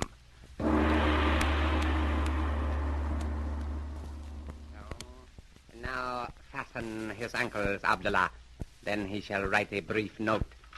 Give me pen and paper, Hasim. Very good. You may go now. Stay within call, both of you. Obeying, master. And now, Shan Grevel, you will write as I dictate. Take the pen and write, Rima, dear, slip away and join me in a yellow car that will be waiting outside Shepherd's. Under no circumstances mention this to anyone, and come alone. Shan. And now, my friend, having written, you will drink this. Drink.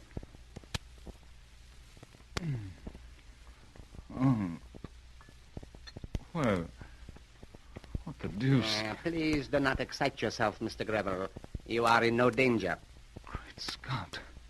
Fu Manchu. What's the idea? Why am I All here? in good time, my friend. For the present, you will note how your ankles are bound. You may walk carefully. A step greater than 12 inches will trip you. What do you want? Why am I here? I trust that any slight headache you may have experienced on wakening has now disappeared. Oh, I'm all right. What's all this about? Formerly, Mr. Grevel, I employed sometimes a preparation of Indian hemp. At other times, various derivatives of opium. I have even experimented with the common puffball, with indifferent success. I have, however, improved upon all of these. I am wasting time. And perhaps you'll be so kind as to tell me why you brought me here. I have studied you closely, Mr. Grevel, in an endeavor to find those qualities which have attracted my daughter. Well? They are typically British, rather passive than active. Oh, come to the point, Fu Manchu. You are a very small cog in the wheel, Mr. Grevel, that turns against me. If I could use you, I would do so. But you have nothing to offer me. And so I suppose you're going to eliminate me. My dear Mr. Grevel, you are not important enough to be eliminated. Besides, I have given my word to my daughter not to harm you. And yet you say you have no need for my abilities, such as they are. I had thought to use you to gain a certain point, but consideration of the character of Sir Lionel Barton has made that impossible. What do you mean? I mean that Sir Lionel would sacrifice you tomorrow, tonight, to his own ambition. Do you doubt this? Why, Exactly. And for this reason, I have been compelled to slightly modify my original plan. Sir Lionel Barton has served me for the first time in his life. Served you? In what way? By discovering and then destroying the tomb of El Makana. He awakened a fanaticism long dormant, which, properly guided, should sweep far. I don't quite understand. The reborn Makana must satisfy the learned Muslims of the great mosque of Damascus. He must pass the order of Mecca. This only he can do who possesses the authentic relics. Abdullah. Master? Abdullah, you and Hassim will hold our guest's arms. This, Mr. Greville, is merely a precautionary measure. I do not wish you to attempt any violent action. Can you read from where you sit? What do you wish me to read? This little document. Rima, dear, slip away and join me in a yellow car that will be waiting outside Shepherd's. Under no circumstances mention this to anyone and come alone. A clever piece of forgery, Fu Manchu, but... You wrote it yourself, my friend, while under the influence of my new anesthetic. She'll never be fool enough to come. Even to join you? She'll run when she finds I'm not there. But you will be there. I'll be there. What are you going to do with me, with Rima? For yourself, you have my word. And I have never warred on women. I am going to recover the relics of the masked prophet and return them to those to whom they rightfully belong. And you are going to help me, Mr. Greville. Never. Abdullah, a subcutaneous injection is the best. It acts more quickly. Your arm, my friend. Must I use force? Oh, get it over with. Let him go, Abdullah. Since I have your word, Dr. Fu Manchu, you're turning loose a dangerous witness. On the contrary, words and actions under the influence of this drug leave no memory behind. The patient remains under my control, but may be restored to full recovery by a simple antidote. Thank you, Mr. Greville. Presently, you will experience an unfamiliar glow throughout your body. You will be exhilarated, see with added clarity of vision. There will be no further desire to attack me. That would certainly be something unfamiliar. You will recognize presently the fact that your happiness and the happiness of all your friends rests in my hands. You will look upon me as all-powerful, a superman to be respected and obeyed. By Jove, Dr. Fu, this is really marvelous. And I've been running away from you all these weeks. I can't understand why Smith, Petrie, all of them are so set against you. Your ideas and ideals appear to me to be very fine. I certainly agree with you. Of course I'll serve you. It would be an honor. Yes, Mr. Greville, you will be happy to serve me, at least temporarily. And when we have finished, you will have no memory of all this. Very well, Abdullah. Take Mr. Greville to meet Miss Barton.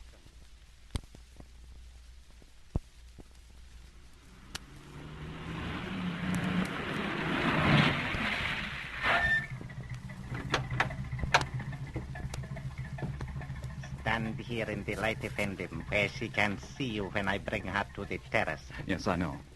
Hurry, Abdullah. And be careful that no one sees you. There she is. Lady, Miss Barton. Yes? What is it? A letter for you, lady. A letter? Well, give it to me. Good heavens, Shan! Softly, lady. No one must know. Mr. Greville is waiting. Come quickly. Oh, of course. Where to? This way, lady. Good girl, Rima. Oh, Shan. Oh, you frightened us all so. Where have you been? Whose car is this? It's his car, dear. Get in, quick. His car? Yes, get in. All right, Abdullah. Hurry. But, Shan, It's all right. We're safe now. Safe?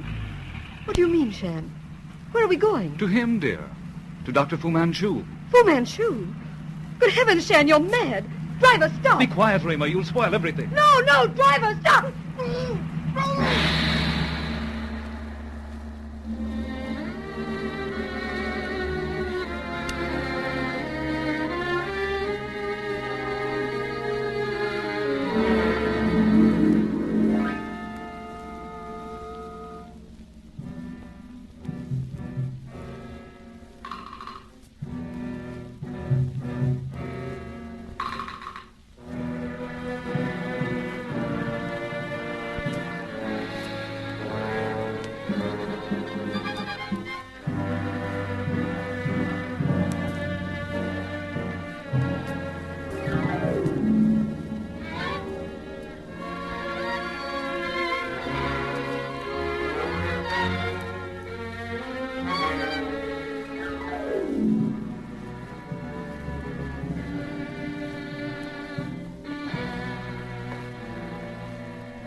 The shadow of Fu Manchu.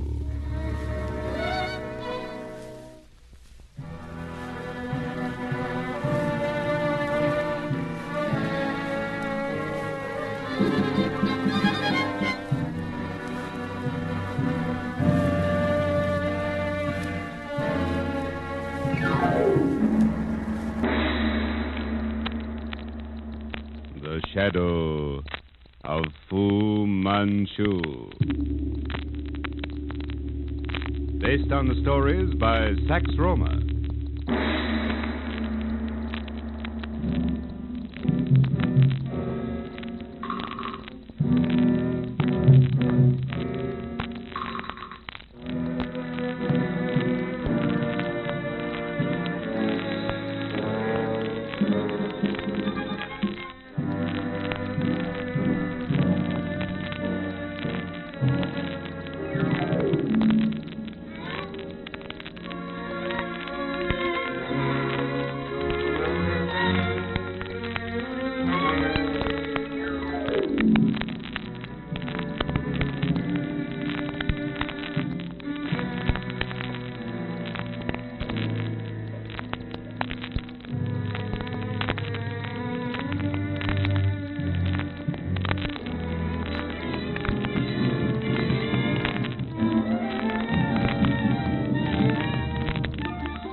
Under the influence of a powerful drug, administered by Dr. Fu Manchu, Shan Greville has kidnapped Rima Barton and taken her to the Manchu's headquarters in Cairo's native city. With no recollection of his action, Greville returns to Shepherd's Hotel, where he learns of Rima's mysterious disappearance. Nayland Smith and the police question him without success. He remembers nothing. Adrian Arden, a crooked Cairo attorney, presents himself at the hotel as Fu Manchu's representative to treat with Smith and Barton for the exchange of Rima for the Mokana relics. Later, Fu Manchu himself telephones Smith accepting the conditions for the exchange, which is to be made that night at midnight in the king's chamber of the Great Pyramid of Gizeh. Smith, Petrie, Barton, and Greville, discussing the coming expedition, are considering a plan whereby Smith hopes to trap Fu Manchu. The fiend, if I could only get my hands on him once. And Fu Manchu keeps his word. Heaven help Rima if there's a slip. Therefore, there must be no slip. The relics must be delivered as per the terms of the agreement. You know I stipulated a 10-minute truce following the exchange? Yes, but why the truce? I naturally expected a trap. If Fu Manchu can get those relics and at the same time do away with two people who know a great deal about him and his methods, it would be to his advantage. But why didn't you want Shan and me to deliver the relics? Neither of you were important to him. Petrie and I, on the other hand, have been instrumental from time to time in more or less successfully disorganizing his devilish plots. But he's not above murdering any of us. No, he wouldn't hesitate at murder if it suited his plans. Strangely enough, though, he's incapable of dishonoring his word. I'm playing for safety. Naturally, he has some plan in mind for us, Nayland, or he wouldn't have stipulated that we bring the relics. Why did you suggest the King's Chamber in the Great Pyramid as the meeting place? Because of its advantages, Petrie. Apart from the condition that only two go with the relics, there's nothing been said about our being covered by as many men as we wish to take with us. Ah, I get your idea. At midnight, Gizeh will be deserted, and there's no moon. There'll be a cordon of police around the pyramid. When Rima's brought there, I'll immediately be notified. By Jove, your pickets will get her on the way in. Exactly, Sir Lionel. And they won't even get their hands on the relics. Also a possibility. However, if they do slip past our men, they'll be our prisoners. The police will close in around the entrance behind us. And there are only two entrances to the pyramid and one entrance to the King's Chamber. We can't fail to get the relics back, even if you and Petrie do turn them over for Rima. I can't understand why Fu Manchu hasn't seen through it. By accepting the pyramid as the meeting place, he's playing directly into our hands. Don't begin cheering too soon, sir. Fu Manchu's as slippery as an eel. He hasn't agreed to my terms without careful consideration of every angle. Well, he could probably work his conjuring tricks anywhere else within the terms of your agreement and escape. But the pyramid... Exactly. I think we have Dr. Fu Manchu exactly where we want him this time.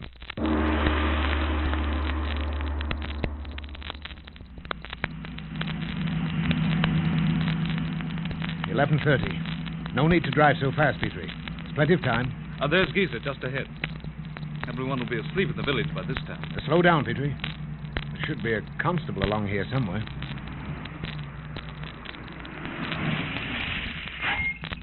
I see. There's someone in the shadow of that tree beside the road. He's coming over. Mr. Nayland Smith? Yes, Constable.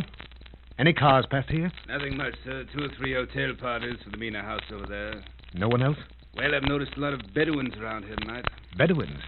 Making for the pyramids? No, sir. They went to the village. Very good, Constable. Carry on. Go ahead, Petrie.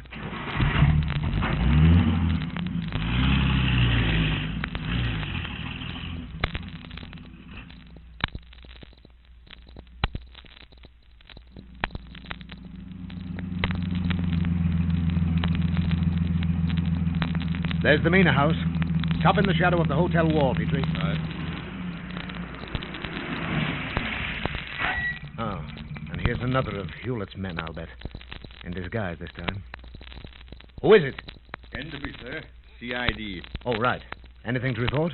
There's a gathering of the heads of desert dervishes in the village tonight. I don't get it. As a rule, they don't mix. I don't care for the sound of that, Smith. Dervishes are the worst sort of fanatics. Thanks, Enderby. Carry on. Righto, sir. Leave the car here, Petrie. We have time to walk to the pyramid, and it may suit our purpose better. Give Petrie the suitcase, Barton. Come along, all of you. Why the dervishes? And the gathering in Gizeh? Odd, Petrie. As Enderby said, they don't usually mix. Means something. I wonder what. Well, here's the pyramid. Now. You're early, Smith. Oh, hello, Weymouth. Glad to see you, Weymouth. What news? None. I haven't seen a soul near the pyramid. You mean no one has gone in? Just that, Petrie. Both entrances are thoroughly covered. That means our plan has failed, Smith. We're dealing with a man who knows all the moves in this game. Fu Manchu's laughing at you, Smith. It's ridiculous to assume he'd expose any of his agents to a danger so very obvious. How many men have you here, Weymouth? 60. The place is completely surrounded. Greville's right, Nayland. We failed. How long have you been covering the pyramid, Weymouth? Our men have been on the job since the guides knocked off. If anybody's gone through since then, he must have been invisible. It's a trap. You've ruled me out, Smith, and it doesn't matter now, but by heaven... When did you get in from Aswan, Weymouth? Just after 8. I came directly out here from the station. One of my men met me with the news of what was going on. That's why I wasn't able to get in touch with you. I knew you'd be out here. No harm done now that you're in charge. Where's Hewlett? Covering the other entrance with a dozen men. Good. I don't know what this means any more than the rest of you. From the looks of things, no one has gotten into the pyramid since sunset. Then what are we going to do? We've made an agreement, Petrie, with a man who keeps his word. We're going to keep ours to the letter. He spotted the police and called off his agent. Nevertheless, we'll stick to our agreement. Fu Manchu must have anticipated that we'd do everything we could to arrest his agents as soon as the 10-minute truce period was up. Perhaps they came, found they couldn't get through, and back out again. That's right, Smith. Rima can't be in there. I'm banking on Fu Manchu's word. The rescue of Rima's is vital to me, Greville, as it is to you. I'm not risking her life on any pet theory. I'm doing my best to make sure she's returned safely. Oh, of course. I understand. There's your entrance to the rock pile, Smith. What now? Where are your men? How close are they? All around you and within 30 feet. They'll close up as soon as we go in. Well, you're not going in, Weymouth, old chap. Stand by, out here with Sir Lionel. You too, Greville. Blast you, Smith. You intend to leave me out of this? You are too infernally impetuous for the job ahead. Oh, Petrie, you have the case? Yes. Come on, then. You know the inside of this pile of stone? Better than the average person, I think. I've examined every nook and corner many times. Good. Well, here we are. I'll lead on directly to the king's chamber. And be careful. Right.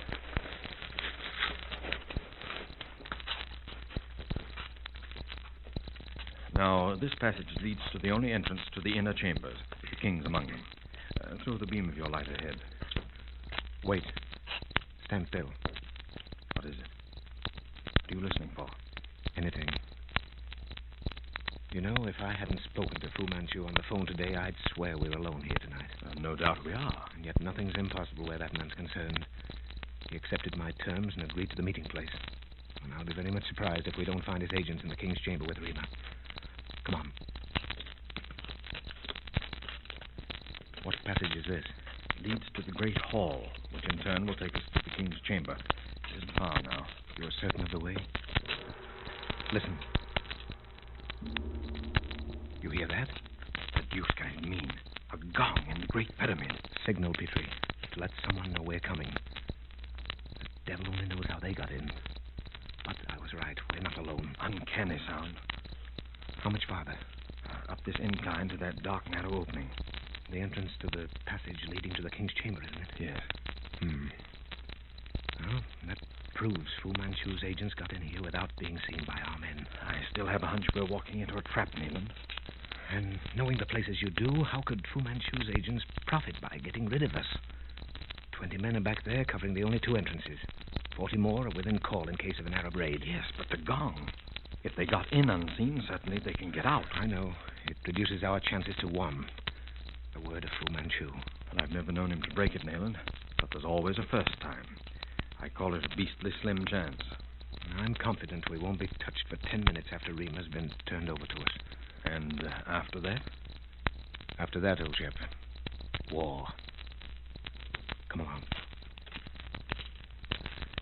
10 minutes. Well, you certainly have a lot of faith in that man's word.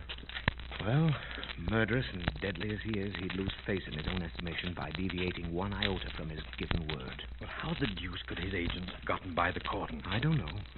Unless they entered before the cordon was set. In which case, they must have been seen entering by someone. Not unlikely. But the guides and dragomen are true believers. Muslim men, all awaiting the coming of the reborn prophet. Fu Manchu's agents would have little fear of being reported. Wait, Nayland. What is it? This is the entrance to the passage leading directly to the King's Chamber. Now, it's quite short. Flash your light toward the other end. That narrow, low opening there takes us into the place, eh? Yes. It's the only entrance to the King's Chamber. Righto. I'll go ahead now. Follow closely. Come on.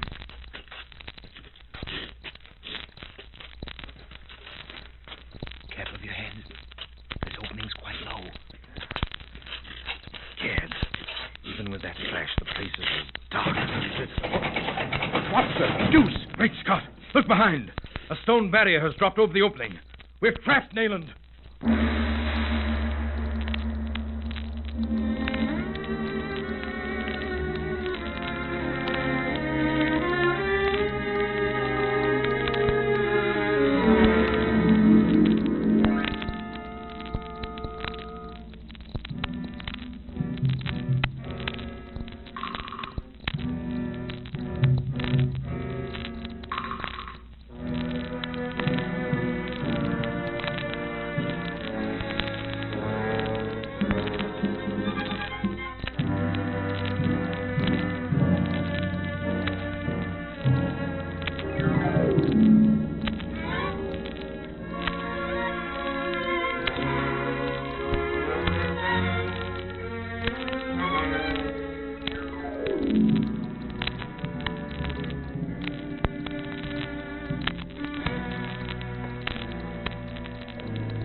Shadow of Fu Manchu.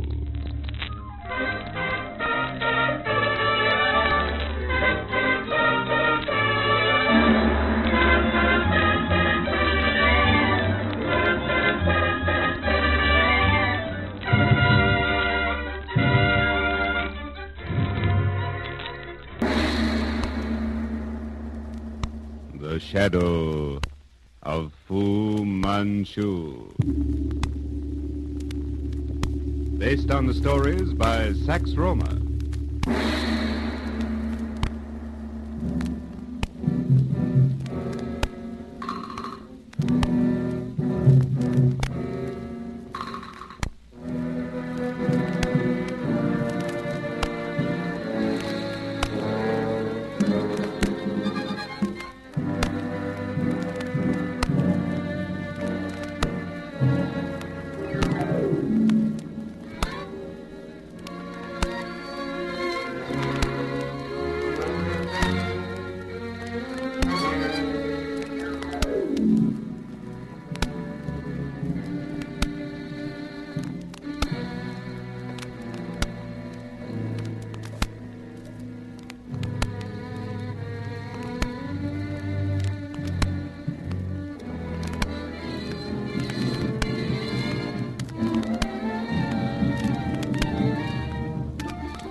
Mokanna relics, the ransom price for the return of Rima Barton, Nayland Smith and Dr. Petrie enter the Great Pyramid at Giza and discover Fu Manchu calmly awaiting them in a chamber. The exchange made, Smith, Rima, and Petrie return to the outside, where Petrie and Shan Greville hurry Rima off to the nearby Mina House Hotel. Returning to the pyramid, Petrie and Greville learn that though the building entirely surrounded by police has been searched, Fu Manchu cannot be found. Now has he come out?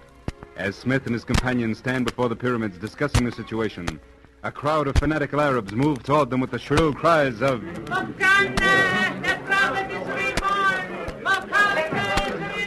This looks like an attack, men. Backs to the wall. Weymouth, call in your police. Smith, you others, if you're armed, pick your men, get the leaders. Those men in the front rank. Hold it, Lionel. They're unarmed. They're watching the pyramid, not us. They've stopped. They're at the head of the plateau. What the devil is this? Great Scott. Look up there on the side of the pyramid. That bright light, Nayland. Lighting up a figure. By the gods! How did he get up there? The only place on the pyramid that can't be reached. It's uncanny, impossible. No wonder the beggars are impressed. It's the legendary figure himself. Green robe, sword, creed, mask and all. Weymouth, where the deuce is he? Gone with some of his men. They're climbing the pyramid. It's the one spot they can't reach, I tell you. They can't get up there. By Jove, the figure's disappeared. The light's gone out.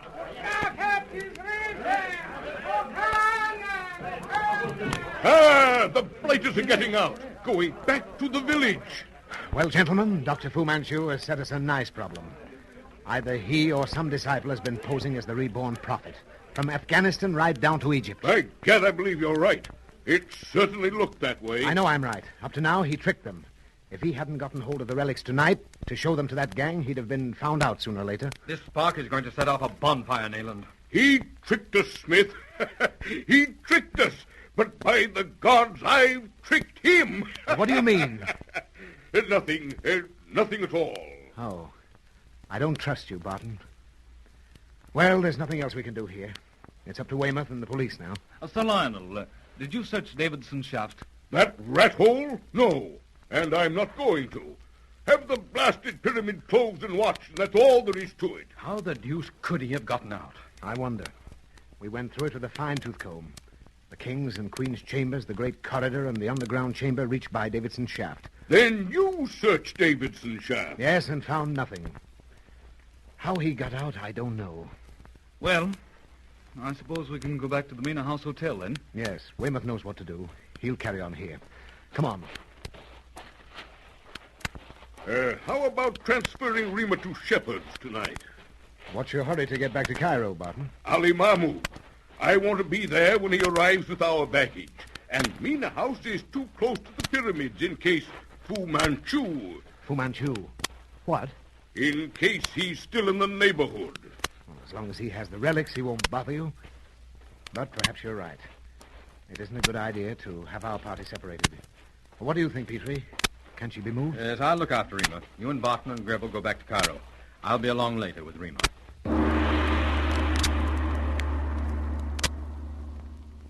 Well, Greville, things have become strangely quiet these past few days.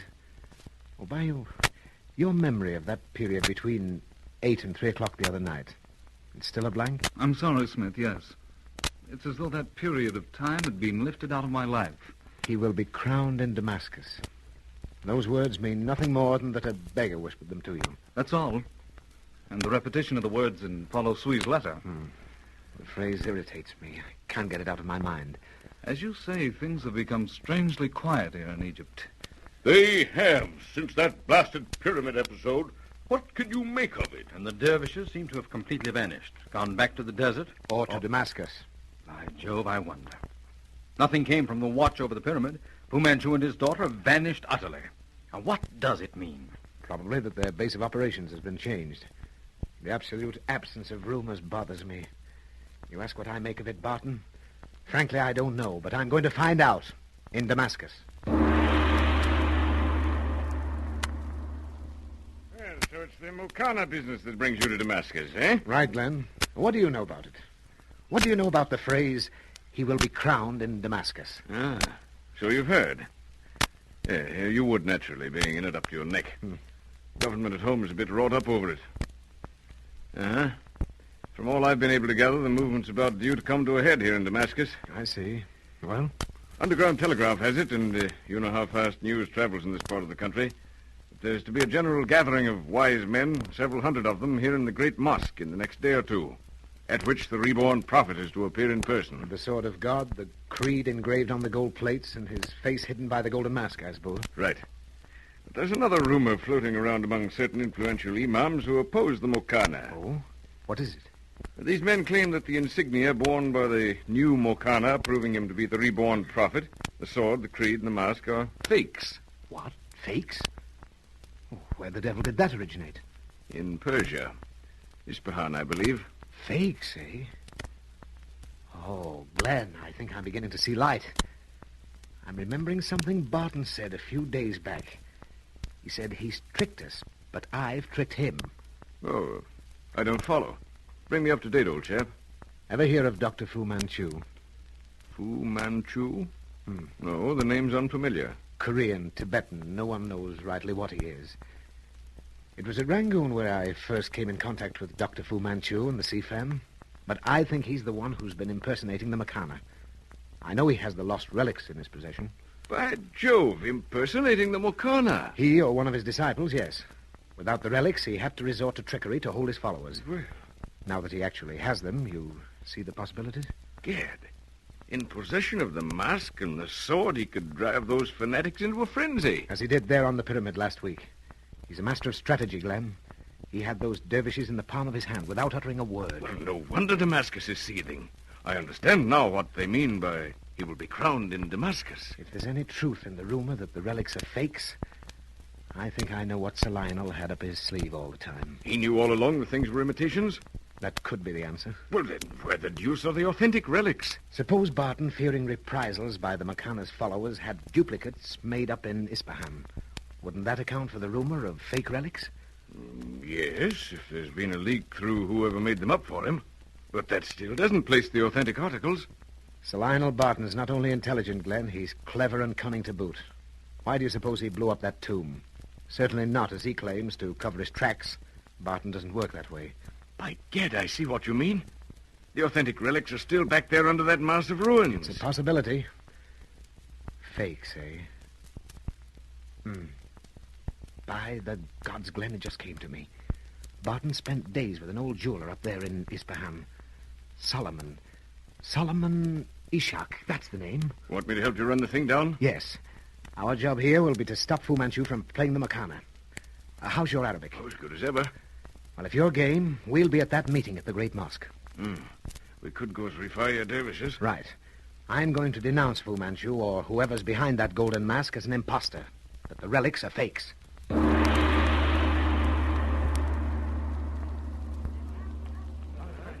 leaders of practically every tribe in Arabia and Upper Egypt represented here tonight. Gad, Glenn, what a gathering of fanatics. Careful. If these devils even thought they'd find unbelievers under these kufiyas, we'd be done for. Yes, indeed. Sanusi, Rafire, Ahmadi, Kadiri. Gad, they're all here. Even Tuaregs are represented. See that pair over there? Easy. Those refs are looking over this way. Remember, we're supposed to be some of their crowd. I'll have to move fast, Glenn. Wait. Watch the pulpit. That old Whitebeard's going to harangue the crowd. Listen.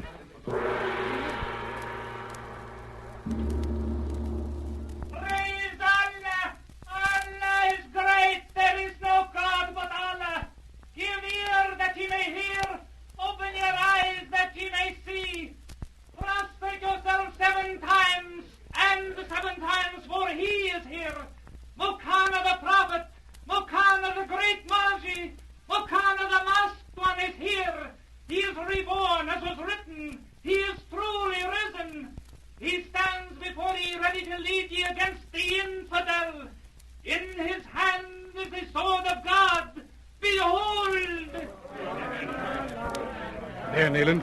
Beside the Imam. Gad, the same figure that appeared on the Great Pyramid. Fu Manchu? Oh, it can't be. This man's younger by 30 years. If I could only see his face. Work over closer to the door. It'll be touch and go, Nayland. But go ahead. Start your show. Istana Shwaya!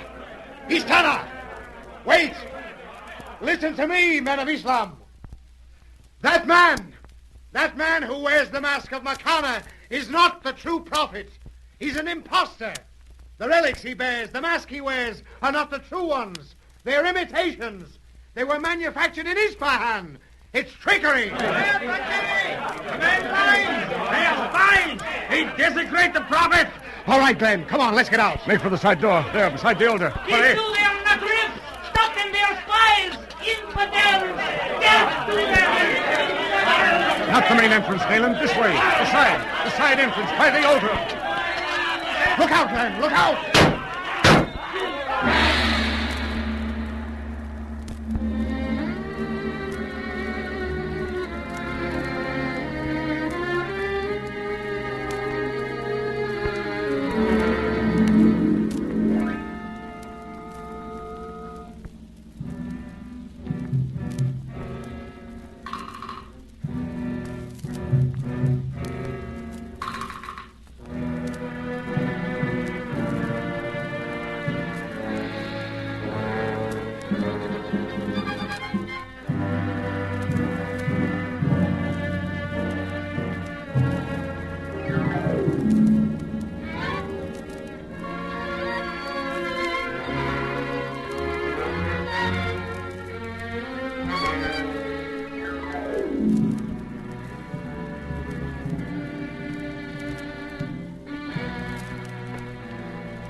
The Shadow of Fu Manchu.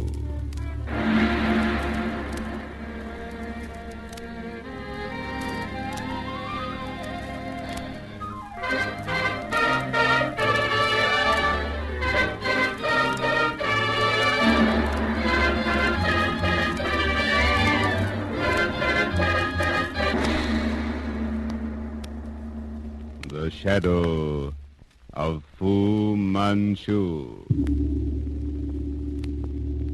Based on the stories by Sax Roma.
Following the ransom of Rima Barton and the escape of Fu Manchu from the closely guarded pyramid of Gizeh, Nayland Smith tries again to bridge the blank period in Shan Greville's memory.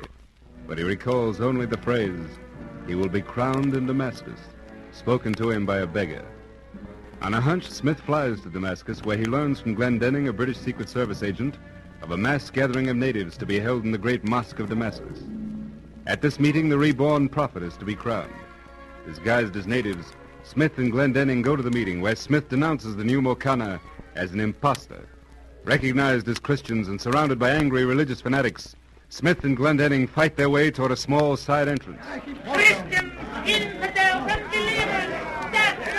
Look out, Glenn, behind you. Good boy. Here we are. Get out, quick. Turn right. There's a dark alleyway. Right. Come on, run. Left here. Run, Nayland. They're close. We're on the bridge. Straight ahead. The lights. The safety on other side. They're dropping back. Thank the Lord it's dark. They can't see. Where does this take us? Out of the native section. Take it easy now. Don't want to attract attention on the bridge. Gad. Hot work for a bit, hey? That gang of riffs certainly had us hemmed in. Thanks, old man, for dropping that devil with the knife. If I hadn't lost my blasted headdress in the scuffle, they'd never known we were Christians. Jove, this'll certainly stir things up. Fu Manchu or whoever played the part of Mokana will have some explaining to do to his followers if those relics actually are fakes. I'm positive they are, Glenn. Barton's actions, his veiled hints, tie up with this rumor of imitation relics. I'll wager Bostwick's findings up in Ispahan will confirm it. Yeah, and what'll be the outcome? The outcome? Fu Manchu will have Barton's heart for the trick. A word from Smith, Petrie? No, not yet, Greville. I'm expecting to hear from him momentarily. He's been in Damascus a week now. Mm-hmm. You know how news travels here? Well, I've been snooping around the bazaars and shops in the native quarter, keeping my ears and eyes open. So? To what end? Just listening to the gossip of shopkeepers, peddlers, and beggars. Mostly beggars, the watchdogs of Egypt. Thanks to my knowledge of the vernacular, I've heard things. Anything particularly interesting? Yes. The threat of the dervish uprising led by the Mokana seems to be growing less and less every day. Something's gone wrong somewhere. Oh, thank heaven for that. We'll likely hear all about it when Nayland gets back. Funny thing, Petrie. I told Sir Lionel about it, and he seemed to find it quite amusing. Seemed to be expecting something like that. Sir Lionel, eh? Have you any idea what he meant that night at the pyramid when he told us he'd tricked Fu Manchu? No, no more than you. However, he did say this morning that we're sailing for home on the next P&O boat. Next week, eh? Well, since Ali arrived yesterday with your baggage, there's nothing to hold you here. Hello, you two. Ah. What plot are you hatching up now? Plot, that's all we've been hearing for the past few weeks. I'll be glad to get home for a bit of rest for a change. Yes, I'm glad Uncle's ready to leave. Oh, where is he now? With Ali checking the baggage. And how do you feel after your experience at the pyramid? You look fit, my dear. Thanks to you, Doctor, I'm just fine. Well, don't overdo it for the next few days. You were pretty close to a complete breakup. Do you feel up to telling Greville and me just what did happen? Of course. There isn't much. And thanks for being so considerate as not to question me before. Petrie thought you weren't equal to it, dear. He had quite a time with Sir Lionel, though. I suppose Uncle Lionel flew into one of his rages when you wouldn't let him talk to me about it. He did. He fumed and roared, but finally promised not to speak of it until I gave him my permission. The gruff old bear has kept his word. He hasn't so much as mentioned that night. Do you feel like telling us?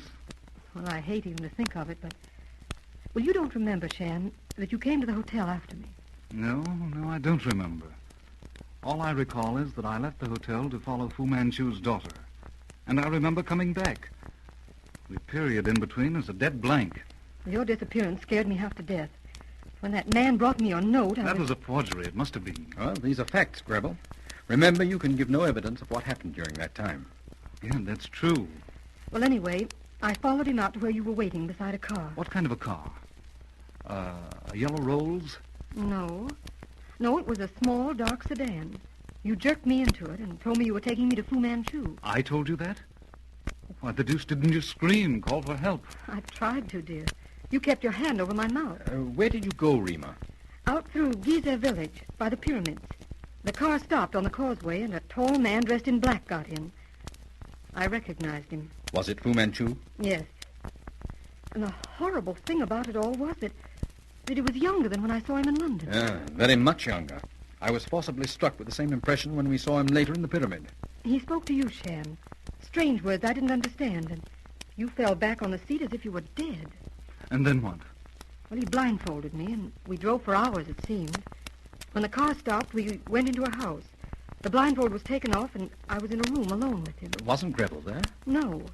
No, Fu Manchu told me his daughter had driven Shan back to the hotel. What time was that? You remember? Well, it wouldn't have been more than an hour after we left the hotel. Near 11, I should think. 11? And I didn't get back to the hotel until 3 the next morning. It couldn't have taken that woman 4 hours to drive back. Where the deuce could I have been? Perhaps it's just as well, old man, that you don't know. What do you mean, Doctor? Nothing, Rima, nothing. Go on. What happened then? They took me to a little room where an old negress sat sewing. I spent a whole day there. She did everything possible to make me comfortable. And Fu Manchu? When it got dark, he came in. I was so upset I don't remember a thing he said except that your life depended on me. How did he treat you? Almost kindly, if you can say that about Fu Manchu. But I was terribly afraid of him. He saw it and made me drink a glass of white wine. And then? He watched me. He spoke again, but his voice seemed to fade away. His green eyes grew larger and larger. Like a green lake that swallowed you up. I know. How did you know Greville? When did you get that curious impression? It was... Oh, blasted it. It's no good, Petrie. I almost had it, but it's gone now. I know how you feel, Shan. I can't remember either. Well, I woke up in a gloomy stone chamber lighted by a round green lamp. The king's chamber in the pyramid. You'd never seen it before? No. And you have no idea how you got there? None, Shan. Well, there's another hope gone. However, go on. Fu Manchu sat beside a stone altar. Then I heard a gong, and he made me lie down behind the altar. He made me promise, whatever happened, not to stand up until he clapped his hands. Then you and Mr. Smith came. Yeah, pardon me. Yes? Hello? Oh, yes, we're in my room. Come on up. It's your uncle, Rima. Go on, my dear. Oh, that's all. You and Mr. Smith came in. Oh, I wanted to scream, jump up and run to you, but he told me that Shan's life depended on my keeping my promise. It was my part of the bargain. No wonder you were done in when you came out of that place. Gad, if I could only remember. Well, what's the conspiracy now? You're looking fit, Rima, child. Feel all right? Yes. Still a bit shaky, but all right. Then I prescribe an aperitif before dinner. Just one. What about you, Barton? Yes, of course. Any news from Smith? None yet. The baggage all right, Sir Lionel? Everything check? All there. You might have gone over it with Harley. Saved me a lot of hot work. If you'll remember, my dear sir, you told me to get out and look after Rima. Eh? Oh, yes. Yes, so I did.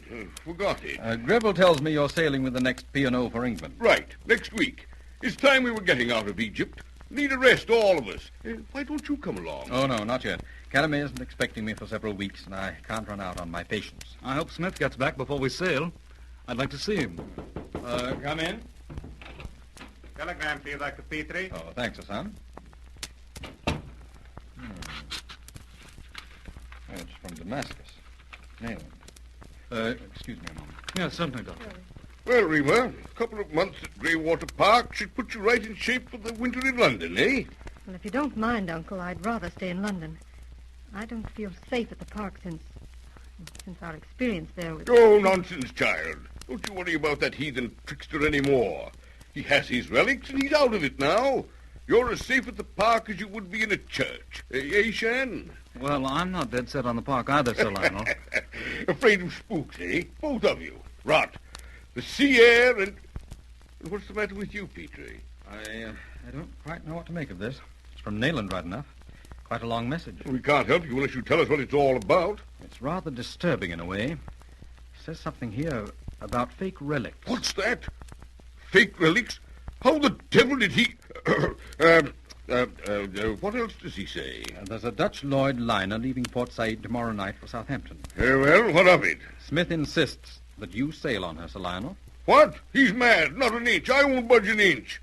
Anyway, we can't get ready by tomorrow night. It's impossible. I'd better read you the message. Perhaps you'll change your mind. Well, then go on. Read it. Read it. I think perhaps...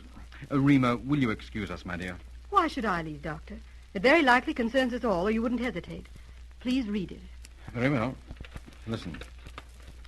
Dutch Lloyd liner leaving Port Said tomorrow night for Southampton. Insist Barton and party sail with her. Dr. Fu Manchu was in Damascus.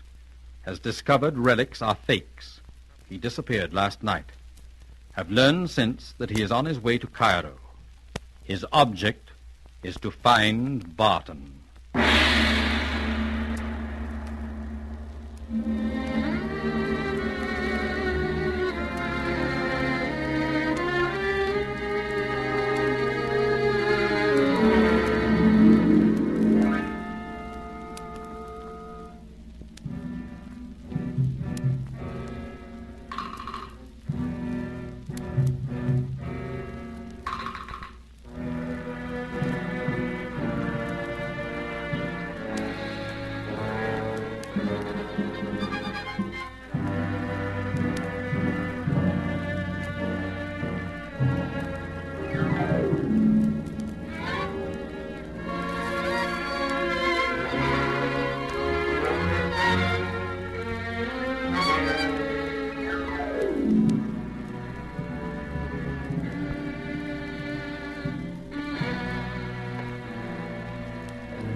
The Shadow of Fu Manchu.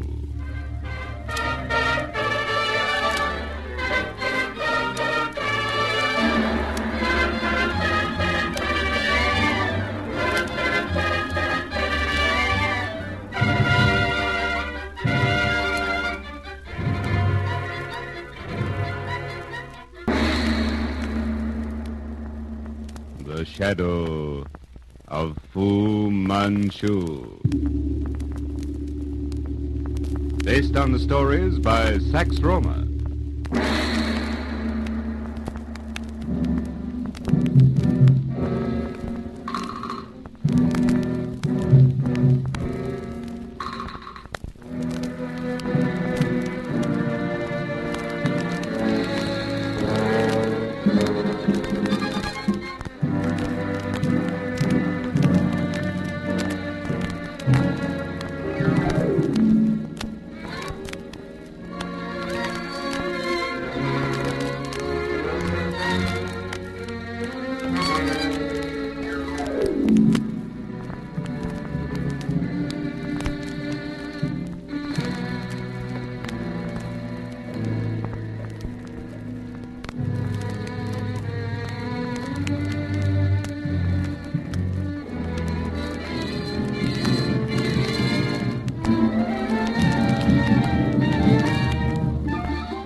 On board the Dutch liner Indramatra bound for Southampton, Sir Lionel Barton has packed articles of insignificant value in the wrappings of the Makana relics.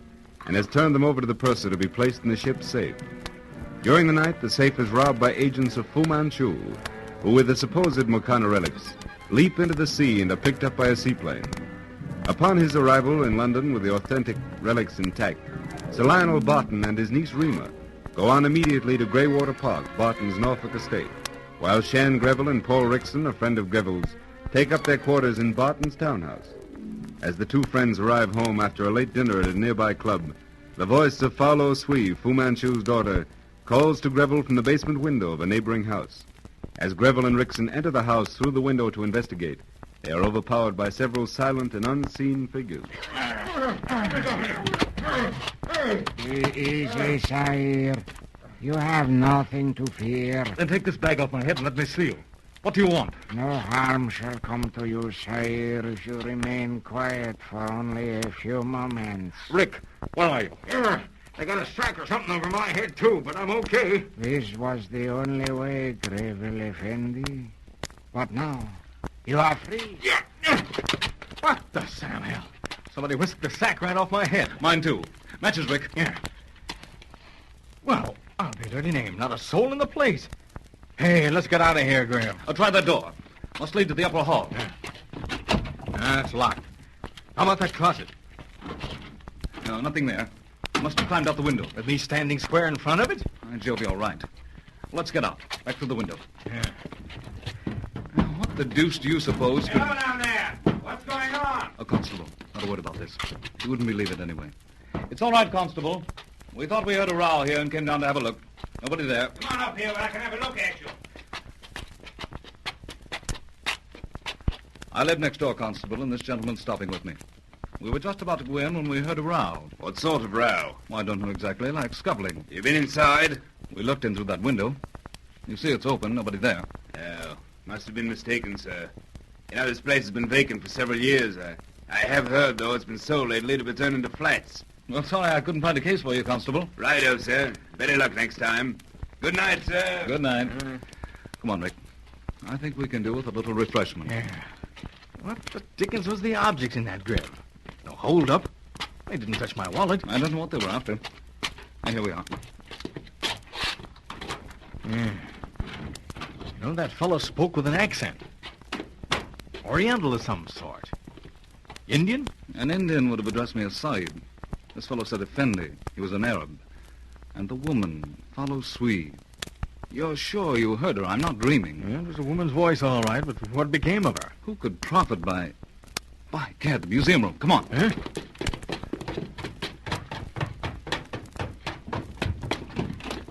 The light. The switch for the door. For a minute, I thought they might have made a try for the relics. But there they are in that case. Well, it's beyond me. Some practical joker, maybe. Fu Manchu doesn't play practical jokes. How do you know he's at the bottom of it? He doesn't do things without reason, does he? I'm sure that was the voice of his daughter. And the fellow who spoke was an Arab. But it's beyond me, too. Well, if Fu Manchu was behind that little trick, why hold us up for a few minutes and then let us go? Yes, Rick, it's very queer. Well, I need a drink. I'll smoke. You couldn't have been mistaken in the woman's voice. After all, it was almost a whisper. Could have been anyone. No. It was Falo Sui. Once heard, her voice can't be forgotten. What's she like, Grev? One of the most fascinatingly beautiful creatures I've ever met. And one of the most repellent and dangerous. Yeah, apparently a very remarkable woman. Nayland Smith told me once that she'd been raised in a lamasery somewhere in Mongolia, taught by the lamas. Like her father, she speaks, oh, heaven knows how many languages. And what's the matter? Something wrong with that drink? I don't know. Imagination, probably, but... Ever hear of mimosa? Mimosa? Tropical plant or tree, isn't it? Yes. Ever smell it? Oh, I didn't know they made perfume of this stuff. It isn't a perfume. Taste this, will you? Just a taste, don't swallow it. Well? Funny tasting scotch. Not bad, though. Tastes like mimosa smells. By Jove, old man, I've got it. It's coming back. Any headache you may have experienced on awakening has now disappeared. Silver under the moon. I have tricked you often, but I love you. You have often hated me. You will hate me again. I have promised that my daughter that no harm shall come to you at my hands. You are a small cog in the wheel that turns against Someone is watching. We must go. It is very late. I must take you back to shelter. A little injection of mimosa and you will forget. You must walk from here. I dare not drive closer. Kiss me once more, son. And then you must go. Will bring Rima Barton. Good night, my dear. Well, increase your goods, offend him. He will be crowned in Damascus. He will be crowned in Damascus. Here. Here, old pal. What's the idea? Come out of it. Huh? What? You said you had something and then sat there like one of Barton's mummies. Hey, if Scotch hits you like that, pal, take my advice and lay off. Rick, I remember I've got it. Those hours I lost in Cairo. What the deuce are you talking about? I told you, my loss of memory. Don't you understand? I remember all of it. Everything. Oh, just like that. Comes back to you, huh? I'm serious, Rick. I know how they got into the safe on the Indamatra. I remember Fu Manchu's own words when he showed me a bar of steel. Well? He dropped some liquid on the bar, and I snapped it like a twig. He said, had I been a burglar, the small invention would have been of value to me. You see, even I have my toys. Oh, then you think... Great Scott. What's the matter now? Follow Sui. What about her? I walked out of Shepard's after her at 8 o'clock that night, Rick. I didn't get back until 3. 7 hours. Well? Rima found out through Fu Manchu himself that Follow Sui drove me back to the hotel at 11. Rick, I spent 4 hours in that woman's car, in her arms, like a dizzy schoolboy on a petting party. Oh, you remember that, Graham? Yes. Under the influence of that beastly drug, I made love to Follow Sui. I didn't remember until just now. That drink. Good Lord, don't you get it? Get what? Someone's been in this room. Someone of the Fu Manchu group. This scotch, or at least the glass, has been doped. Oh, rats, if it had been, you'd be out like a light right now. No. Fu Manchu's concoctions don't work that way. All right. You've been doped by a spiked drink.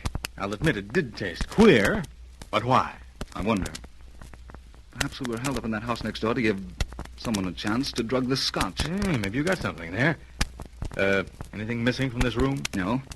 Everything's as it was when I left to meet you for dinner. The relics, I put them there in that case myself, ready for Eisner, Wallace, and Dr. Brio tomorrow. Well, then What the... What is it? Where did this come from? You just pulled it out of your pocket. Let's see it. Well, it's darn funny. It wasn't there before we came home. Great Scott, Rick, listen. Huh? I give you back the memory of forgotten hours, Shan. Those memories can only tell you again what you already know. That my father is the greatest genius the world has ever known. Your other memories are of me. Well, what do you know? Now tell me how that got into my pocket. It must have been slipped into your pocket by mistake over there in that basement. Obviously, it was meant for me.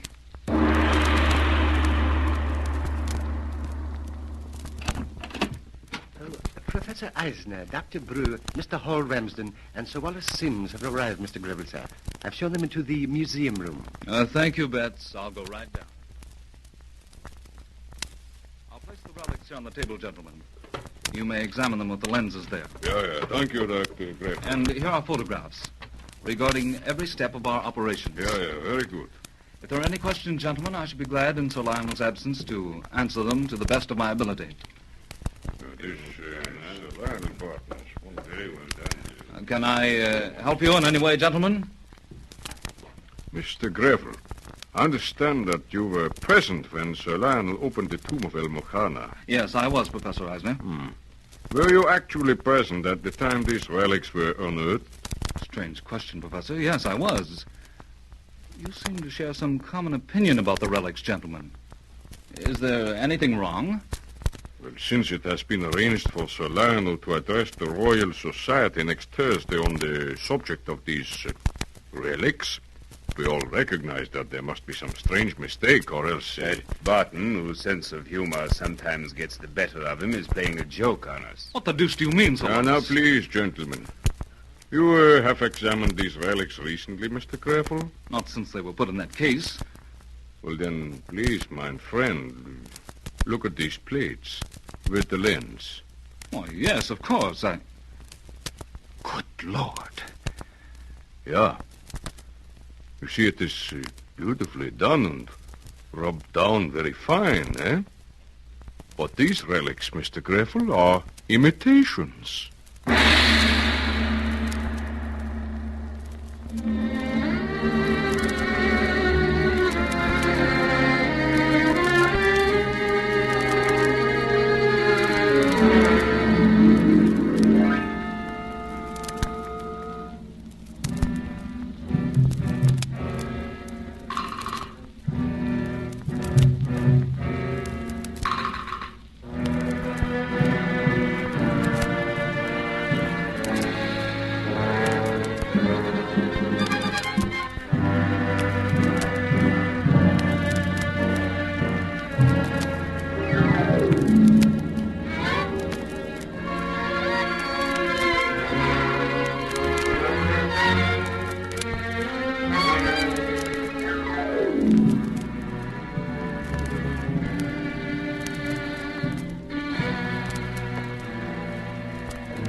The shadow of Fu Manchu.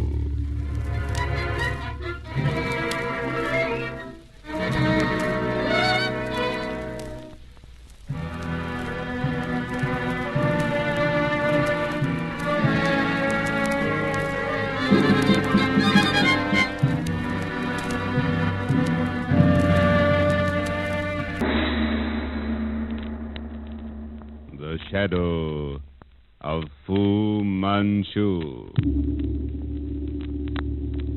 Based on the stories by Sax Roma.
Arrived at a remote corner of the Essex marshes to investigate the murder of Detective Sergeant Hythe, Smith has split his forces in his search for Dr. Fu Manchu's hidden television sender.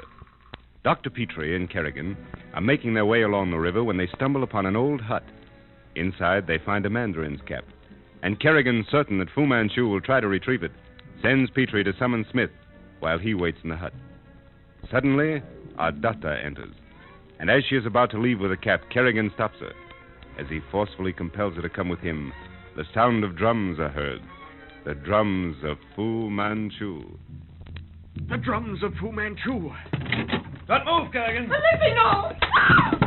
Oh, Alexei, you've killed him. Do not be alarmed, my dear. I did not kill him. I merely obeyed the master's command. He has nothing whatever to do with all this. But he has. He has twice tried to interfere with your work. Twice, Ardata. Another time might be frowned upon, you know. What do you mean? Need I tell you? Becca! Yes, Sahib. You disposed of the other one? Yes, Sahib. He's in the boat. Good. Carry this one into the boat. You know where to take them. The master is waiting. What is he going to do with them, Alexei? Who knows?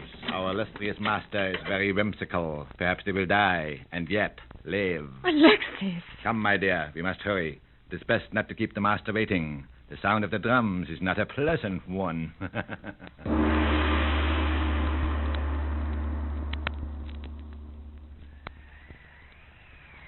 Petrie. Petrie. Yes, what is it? What's happened? Where are we? I don't know. All I remember is the sound of drums back in the hut, and then someone hit me. Oh, it was well planned. I was attacked shortly after I left you. Kerrigan, we've got to get out of here. Yes, I know. Oh, blast this darkness. If I could only see. You know, Petrie, I don't understand this. Why aren't we bound and gagged? Kerrigan, look at that lamp. It's beginning to glow. Fu Manchu. Yes, Dr. Petrie, we meet again. And Mr. Kerrigan, I have been anticipating this meeting. You rat! Mr. Kerrigan, I am well protected. Stand still, don't move, you fool! Now, slowly, very slowly, Mr. Kerrigan, turn round, and you will see from what I have saved you. Good Lord. Yes, Mr. Kerrigan, the blade would have severed your head. Then that is how... Yes, Dr. Petrie. That was how Sergeant Hythe died. I regret the episode. It has seriously disarranged my plans. I can only suppose that much learning has made you mad. Your activities... My activities, Mr. Kerrigan, are at the moment directed toward saving the world from doom. My concerns are... However, details cannot interest you, as I fear you will be unable to impart them to Sir Dennis Nayland Smith. Had your talents been outstanding like those of Dr. Petrie, I might have employed you, but they are not. Therefore, I have no use for you. Well, I appreciate your opinion of my talents, Dr. Fu Manchu. Yes, Dr. Petrie. There is a place in my laboratories for you, even though I regret to deprive the beautiful Caramel of a devoted husband. Take them away, Alexis.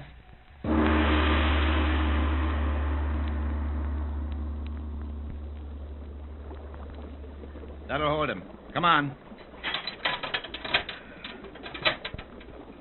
Well, Kerrigan, I suppose this is the end. Yeah, it looks that way. I say, look, Kerrigan, these boxes. Hmm?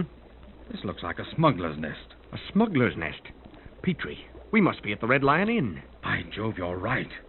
No wonder Weymouth didn't find anything suspicious when he was searching here. The door to our tomb is well hidden. Well, anyway, Pete Stillry, we live. Yes, but the question is, how long? Quiet a minute. Listen. A boat. They've come for us. No, Petrie, someone's leaving the inn. Fu Manchu. He's getting away. Well, at least we're safe until the boat returns. Kerrigan, you're more fortunate than I. You'll be out of it. He'll kill you, while I... What do you mean, Petrie? Remember I told you about the zombies? Petrie, you don't mean... Yes, Kerrigan. He values my knowledge. I'm afraid I'll soon join the legion of the living dead. Well, Weymouth, nothing so far. No, we've searched everywhere. Yes, everywhere but at the Red Lion. We did search there, but... Yeah, I know, but only hurriedly, you told me. I wonder what's keeping Petrie and Kerrigan. They should have been back here before this. In you go, my lad. Here, what's this? We found this bloke outside, Inspector, trying to sneak in. He had a knife on him.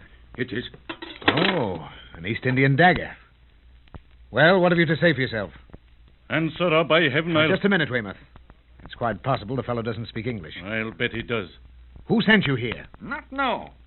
So you do understand. You were sent to kill me, weren't you? You know the Sea Fan, don't you? Well, go back and tell your master that you failed. Go. No, I can't go back. No. He'll kill you, I know. All right, where is he? Where is he? Tell me and I won't send you back. He is at the red... He's dead. It came through that window. After the men. The window. Aye, sir. Oh, it's no use, Weymouth. He won't catch them. This fellow knew he was done for. Look, Smith. The knife in his throat. It's exactly like this one. Yeah. Did you hear what he said before he was struck down? Yes. He said the red. Exactly. The Red Lion Inn. Well, how far is it from here? Not very far. It's right on the river, about 2 miles or so. Very well. Come on. Perhaps I'll meet Fu Manchu once again.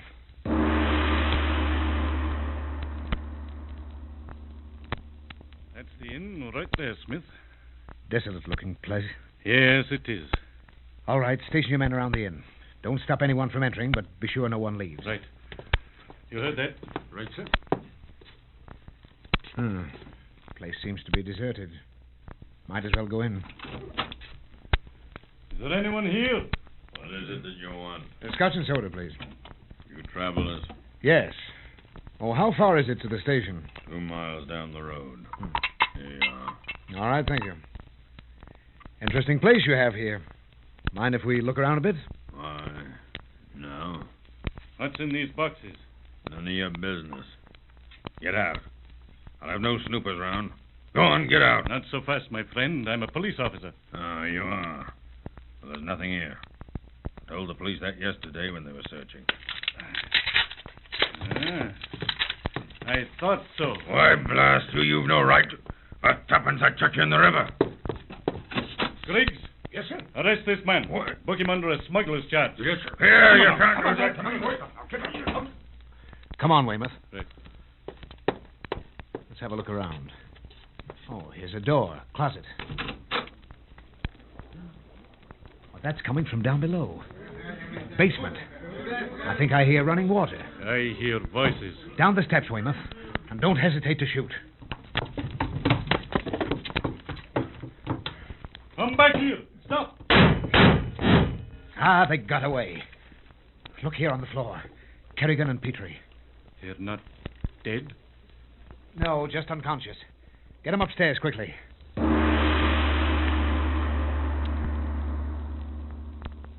Feeling better, Kerrigan? Gee, every muscle in my body will be stiff for hours. It was most of the pain. The wires cutting in our wrists. Yes, I should say. But Fu Manchu... Oh, his men got him away. This room, it was here that he talked to us. I say, look. This piece of paper. Woman's handwriting. Our daughter. What does it say? Martin Jasper. Martin Jasper? What's it mean? I wonder. You know, it seems almost incredible that this man, whom I held in the hollow of my hand, has slipped away again. Well, under the circumstances, there was nothing to do but to return to London. You know, I wonder if the note left by our daughter was meant for a clue. Perhaps, Kerrigan, if it was left by her. You know, Petrie, I'm beginning to wonder if it's time I retired from this contest. Do you think Fu was making for the open sea? I have a strong suspicion that he was. Perhaps this mysterious radio plant that he controls is on a ship. Well, wouldn't a ship require a very mast tall for that? Oh, not at all. Fu Manchu is probably half a century ahead of what we call modern radio. It's quite possible. Incidentally, Kerrigan, what do you think about this girl, our daughter? Oh, frankly, Smith, I don't believe she's a criminal. No? Well, when you know Fu Manchu as well as I do, you'll regard everyone with suspicion. There's one thing that I want explained. What was Fu Manchu doing in the Essex marshes? Well, the radio experts believe that his television sender was there. I know, but we still come back to the same point. What was he doing in the Essex marshes? Come in. Oh, Weymouth. Well, you have news? Yes, Smith, I have news, but it's come too late. Here, read this. Oh. Final notice. The Council of Seven of the Sea Fan grants you 12 hours in which to carry out its orders. President of the Seven. To whom was this sent? Dr. Martin Jasper. Martin Jasper? Who the devil is Martin Jasper? I've looked him up. He's a research scientist experimenting with explosives. Explosives? Oh, I'm beginning to understand. Where does he live? He lives in a house called the Great Oaks, where he is working with an assistant, an Oriental named Osaki. The Great Oaks? Yes, Dr. Petrie. It's only 10 miles from the Red Lion Inn. Ah, so that's But why... wait. There's something peculiar about this Osaki. Oh, what is that? He claims that only last night he heard the sound of drums.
The shadow of Fu Manchu.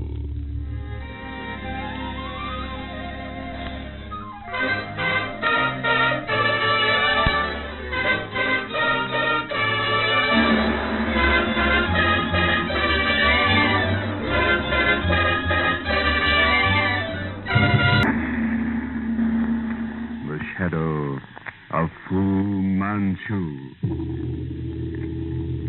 Based on the series by Sax Roma.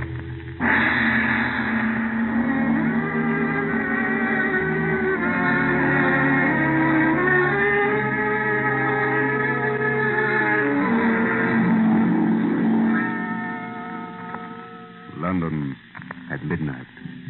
A great city wrapped in a heavy shroud of dense yellow fog. Streetlights, weird as elfin lamps, glow mistily like something fashioned in a dream. The murmur of creeping traffic is low, hushed, mysterious.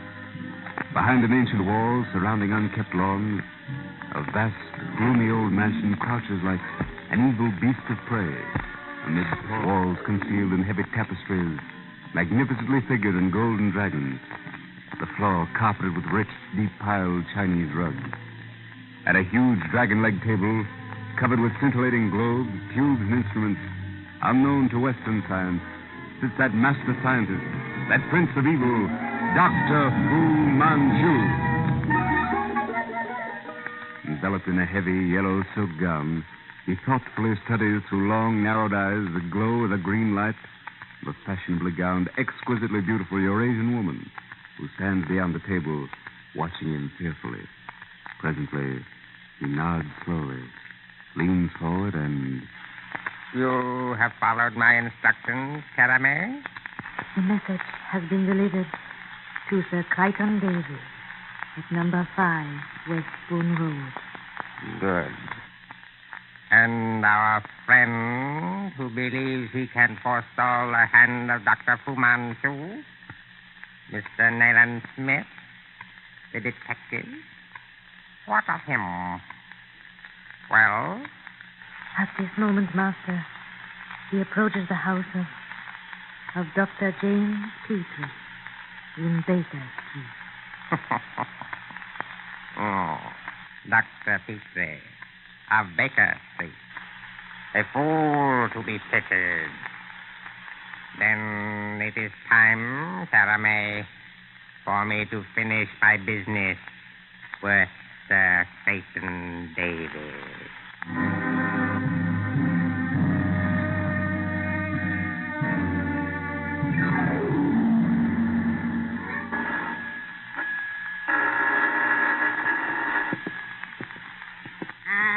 Visitors at this time of the night. A body cannot get any sleep in this house. Well? I beg pardon, ma'am, but is Dr. Petrie in? And where else would the doctor be at this hour but at home, where us self-respecting people should be? Come in. Wait a moment. Yes, come in. A gentleman to see you, Dr. Petrie. Oh, yes. What were you saying, Mrs. McGregor? I said there'd be a gentleman to see you. What, at this time of the night? Why, it's midnight. Why can't these patients come at the regular hours? Oh, well, show him in. Will you step in, sir? Thank you. Why, Nayland. Nayland Smith. Bit of a surprise, Petrie, old chap. Didn't expect me, I'll wager. Anyone but you, old man. I thought you were in Burma. Well, this is a delightful surprise. Excuse me, Petrie. What are you doing? I'm putting out your light. Well, what's wrong? I'm not mad, Petrie. But before you're very many hours older, you'll know I have an excellent cause for caution. Just a second. Good. No one watching from the street. Perhaps I've arrived first this time. It's all right. You may turn on your light now. What is all the mystery, Nayland? You break into a man's room at midnight Mystery enough, old chap. But first, a bit of scotch, please. Oh, neat or soda? Neat, if you don't mind. Yeah. There you are. Thank you. Now, you're on leave, eh? Leave? No, Petrie, no such luck. I'm on duty. In London? You've been transferred home? A roving commission. Here today and gone tomorrow. Well, tell me, what's it all about? First, let me show you something. Wait until I take off my coat. Look at my arm. Ever see a wound like that? Not exactly. Nasty-looking arm, old chap. Quite healed, though. Good job it got you in the fleshy part of the forearm. Appears to have been deeply cauterized. Right. Very deeply. It had to be. An arrowhead dipped in the venom of a hamadryad went in there. A hamadryad? The most deadly of all eastern reptiles. There's only one treatment. A sharp blade, a match, and a broken cartridge. Devilish strong treatment. Even then, it's touch and go. An accident? That's the point. It was not an accident. And at this moment, I'm on the heels of the man who extracted the venom from the snake, prepared the arrow, and caused it to be shot at me. Oh, you're joking. Does that wound look like a joke? And that man, unless my calculations are wrong, is now in London. And you hope to find him? Petrie, I've traveled from Burma, not in the interests of the British government merely, but of the entire white race. And I honestly believe its survival depends largely on the success of my mission. Well, sounds rather fantastic, old man. If it only were fantasy. But I'm wasting time. I came to you because you're the only man I can trust. Aside from my chief, I hope you're the only one who knows I've left Burma. How can I help you, Nayland? District practitioner is hardly I must likely have to... someone with me all the time, someone I can absolutely trust. It's imperative. Petrie, can you spare a few days to a weird and dangerous business? Well, of course. My practice doesn't confine me too closely. Good. Then we start now. Now? You mean tonight? Tonight. There's one move we must make immediately. I must warn Sir Crichton Davy. Crichton Davy? Of the Indian Bureau? Exactly. He's a doomed man unless he follows my instructions without question, without hesitation. Oh, yes. Better take your pistol. We'll get a taxi at the corner. Come on, Petrie. We must hurry. There isn't a single moment to lose. Oh, beastly fog. Crichton Davy, eh? Oh, influential man. One of the political bigwigs, Petrie. And for that very reason, nothing, absolutely nothing can save him if he hesitates to do as I say. Oh, here's a cab. Get in. Number 5, Westbourne Road, as quickly as you can. The fog, Governor. Thick as pea soup. Can't make any speed, sir. Do the best you can, and there'll be an extra couple of bob in it for you. Right, sir.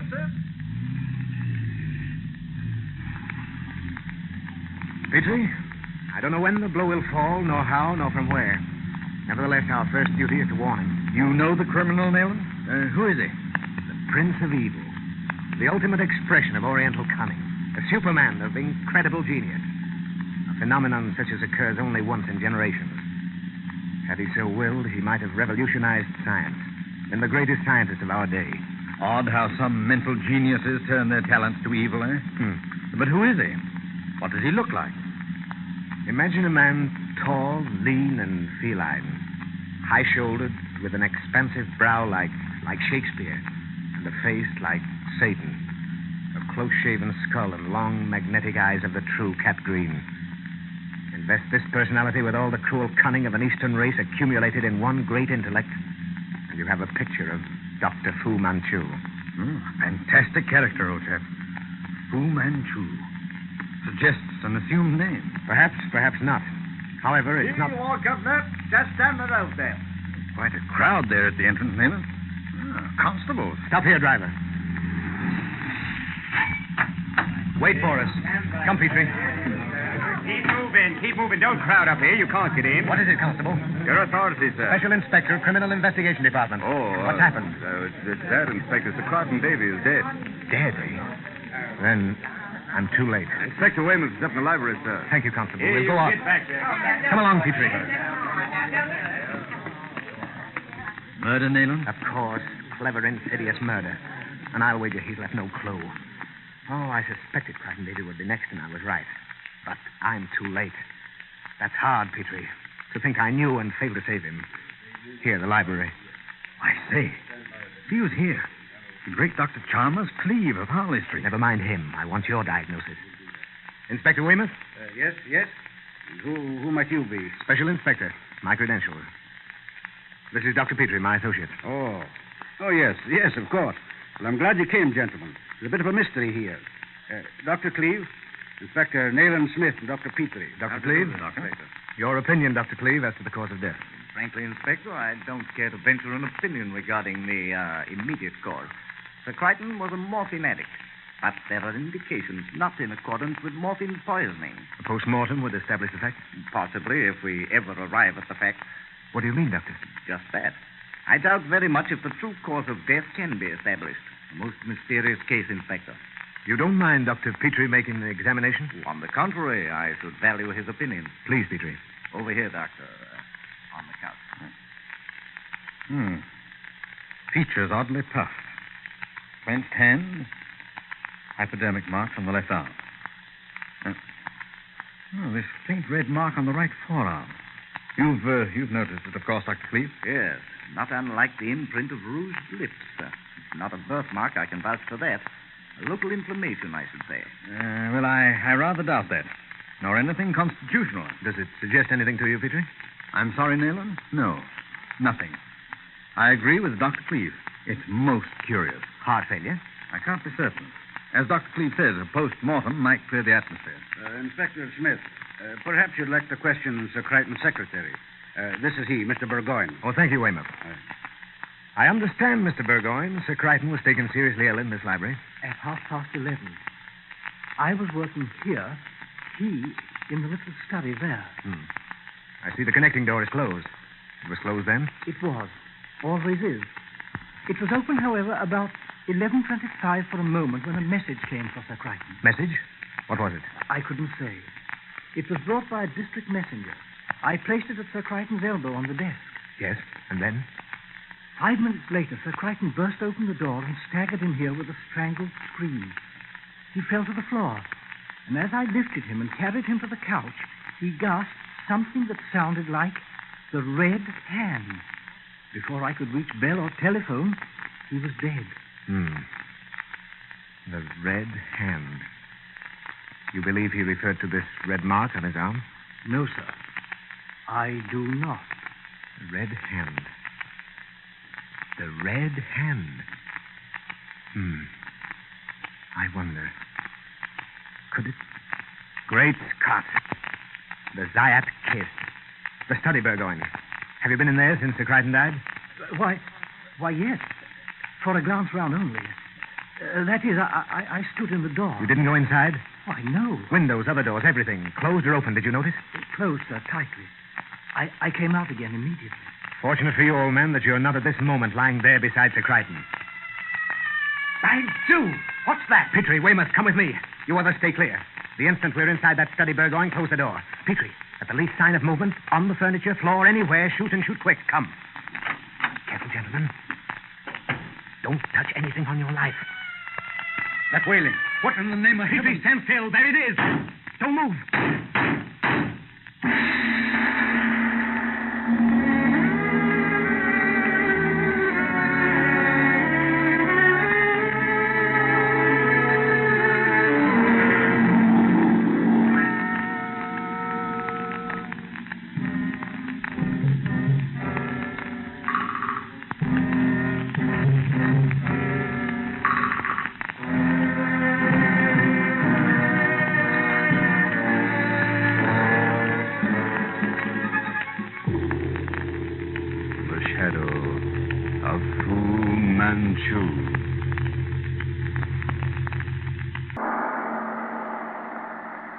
The shadow of Fu Manchu. Based on the stories by Sax Romer.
Inspector Nayland Smith has received word of the sudden and mysterious death of Sir Lionel Barton, renowned Orientalist and explorer.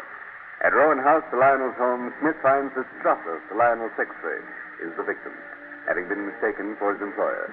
He has been murdered by what Inspector Weymouth of Scotland Yard terms the green mist, a creeping vapor escaping out of a mummy case. As Nayland Smith, Dr. Petrie, and Inspector Weymouth are examining the distorted body of the victim, a heavy African spear is hurled through the window, barely missing Nayland Smith. There is a message attached. We find him grimly staring at the paper in his hand. Well, Petrie, you asked for proof of Fu Manchu's hand in these crimes. Here it is. Read it again, Smith. Inspector Nayland Smith, your interference in my plans I can tolerate no longer. Be warned, Dr. Fu Manchu. By Jove, it's uncanny, Nayland. Aye, that it is, Doctor. How in the name of seven devils anyone could get past my men who surround this place is beyond comprehension. I'll have the ground searched at once. Useless, Weymouth. A search now would be a waste of time. Let's go on with our investigation. You might instruct your men, though, to close in and watch the house. Another spear might be disastrous for one of us. I'll see to it at once. A green mist. What do you make of it, Petrie? Nothing, Nayland. Absolutely nothing. I'm fairly at a loss. See how heavy this mummy case is? Strasser must have turned it over as he fell. He wouldn't have laid it on its side to remove the lid. Look at these paintings, inside and out. Wonderfully preserved all through the ages. Hello. Huh? What is it? What have you found? Piece of twine. See what's attached to the end of it? What? A rubber stopper. Here in the side of the case is the hole it fills. Don't you see the idea? The mummy was taken from the case and the servant of Fu Manchu took its place. It was then delivered here to Sir Lionel's home. Jove, and the first to raise the lid would receive the benefit of the green mist, delivered by the person concealed in the case. Who but Dr. Fu would think of such a scheme? Well, we found nothing. Absolutely nothing. Not even a trace, excepting... Excepting what? The chained-up leopard. It's dead. Killed by another of these spears. Oh, something we overlooked, Weymouth. Prolonged silence of the beast should have warned us of the presence of someone. Whoever it was had to kill the leopard first to get close enough to the window to hurl in the spear and moat. I say, what's all this? What's going on here? Sir Lionel. It's murder, Sir Lionel. Huh?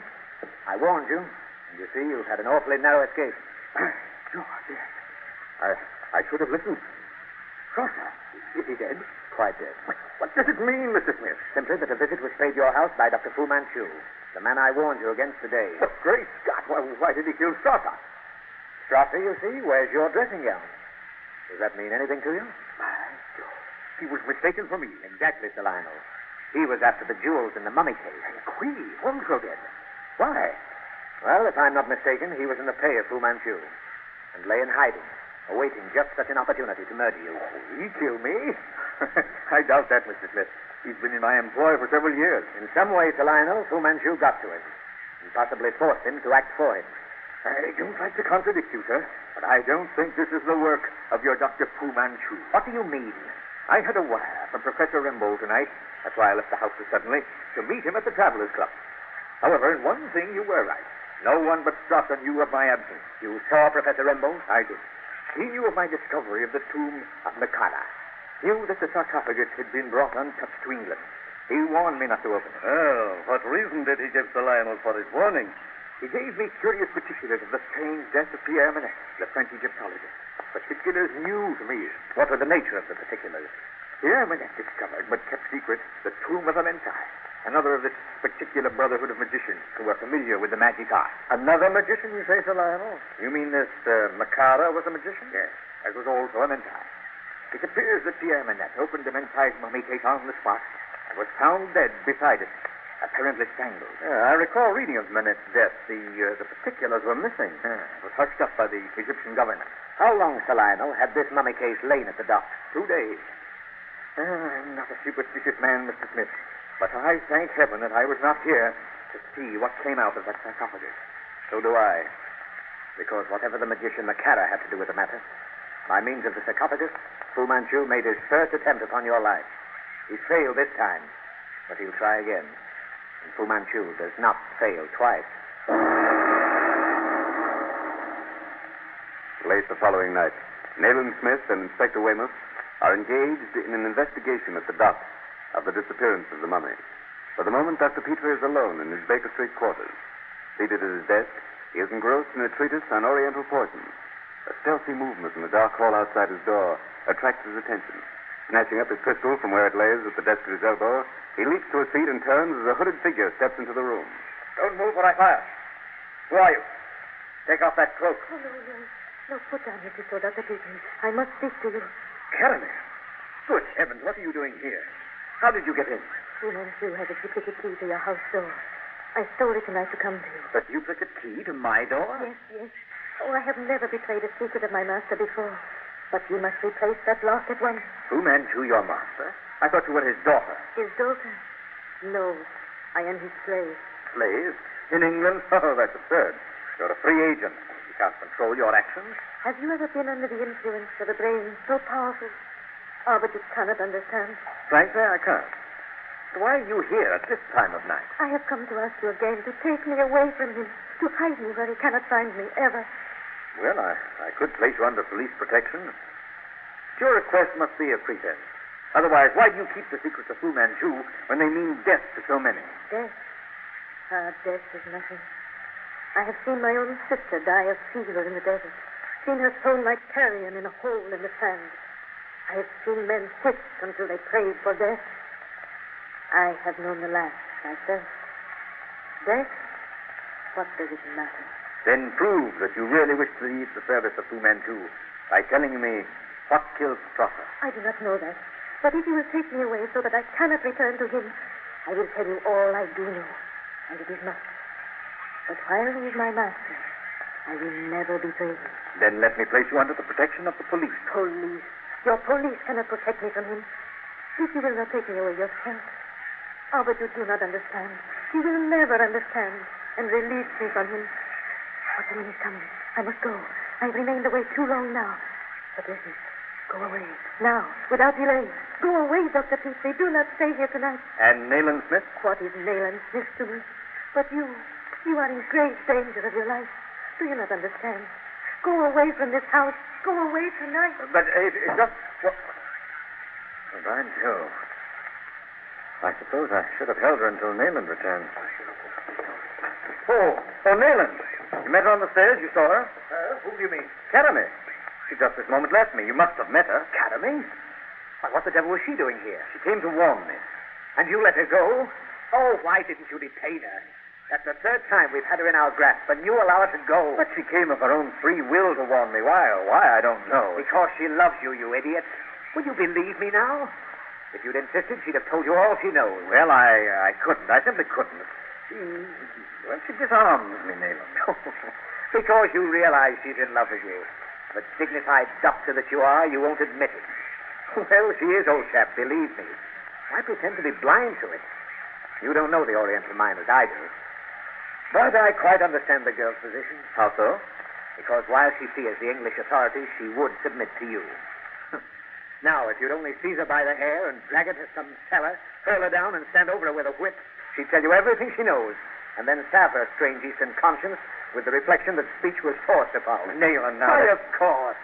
And then adore you for your savagery. Nayland, be serious. You know what her warning meant before. Yes, and I can guess what it means now. Oh, I'll answer that.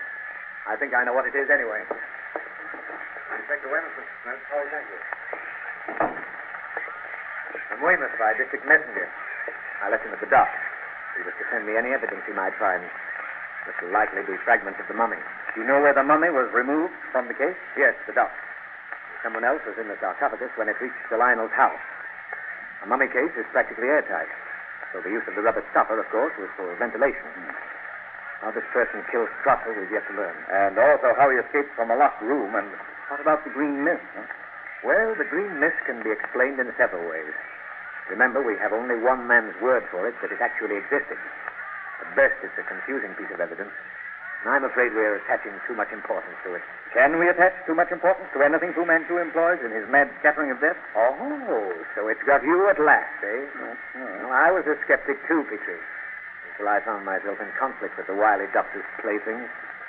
Well, in this instance, let's see what we have here. Metal container. Sealed. Give me that paper cutter from your desk. Yes, Petrie? We must overlook the little things in dealing with Fu Manchu. His agents will... Great Scott, Petrie. You were right. Get out. This box comes from Fu Manchu. Run, Petrie! The green mist!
The shadow of Fu Manchu.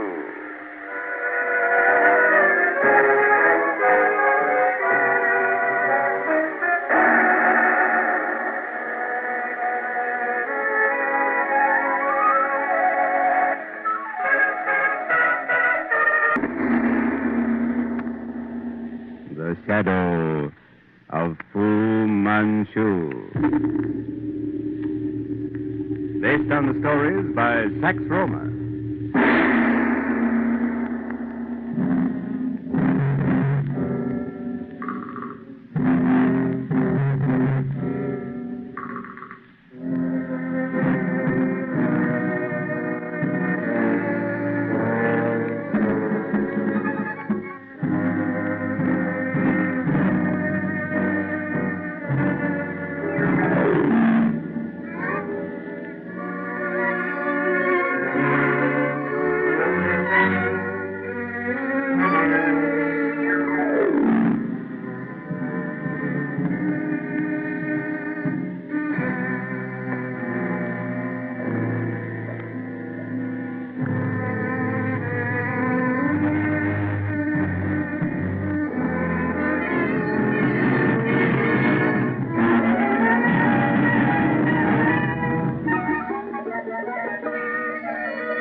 Following their unsuccessful and almost fatal attempt to trap Dr. Fu Manchu in a houseboat on the Thames, Nayland Smith and Dr. Petrie plunge into London's underworld in a desperate search of a clue to the elusive Oriental's whereabouts. Everywhere they draw blank, until Inspector Weymouth reports a mysterious occurrence at the nearby apartment of Frank West, an American aviator and inventor. There they find West under the influence of a strange drug. On being roused, he discovers the plans of his aero torpedo missing from a locked safe. We now find Nayland Smith and Inspector Weymouth questioning the dazed inventor. It's positively uncanny. There's only one door to your rooms, Mr. West. We found it bolted from the inside. I bolted it myself when I came home last night. Well, it's utterly impossible for anyone to climb up or down to your windows. You are sure, Mr. West, that the plans of your invention were locked inside that safe? Dead sure, Mr. Smith. I put them there myself, and, well, you saw me unlock it just now. Not another soul knows the combination. Now, every fact you can remember, Mr. West, please, and be as brief as possible. Well, I came in about 11, and having made some notes regarding an interview arranged for this morning, I took the plans out of the safe, went over them again, referring to my notes, and locked the whole works back in the safe. Then I went to bed. You were sure no one was hidden in your rooms here? No one. I searched the place. I always do. I went to sleep almost at once. How many sleeping tablets did you take? How did you know? Oh, that bottle, of course. Well, 2, Doctor. It's a bad habit, but I can't sleep without them. And then you dreamed, eh? Dreamed? I'll say I dreamed. But when those dreams merged into reality, I saw faces, yellow faces. One was horrible. What do you mean by horrible? One was evil, yellow, with a jagged scar running from the left ear to the corner of the mouth. That twisted mouth seemed to whisper to me words. What were they? I swear I don't know. That face withdrew, and somehow I got to my feet, or dreamed I did. You'll think I'm crazy, but I stood holding to the bed, trying to command my will, to break the power of those sleeping tablets. And then? Up in the walls of the room receded till I stood in the center of a room as large as Trafalgar Square. That window was so far away I could barely see it. What else did you see? An Oriental. He seemed to tower over me like a tree. I looked up to his face. I'll never forget that face as long as I live. The pointed chin, the great smooth forehead, the eyes, huge green eyes. Oh, I thought so. Go on, please. Well, vaguely, I wondered if I was awake or dreaming.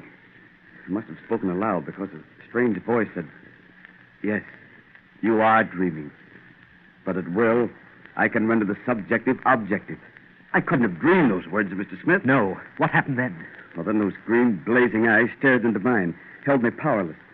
They seemed to drain me of something vital. The whole room seemed to turn green. Oh, I know. You think it was delirium. I thought so, too. And then I saw words coming from my own mouth. Eh? I think, Mr. West, you're a wee bit upset. This will be outside your experience, Weymouth, but his statement doesn't surprise me in the least. I know what his experience was due to. Go on, Mr. West. How I saw a sound, I just can't explain. I simply tell you I saw it. Somehow I knew I'd betrayed myself, given something away. You gave away the combination to your safe. Hey, Jove, how the deuce... Under hypnotic influence, Weymouth, the subject tells what's in his mind. I've seen it done many times in India.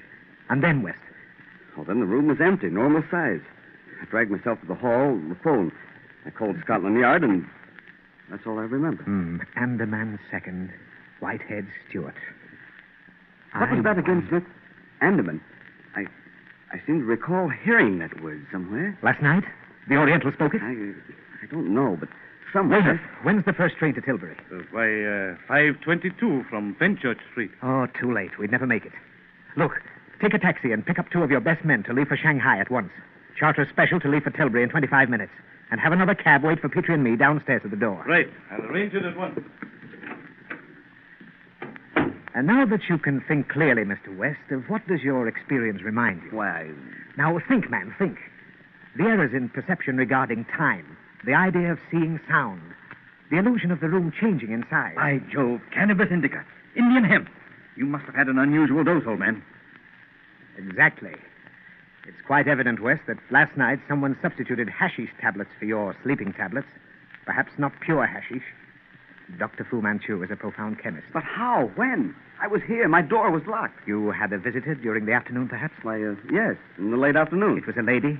Well, quite right. Well, how you guessed it. Well, anyway, a lady whom I recently met came here to ask my protection from a mysterious man who had followed her from Charing Cross. He was waiting for her down the lobby. You say you knew the lady? Well, I'd only met her casually a short time ago. Quite charming. An Oriental, I believe. Her name was Kadame? Well, yes, but how? Beside the point, old man. You left her here alone? Well, naturally. Well, I went down and sent the fellow about his business. At least that was my intention. Oh, what do you mean? Well, the fellow had gone by the time I reached the lobby. Or had never been there. And when you returned, the young lady had also left. Yes. My George, outsmarted by a pretty woman, and I'm supposed to have been around. But just now you mentioned someone by the name of Fu Manchu. Is that the thief I'm indebted to for the loss of my plans? There's no doubt of it. Well, I've had attempts made by the agents of 2 European governments, but an Oriental's a novelty. This Oriental, Mr. West, is the greatest novelty of the age. But how in thunder did he get into my rooms through locked and bolted doors? We haven't time to explain that if we're to stop the men who have your plans. Come along, Petrie. We're going to Tilbury. There's only a bare chance of success. Knowing something of Fu Manchu's powers, I can understand how he extracted from West the combination of his safe, but I can't see how he got into a locked apartment on the 3rd floor. Yes, what's your theory on that, Smith? Haven't you two figured that out yet?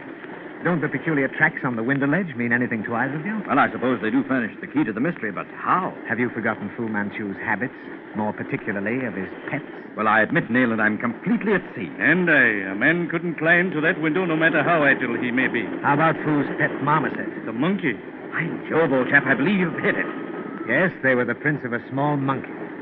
For a moment, I thought they were the tracks of some large bird. Even so, I'm still in the dark. Of course, it's guesswork, Weymouth, but here's my theory.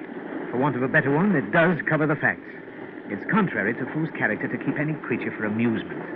So the marmoset would be trained to do certain tricks. Ah, I see what you're getting at. The monkey climbed the water spout running beside the window, eh? Exactly. You notice the iron bar across that window? That's to prevent a window cleaner from falling. Right. It was simple for the monkey to climb the water spout to that window, perhaps with a cord attached to his body, to climb to the sill over the bar and climb down again. Of course. By means of the cord, a rope was pulled over the bar, then one of those silk and bamboo ladders. The scar-faced yellow man climbed up, unlocked the door, and enter Fu Manchu. By Jove, Petrie, it is plausible. At least until we discover a more plausible theory, Weymouth. Once Fu was in that room, the rest was easy for him. And Kadame was once more the decoy. Hers was the task to learn West's habits, to substitute the hashish for his sleeping tablets, and later to receive the stolen plans and deliver them to Fu's agents. Well, she had no alternative, Nayland. But Andaman, second white-haired Stewart. What could she have meant by that? The shipping news of the Times will tell you that the Andaman of the Oriental Navigation Company's line leaves Tilbury with the next tide for China. Our man is probably a white-haired second-class passenger by the name of Stewart. That should answer your question regarding this dash to Tilbury, Petrie. Why the look of disgust, Weymouth? I'm just wondering how I ever became a CID inspector.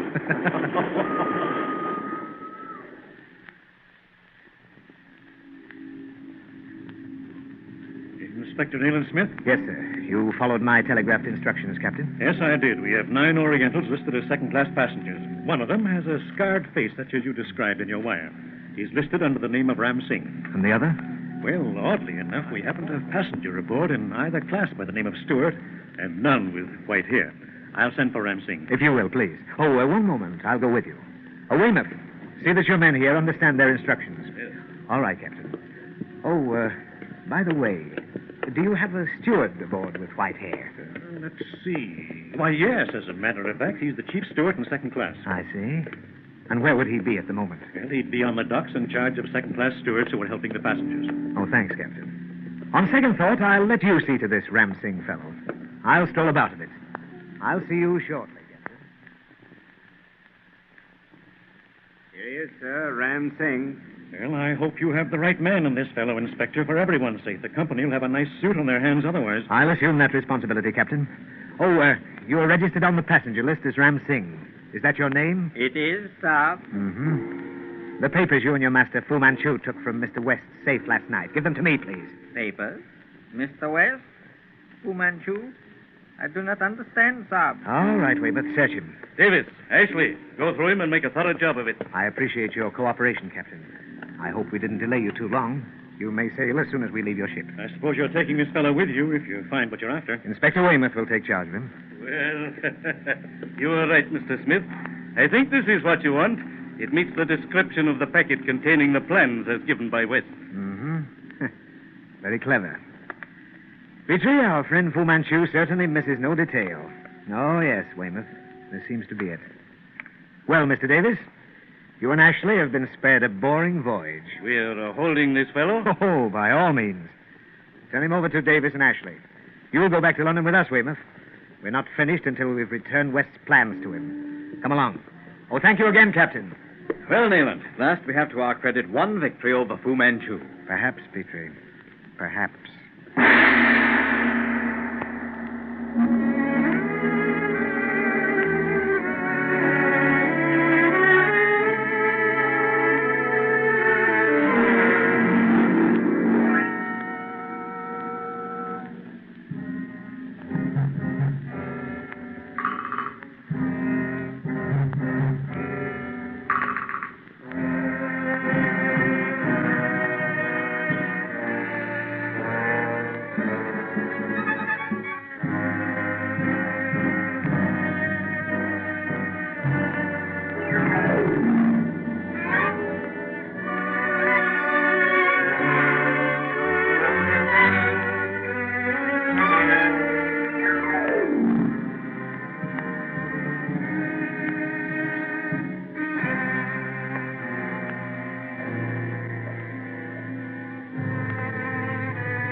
The shadow of Fu Manchu.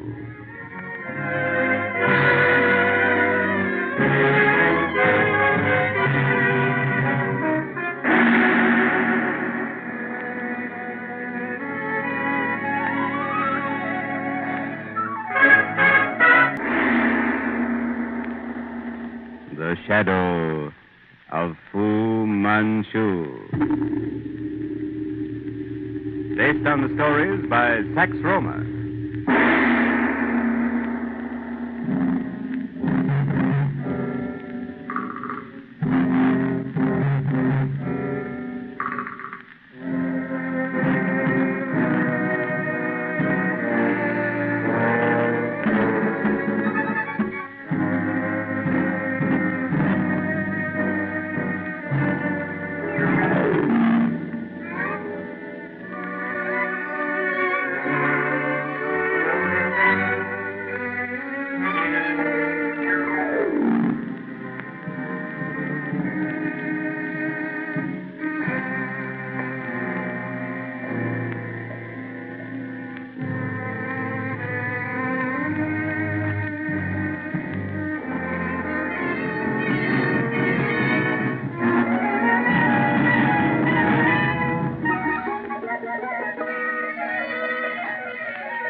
decipher a cryptic message given them by Karame, Nayland Smith and Dr. Petrie are called to the apartment of Frank West, an American inventor.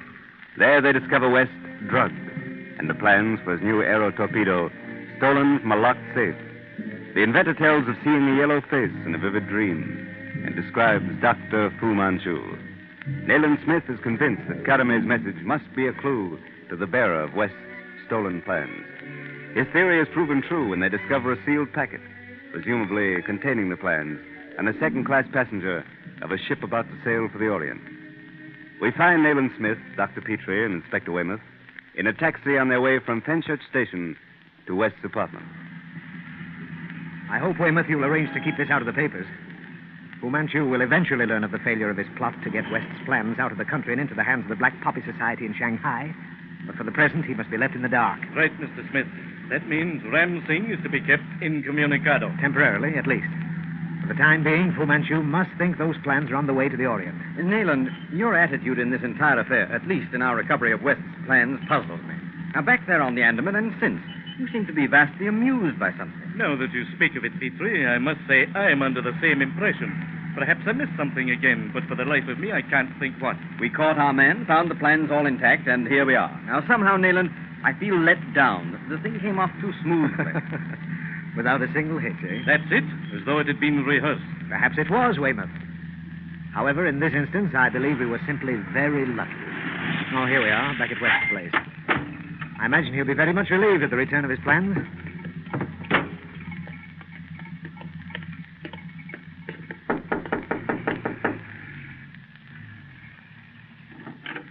Mr. Smith. Hello, West. Gentlemen, come in. You recovered the plans? Without a hitch, Mr. West. Uh-huh. Here they are, just as they were taken from your safe. Apparently, they haven't even been opened. Thank heaven. I hadn't expected you to succeed, Mr. Smith. Certainly not so quickly. I'm indebted to you. More than I can say. Say no more about it, old chap. You see, these plans and specifications are practically the property of England. Seeing you all know what they are, I'll open the packet and see if it's intact. Yes, please do. Yes, this is the original envelope in which I placed... Great Scott! Smith, look here. These aren't my plans. Look, blank paper. What? Possible. Blank paper. Do you hear, Smith? By the saints, the devil got away with it. Nayland, I felt all along we'd missed something. We should have examined the packet on the Andaman. We'd have gained nothing, Petrie, excepting to prove to anyone who might have been watching that Fu Manchu had actually tricked us. Will you explain, Nayland? Ram Singh had at least one confederate on the Andaman, I'm sure of. Perhaps more. Here, Mr. West. You'll find your plans in this packet. What? Hey, what sort of a game is this, Smith? Where did that packet come from? Wait, woman. I'll open it, West. Yes, of course.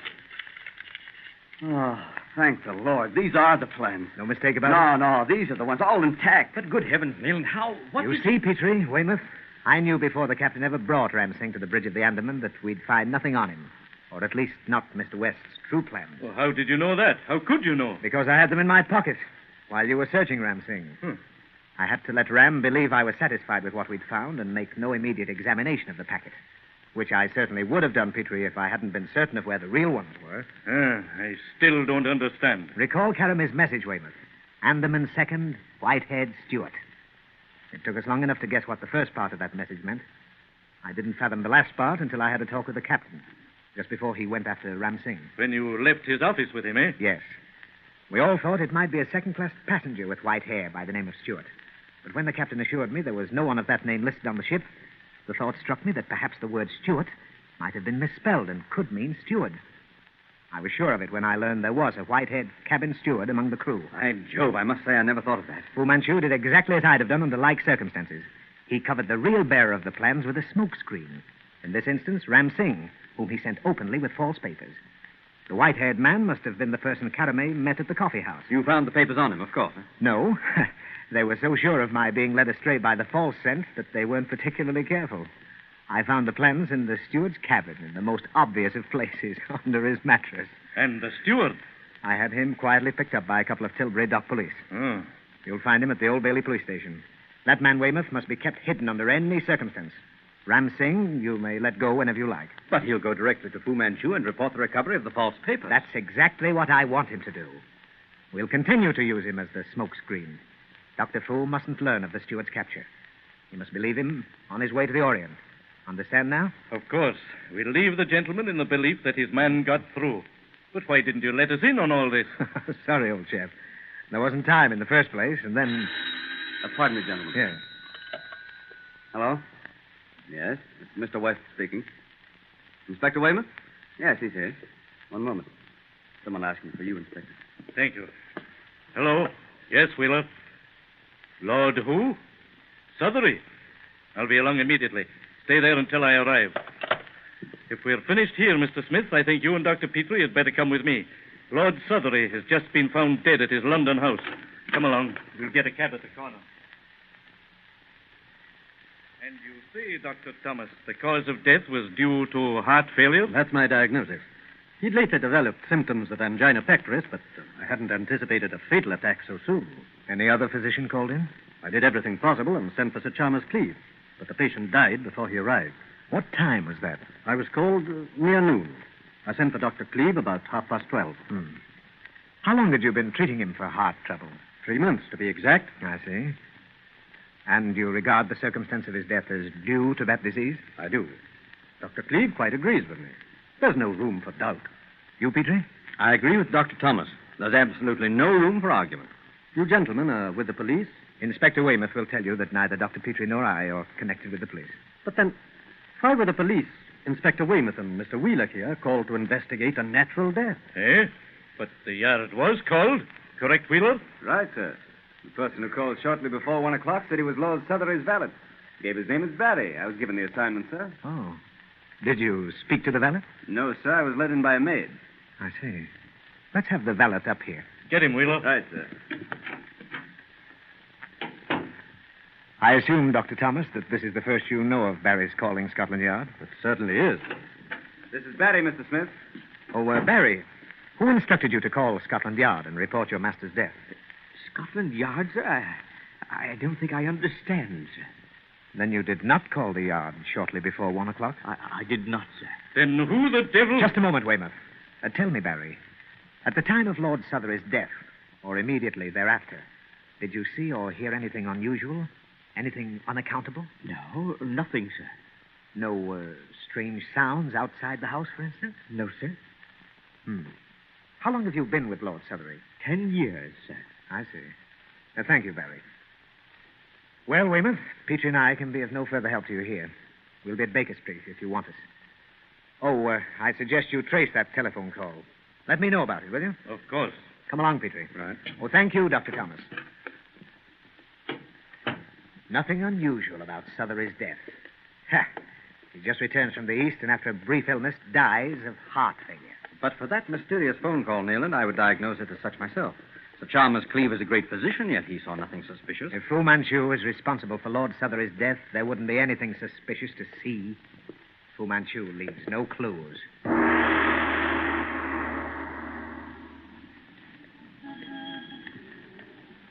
Perhaps this business is making me imaginative, Petrie. That there was a taint in the air back yonder at that house.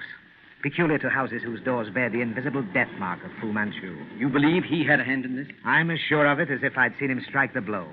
And now what to do? It's a torturing frame of mind. Chained and helpless in our ignorance, we are led constantly into dead-end roads. Petrie, I'm going to run over to the yard. That telephone call annoys me. I want to check on it myself. Very well. I'll stroll on and meet you at home in an hour. Right, old Jeff. Cheerio. Dr. Petrie. What? Why, carry me. Oh, quick, Doctor. Come around the corner. I must speak with you. We must not be seen. Of course. What's the matter? You're excited, frightened. I followed you. Here. This will do. You have often asked me to help you to trap Dr. Fu Manchu. I am prepared to show you where he is. Trap Fu Manchu? Why, My brother. You are a doctor. I want you to come and see him now. He's in London? I thought you told me. He is at the house of Dr. Fu Manchu. And you want me to go there alone, now? With me, Dr. Petrie. Fu Manchu is not there now. The servants are out. No one is there but my brother. Oh, please. Well, of course I'll go, but why didn't you speak to me earlier? You followed me. You must know that Mr. Smith was... Oh, yes, he was with you. But he would have considered only his own desire to capture my master. He would not have thought of my brother. A cab from the rank on the corner there will take us. Oh, come, Dr. Petrie. Oh, I suppose I'm doing something very foolish. Oh, very well. I take cabby. Yes, sir. Go to the lower end of Commercial Road, driver, near the new docks, and hurry.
shadow of Fu Manchu.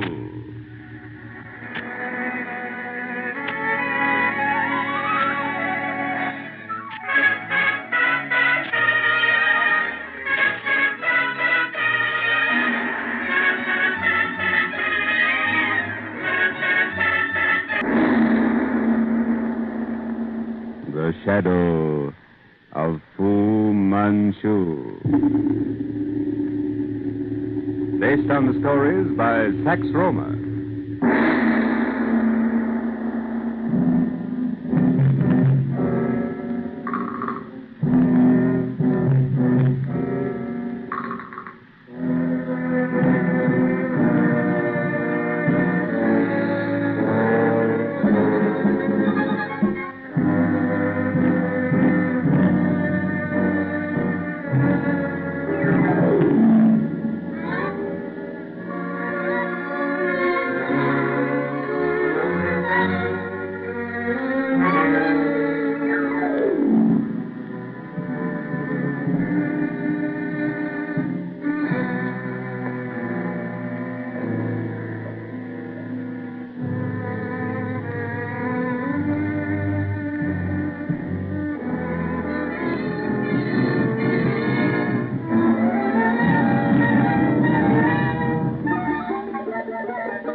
Having located the headquarters of Fu Manchu, through the help of Caramé, Nayland Smith, Dr. Petrie, and Inspector Weymouth surround the place with police and enter.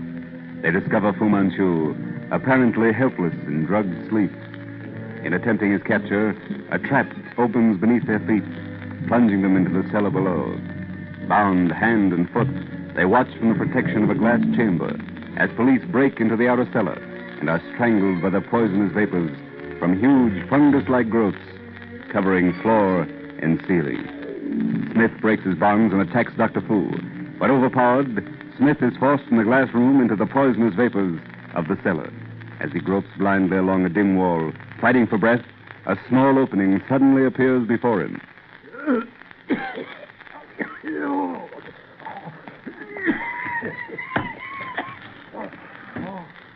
Mr. Smith, this way, quickly. Caramé, where? Here, give me your hand. Oh, thank heaven. One moment, I must close this panel. Now, quickly. Oh, those horrible poisonous things. You must get them off your clothes. Here, let me help you. Oh, that was close. Desperately close, Caramé. I owe you my life. How did you know? You fell through the trap. I overheard Dr. Fu Manchu's instructions to Lao. Oh. I came down here and watched through that small glass panel in the door. I saw everything. Oh. Those men, the police. They are beyond help. They died horribly. Oh. Oh, but come. We must leave this place at once. Petrie, Weymouth. We can do nothing alone. We must get the police. Come, down this passage. Fu Manchu will not put Dr. Petrie and Inspector Weymouth into that cellar. Oh. How do you know that? What will he do with them? He intends for Dr. Petrie to accompany him to China. And Weymouth? He will be forced to disclose the plans of Scotland Yard with regard to Fu Manchu. But he can't leave here. The place is surrounded by police. The police. Always you and Dr. Petrie speak of the police. You should know how little Fu Manchu fears them. Yes, but now, where are we going? I can't leave this house until Petrie is... Listen. Hurry. Quickly. We cannot go that way. He is coming. I'll take my chances with him. Oh, Lal is always with him. Come, we must go back. Hurry. Can we get out this way? Yes, by the river. It is the one way for him to escape. One path unknown to the police. Here, into this side tunnel. Quickly. We have no time to lose.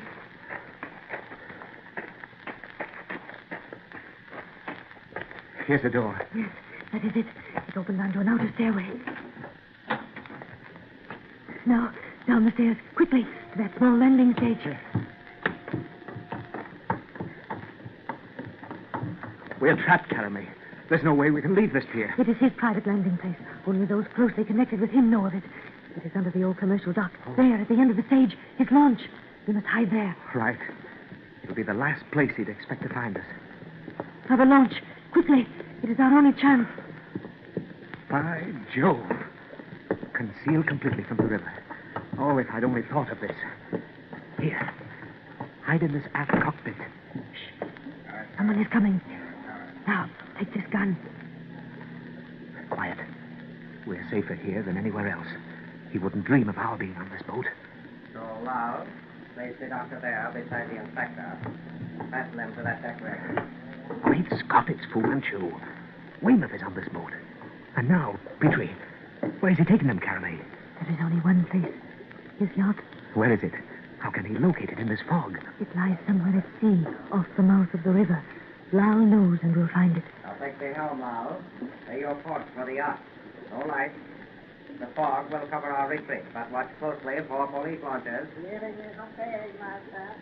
And now, gentlemen, I shall remove your gag. But first, let me warn you, one cry for help, should we encounter a police launch, will mean worse than death for both of you. I hope you will be discreet. And now, the gag. Dr. Fu, if it's the last act of my life, I swear to kill you with my own hands. Nayland Smith was my friend. His death, though a bit premature, was necessary, Dr. Petrie. He has disrupted my plans in England for the present. As for your threat against me, do not attempt it, Dr. Petrie. You will be the loser. Master, a launch coming to others in the fog. Shut off your motor. Let it pass. Oh, there's something out there. Launch ahoy! You're right. Great Scott. The police launch, Caramay. That's Mackay. I'm going to warn him. Oh, no. No, not yet. Let them come closer. You're running like you fool. You want to be run down in this fog? Away, Lal. Lose them in the fog, quickly. All harder! Heave to! We're coming aboard to look you over. Fu is running away, Caramay. Ahoy, Mackay! This way, man! It's Fu Manchu! Nayland! Come on, Mackay! Run him down! All speed ahead! Watch the left one! Dr. Fu, order your servant to turn back or I'll drop you where you stand. Oh, Mr. Nayland Smith. I surely have underestimated your abilities, my friend. But do not be rash. I have in my hands a needle charged with a rare culture. A touch of its point, and Dr. Petrie becomes a raving maniac. Now, throw that pistol into the water. No, I'll kill you first. Oh, do as he asks, Mr. Smith, please. It means Dr. Petrie's life. Oh, very well. But soon there'll be a reckoning, Fu Manchu. There, it's done. A wise action, Mr. Smith. And tell me, the party is complete as I at first planned. Ah, my child, you were not clever in rescuing Mr. Smith from my cellar. His, demise has only been postponed a little. You can't escape, Fu Manchu. The river's crowded with police launches. We have escaped, Mr. Smith. Presently, we will be at sea aboard my yacht and on our way to the Orient. That is, Dr. Petrie, Caramay, and I. Dr. Petrie shall be my honored guest. Together, we will revolutionize chemistry. If I live, Fu Manchu, I'll never assist you in your infamous experiments. And, Mr. Smith, I fear you know more of my plans than is good for you. I must learn if you have a confidant aside from Dr. Petrie. Where your memory fails and my files and wire jackets prove ineffectual, Inspector Weymouth's recollections may prove more accurate. Lal, more speed. Do you hear me, Lal? Caramay, my pocket knife, take it. You're closer to Weymouth. Cut his cords. I'll keep his attention from you. You know very well, Fu Manchu, that I have no confidant. Not even Petrie knows my plans. Perhaps not. Yet we shall make assurance. Doubly sure presently. Inspector Weymouth is free. Meanwhile, Caramay, come here, my child. No, I... Come. Go, Caramay. Weymouth and I'll take care of him presently. What do you wish, Master? Tell me, Caramay, what have you done with Ali? Ali is where you never again lay hands on him, Fu Manchu. The poison on this needle, Dr. Petrie, works quickly and efficiently. You have appeared to display an undue interest in my Caramay. You can never devote your entire mind to those studies which I have planned for you while such distractions exist. The girl means nothing to me. Leave her alone. Ah, but you, Dr. Petrie, mean much to her. And she is no longer useful to me, since she has decided to work against me. In the East, there is a saying, before casting aside a tool no longer useful, it should be destroyed. Caramay, where is Ali? Wait. Whatever Caramay has done, she was forced to do. She's not to blame. Her brother is safe now in the hands of the police. Say, you'll be Fu Manchu before long. Watch out for that needle, Weymouth. Behind you, Nayland. The sequoia. Caramay, cut Petrie's bonds quickly. Hurry, Caramay. Hurry. Nice. Inspector Weymouth has it. Untie the knot. I've got to help Weymouth. And Nayland Smith. He can handle the dacoit, even if he has a knife. Hurry, girl. Oh, but the knots are so tight. Oh, I showed the strength of that fiend. He's forcing Weymouth toward the rail. Oh, this rope. Dr. Petrie. Hurry, Caramay, hurry. Ah, good girl. Now my ankles. Quick. He's dragging Weymouth over the rail. Hang on, Weymouth. The dacoit, Nayland. Jumped overboard when he lost his knife. Grab Weymouth. I'll take Fu Manchu. Not yet, Nayland Smith. I go, and Inspector Weymouth goes with me. He's dragged Weymouth over. They've gone. Take the wheel, Petrie. Swing the launch round quickly. Caramay, find the light switches. That searchlight on the bow. We'll never find them in this fog. The launch has been running wild since the dacoit left the wheel. We must find them. They can't be far. Cut your speed and cruise back and forth. Caramay, the lights! But they do not work. Loud must have destroyed them. Great Scott, no light. I can't cut the speed. The throttle's jammed fast. And this blasted fog. Where in heaven's name are we? We can't be at sea. There's no swell. I'll keep circling around. Perhaps if Weymouth's alive, we'll... Good heavens, that laughter! Fu Manchu! No, Dr. Petrie. Not Fu Manchu. It is Inspector Weymouth. The poison needle? Yes. Oh, then heaven help poor Weymouth.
Shadow of Fu Manchu.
Trapped aboard Dr. Fu Manchu's launch, Nayland Smith and Caramay discover Inspector Weymouth and Dr. Petrie as prisoners of Fu Manchu. Released from his bonds by Caramay, Inspector Weymouth attacks Dr. Fu, and in the struggle for possession of a poison needle, both fall overboard and are lost in the dark, fog-bound waters of the Thames. We find Nayland Smith, Caramay, and Dr. Petrie in the office of the River Police. They are discussing the night's happenings. You found nothing, Thomas? No trace of Weymouth? Nothing, Mr. Smith. It's odd, too. However, the police launches are still searching.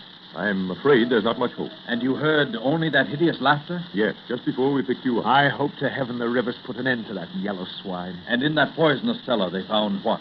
8 men, dead of suffocation. 8 men? Caramay, you and your brother are free now. You need not fear to answer Mr. Smith's question. What do you wish to know? How many men were working with Fu Manchu? Well, I do not know definitely.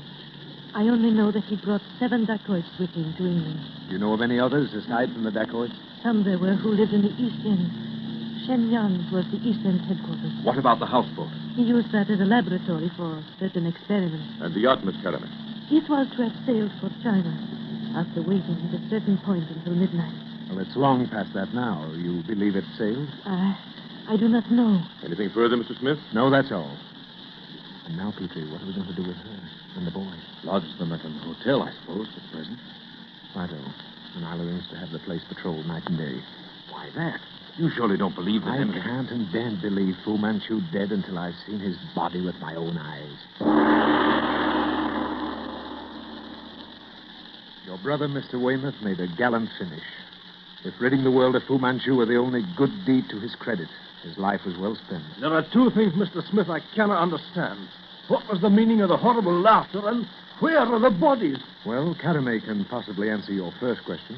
When your brother and Dr. Fu fell into the river, Mr. Weymouth, Fu Manchu held a poisoned needle in his hand. The laughter meant that the needle had done its work. Inspector Weymouth had become mad. What was on the needle? A poison prepared from the venom of the swamp adder. It produces madness, but not always death. But the bodies, how do you account for the fact, Mr. Smith, that they were not recovered? I understand that persons lost at that point are not always recovered. You have told his wife? Not all. She does not know of the poisoned needle, of course. Is there any improvement in Mrs. Weymouth's condition? Very little. She seems to have delusions. Delusions? Of what nature? For the last 3 nights, she's cried out at the same time, 2:30, that someone was knocking on the door. Which door? That one yonder, the street door. Were there any incidents, Mr. Weymouth, occurring with regularity at precisely that time before your brother's death? John often came home from the yard at that hour of the morning. I see. And they always knocked on that door before entering? Why, yes. We naturally thought Mary was losing her mind. But last night, my wife, who's been staying with her, heard it too. A subjective hallucination, Petrie? Very possibly. I suggest, Mr. Weymouth, that your wife be relieved of her duties here. Too great a strain for an inexperienced nurse. Besides, I have a plan. Thank you, and good day. Come, Caramay. You must be mistaken, Caramay. The old gentleman we saw at the British Museum today no more resembles Fu Manchu than I do. Nevertheless, Fu Manchu was there. I felt his presence. Something always tells me when he is near. It was Professor Jenner Mond you saw, Caramay. The attendant claimed he knew him well. Didn't he tell you, Nayland, that the professor had lately returned from China? Yes. He said Jenner Mond had lived in the Orient so long as to be almost an Oriental. Jenner Mond. I wonder if he could possibly be an ally of Fu's. Oh, nonsense. If we're to attach any importance to the incident, we must remember that Caramay's impression was that Fu Manchu was there in person. Now, that's impossible. The man's dead. But is he, Petrie? If I were only sure of that. However, I think I'll call on Professor Mond. Meanwhile, we'll check on him with the yard. Buckingham 2, 9293, please. Yes, Petrie, I think we'll call on Professor Jenner. Hello? Oh, put me through to Burke. Nayland Smith, Burke. Listen. Get all available information on Professor Jenner Mond. Yes, the Egyptologist. Ring me when you have it. I suppose this is another wild goose chase, Petrie, but I must be certain. Mr. James Weymouth to see you, Dr. Petrie. Oh, come in, Mr. Weymouth. Good day, gentlemen. Well, Mr. Weymouth, what brings you to Baker Street? Maple Cottage, Mr. Smith, my brother's home. There's something uncanny going on out there. Oh, really? I'm not surprised, sir. So sit down and tell us about it. That knocking. Last night I heard it. You opened the door? Not at once. I thought of John. It came to me that it was he. But you did open the door? Yes, and there was no one there. You heard nothing? I could have sworn I heard someone laughing. Oh, pardon me a moment. Hello? Oh, yes, Burke. Go ahead. A recluse? Few friends? Huh? Give me that address again. New Inn Court, Carey Street. Yes, I see. Well, how long has he been back in London this time? A week? Oh, thanks, Burke. That's all. Oh, you were saying, Mr. Weymouth, you heard someone laugh. Well, and then? My nerves cracked up. I shut the door. I did not go out.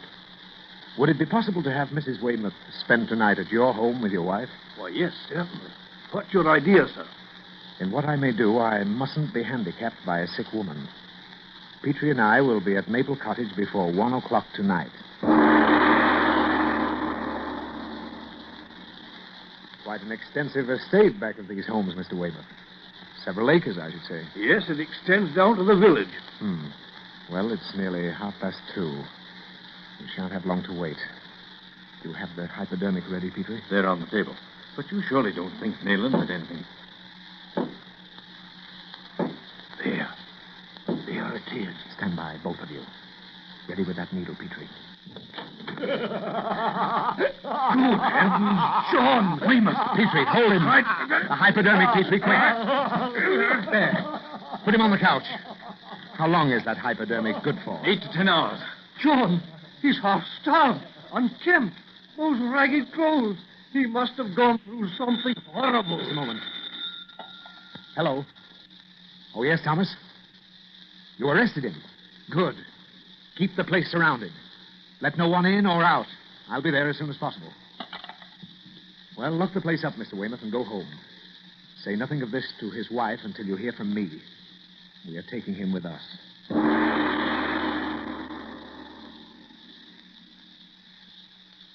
Untidy mess Professor Mond has here. We arrested him as he came in, sir.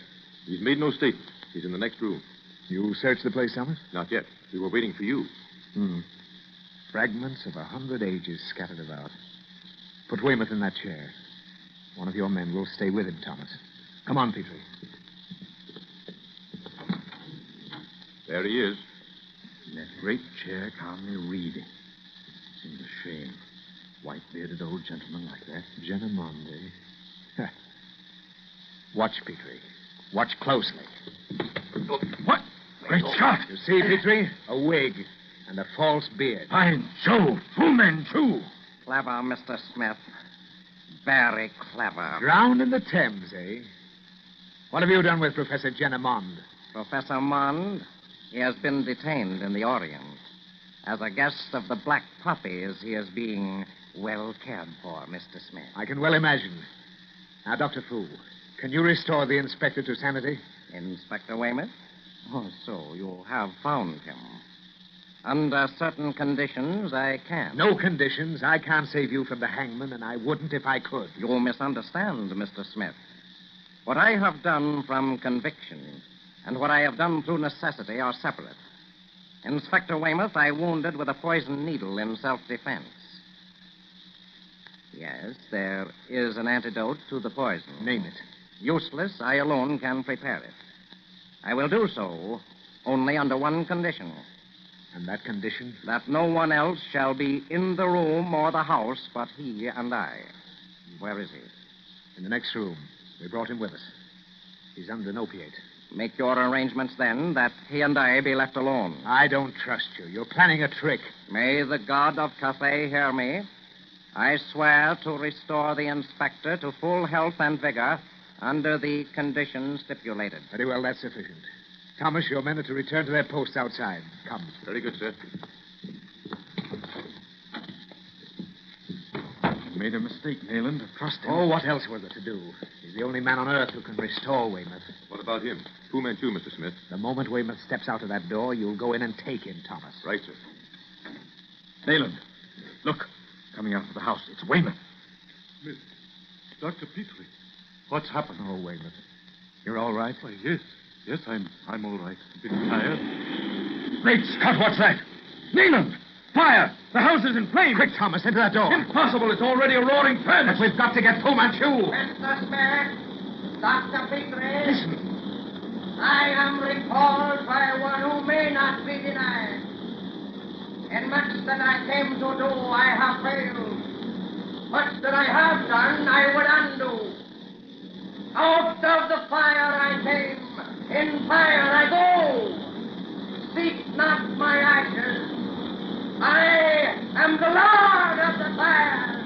Farewell.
Shadow of Fu Manchu.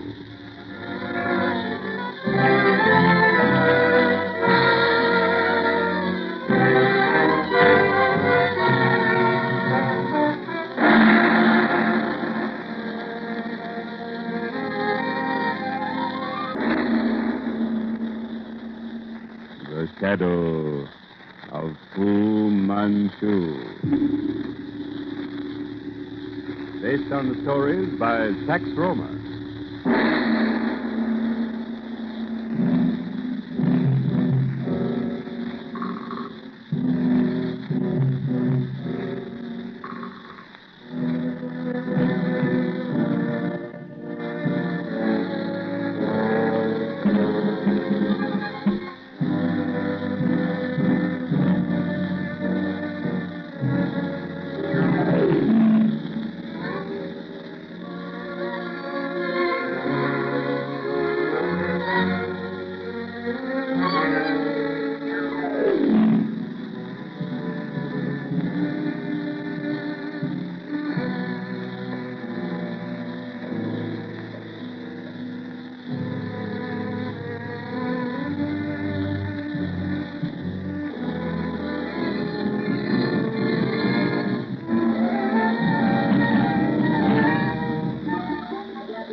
During a tour of the British Museum, Garame senses the presence of the supposedly drowned Dr. Fu Manchu.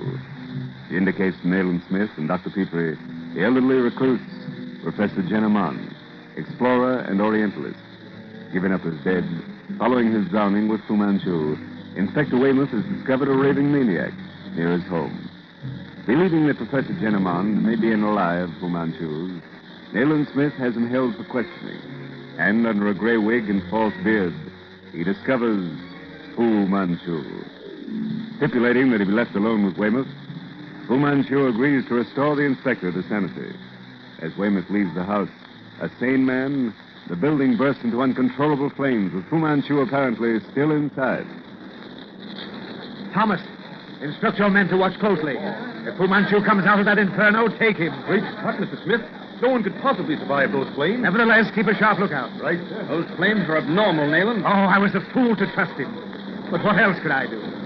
He at least kept his word regarding Weymouth. Thank heaven for that. But how on earth could he have produced such an all-embracing and swift fire? Heaven knows, Peter. A case containing the substance for Weymouth's cure. There must have been something in that. This time, Nayland, there can be no mistake. He is dead. He lighted his own funeral fire. Well, I'll not be sure until I've personally combed the ashes of that building. I say, Thomas. Yes, sir. You're positive no one could have left that building undetected? Positive, sir. Not a single loophole of escape. Good. And Weymouth? I sent him home, sir, with one of our men. What happened, Mr. Smith? The report was circulated to the yard that Weymouth had been drowned, along with that madman in there. We all thought so, Thomas. Thank heaven we were mistaken. No doubt he'll make a full report of the occurrence to his chief. You'd better get back to your men now. Yes, sir. Oh, and Thomas, as soon as the fire department has that fire out, we'll go through these ashes with rakes. We'll be looking for traces of human bone.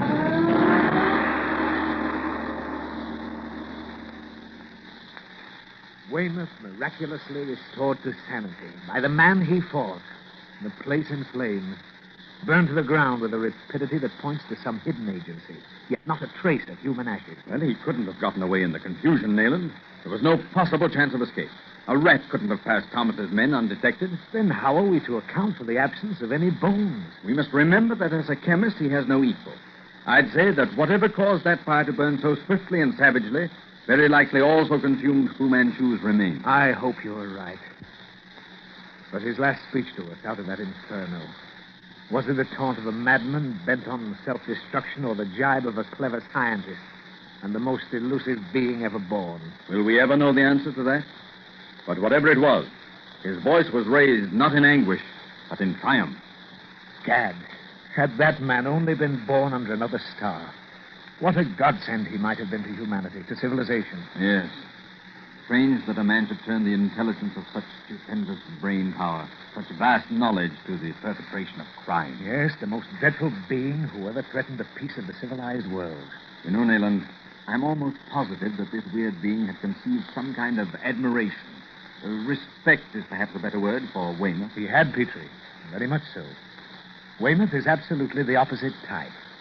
It was very likely the admiration of a brainy man for brawn and muscle. Though Fu Manchu was by no means a weakling himself. I was just going to say, the fight he had on the launch with the inspector proved that. His was the strength of madness, Petrie. Ordinarily, he'd have been no match for Weymouth. However, Fu Manchu was capable of strange sentiments. He had a similar feeling about yourself. About me? Oh, come, Nayland. Fu Manchu regarded me as a nitwit. He had little respect for my mentality. Then why, during the several times you were in his power, didn't he destroy you? Had you ever thought of that? It would have been simple enough. Yes, I suppose it would. And never can we be positive of his death. Oh, by the way, Sir Basil has just told me the time to return to Burma. To Burma? Great Scott, man. Aren't you entitled to arrest after all this?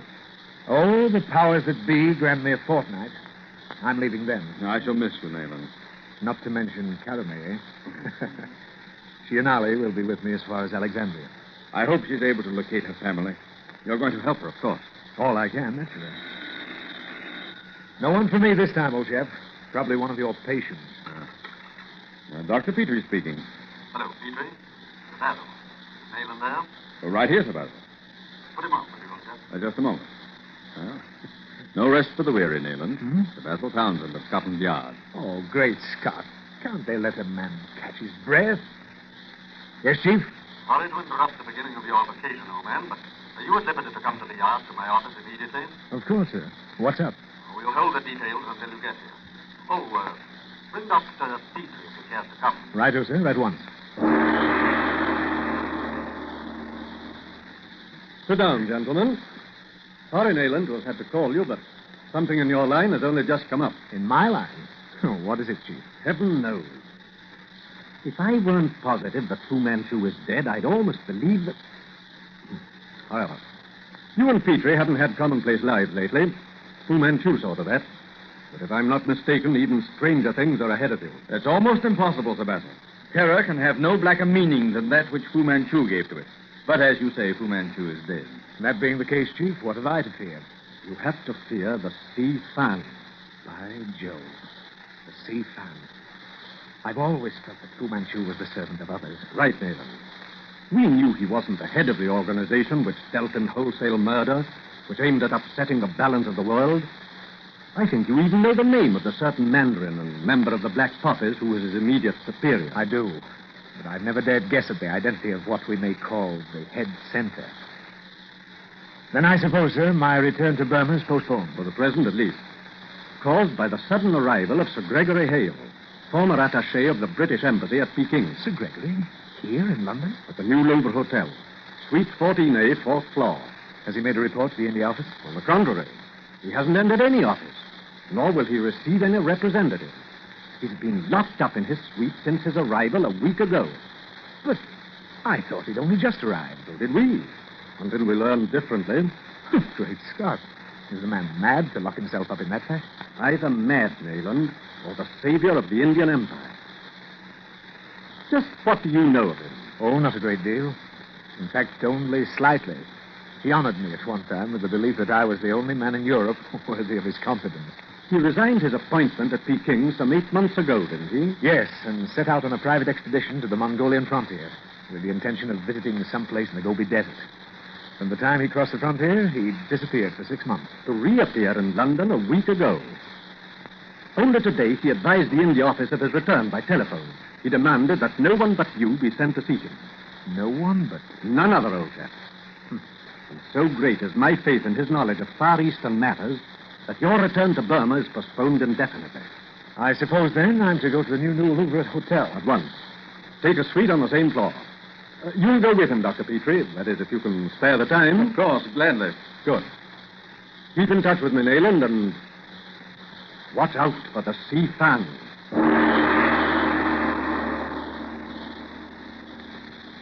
Strange business, Petrie. Stranger, I believe, than any we've known, even with Dr. Fu Manchu. Oh, that would be utterly impossible, Nayland. It would seem so, wouldn't it? Yet I'm positive that Fu Manchu is, or was, connected with... Do you hear anything, Petrie? A sort of tapping? Yes, listen.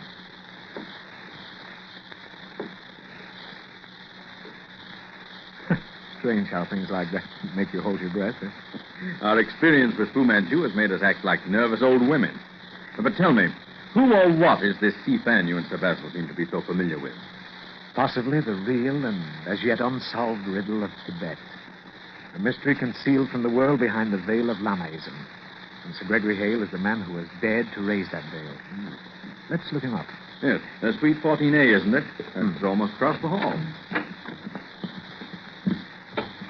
Lock the door, Petrie. Right. Oh, yes, there's Suite 14A, just... Oh, I beg your pardon, gentlemen. Can you help me? He's my master. Come and see him, for heaven's sake. Come and see him. Now, steady, old man, steady. What's wrong? He's dying or going mad, sir. I never disobeyed his orders before, but I can't stand it. I can't help myself. Who are you? What's your trouble? I'm Beetson, Sir Gregory Hale's man. Sir Gregory? Come on, Petrie. I don't see him in the sitting room. Where is he, Beetson? The bedroom. In there, sir. Great Scott! Can this creature be Sir Gregory Hale? Lift him up, Petrie. He seems to be choking. Glass of water, Beetson, hurry. What is it, Petrie? In heaven's name, what is it? I don't know. Man's losing the power of speech. The water. He was stricken dumb, gentlemen, a few minutes ago. Bring this, Sir Gregory. Here. Easy. No. Help me. Smith. Right. He wants to write. Quick, Petrie. Hold him up. Here, Sir Gregory. My notebook and pencil. He dropped off to sleep out there in the other room. I brought him here and laid him on the bed. And when he woke up, he He was like that. There it is again. That tapping. Oh, stop it. Stop it. Listen. Sir Gregory. Look, gentlemen. By Jove. Pull yourself together, Beatson. I'm afraid there's nothing can be done for Sir Gregory now. He's dead. Dead? Dead? The paper, Petrie. He wrote 6 lines. Huh? What is it? Guard my diary. Tibetan frontier. Key of India. Yellow rising. Watch Tibet and the sea fan. And beware man with limp.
Shadow of Fu Manchu.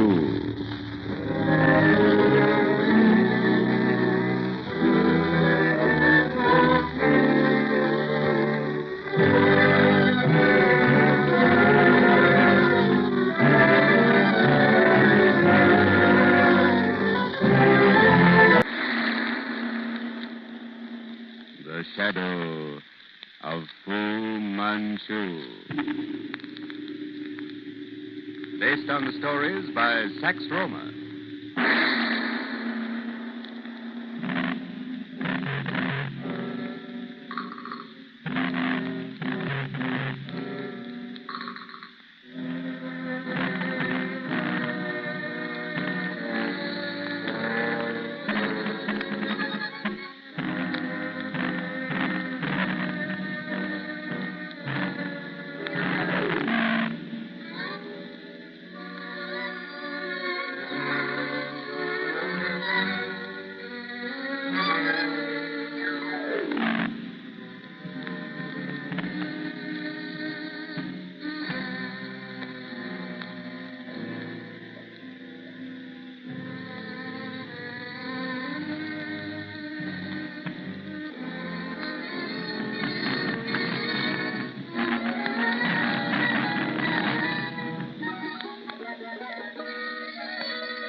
Instructed by his chief to pick up a confidential report on a Far Eastern matter from Sir Gregory Hale, former attaché to the British Embassy at Pekin, Nayland Smith and Dr. Petrie find the diplomat in his hotel at the point of death.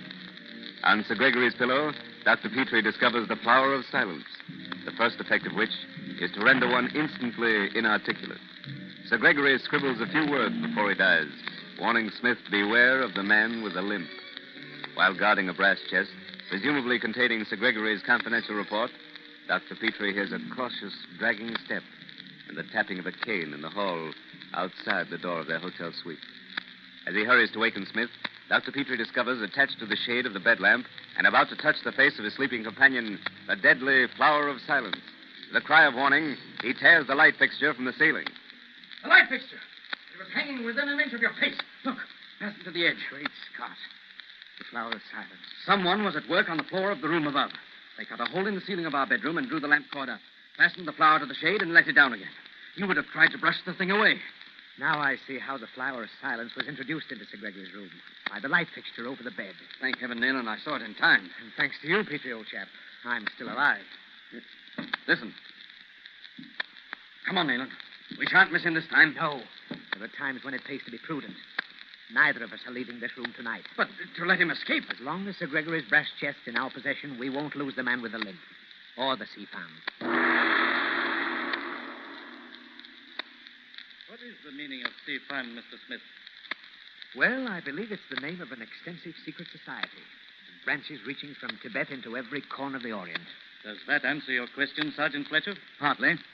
Mr. Smith, Inspector Weymouth has told me what he knows of this case, which is that brass chest on the table, locked, contents unknown, came into your possession through the death of a man who brought it from Tibet.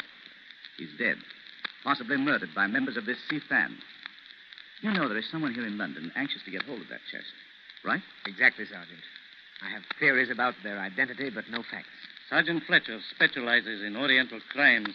He spends much of his time among our Asiatic visitors. Then you're familiar, Sergeant, with Chinatown? I am, sir, thoroughly. And with many of its big men. For instance, Inspector Weymouth tells me that you're looking for someone described as the man with the limp. What do you know of the man with the limp? There's a place down Shadwell Way known as the Joy Shop, run by John Key. It's a gambling joint, an unlicensed grub shop. And worse, it's more use to us open than it would be shut. It's one of my regular jobs to keep an eye on the place. I have plenty of friends who use it. Of course, they don't know what I am. But the man with the limp, what about him? That's the mystery, sir. Everyone seems to have heard him, but no one has ever seen him. You heard him? I have.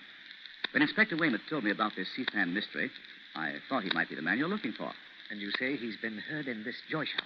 Yes, and if you'd care to look the place over, a good opportunity has come up for you to do so. Oh, how do you mean?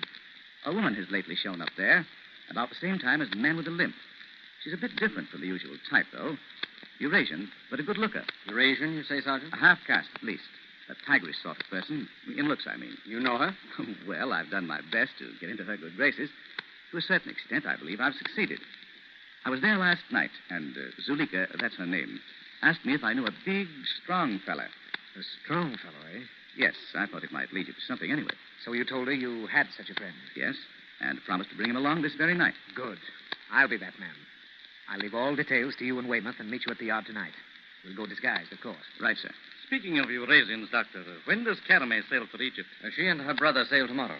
Now, Petrie, I'm leaving you out of tonight's business, unless Weymouth can find a place for you in his part of the program. He's welcome to go with Mackay and me on the police launch. I'll be with you, Weymouth. Right. Then Fletcher and I will be off to make the necessary arrangements. We'll look for both of you at the yard this evening. Come along, Fletcher. Wait a moment, Weymouth. I'll go with you as far as the street. I'm taking a taxi to the bank. This chest goes into a bank vault today. Why hasn't Nayland returned? Hello. Buckingham 2, 9292, please. Been back hours ago. Scotland Yard? Put me through to Inspector Weymouth, please. Dr. Petrie calling. Hello, Petrie. Oh, Weymouth? Have you heard from Smith? No, haven't seen him since I saw him out for the bank this morning. Well, it seems to me one of us should have heard from him today. Oh, no cause for alarm, Doctor. Smith's never punctual. He'll show up in time for tonight's work. Yes, I suppose so. However, I think I'll come up to the yard immediately. I'll leave word for him here. If he turns up at the yard before I arrive, have him call. Well, any word from Smith yet, Weymouth? Nothing yet, Doctor. To which bank, Dr. Petrie, did he take that chest? The West End branch of the International. Suppose you call the resident manager. He should be able to tell you if Smith was there today. Yes, Radcliffe should know. We're both acquainted with him. Will you get him for me, Weymouth? Yes. Yes, sir? Put me through to the West End branch of the International Bank. The resident assistant manager. His name's Radcliffe. I don't know the number offhand. Look it up. Yes, sir. I don't think there's any cause for worry, Petrie. He's bound to show up any minute. Probably. Nevertheless, I'm uneasy. I'm sure he'd have gotten in touch during the day. We would have dinner together before coming on here. Weymouth speaking. Mr. Radcliffe, sir. Right. Put him on. Ratcliffe, Dr. Petrie. Hello, Mr. Radcliffe. This is Dr. Petrie. Hello, Doctor. Has Nayland Smith been in the bank today? Nayland Smith? Yes. He was to have deposited some valuables in your vaults this morning. He hasn't been there? Why, no, Doctor. No, I haven't seen him today. You're sure of that? Quite sure. Very well. Thank you. Well, gentlemen, Nayland Smith has not been to the bank today, and he left the hotel before 11 this morning. And the last thing he said in the taxi, he was going directly to the bank. He couldn't have taken that stuff to some other bank, Doctor. Unlikely, Weymouth. He told me he was going straight to the West End branch of the International. Well, I've had a premonition all day.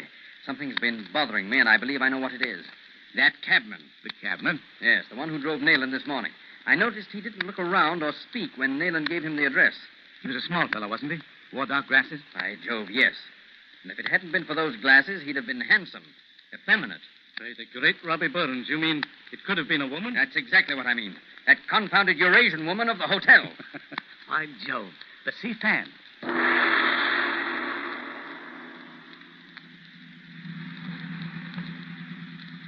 It's no easy matter to patrol the neighborhood of John Key's shop without their getting wind of it.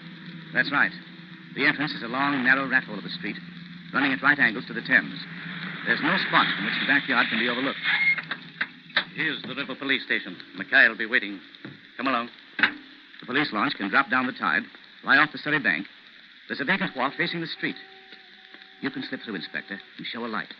Then Dr. Petrie and I'll know you've arrived. We'll answer your signal. If there's any trouble, we'll blaze away with our revolvers. Right. Well, here we are, Mackay. You don't seem to recognize Dr. Petrie. Dr. Petrie? Great Scott. I wouldn't have known him in that makeup in a month of Sundays. What's up, gentlemen? It's the Fu Manchu business again, Mackay. Fu Manchu? I understood that case was off the books. I thought he'd burned to death in that house in Carey Street. Some of his friends are pretty much alive, then. It seems that Fu Manchu was only the agent for someone a great deal bigger. By Jove. Has the real head of the business turned up, then? We find we are now up against what is known as the sea fan. The sea fan? What in the name of common decency is that? You see, Weymouth? Always the same question. What is the sea fan? Perhaps Mackay Nayland Smith could tell you, if he were here. The sea fan got him today. Got him? Nayland Smith is missing, Mackay. Vanished. Fletcher here has found out that John Key's place is connected in some way with the business. Johnny Key, eh? Well, let's get started, Weymouth. We're wasting precious time, and you know what that may mean. Right. Mackay, I'm going with you in the launch. Fletcher and Dr. Petrie are going by cab. Only part way. We'll walk the rest. Johnny Key's patrons don't, as a rule, show up in taxis. Come along, Doctor. Don't forget the signal, and don't go into that dive until you have our reply. Right, Inspector.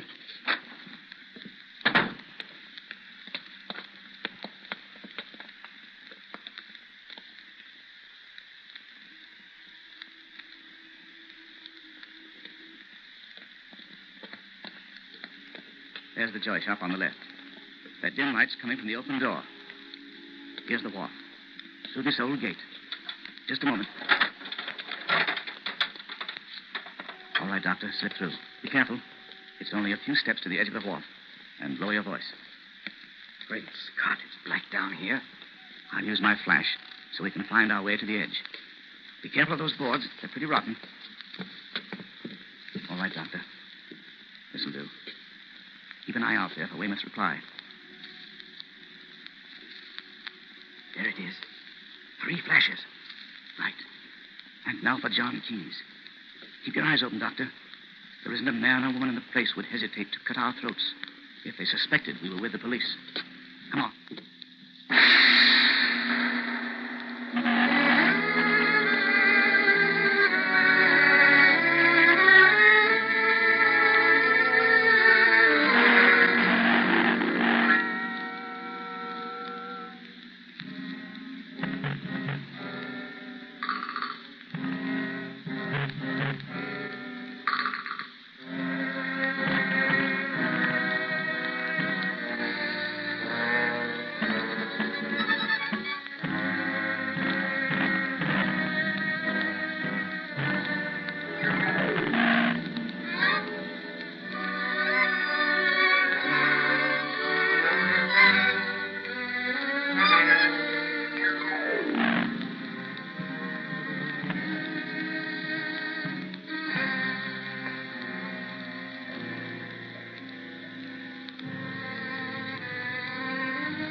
shadow of Fu Manchu.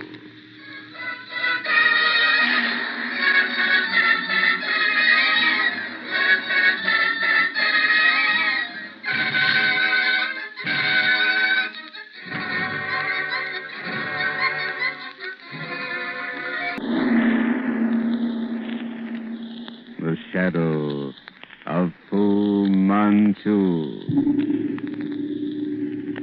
Based on the stories by Sax Roma.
While Nayland Smith and Dr. Petrie are seeking a clue to the death of Forsyth among the trees in the park opposite Dr. Petrie's house, the doctor becomes separated from Smith and stumbles upon Karame. The girl seems to have completely forgotten her former association with Dr. Petrie, and he allows her to escape.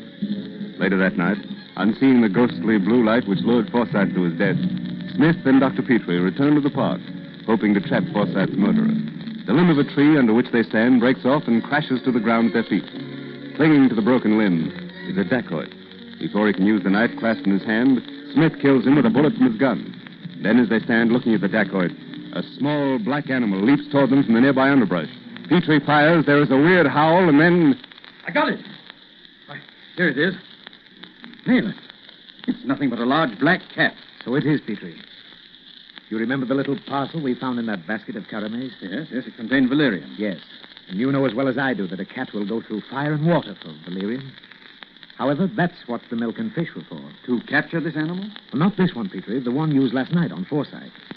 I'd recognize the prints under the trees for those of a cat. And you believed if the animal had been released here, it would still be somewhere in the neighborhood? Yes. I located it finally and laid my trap for the milk and fish. Then I killed it. I had to. And buried it. Well, why bury it, Nayland? Well, look. The claws of this one are sheathed now, but if you could examine them, you'd find them coated with a shiny black substance. Only Fu Manchu knows what that substance is, Petrie. But we know what it can do. But the blue light, now what caused that? A length of tape soaked in spirits. The tape was thrown over the limb of a tree and lighted near the ground.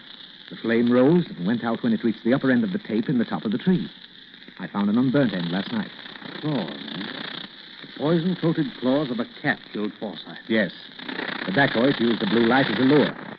By Jove, Nayland. Only one man could plan that. Fu Manchu. Suppose we say then, Mr. Slade, £1,000 if you show us the hiding place of Fu Manchu. And the payment, Mr. Smith? To be in no way subject to whether we profit by your information or not. A little agreement in black and white. Oh, of course. A sheet of paper, Petrie. The upper right-hand drawer, Nayland. Help yourself. That's quite an interesting cane you have, Mr. Slade. A curio? Oh, this. It comes from Australia, Doctor. Aboriginal carving. It was given to me by a client. Oh, I thought it was Indian work. Oh, everyone does. No, it's Australian work. It's my mascot. So? Yes. Its former owner ascribed magical powers to it. In fact, I believe he thought it to be one of those staves mentioned in the Bible. Here's your paper, Slade. Oh, thank you. You mean Aaron's rod that came? Yes, something of the sort, I believe. Now, gentlemen, I'll run along. You'll phone us then? You'll hear from me tomorrow. Mrs. McGregor will show you out. Thank you. Good day, gentlemen. Considering the importance of his proposal, Nayland, you weren't very cordial to our visitor. Oh, I hate having any relations with him at all. But I suppose we shouldn't be squeamish about the instruments we use in dealing with Fu Manchu. Well, who or what is he? A private inquiry agent with a rotten reputation. He's little better than a blackmailer. How do you know? I looked up his record at the yard yesterday. It's quite interesting. Huh? How so? Well, I knew that for some reason he was taking an interest in this case. Quite an undue interest, as a matter of fact. Very likely he's established some sort of contact with the Black Poppy Society. I'm only wondering if by any chance he could be... You don't think he may be a creature of Fu Manchu? Why not? If it paid him well, he'd serve the doctor as readily as anyone else. His record's about as black as it could be. As bad as that, eh? Oh, yes. Slade's an assumed name, of course. As Lieutenant Pedley of the New York police, he was kicked out because of his complicity in something rotten in a New York Chinatown case. Chinatown? Ah, that's significant, eh? So I thought. He's undoubtedly a clever scoundrel. And knowing that, you'll keep any appointment he suggests? Why, certainly. But we'll not wait until tomorrow. I propose to pay a little informal visit to Mr. Alfred Slade this very night. Tonight? At his office? At his home, Petrie.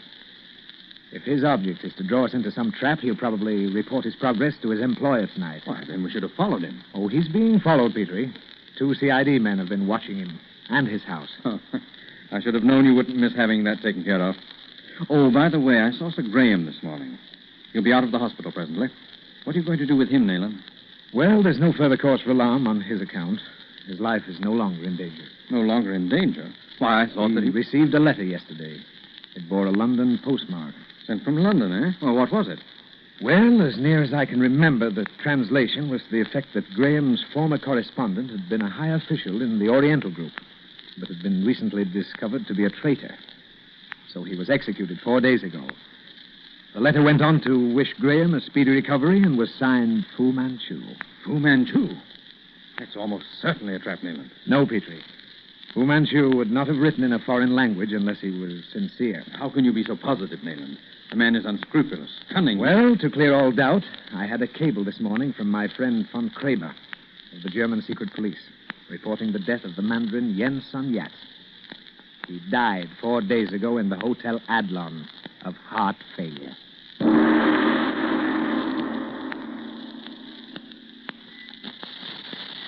That's you, Carter? Taylor is watching from down below. Inspector Weymouth is in a taxi a little farther up the street. Right. Well? That's the place across the road. Slade came in 10 minutes ago. He came in a cab. He hasn't gone out again? No, sir. A few minutes after he came in, another cab came up with a lady. She went inside. A lady? The same that called on him before, sir. Nayland, it isn't... Academy? Yes, Petrie. All right, Carter. Go back to your post. Yes, sir. Well, perhaps you understand now, Petrie, the manner of Mr. Slade's campaign. He's working through Caramay. She was our ally once, now she's his. Acting as the go-between. Professing to reveal the secrets of Fu Manchu and all the time inveigling men to their death. I can't believe that, Nayland. There must be something utterly wrong. She doesn't seem the same as formerly. Her eyes, there's a great fear of something hidden there. No matter now. Come, we'll have a look at Slade's place. Those upper windows. Servants' quarters, probably. That lighted one on the ground floor to the left must be his study. Oh, splendid. The window's wide open. Evidently, he hasn't anticipated being watched. What's our next move? From that bench, we can look directly into the study. Careful now, no noise. See? Slade and Caramay. Oh, yes, my dear. I shall be ready for you tomorrow night. There will be a sufficient number of men. Oh, my dear girl. There will be a whole division if necessary. Now, what are your orders? I have no orders for you at the moment. But now that I know you are ready, plans shall be made. But I must know. I will telephone to you within less than half an hour. Now I must leave. But, my dear, why hurry away? A little wine, perhaps? No, nothing. There is no time to waste. I shall call on you in half an hour. Down, Petrie.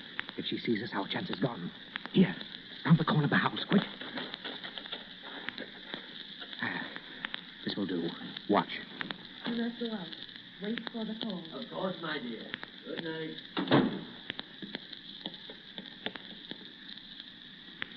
Now back to that window. Weymouth is waiting out there in his taxi. He'll follow her. Come on. Here. But this Slade, what is he trying? Oh, he's apparently playing the game to suit us. Which makes it all the more important that we do not rely on his help. Listen. Is that all for tonight, Mr. Slade? No, Burke. No. No, I'll be going out presently. I want you to sit up until I get back. Yes, sir. Anything else, sir? No, that's all. Just wait around. Yes. It's almost time for Caramay to call him. It's 20 minutes now. Oh. Yes, this is Slade. Oh, yes, Caramay, my dear. Oh, so I'm to come at once. Yes, I know where. And you'll meet me there. Okay, right up. Yes, I'll be there in half hour. Yes. Goodbye, my dear. Now, look. He's writing something in a book. We'll have to see what's in that book, Petrie, when we get a chance. What a rogue, Nayland. He should be in prison. He'll never wind up there, Petrie. If he leaves this house, he'll go straight to his death. Eh? You mean Fu Manchu? Why, of course. Slade's an out-and-out traitor. He plays his game according to the highest bidder. The doctor knows that as well as we do. And do you think Slade really knows where Fu Manchu is? I hope Carter's kept a cab waiting for us. We'll follow Slade to see where he goes. But isn't Weymouth following Caramay? He is, old chap. But she may throw him off the trail. With us following Slade, we'll have two strings to our bow. When we're sure of his destination, we can take a hand in the game. There. He's finished his writing. He'll be leaving now. Oh, yes. See? He's picked up his cane. Oh, yes. Well, as there seems to be no car here, he'll likely take a taxi. Oh, yes. Carter's good. Help! Help! Help!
The shadow of Fu Manchu.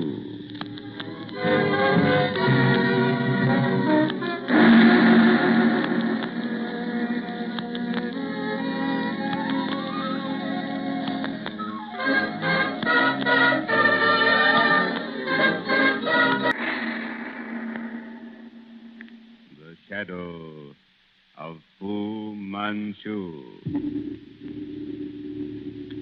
Based on the stories by Sax Roma.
antique dealer shop where Dr. Petrie believes he has seen Caramé, Nayland Smith and the doctor are trapped by Fu Manchu. Handcuffed to iron rings in the wall of Dr. Fu's laboratory, for which the antique shop is a blind, they are released by Caramé during Fu Manchu's absence. As Manchu and his dacoits return and enter the laboratory, Smith and Dr. Petrie swing across the street at the end of a rope to a window in the building opposite. Leaving the building by a rear door, they find themselves in a high-walled court. Preceded by the wailing cry of the dacoit, yellow forms rush toward them from the house.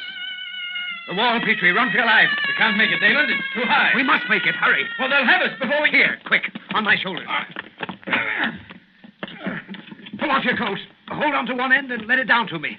Hurry, man. All right, here you are. Catch hold. Hold fast. All right. Quick, they're right behind you. Down, Petrie. On the other side, quick. There's a door across the court. Oh, thank heaven it was unlocked. This corridor should lead us to a street door. Come on. Jove, that was close, Nayland. Another second at that wall and Hassan would have had you. Wait. I'll see if the coast's clear. All right. Come on. Our first job is to get in touch with Weymouth. He must raid that place at once. Oh, taxi! Here! Number 15, Baker Street, driver.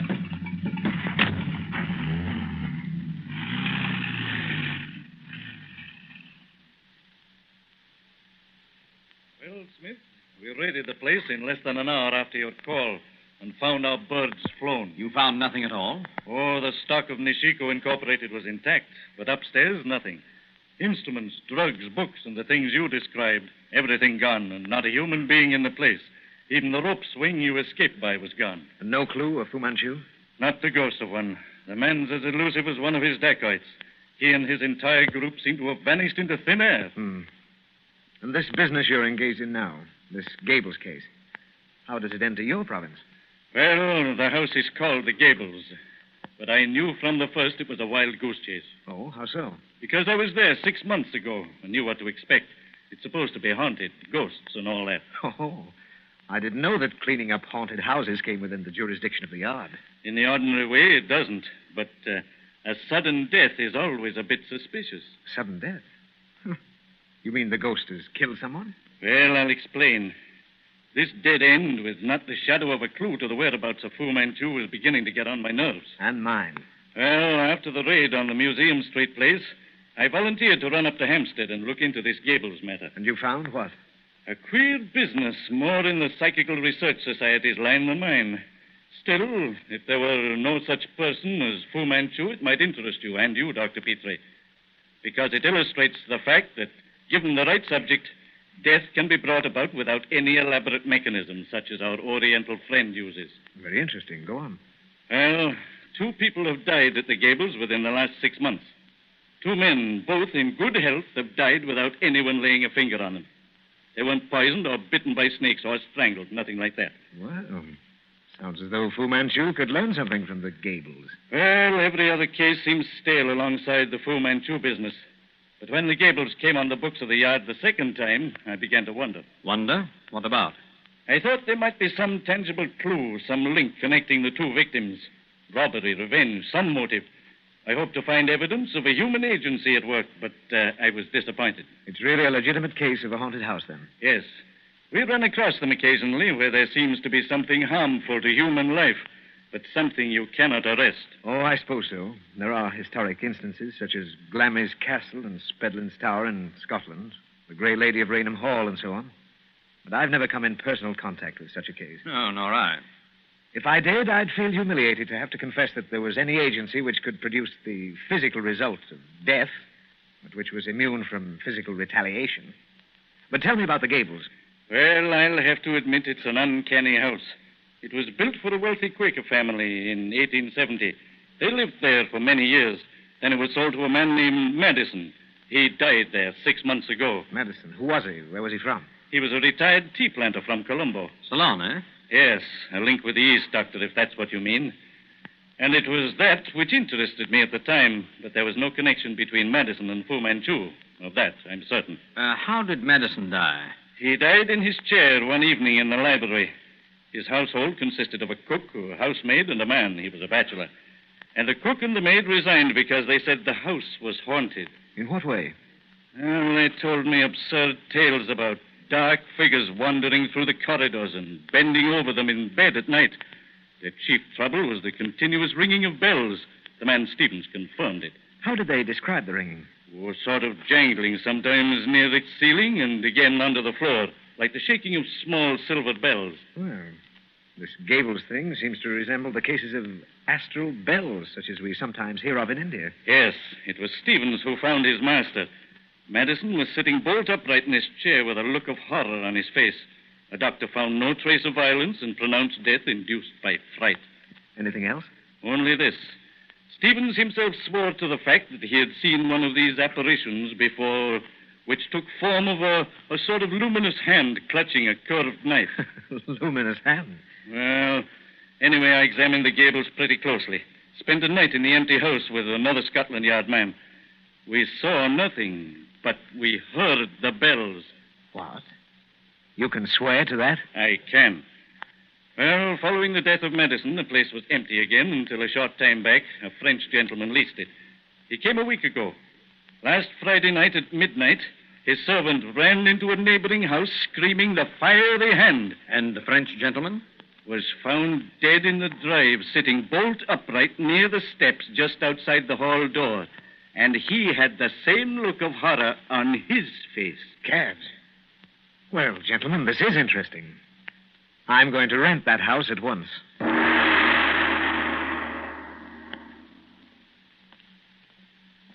This is the first time, Petrie, I've used a disguise since the incident of the false pigtail. And what possible reason can there be for a disguise tonight? Every reason, old chap. Now, I've leased the place in the name of Professor Maxton. You and my very good friend, Mr. Pierce. But why should you interest yourself in the Gables? Does no explanation occur to you, Petrie? None, but since you've assured me that my presence is necessary to your safety, well, I'm here. I'll explain presently, old chap. If an explanation is necessary after tonight. Oh, here we are. I'll unlock the gate.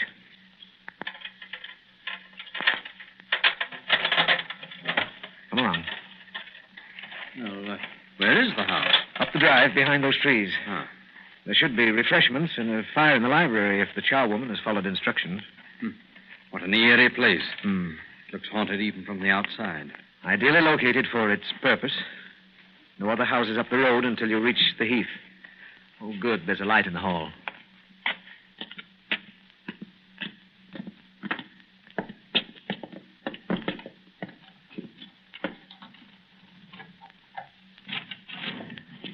Now, remember, I'm Professor Maxton. You are Pierce. Oh, come in, Pierce. Come in. We'll have a whiskey and soda in the library, then we'll look around. Ah, excellent, Professor. Oh, a cheery fire, refreshments. I see one of your bags has already arrived. Books, Pierce, books. Come, draw up your chair. Those sandwiches look interesting. Do you know that if... By Jove, listen. The spirits waste no time, Petrie. My word. My dear Pierce, did you hear the ringing of bells? Distinctly, Professor, distinctly. Eh? Finish your drink, old chap. I'm going to have a look. Hand me that bag and don't leave the room until I come back.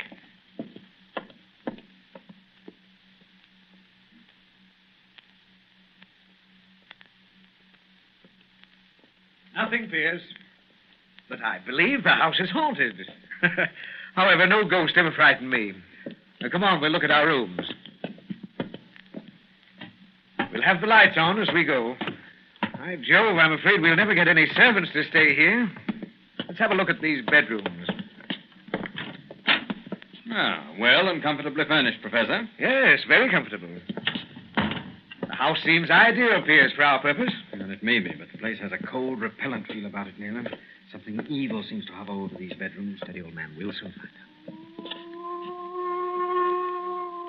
Great Scott, what was that? Very strange, Pierce. I think we'd better spend the night in a hotel. Come on, let's go back to the library. Yes, that's a very good suggestion, Professor. I should much prefer to examine the house in daylight.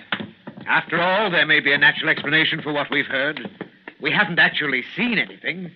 It might even be possible to get used to that ringing and wailing after time. But I feel... Very well, Pierce. I see you don't share my views. But for my part, I shall return tomorrow and devote further attention to this phenomenon. The bag of books, Professor, we're leaving them? No, I'll take the bag with me. Now, if you're ready. Oh, quite ready, Professor, I can assure you. I'll put out the light here, then. Go on to the front door, Pierce. I'll follow as soon as I turn out the hall light. We can see our way well enough without light. Good heavens, Petrie. Look, directly behind you. Good Lord! The fiery hand!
The shadow of Fu Manchu.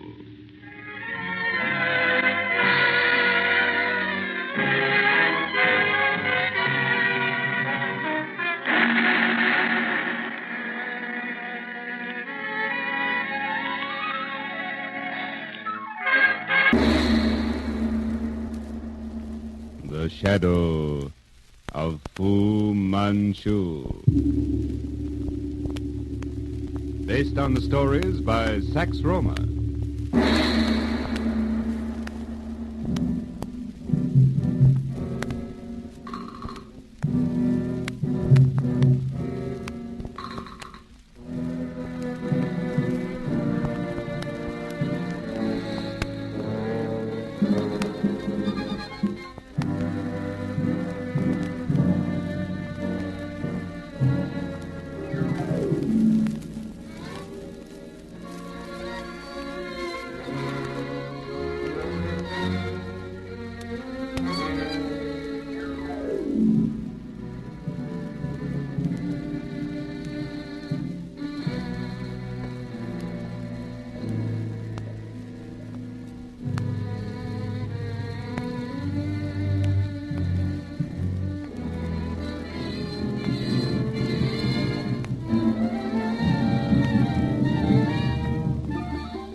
Dr. Fu Manchu has sent Li King-Su, his chief assistant, to Egypt to report on the activities of Fa Lo Sui, Fu Manchu's daughter.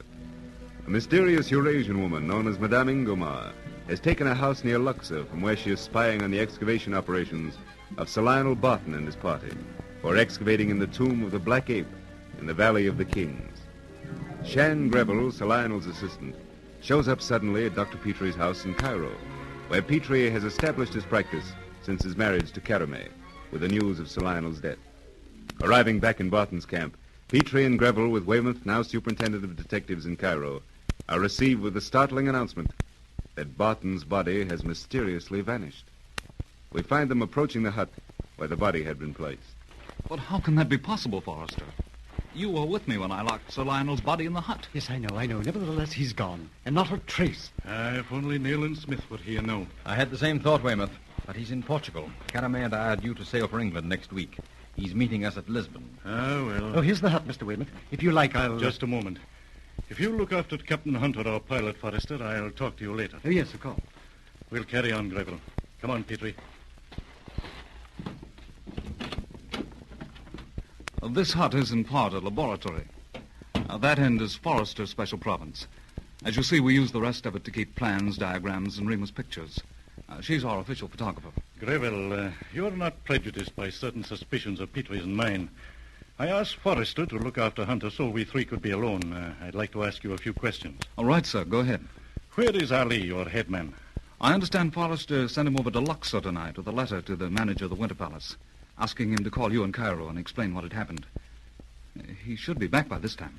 How long a time elapsed between your finding Sir Lionel in his tent and the removal of his body to this hut? Roughly 2 hours. When did you decide to move him?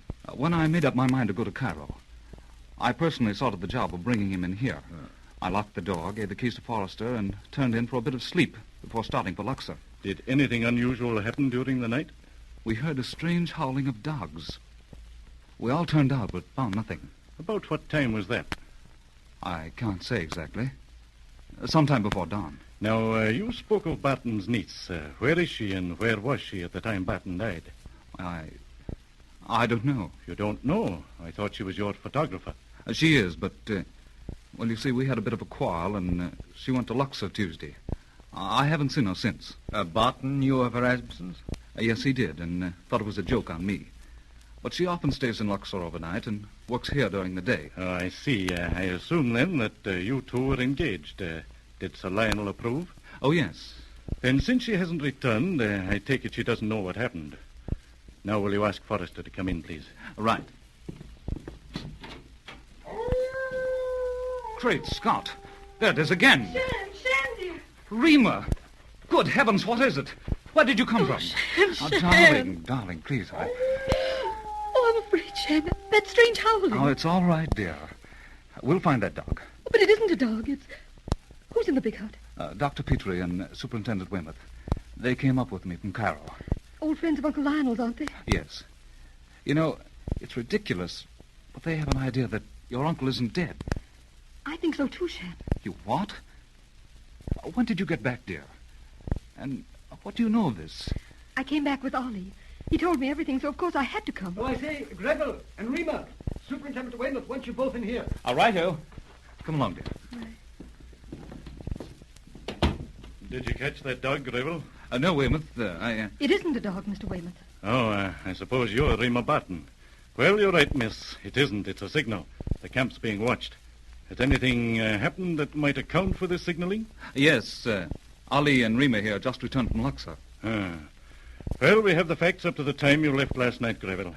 I want to know now what happened afterwards. Well, everything we were likely to need was moved out of this hut, so there'd be no necessity for anyone to enter. After I left, there was only Forrester here and Ali. The workmen? They live in Kerner. None were in camp. Next morning, I gave out that Sir Lionel had gone to Luxor with Greve. I stopped all work, of course. I see. And about dusk tonight, you came in here to see if everything was all right. Was the door locked? I unlocked it to come in. Oh, the window there? Fastened on the inside, as it is now. Was there anyone in the habit of visiting camp? Only one person. A Madame Ingemar. The lady you mentioned coming up on the train, Greville, eh? The same. Who is she? No one could have answered that correctly but Sir Lionel. Oh, a friend of his, Miss Rima? Well, Uncle knew her husband. I don't think he'd ever met the woman, though, before she popped in on us here. Ingemar. What nationality might she be? Forrester thinks she's Hungarian. I think she's an Oriental. An Oriental? Yes. At least her eyes slant quite a bit. Attractive? Young? Oh, very. Smart, cultured, evidently well-to-do. Do you ever notice her eyes? What color were they? One couldn't help but notice them. They were green. A jade green. By Jove, Weymouth. The description tallies with the Lady of the Sea Fan. When was this woman here last, Greville? On Monday. The day Sir Lionel switched the quarters and put up the barriers. Greville, I see that you and Forrester are a bit annoyed that Dr. Petrie and I have a theory we haven't shared with you. Very well, I'll give you some facts. Meanwhile, give Ali a gun. Tell him to mount guard outside and shoot anything that moves. Great Scott, Mr. Weymouth. What does that mean? It means that we are dealing with agents of Dr. Fu Manchu. And that howling is most significant. It's a signal.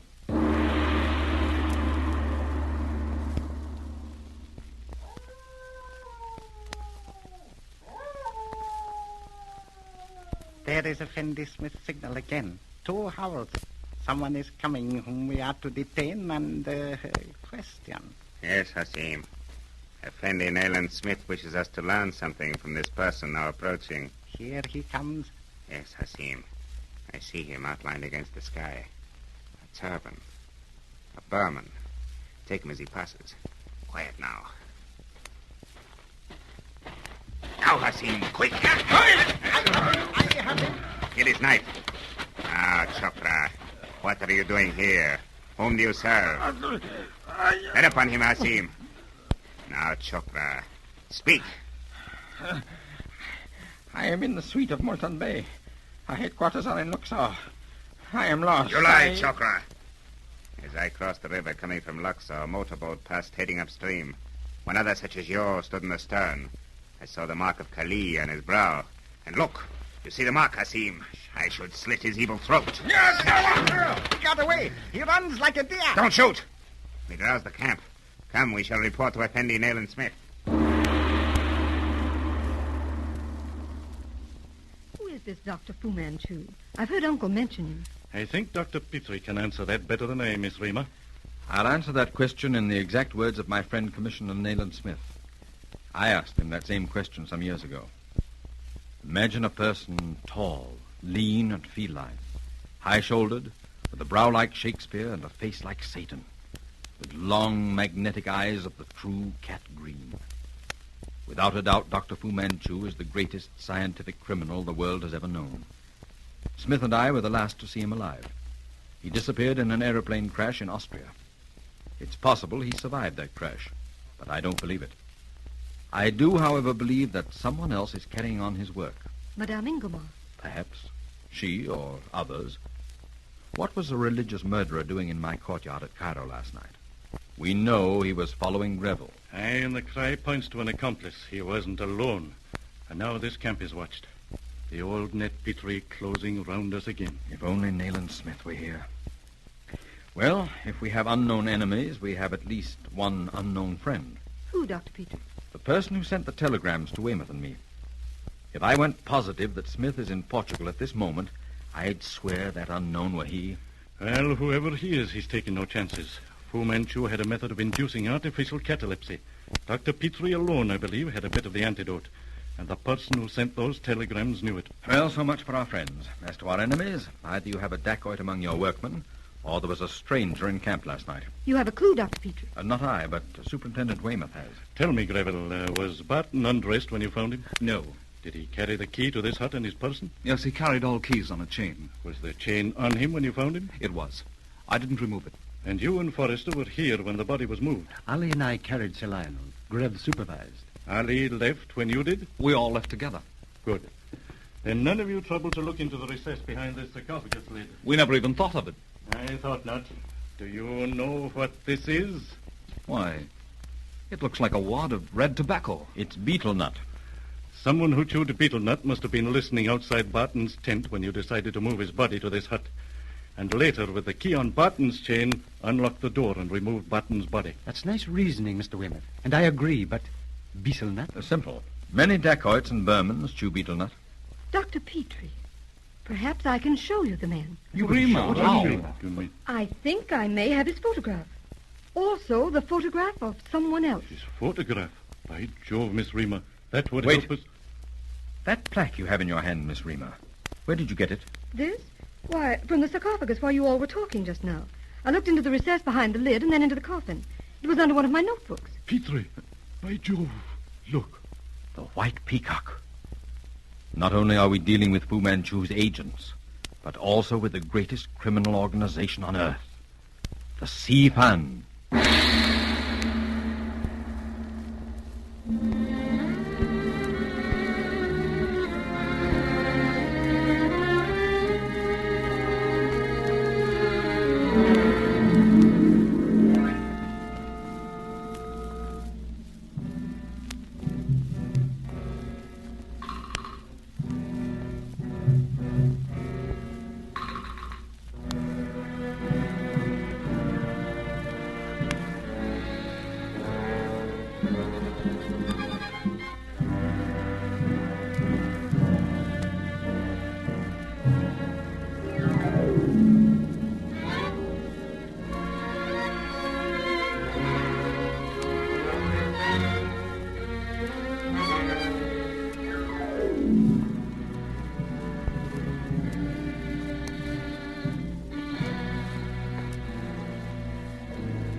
shadow of Fu Manchu.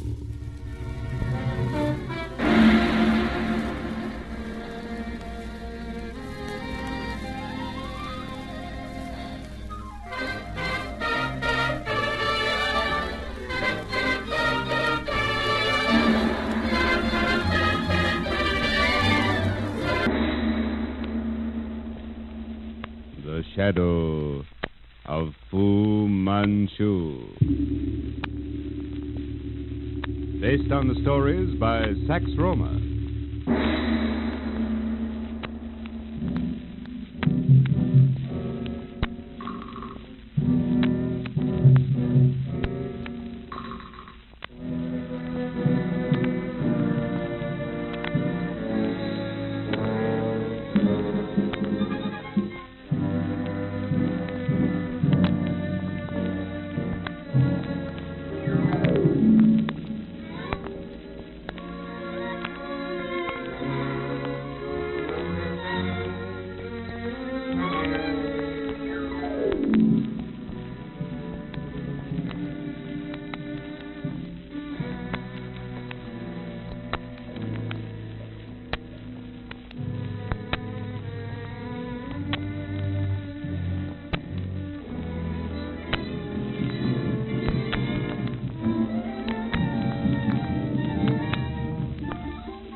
The discovery of a plaque bearing the insignia of the Sea Fun convinces Superintendent Weymouth and Dr. Petrie that agents of Fu Manchu and the Sea Fun are responsible for the disappearance of the body of Sir Lionel Barton from his camp in the Valley of the Kings. In a photograph supplied by Rima Barton, Sir Lionel's niece, Shan Greville, his secretary, recognizes the features of the mysterious Madame Ingomar under the disguise of an Arab woman. Accompanied by Greville, Weymouth examines the tomb in which Barton has been excavating, and in the sarcophagus discovers the body of Sir Lionel. He's dead, Weymouth. Look at those cold gray features. This can't be catalepsy. Steady, Greville. We'll soon know. It's fantastic. If he is dead or alive, who stole his body and why? That's a question. Why was he brought down here and hidden in this coffin? I'd give a great deal to know the answer to that. The shock has done you in, man. Go up above and tell Petrie. Send him down with his antidote. But I... No buts. Go along and hurry. Ali stays with me. I'll go. You're sure there's nothing I can do? Nothing. Get along. Right. I'll send Petrie at once. Weymouth Effendi, it is black magic. It is forbidden, this tomb. Everyone has told me so, and it is true. It would appear so, Ali. It is so, Effendi. Oh, Allah is great. I testify that there is no God but Allah, and Muhammad is his prophet. Dear, do you really think Dr. Petrie... I don't know. I wouldn't hope for too much. This mysterious antidote seems utterly crazy to me. Such things are outside human knowledge. Listen, Shan. While you were down in the tomb with Mr. Weymouth, I went to the door thinking perhaps you might be coming back. You know the path that leads up to the plateau? To, La Fleur shaft? Yes. I saw a woman hurrying across the top. She was outlined against the sky. What native woman, Shan, would be up there at this time of night? You're thinking of Madame Ingomar, of course. I'm sure it was she. She's dreadfully evil, Shan. I've caught her looking at you when you didn't know. And I thought... Well, you thought what? I thought you found her attractive. She's bad, Shan. She affects me in the same way as a snake. She has some uncanny power. And that's why you ran off to Luxor? Well, yes. You women are superstitious. Maybe. But women are often wise as well. And some women, Shan, bad women, are witches. You're right, darling. And it was Madame Ingomar that you saw. I'm almost positive of that. And just as she disappeared, a man followed her. He was crouching low and running. You recognized him? Well, I only caught a glimpse, but I'm sure it was that Arab who came into camp a few days ago and insisted on seeing Uncle Lionel. You mean that gaunt-faced fellow with the steely gray eyes? Yes. He told me rather bluntly that he had no business with me, but must see Sir Lionel. He spoke queer Arabic. I finally told him to go to the devil. By Jove. That was the evening before Sir Lionel. Yes. That same man was following the woman along the ridge tonight. Effendi. Quick, please. His camp bed. What? Sir Lionel's? Yes. Yes, I must take it to the mouth of the old shaft. I was told not to disturb Forrester, Effendi, or Captain Hunt, only you. Ali, tell me quickly, Dr. Petrie. Yes, it is true, lady. It is black magic, but it is true. Barton Effendi opened his eyes. He spoke. Oh, thank heaven. Quick, Shan, I'll help.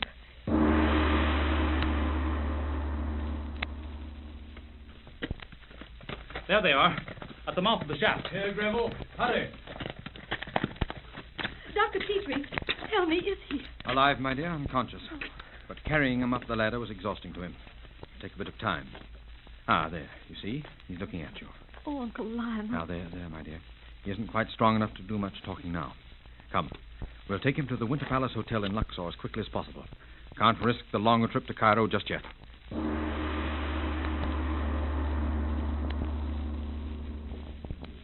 Well, Rima, what do you think of our patient? Oh, Dr. Petrie, he seems so weak. Yes. I don't quite know what to make of him.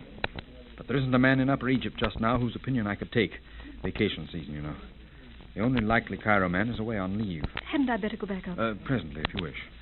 Bit of relaxation down here in the lobby with Greville and me won't hurt you. You know, Doctor, it's tragic that perhaps the greatest of modern Orientalists lies up in that room in a state of incomparable coma. A mysterious secret locked in his memory. Yet it's a greater tragedy that so mighty a brain as that of Dr. Fu Manchu should be warped. That so brilliant an intellect should have been directed to destruction instead of healing. He's dead, yet his evil genius lives after him. Oh, by the way, in your examination of the tomb, did you find anything new? Nothing much. It seems that Lafleur must have gotten within a few yards of the passage leading to the burial chamber when he abandoned his work. Someone completed the job and then concealed the opening. Mightn't it have been Lafleur himself, Shan? Well, it's possible. The most surprising thing is that the inner portcullis had been opened before and reclosed so cleverly that even Sir Lionel missed it. We're not the first party to reach the inner tomb of the Black Ape. Any indications as to when the tomb had been emptied of whatever it contained? It may have been done a week ago when I was in Cairo or back in Lafleur's time.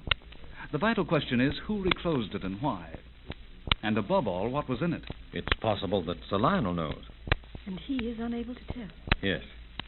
Well, next to Hawkins of London, the brain specialist, you know, there's one man with whom to have 10 minutes' talk I'd give half I own. Who is he, Dr. Petrie? Nayland Smith. Oh, not as a professional consultant, but somehow in the old days he seemed always to find a way. Uncle Lionel was always talking about him. I'd love to meet him. He's chief of something or other at Scotland Yard, isn't he? Yes, he left Burma several years ago to take a commissionership at the Yard. I'm looking forward to meeting him on my way to England. Weymouth cabled him but had no reply. Huh? That's quite unlike Smith not to answer. Is there nothing we can do? Oh, I don't mean you're not doing all that's humanly possible, Dr. Petrie, but do you think we're justified in waiting? I don't. But I doubt if either of the men I mentioned could suggest any treatment other than the one we're following. Physically, Barton's gaining every day. It's his mental condition that puzzles me. Is it contrary to your experience? I mean your experience with the strange drug that was used in his case? It is, yes. The astounding feature of Fu Manchu's methods was their clean-cut effects. His poisons served their purpose invariably. His antidotes restored to normal. Here comes Weymouth. I hope he has good news. Hello, Mr. Weymouth. Hello. You look as though a long drink with a lump of ice in it would fill the bill. It would, Miss Rima. Any luck? Well, a number of people in and around Luxor know Madame Ingomar, but no one can tell me where she lives. Obviously, then, she's rented a villa or is living in the native quarter. Obviously, Petrie. My native agent reported this morning. She doesn't live in the native quarter. I've just come from a personal inspection of the list of available villas. She doesn't occupy any of them. Scotland Yard methods, Greville, have been pretty harshly criticized by those who know nothing about them. But you'll agree they don't fail in thoroughness. I stand corrected, Weymouth, old chap. What is it, Petrie? Nothing, Greville. That tall Arab that just came in. I seem to get something vaguely familiar in his carriage. The Arab. It's the man we saw in Camp, Shan. He's the man who followed Madame Ingelman. Jove, you're right. I'll handle this. A clue at last, Weymouth. We'll see who the fellow is. Come along, Petrie. You too, if you like, Miss Rima. Thank you. Greville's going to the desk. A tall Arab just came in, Rankin. Went up in the lift. Where's he gone? He's in the service of one of our guests, Mr. Greville, gentleman of the diplomatic service. Well, nevertheless, I'd like to speak to him. His being a servant of a diplomat doesn't alter the fact that he's been prowling around our camp over in the valley. Who is this diplomat? Why, Mr. Fletcher, I beg pardon, Mr. Greville, but I have orders in this matter. Well, I respect your orders, Rankin, but there can't be any objection to my speaking to Mr. Fletcher's Arab servant, can there? Well, I'm sure that... How about it, Mr. Weymouth? We'll see this Arab, Rankin, now. Oh, yes, of course, Mr. Weymouth, of course.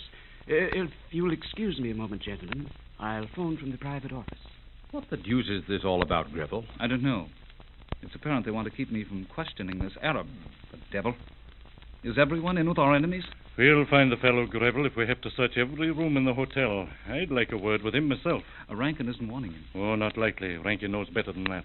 It was a bit difficult, gentlemen, but if Dr. Petrie and Mr. Greville will be good enough to go up to number 36, Mr. Fletcher will be pleased to see them. That invitation includes me, Rankin, though my name wasn't mentioned. Come along, gentlemen. You go back up to Sir Lionel's room, Rima. I'll call you if we learn anything. Yes, dear. Heaven knows we've had enough trouble without the appearance of this unknown diplomat. I've never met a diplomat by the name of Fletcher. Can you imagine why he should ask me to come up? I can't. What's more, I don't know of any British diplomat named Fletcher who's just arrived. I'd have been notified. Well, here's 36.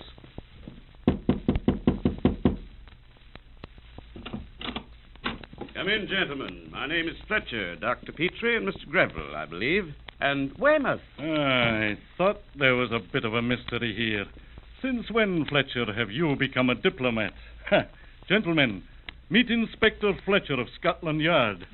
Quite a surprise, Weymouth. Mutually so, eh? It is my Arab servant that you gentlemen want to see. Step right on through into the next room, please. There he is. That's the man, Weymouth. There by the window. Come in. I say, my friend, I'd like to ask you a few questions. Allah grant I may know the replies to the Effendi's questions. You'll know them right enough, Habib. Perhaps, Sidi. If Weymouth Effendi will ask, it may be that I shall answer. So you know me, eh? Well, then you'll know that I... Know you, Weymouth. God bless you, old chap. And you, Petrie, come in. You old man. Well, what is this? Well, by the gods... Petrie, old boy. There was no other way. By Jove, it's good to see you chaps again. Forgive this make-up, gentlemen, but there's very much at stake. Greville, let me present you to Commissioner Nayland Smith of Scotland Yard.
The shadow of Fu Manchu.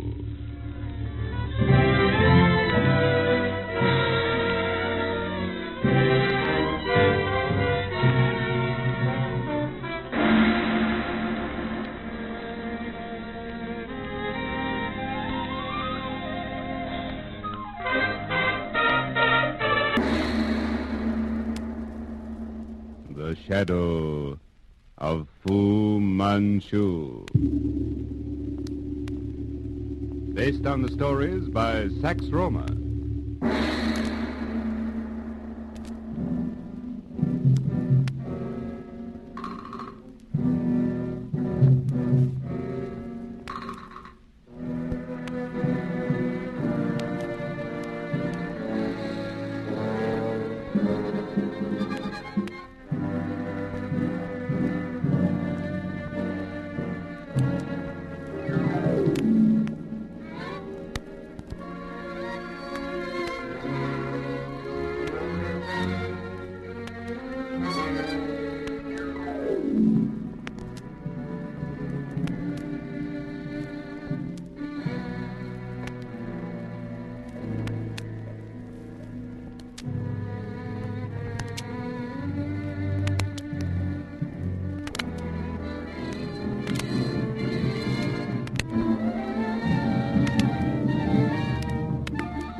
Through the quick action of Nayland Smith, Shan Greville, Superintendent Weymouth, and a cordon of police escape disaster when a powder keg concealed by Farlow Swee in a gypsy camp wagon explodes. Later, back in London, Greville meets the mysterious Dr. Amber, who proves to be Lee King-soo, chief assistant to Dr. Fu Manchu.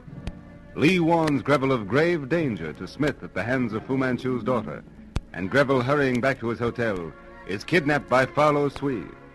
Meanwhile, Superintendent Weymouth and Inspector Yale have followed Smith's telephonic instructions to go to a house at 18 South Road, Finchley, place it and the surrounding neighborhood under close guard. We find Weymouth and Yale sitting in a dark police car across the street from the house. Don't you think it's odd, Weymouth? We were here close to 8. It's now 1:15. Not a sound from that house. Well, Smith made certain that I got his instructions correctly. I repeated them after him. I can't have made a mistake. Think we'd better disregard orders and have a look in there? We were to make no move until he signaled. Let's give him a bit more time. Who's in charge of the men? Rumson. Over there in the shadow of that wall. Well, this is 18 South Road, Finchley. But it does seem odd he'd stay in there so long. Yale, do you remember several years ago the raid on the Council of Seven here in London? I read the reports. Yes. It's just possible that this may be another of those meetings. It may be the lead Smith has been working on. Perhaps we'd better go in, Weymouth. Smith may be in trouble. Can't give the signal. All right. We'll give him 10 minutes. If we don't hear from him then, in we go.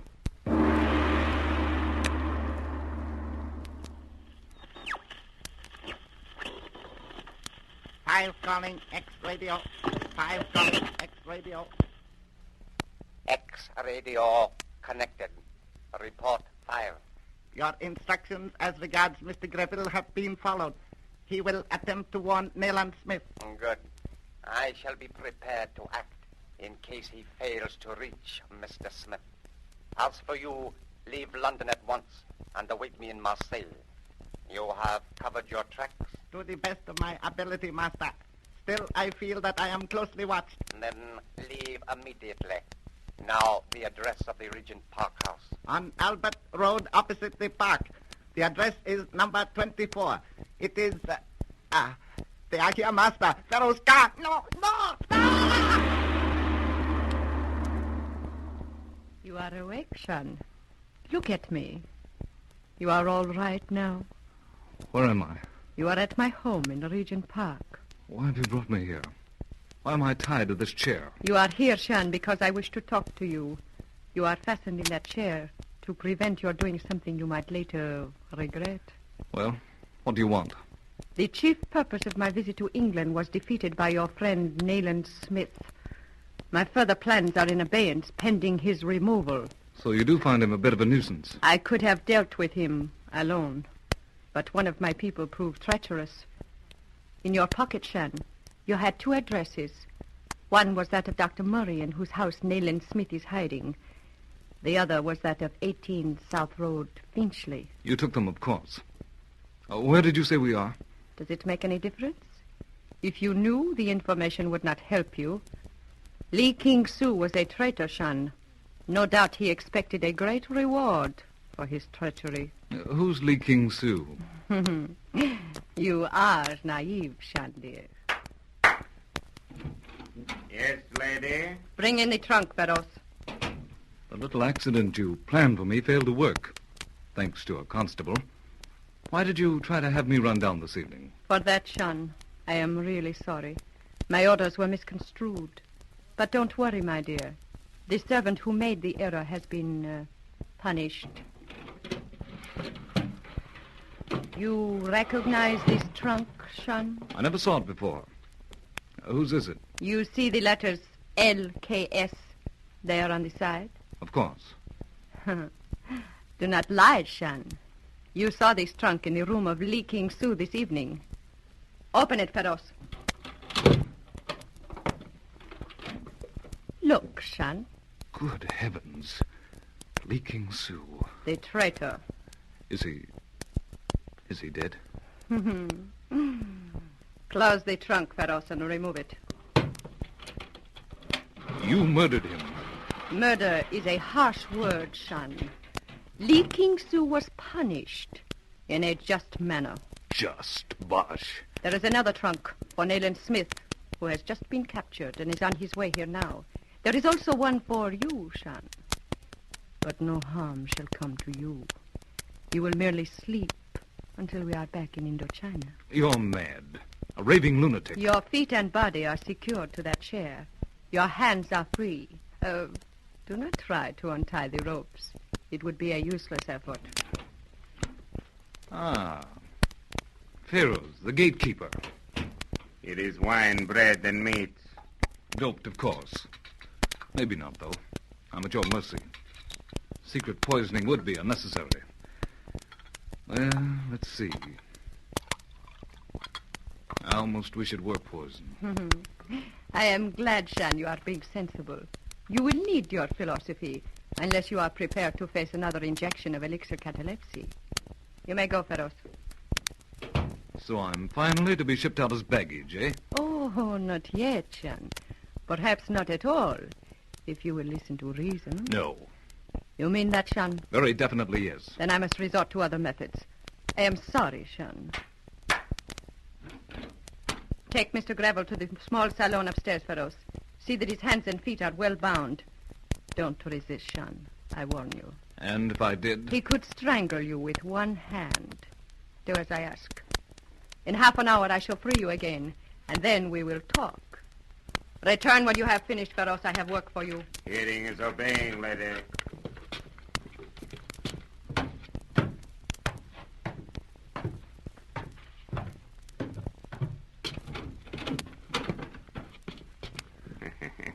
You will notice the window is barred, Effendi. And I suggest the Effendi make no noise, or it will be my pleasure to return and silence him permanently.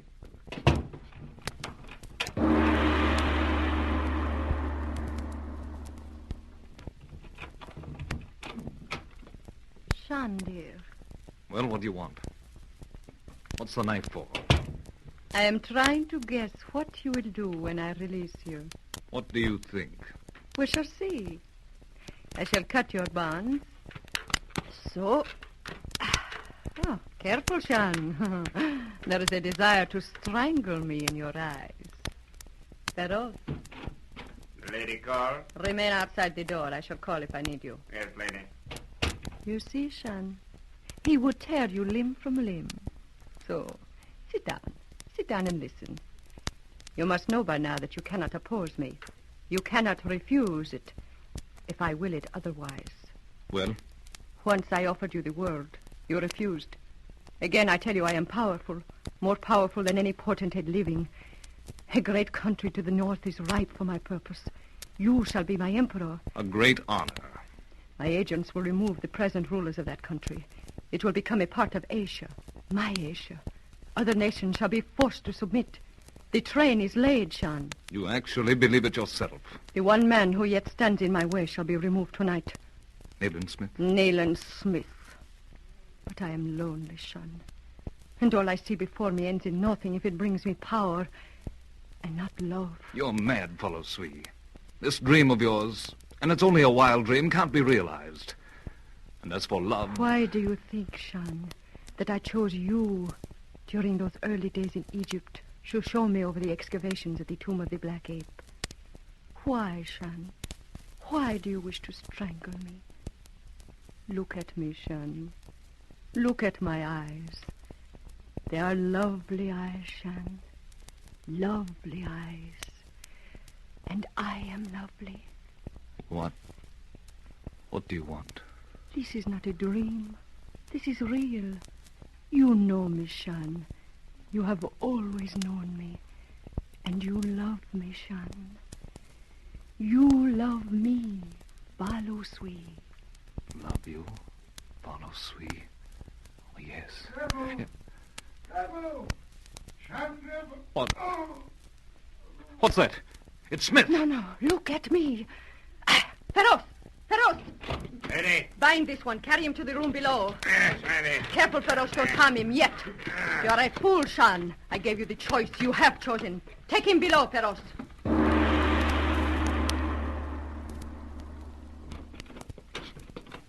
Put him on the divan there. Leave him bound. I suppose, Balu Sui, I played my hand badly. Come, Feroz. Well, I certainly bungled that one. Greville, over here. Smith. Great Scott, man, you're hurt. You're bleeding. It's nothing. Just a bump. How did you know I was here? You left your cigarette case on the coffee table there. I knew what she was up to, so I shouted for you. One of her dacoits silenced me. Oh, Smith, this is my doing. Our being in this mess is my fault. Well, what now? What about Weymouth and Yale? Oh, it's no use, Greville. They can't help us. I made a mistake. They're in Finchley watching the wrong house.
The shadow of Fu Manchu.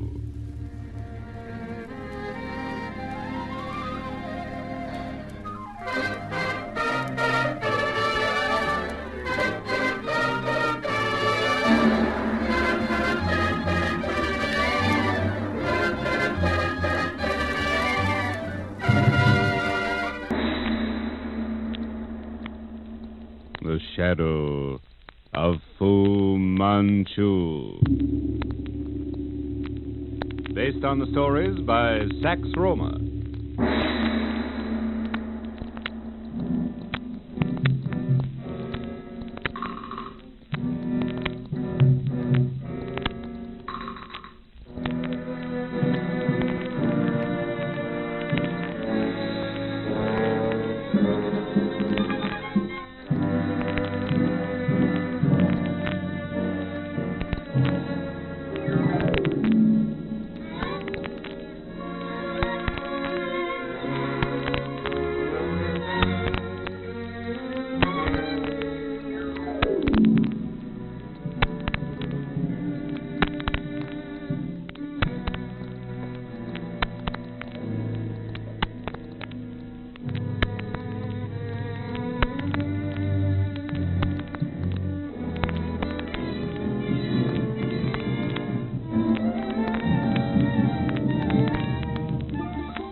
In Basra, Nayland Smith learns of Sir Lionel Barton's explorations on the Persian-Afghan border and connects the Orientalist activities with the rumored rebirth of the prophet El-Mokana. He learns that Barton has taken temporary quarters in East Pahan and immediately takes a plane for that city. In East Pahan, Barton, who has discovered the sacred relics of Mokana and is trying to get them out of the country, is being questioned by a representative of the United States government and a British intelligence officer with regard to the death of Van Berg, Barton's late American associate. Van Berg has been murdered. During the inquiry, Barton is called away. A few moments later, Rima Barton, Shan Greville, and the British and American representatives are startled by a cry for help from Barton. The cry is followed by 2 shots. Good heavens, Uncle Lionel! By Jove, it's come quicker than I thought. Come on, hurry. First Van Berg, now Sir Lionel. Those confounded relics. Uncle Lionel, where are you? Woodville! Over here, the moss! Oh, thank heaven he's alive. Come on, hurry! Are you all right, Sir Lionel? Yes. It's Ali. They got him as he came out of the door. I say, look here. Round his throat. The silken cord of the strangler. He's breathing. Here, pick him up. That's it. Take him back to the house. Careful. Last they tried to get me as I stepped out. In here, Shan. Put him on the couch. Right. Easy there. Close call for him. Who were they, did you see? Nothing. Too dark. There was a fellow waiting in the door. As I opened it, he held out a paper. I reached for it. He grabbed my wrist and jerked. Someone jumped on my back. Tried to slip something over my head. More than one, eh? 3 or more. I couldn't be sure. Was that your shot? Apparently you didn't connect. No. Blast it. The one on my back. I think I broke his arm. Another had Ali down. Others ran when I shouted. I'm sure I hit one, though. He stumbled at my shot. I let him go to help Ali. Oh, what were they, Sir Lionel? Arabs? No, I'm certainly one Arab. Arabs don't use the strangler's cord, Mr. Greville. He's coming round, Uncle Lionel. My throat. By the red beard of my hat. Take it easy, old chap. Give me that water, Rima. Here, drink this. Thanks, Effendi. Allah, I must be getting old. They got away? Yes, blasted every last one of them.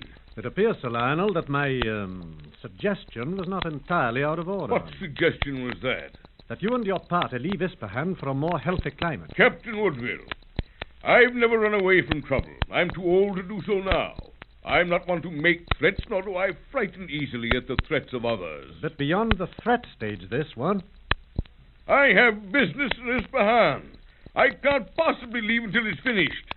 Several days, anyway. Meanwhile, your niece, Miss Barton here, is in imminent danger of her life, to say nothing of Mr. Greville. Nevertheless, it's impossible for me to leave at the moment. Suit yourself, sir. Had this attempt been successful, Mr. Greville or Miss Barton would have been next in line. Think it over, Sir Lionel. Come along, Strad. I believe we've done all we can here.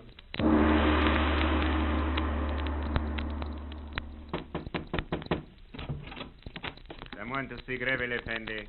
Show him in, please. Well, Greville, interesting book you're reading? Eh? Smith, where did you drop from? The sky. Literally. I just landed by plane a few moments ago. What's the idea? On special duty. A bit of snooping here and there.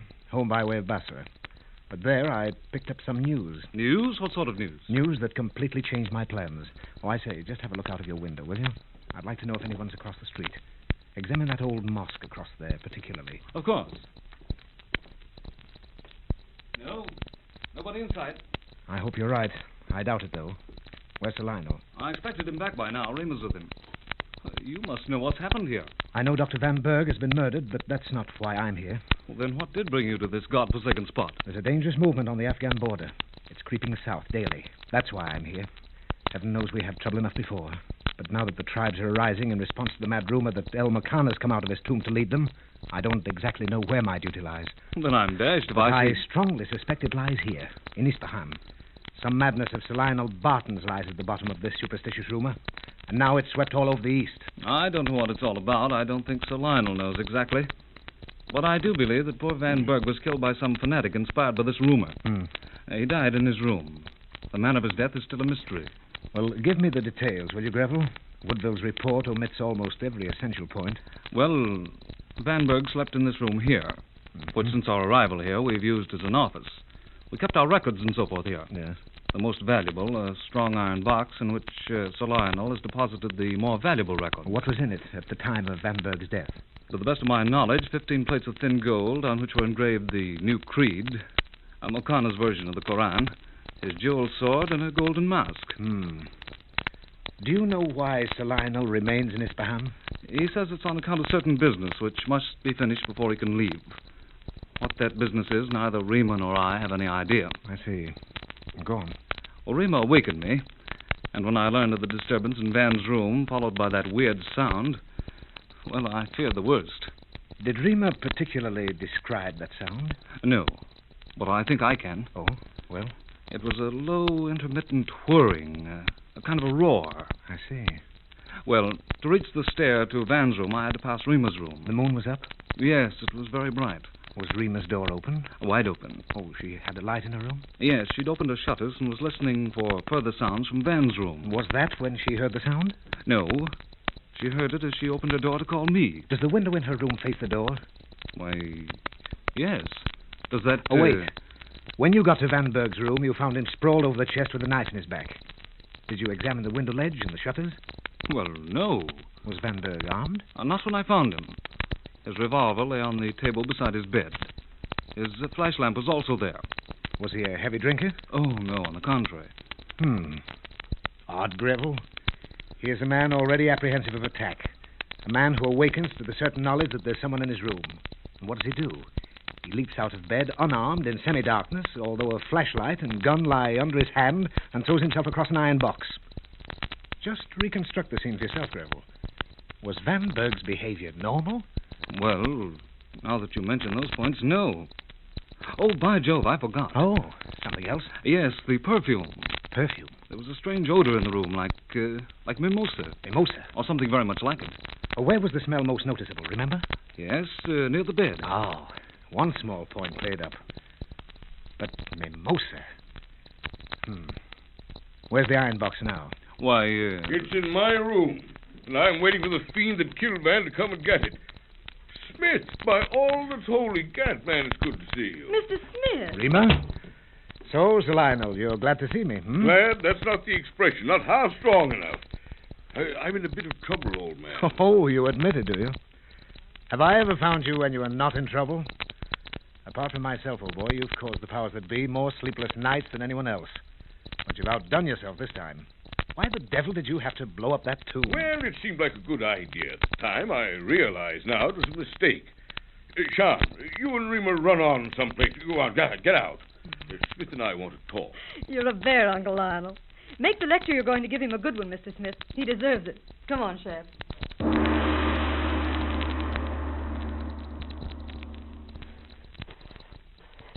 It's beautiful down here in the garden, Shan.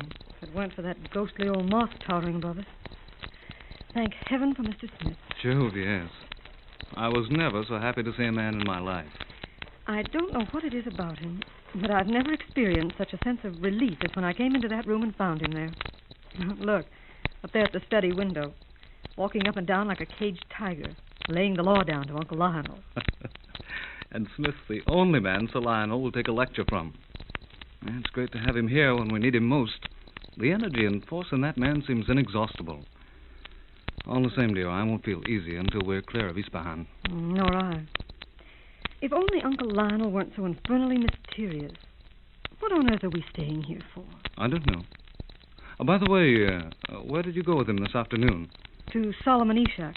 You know, funny old jeweler. Ispahan's mystery of mysteries, old Solomon.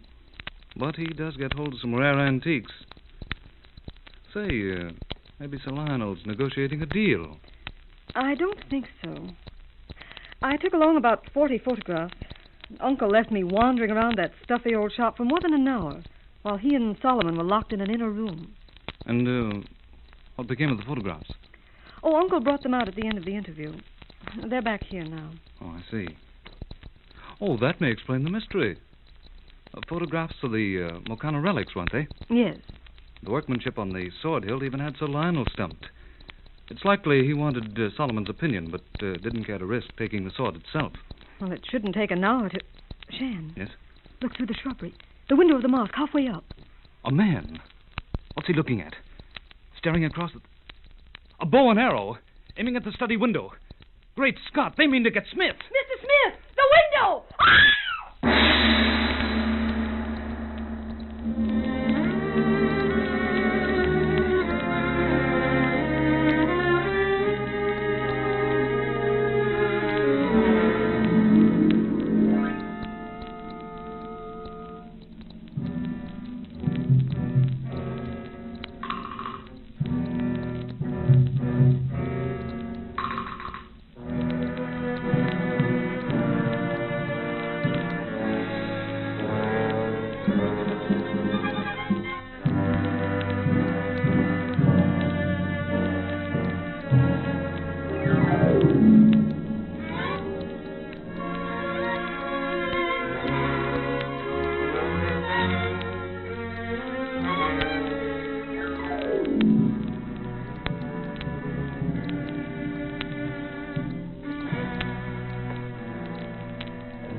The Shadow of Fu Manchu.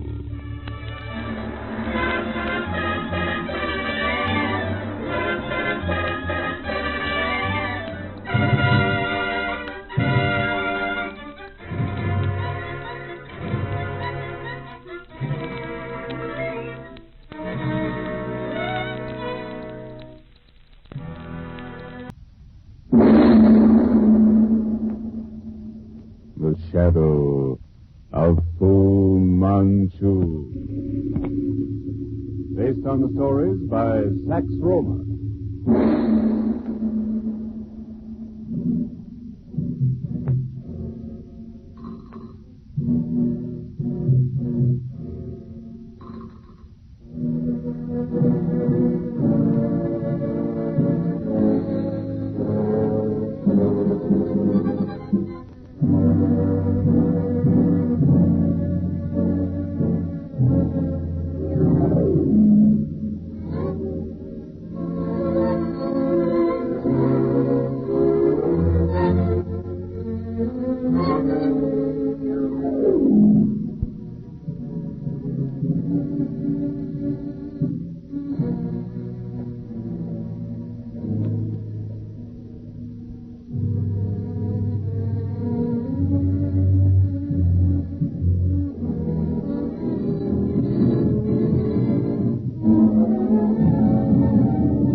Smith, Commissioner of New Scotland Yard, has successfully thwarted the insidious Dr. Fu Manchu in his plans for world dictatorship. By a clever ruse, Smith, accompanied by his friend Dr. Petrie, ascertains the location of the headquarters of the Sea Fund, an organization headed by the brilliant Oriental scientist. Finding himself cornered, Fu Manchu escapes by jumping in the Thames River, and police boats stationed in the vicinity spray the river with bullets, and Smith's quarry fails to rise to the surface. Shortly after, Dr. Petrie joins his wife Karame at their home in Cairo, where he resumes his research on tropical diseases. Several months pass. Then, one hot afternoon, as Dr. Petrie is hard at work in his laboratory. 6 fluid ounces. 2 grains. Yes, that's it, all right. Let's see now. Yes, what is it? Excuse Dr. Petrie. A gentleman calling. Oh, tell him I can't be disturbed now, Hassan. Sahib says his business very urgent. Well, what's the man's name? Here, card, Sahib. Paul Sterling. Sterling? I see that. Oh, yes, of course. I'll see him. Yes, Sahib. Come in, please. How do you do, Doctor? Oh, I'm sorry. fortunate to have found you at home. You're Paul Sterling, the botanist. Yes, Dr. Petrie. Oh, yes. What can I do for you? I've come to see you on a matter of utmost importance, Doctor. How soon will you be able to leave Cairo? Leave Cairo? Dr. You mean, Petrie, Sterling? I left Paris by plane this morning. The French government sent me to ask your help. I have the plane waiting now. Plane? French government? Excuse me, but this is just a little confusing. I didn't know you had any connections with the French government. You're American, aren't you? I'm sorry, Doctor. Perhaps I should explain more fully. Please, I'd appreciate it. I've been in France for some time working on data I collected on the upper Amazon River. Oh, yes, I know. I've read about your amazing botanical discoveries there, Sterling. I've been staying near Monte Carlo, where I rented a villa, adjacent to an old monastery called Saint Clair de la Roche. Dr. Petrie, a dreadful disease has made its appearance there, and the medical authorities are baffled. Oh, what kind of a disease? That's just it. Dr. Courtier, when he examined the first victim, diagnosed it as sleeping sickness. But what are the symptoms? Ghastly, Doctor. A purple spot appears on the forehead of the victims, and death occurs when the spot spreads to the eyes. Strange. I went to Paris immediately and suggested that you be consulted. You must come, Dr. Petrie. Very well, I'll be ready to leave in the morning. But this is urgent, Doctor. Well, I realize that, but I must make preparations. I must pack things from my laboratory. That won't be necessary. The French authorities have placed the Villa Jasmine at my disposal. There's a completely equipped laboratory. Oh, well, in that case, we can leave this evening. You'll stay and have dinner with us, won't you? My wife has taken a party of friends into the desert, but she'll return shortly. Oh, thank you, Doctor. But if you don't mind, I'll return to the airport and make arrangements for our departure. I shall expect you there at 9 o'clock. Very well. I'll join you as soon as I've said goodbye to Mrs. Petrie. I'm afraid she won't be very pleased about this. I understand. I'll see you at the airport then. Yes, Sterling, just as soon as I can make it. I only hope you'll be able to pick the purple shadow.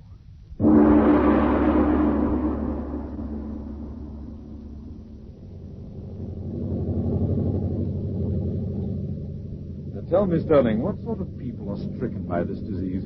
Open-air workers mostly, Dr. Petrie. I mean gardeners and farm workers. The last victim was a gardener employed by an American family who lives just this side of Saint Clair de la Roche. I see.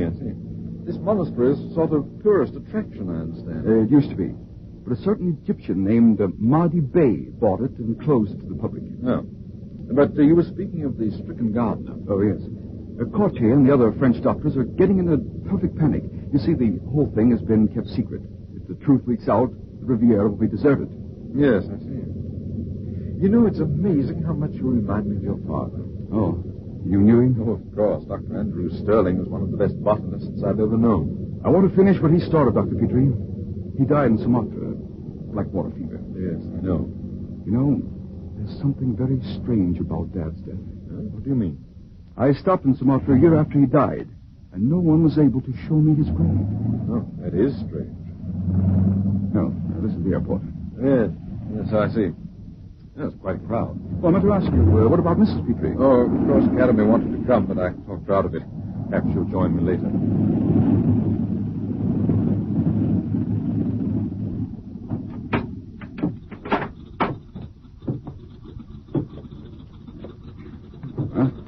Here we are. Oh, Dr. Courtier, this is Dr. Petrie. How do you do? Well, Dr. Courtier? This is terrible, Mr. Sterling. 5 new cases since you left. What are they, Doctor? 4 have died, Dr. Petrie. The fifth was still living when I left the hospital. Take me there immediately, Dr. Cartier. Certainly, Dr. Petrie. My car is waiting. Heaven help you to succeed where we have failed.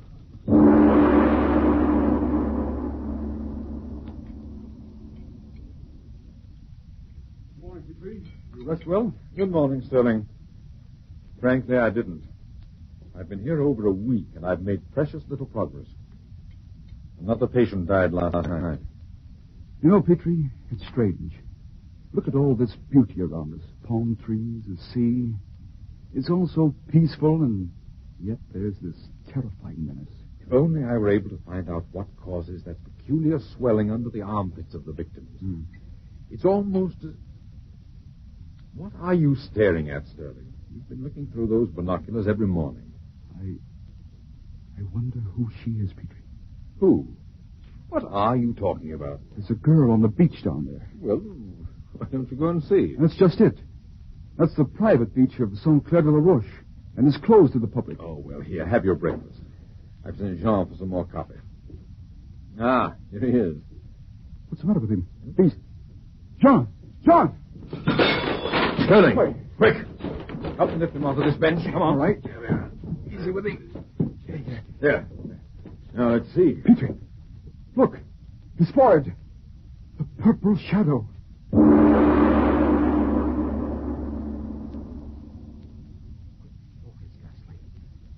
Cover him up again, Petrie. I shall grieve for that face.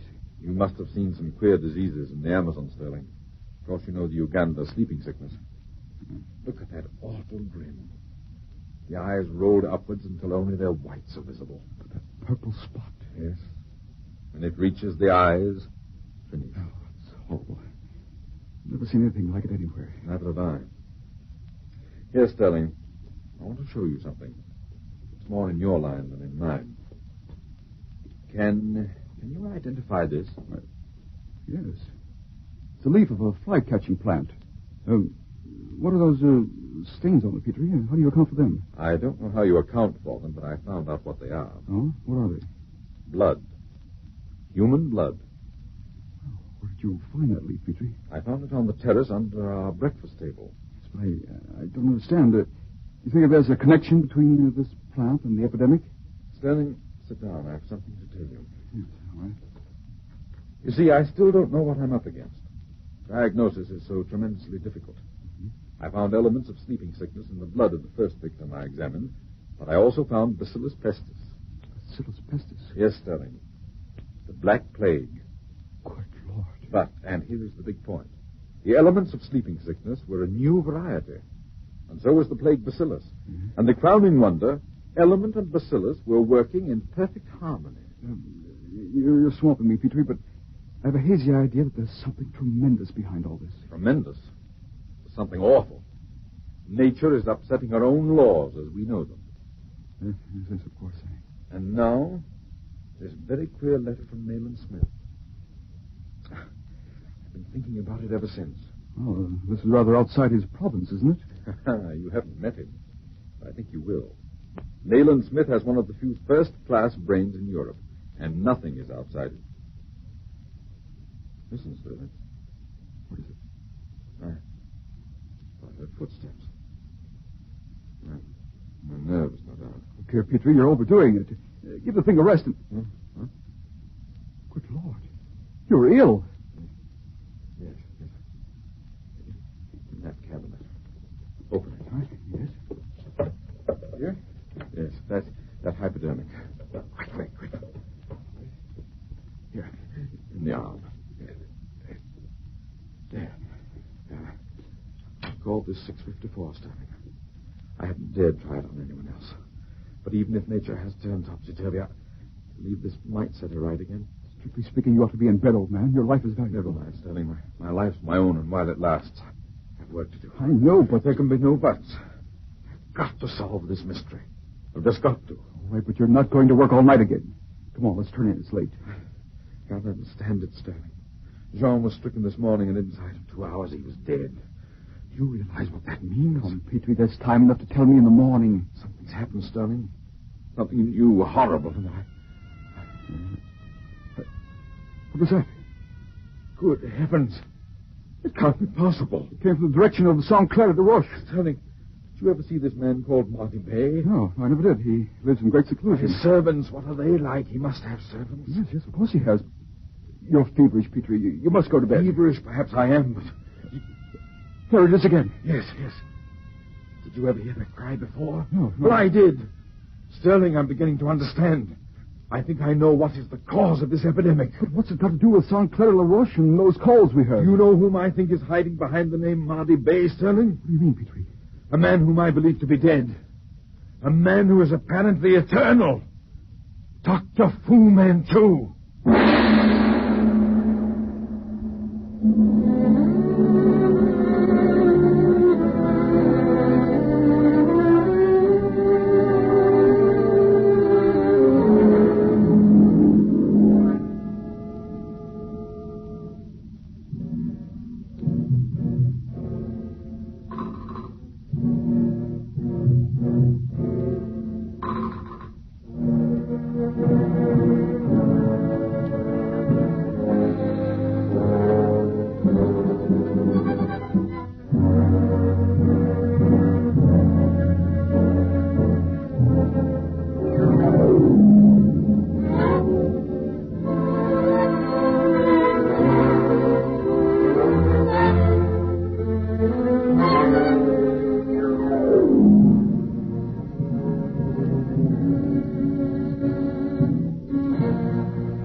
The shadow of Fu Manchu.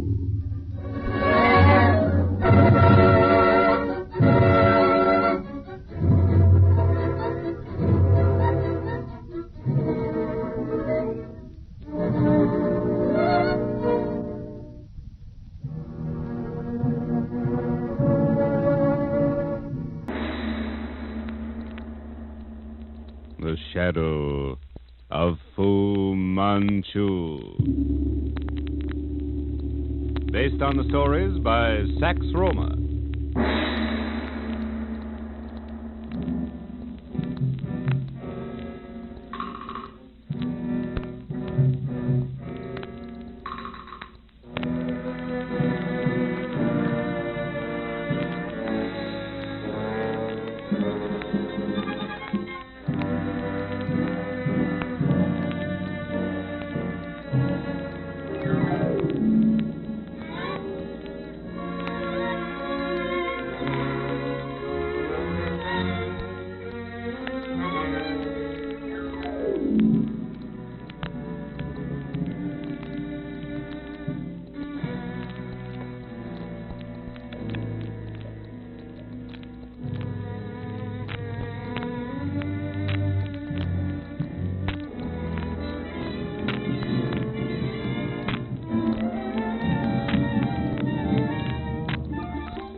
Nayland Smith, having convinced Sir Lionel Barton that Persia is no longer safe because of the presence of Dr. Fu Manchu, has chartered a plane to take them to Cairo.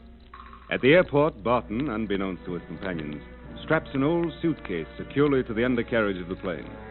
With vast relief, the party watch the lights of Isfahan drop behind them in the darkness. As they turn back from the windows to continue their conversation, Fu Manchu, followed by Farlow Sui and one of their henchmen, steps out of the baggage compartment and, smiling blandly, confronts the astounded group. Please, Sir Lionel, and you, Mr. Greville, do not reach for weapons. I assure you it would be most disastrous for you. By the living gods, Fu Manchu, you murdering fiend. Easy, Sir Lionel. Sit down, Greville. Sir Lionel, please let me say that I am truly sorry for the death of your friend, Dr. Van Berg. Sorry? Nevertheless, it is true. Though I had never met him, his name and reputation as an archaeologist was not unknown to me. The overzealous servant who caused his untimely death has, thanks to Mr. Smith, received his just desert. Mr. Smith, the slim person in the flying suit.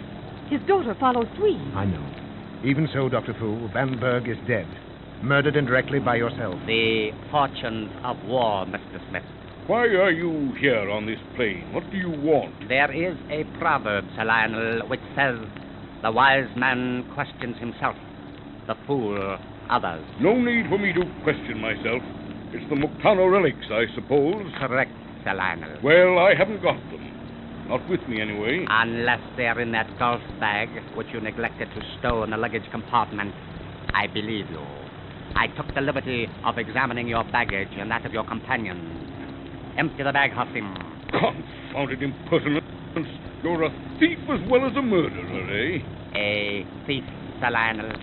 Did not you steal the relics from the tomb of the prophet in the first place?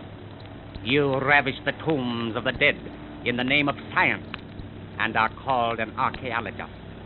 It is a fine point, Sir Lionel, and a matter of opinion. Apart from that, Dr. Fu Manchu, you'll not find the Mokana relics on this plane.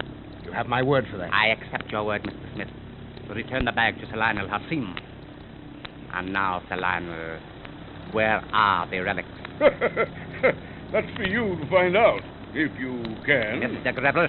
I don't know. And Miss Barton? I haven't seen them since I saw them uncovered at the tomb. Mr. Smith, you have stated that the sword of God, the new creed, and the golden mask are not on this plane. You know, then, where they are? I do. And you will, of course, not tell me. No. As I thought. I have given each of you the opportunity to save yourselves a great deal of inconvenience and unpleasant consequences. I am sorry. Farlow Sui, go forward and instruct the pilot to alter his course for Baghdad and see that he does it. We're going to Cairo, Fu Manchu, not Baghdad. If you interfere with us, I'd have the British government... You are behaving like a child, Sir Lionel. Why Baghdad, Fu Manchu? In that city, Mr. Smith, I have a house.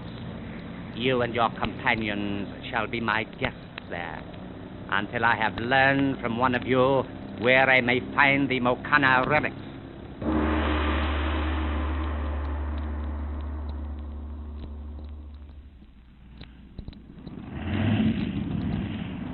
Well, here we are, friends. This is Baghdad. Miss Barton, gentlemen, we have arrived. 2 cars are out there, Mr. Smith. Maybe someone is... I'm afraid you're going to be disappointed, Rima. The cars and the men with them are probably his. And now, Mr. Smith, let me suggest that you advise your companions to make no reckless attempt at escape. The suggestion, Dr. Fu, is quite superfluous. Hassim, the door. If you please, Miss Barton, the gentleman. Your message was delivered by Kwong, Master. Your orders? The house is prepared to receive guests. Yes, Master. Good. We shall ride in the limousine if you will be good enough to follow Abdullah.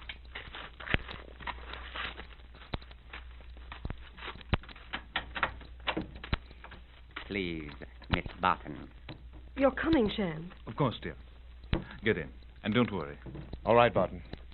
Barton. Yes. I was watching them manhandling Winslow. They bound and gagged him and tossed him in the luggage compartment with the guard. And now you see what they're doing with the plane? Disabling it temporarily. He couldn't afford taking the chance of the pilot escaping and taking off in the plane. Come on. Mr. Smith, after you.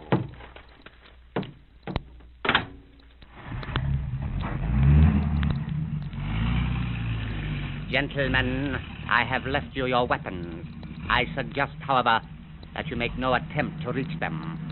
Believe me, it would be fatal.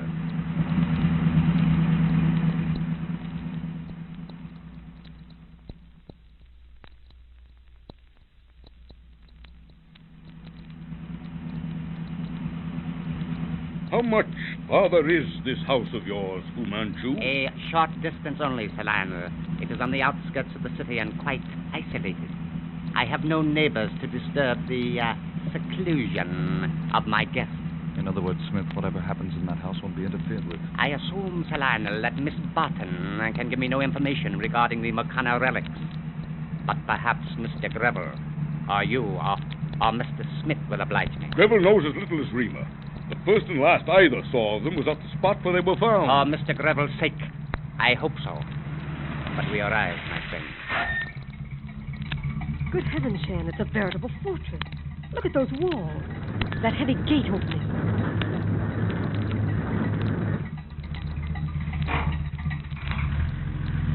With those gates closed, what chance have we? Welcome, Miss Barton, gentlemen, to the humble house of Fu Manchu. I precede you only to guide you. Follow, please.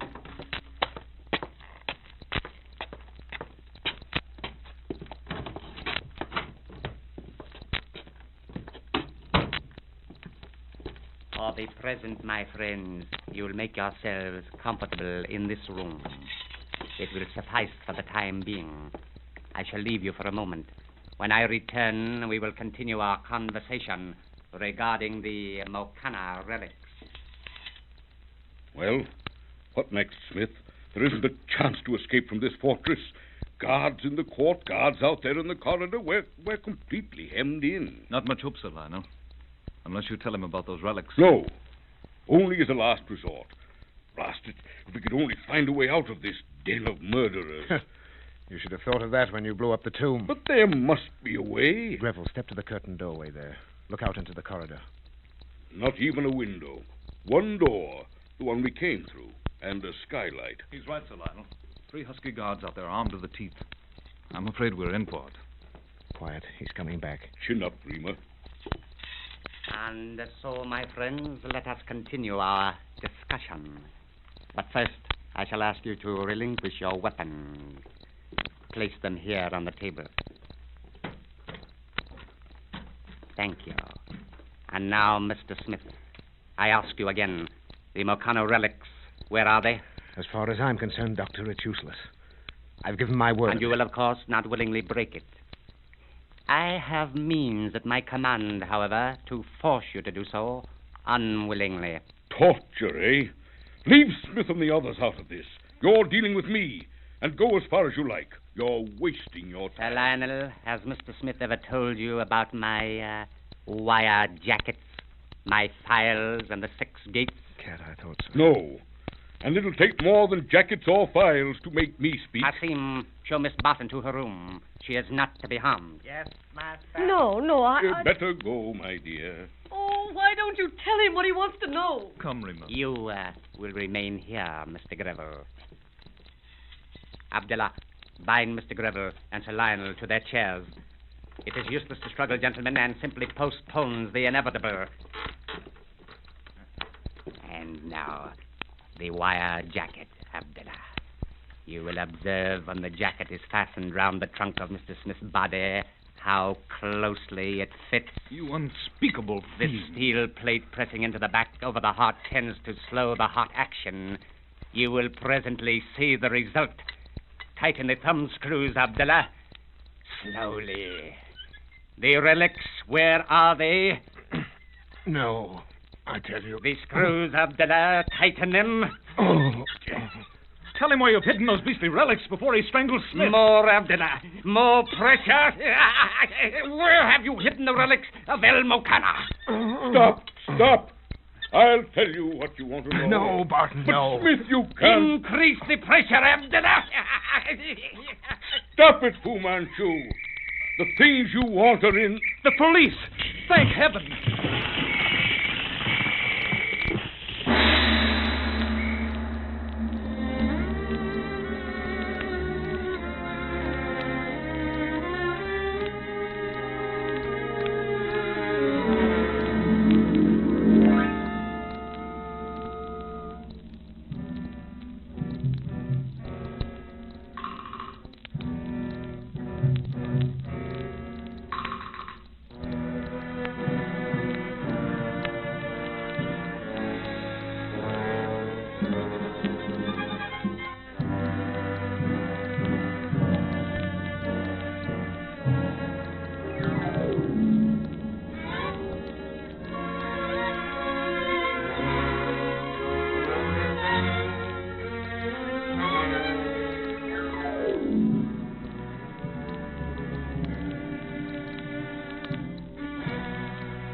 The shadow of Fu Manchu.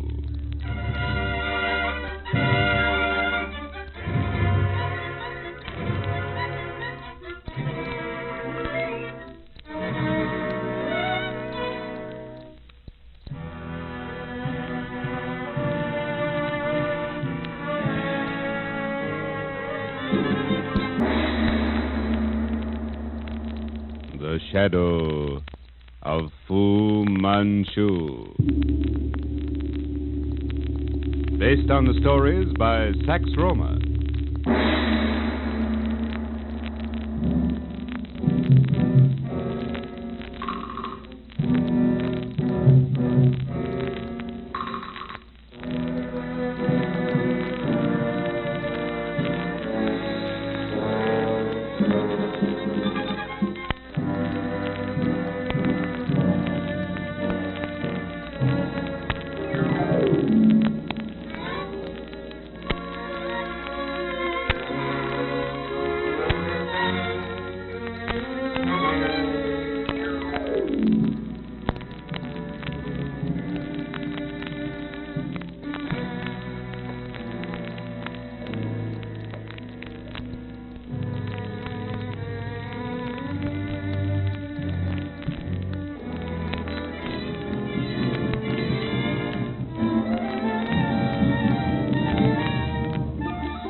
In the lobby of Shepherd's Hotel in Cairo, Shan Greville recognizes Follow Swede, daughter of Dr. Fu Manchu. He follows her into the native city where he is trapped by agents of Dr. Fu and taken to the Manchu's house. Under the influence of a mysterious drug prepared by the doctor, Greville sees in Fu Manchu a beneficent, all-powerful Superman to be respected and obeyed. Through a note written by himself while under the hypnotic influence of the Manchu, he lures Rima Barton into his car and drives off with her toward the headquarters of Dr. Fu Manchu. Shan, please stop the car. You don't know what you're doing. Be quiet, Rima. We're going to Dr. Fu Manchu's house. What's come over you, Shan? You can't be in your right mind. We've all been terribly wrong, Rima. Dr. Fu Manchu is the greatest man the world has ever known. I can't understand why we've all been so set against him. Why we've been afraid of him. Good heavens, Shan, he's a murderer, a fiend. You're wrong, Rima. When you know the doctor as I've come to know him, you'll see him in an altogether different light. Dr. Fu Manchu was a great man.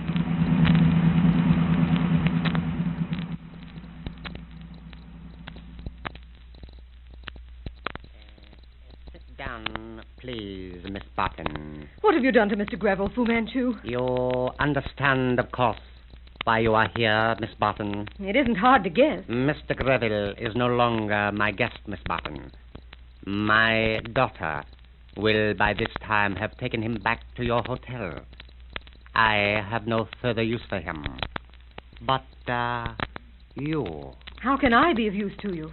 You, Miss Barton, are the medium through which I shall gain possession of the Mokana relics.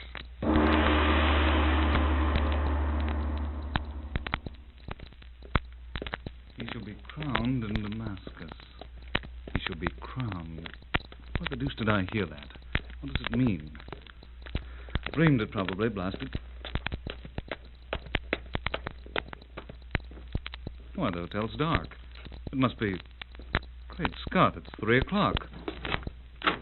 Not a soul in the lobby. Oh, good heavens, Mr. Greville. Where have you been? They've been looking for you. The police here. Greville, where the deuce have you been? I don't know, Weymouth.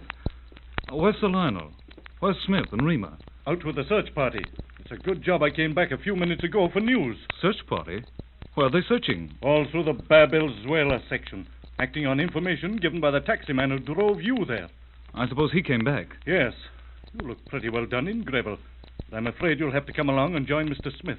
My car's just around the corner. Of course. But first, Greville, so we waste no time, suppose you tell me what happened tonight. What happened? Why, yes, if I can. What do you mean? I mean the most important period seems to be a complete blank. Suppose then I ask you a few questions. Go ahead. I'll do the best I can to answer. You left Dr. Petrie here in the lobby between 7:30 and 8. You stopped at the tobacco counter, and where did you go after that? I saw Dr. Fu Manchu's daughter. She was leaving by the main entrance there. I followed her, hoping to trail her to her father's headquarters. She got into a car and... Your driver told us you ran into that lane as the yellow car drew up and immediately drove off. He followed you a moment later, but you was gone without a trace. What happened in that lane? Well, I walked into a trap.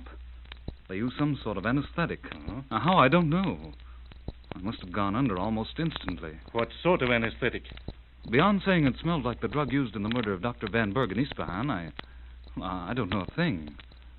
I can tell you absolutely nothing. By gad, our last hope gone. Oh, wait. There is one other thing.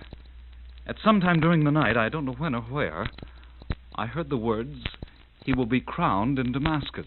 Who spoke those words? Remember? I don't know they were spoken. I remembered them as I came up the terrace steps a moment ago. They just flashed through my mind. Well, I'm ready to go. I suppose Rima's in her room. It's for Miss Rima that we're searching, Greville. What? Rima? Why, she was with Winslow, the airways pilot, and Dr. Petrie. I left her with them. That was a long time ago, Greville. A bit later, there was a hue and cry because you had disappeared. Smith called me, then the taximan turned up. When did Rima disappear? No one knows exactly. The place was in an uproar over your disappearance. Oh, great Scott. And all on account of those confounded relics.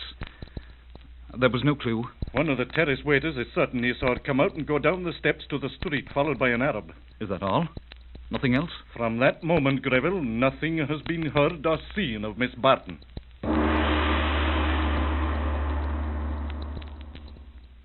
Look at me, Greville. Now listen. He will be crowned in Damascus. Oh, I see you've got it. What are you thinking about? Quickly.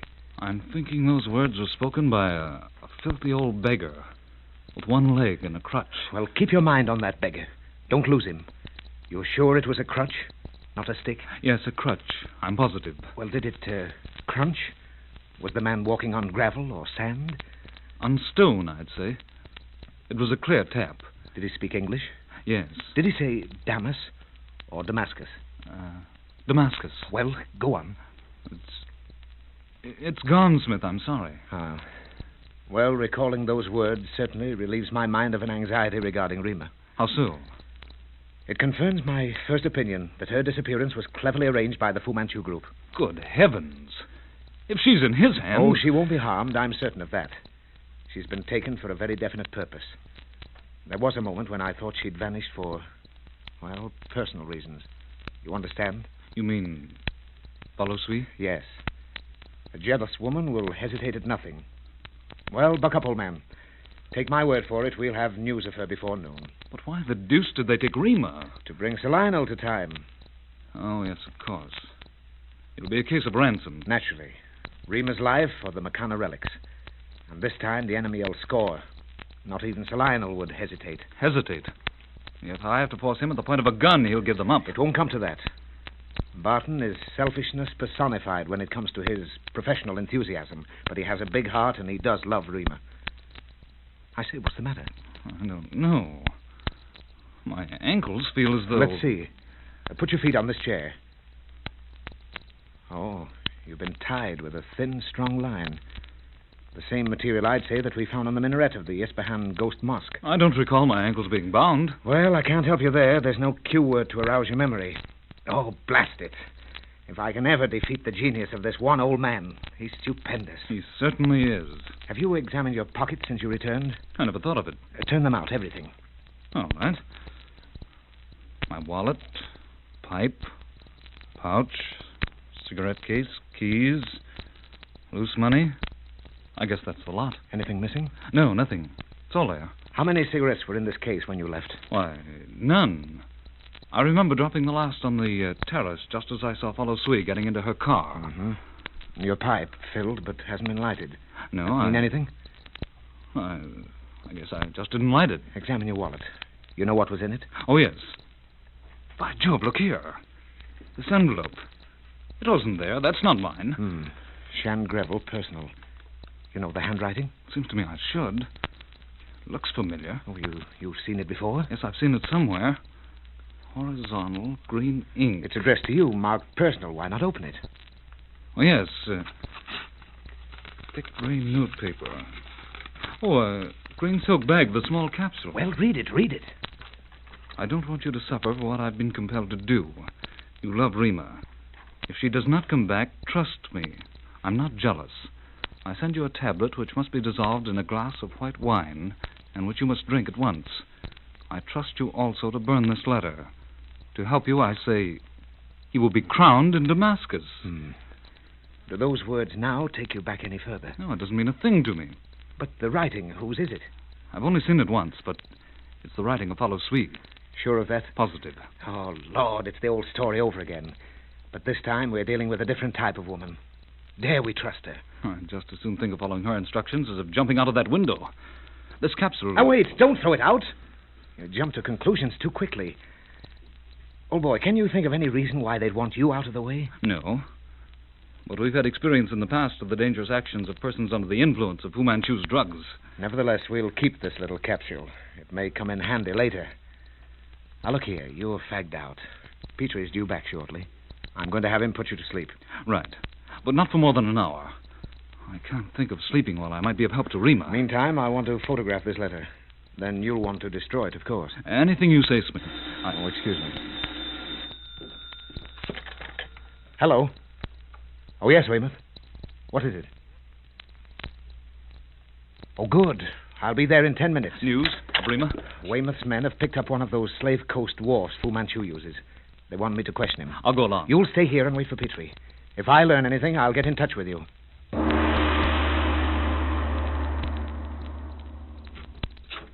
Well, Weymouth, were you able to get anything out of him? Nothing. We have him in the next room. Burns, the police surgeon's with him. Oh, the fellow's hurt?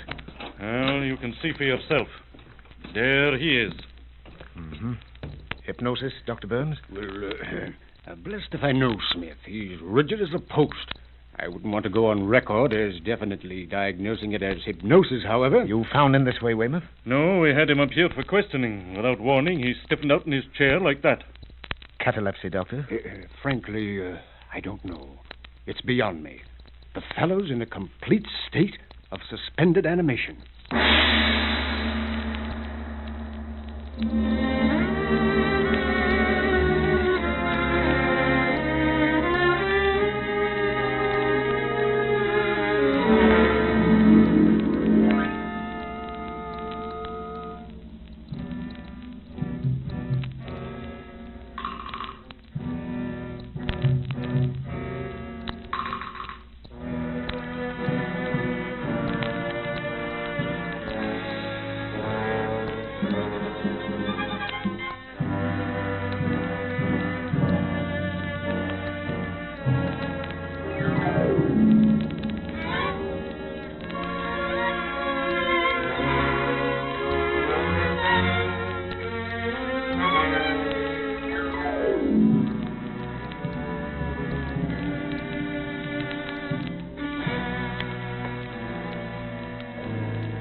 The shadow of Fu Manchu.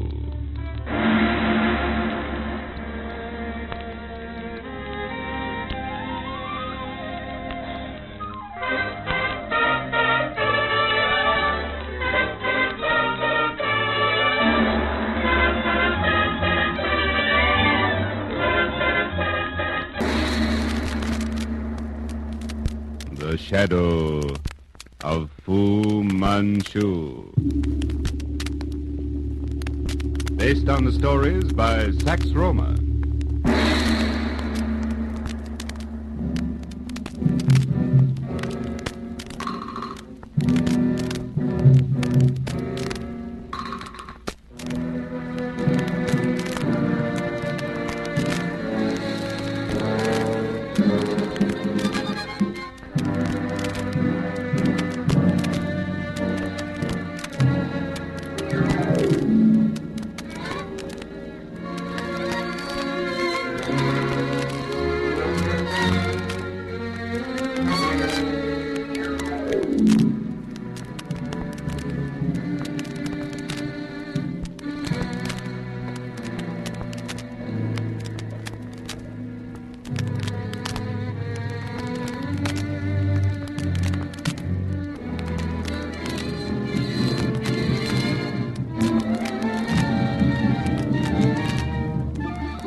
Warned by Nayland Smith of Fu Manchu's return to Cairo to get the authentic Mokana relics out of which Sir Lionel Barton had tricked the Manchu with imitations, Barton embarks for England with his niece Rima and Shan Greville.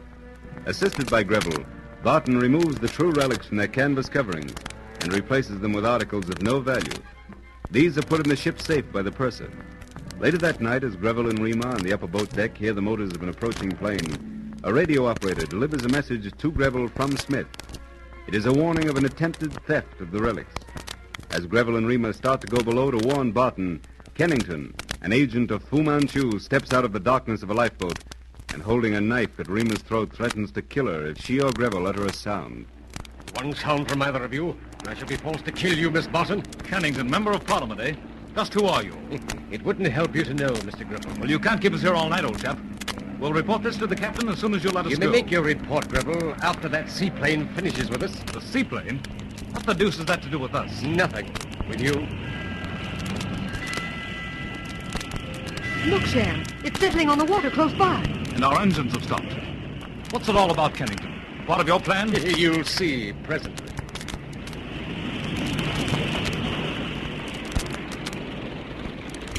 Ahoy, seaplane!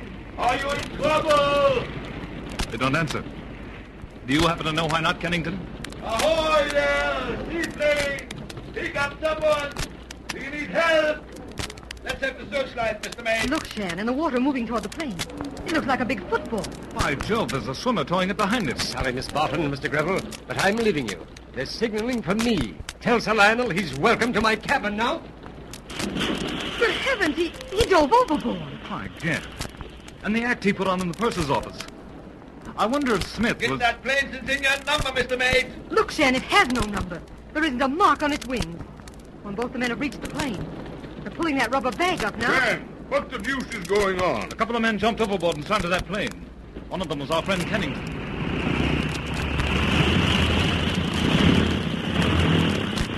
There it goes, and not a single word from any of her crew. Look, it's heading back toward the coast of Egypt. Log that business, Mr. Mate. Find out who those men were who jumped ship. Full speed ahead, quartermaster. We can tell them who one of them was. Kennington, eh? The blasted little twerp. Oh, here's a couple of radiograms, Sergeant Smith. They're self-explanatory. We were coming to warn you, Uncle, when this Kennington stopped us. Lionel Barton? Well, what do you want? Captain would like to see you, sir, in the purser's office. Right. Come on, Shan. You too, Rima. You might as well get on with it, whatever it is. Lionel Barton, I believe. Your name is well known in my country, but I haven't had the pleasure of meeting you. My name is Unraveling. How do you do, Captain? Well, what's the trouble? I'm afraid, sir, you've lost something of value. What's that? It's a case of minor piracy. I've been at sea 40 years, and I've never experienced anything like this before. Well, what is it? See for yourself, sir, and judge if I or my officers are to blame. This is the door to the purser's office. Look at the lock and where it was. A clean hole, Sir Lionel. Through brass-fitting door and all. I see. This is strange enough. I don't see how it was done without noise. Now come inside, please. Look at that save, Sir Lionel, and this lock. A 6-inch hole cut cleanly through the steel door. By Jove! How the devil did they do it? This steel has been cut through like cheese. No blowtorch could have done this.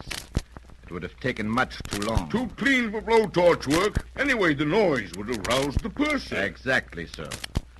But look at the edges of the hole. The frayed steel crumbles away like breadcrumbs. Amazing, by gad. Wait, I remember now.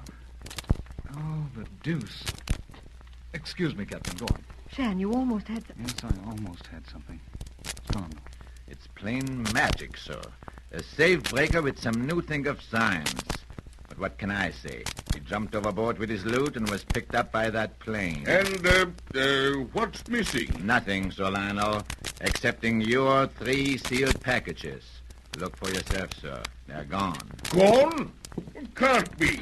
Look again.